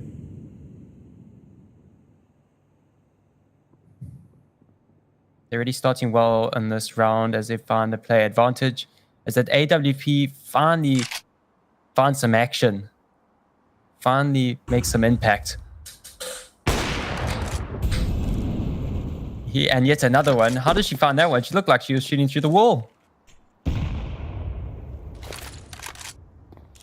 She finds 2. Can she find any more from it? Rain winning these mid battles. It's Abby versus Rain. Time and time again. From the looks of it, Rain has got the upper hand. But can she convert this? Calling her teammates over. They want to head over towards that B bomb site. There's one over here. And that's Bowshot. She's currently lowest on the scoreboard. Can she be the thing that Shimmer need? She doesn't find anything, but she does allow Lex to get a kill, but she's quickly traded out to 2-on-2. Now a 1-on-2 as Rain falls in mid to Empathy's AWP. Empathy 3 kills in the round. Can she make it 4? Right now, it's up to Emily to get the kills. She finds the first. Can she find the last one? Playing a bit of bring around the road. And yes, she does. A 1v2. She closes it out. She's excited. She's hyped as TK, Team Karma, are the first to double digits. They're the first to 10. That is 5 rounds in a row on the T side. Newt, do you have siblings? Yes. I've quite. Did you ever do that thing where like you guys are like chasing each other, one of you's trying to kill the other one, and you run behind a table? And you're doing that thing where you like just keep running around the table forever? That's what that last moment was giving. And Emily was the big sibling, just that little bit faster and able to shut down the attempt at escape. Emily was like my brother trying to tickle me. I'm trying to hide behind the table, but yet I can't. As he's coming for me. Ellie finds a kill. Emily as well finds a kill of her own. 2 players taken down over towards the B bomb site. The rotation's coming quick and fast. 2 players already on the site. And Ellie is still going for more.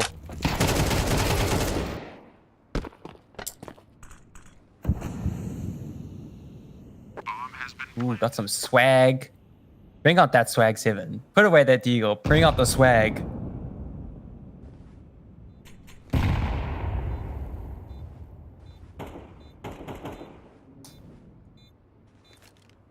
Oh yes, and when I mean I have many siblings, I've got 2 stepsisters and 1 older brother. That's Look a at decent that. amount of siblings. Yeah, pretty much. Pretty much. Big family. Oh man, Team Karma already up to 11. Shimmer starting to feel the pressure here. The implications on the bracket if Karma win. This is unbelievably exciting. It must be said. Like, look, I came into this thinking that Shimmer were going to win this. They're an exceptional team. I'm not going to take that away from them. But, you know, in my heart, I really hoped Karma would do well. A lot of these players have a special place in my heart. So it's great to see that they are succeeding. Finding those openings. Hello, double AWP. Are we sticking? Oh, we're sticking with that. Double AWP on Vertigo of all maps, Newt. They want to try and find an answer. They need something here. They're yet to find a round on the CT side, and Empathy with a great little opening finds Ellie. As you were saying, the implications of this match are so vital. The whole standings will go into disarray if this falls under Team Karma's rule. But Empathy has other ideas. She gets another one, makes it 2 for 2.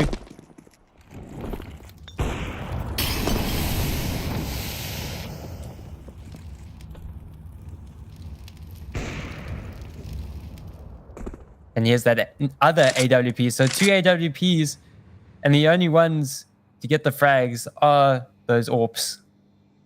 Maybe finds one of her own over towards B. And Karma are left a bit perplexed, trying to piece it all together. We got one player very, very far forward. We got Lisa, the only one over towards that A bomb site. Everybody else is faced towards mid and B.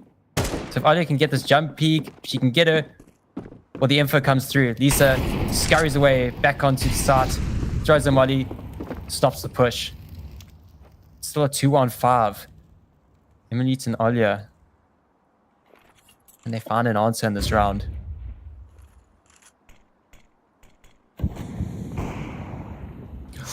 Emily, it's getting a great little timing. Can she... Oh no! Chicken corners, 4x3. It was 4x3. I swear, that was 4x3. It was just I love that you just periphery. instantly know what the raise is. I know just exactly. Instantly, like yeah. Yep. That's insane. Ooh. This is why true gamers play on native. Never get caught out. I was always I'm gonna a get native so much gamer. hate for that. Yeah. I was a native gamer, then I found out about 1440 by 1080. The go-to 4x3 res. And this AWP are still creating havoc for Team Karma. With having AWPs both in mid and B, it locks down these sites completely.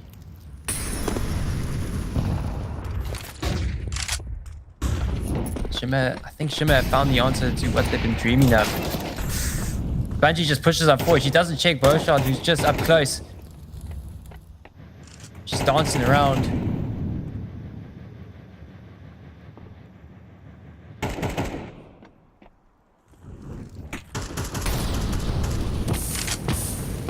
Ellie's stuck in the molly. She has to push forward. Oh! She had nowhere to run. She tries to go front forward. Oh no. Goes into line of fire, but fails in the end. Only on a 1v5, but Empathy makes that orb sing. Makes it 9-11. Shimmer finally finding an answer. Now 2 in a row from them. Mm-hmm. And those are the only 2 rounds they've managed to pick up so far. It was 6 in a row for Karma to kick off this T side for them. Shimmer finally starting to find some of those answers. We said they were looking a little bit shaky, looking a little bit perplexed on this map. But apparently the answer was 2 AWPs. Who'd have thunk it?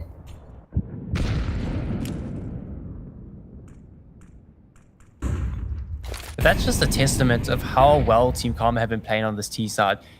You need 2 AWPs, the most powerful weapon in the game, that can turn rounds in a blink of an eye with just 1 shot. And you need 2 of them to shut them down. I'll take it as a compliment. But I would be very annoyed. But I'll take it as a compliment.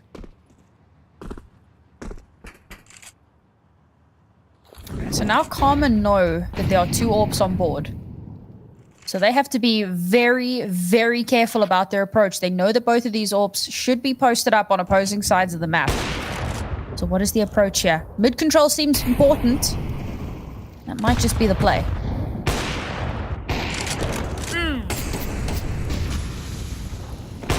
And they overrun Empathy. Ooh, Empathy misses the flick. She could get caught up, but she's up close. Tries to combat all, but she doesn't get it done. Emily and Ellie finally kills a piece, and Beaushot still here on pillar. She goes unchecked. She can just clean up. She gets 1. She doesn't get any more. Makes it 2 in the round. Emily left in a 1v2. Collects the bomb with time to spare. And the nade comes in the nick of time. It's 10-11. Shimmer 1 round away from tying up this map. I didn't think double AWP was going to be the play, I'll be honest, but it's working out very, very well. Shimmer brought this deficit down to only 1 round, and for the first time, Karma's economy is really in the toilet here. And this is scary, because winning this round will even up the scoreline. And okay, Karma will have some cash to work with, so it won't be the end of the world, but we're in that danger zone for both of these 2 teams. And remember, playoffs possibility is on the line. This match is incredibly important. Karma have to find a response here. At least they don't have to deal with the second AWP this time around. They should be cognizant of that.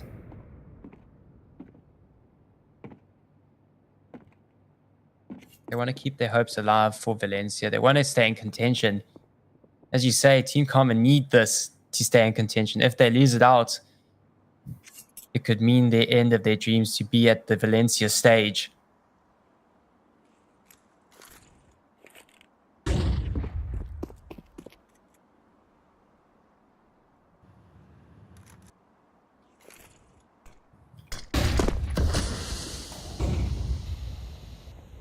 I don't think the smoke's supposed to land there.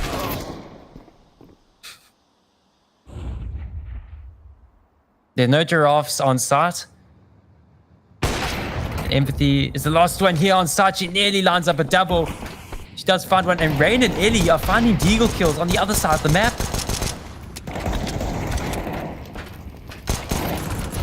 Oh my god. Dominique and Ellie lost alive. Ellie coming in from the back lines. She kind of has the elements of surprise, but she's loud and proud with it. 16 seconds, 15 seconds left. She needs to do the play. She needs to do it now. She already finds the first. Can she find the other one? She needs the kills. She needs them now. She can't get the bomb planted. She needs to go for kills, but Lex holds on for dear life. Ties up the map 11-11. It's been now 4 rounds in a row coming out of Shimmer. That's heartbreaking. They just needed just another second or two for Ellie to get into position, but the stall was not where it needed to be. So close, and it was almost doable. There was so much damage coming through the Karma players, such low HP. And unfortunately for them, just could not clutch that one out. Now they've got guns in their hands again. This will be a decisive round. This will pretty much settle who will take away this map. Much slower start here from Karma, realizing they cannot be impatient. They cannot be messy, I guess. They can't be sloppy. It's got to be clean.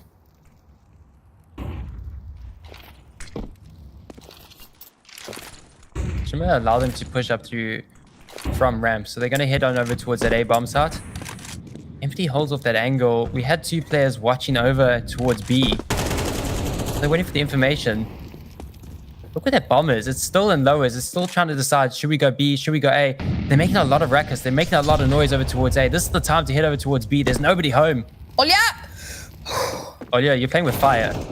Bruh. That's always that literally gives you vertigo. My heart, bro. I thought she was going to fall off, especially when she dipped for like a centimeter. I nearly had a heart attack. I've always known about that spot, but I don't have the heart to do it. It's just so nerve-wracking. No. Olya has nerves of steel.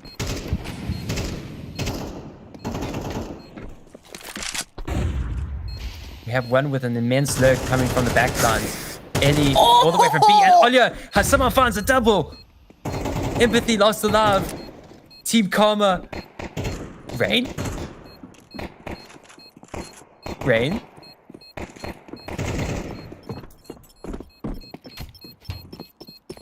A bit awkward. Olya just running around. No.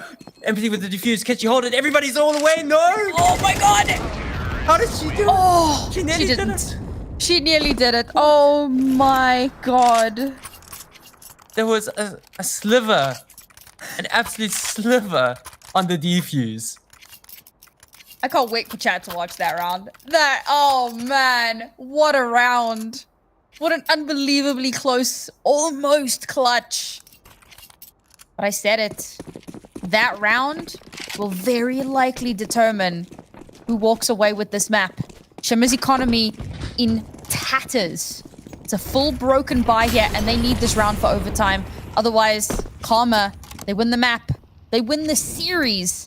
And they almost certainly decimate Shimmer's hopes and dreams of Valencia. Shimmer have to be perfect in this round. They don't have the full bar that they wanted to go into this final round of play. This is on the edge of your seat kind of moment. Everything relies on this. Can we find a third? Can Shimmer bring us to overtime? Or will Team Karma close it out in a 2-0 fashion?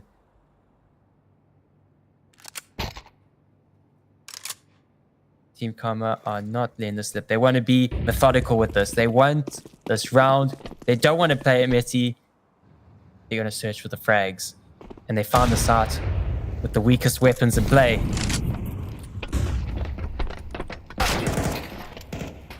But Vertigo reigns supreme for Bostad. Gets a nice little 1D. Can't you get any more? Bungie finds 2, opens up the side. Emily finds the kill of her own. It's a 2-on-3 situation. Empathy and Lisa need to head on over towards that B-bomb site. Lisa pushes front of the smoke. Can she get the kills? Yes, she does. She finds the first of Olia. Sprays to the smoke. They don't connect, but Empathy's bullets do. Rain, the lurk from behind. You just suspect that she's coming from this side. All eyes aimed over towards those B stairs. And she lines them up. Lines up the 2K. Lines them both up. It's 13-11. Look at the shouts and screams from the team. Olia holding her mouth in her hands. Trying not to scream. The delight. Team Karma win the series. And the whole standings go into disarray for North America. Oh my god, bro, they lined up. She was so patient. She stood waiting for her chance, not being too aggressive, doesn't hear the sound of the tap on the bomb, so she knows that she's got a little bit of time to work with, holds the angle, the smoke dissipates, and they both line up in her crosshairs. What a devastating way for Shimmer to lose this map. And this was meant to be the punish pick. This was Karma's insta-ban that for some inexplicable reason, or inexplicable at the time, they didn't ban it out. They allowed Shimmer to pick into it. And while it was unbelievably close, down to the wire, Karma rallied. They came through in such a strong fashion. The clutches were immaculate. Bungie played out of her freaking mind. Olia has been a star from map to map. I can't wait to see more from this team. I had so high hopes for them coming into this season, and they did have a bit of a slow start to it, but wow, the improvements that we have seen, phenomenal, Newt. My, oh my. Shimmer's hopes were shining at the beginning of the series. Then they slowly started to shimmer, and eventually died in the process. Team Karma, what an amazing series. As you said, they insta-ban. How'd they get this done? I don't believe it. They've been banning Vertigo left, right, and center. They finally let it slide. And Shimmer thought, oh, this is a great punish pick. But yet they got punished 13-11. It took all 24 rounds. And as I said at the beginning of this entire broadcast, how impactful these 24 round games come. It's insane. Going to 13-11, it's absolutely mind-boggling. Well, we can now take a look at the standings and how things are shaping up with that win from Team Karma. And as you can see, Shimmer now go 4-1. They were on a flawless streak, and having lost this matchup, their next 2 games are against FlyQuest and EG Gold, the other top 2 teams in the region. If they lose those games, they go 4-3. Tsunami and Evil Geniuses could very easily close that gap. It's so neck and neck, and even Karma now in the running. I basically counted them out, but snagging this win means they're in with a shot, Newt. From the get-go, I kind of had this feeling that Karma would have something within them to they had that little fire going. They knew what was at stake here, and they got it done in the end. And it's completely turned our heads here on what's going to happen in these next 2 matches going forward. So everybody's got 2 more matches left to play. This is going to be so exciting, so invigorating to see how this will all end up. And yeah, as you say, Shimmer's got its toughest battles yet between EG as well as FlyQuest Red. Those games are very, very vital. And they went into it not really suspecting Team Karma to bring up much of a fight. But Karma brought that fight. They brought that hunger. And now they're also in contention of reaching that final Valencia spot. My, oh my, what a impactful series we've had today.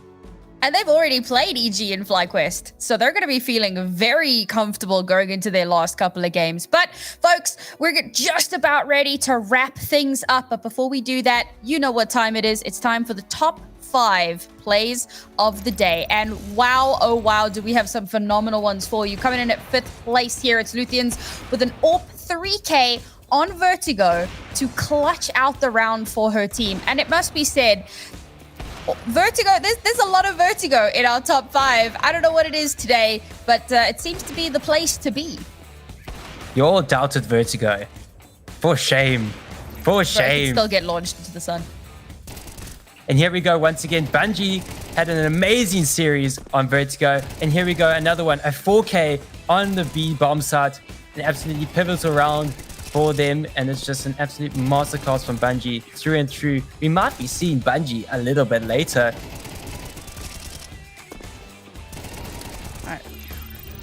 I think I lagged out there or Newt lagged out. But anyway, coming in number 3, Danny in a 1v3 post-plant clutch on map point with the M4 to win out the map for her team. I remember watching this. It was another case of, you know, running around the table with your siblings, and she manages to come out on top of this one. What an exceptional player here.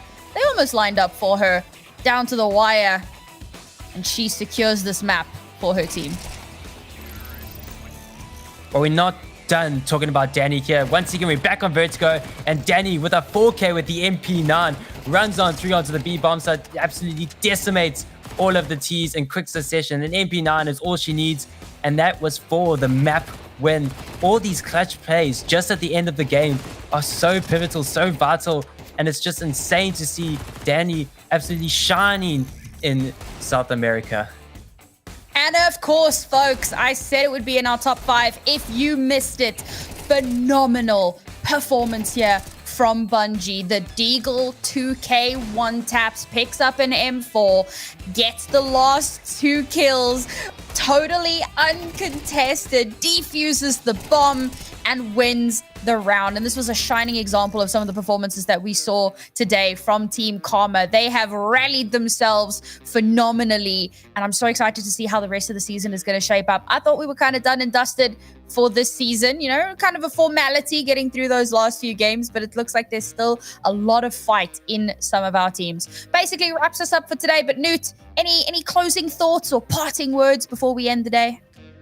Well, after this outcome of this matchup, it's going to be more exciting than ever to see how this unfolds, especially for the NA standings, because it's all up for contention right now for that second place spot. Like I just read, a dominant performance in the NA, so they're most likely guaranteed a spot going into Valencia, but that second place spot is really, really tightly contested. So everything to play for in these next coming maps, and I am so excited, so ready for it, and I'm hoping you guys are too.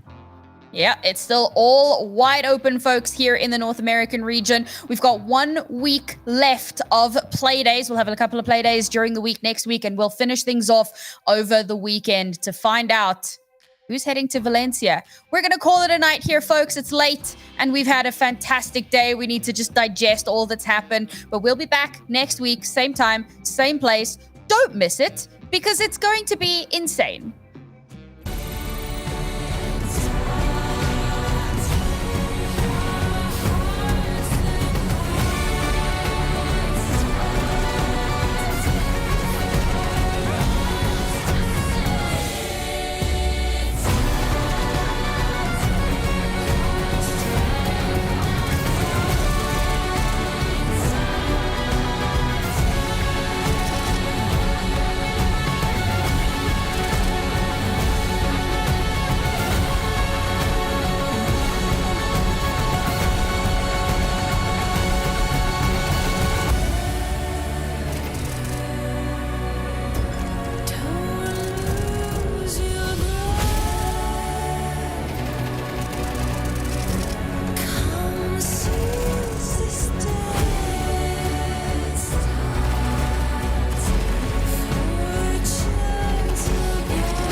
to toe.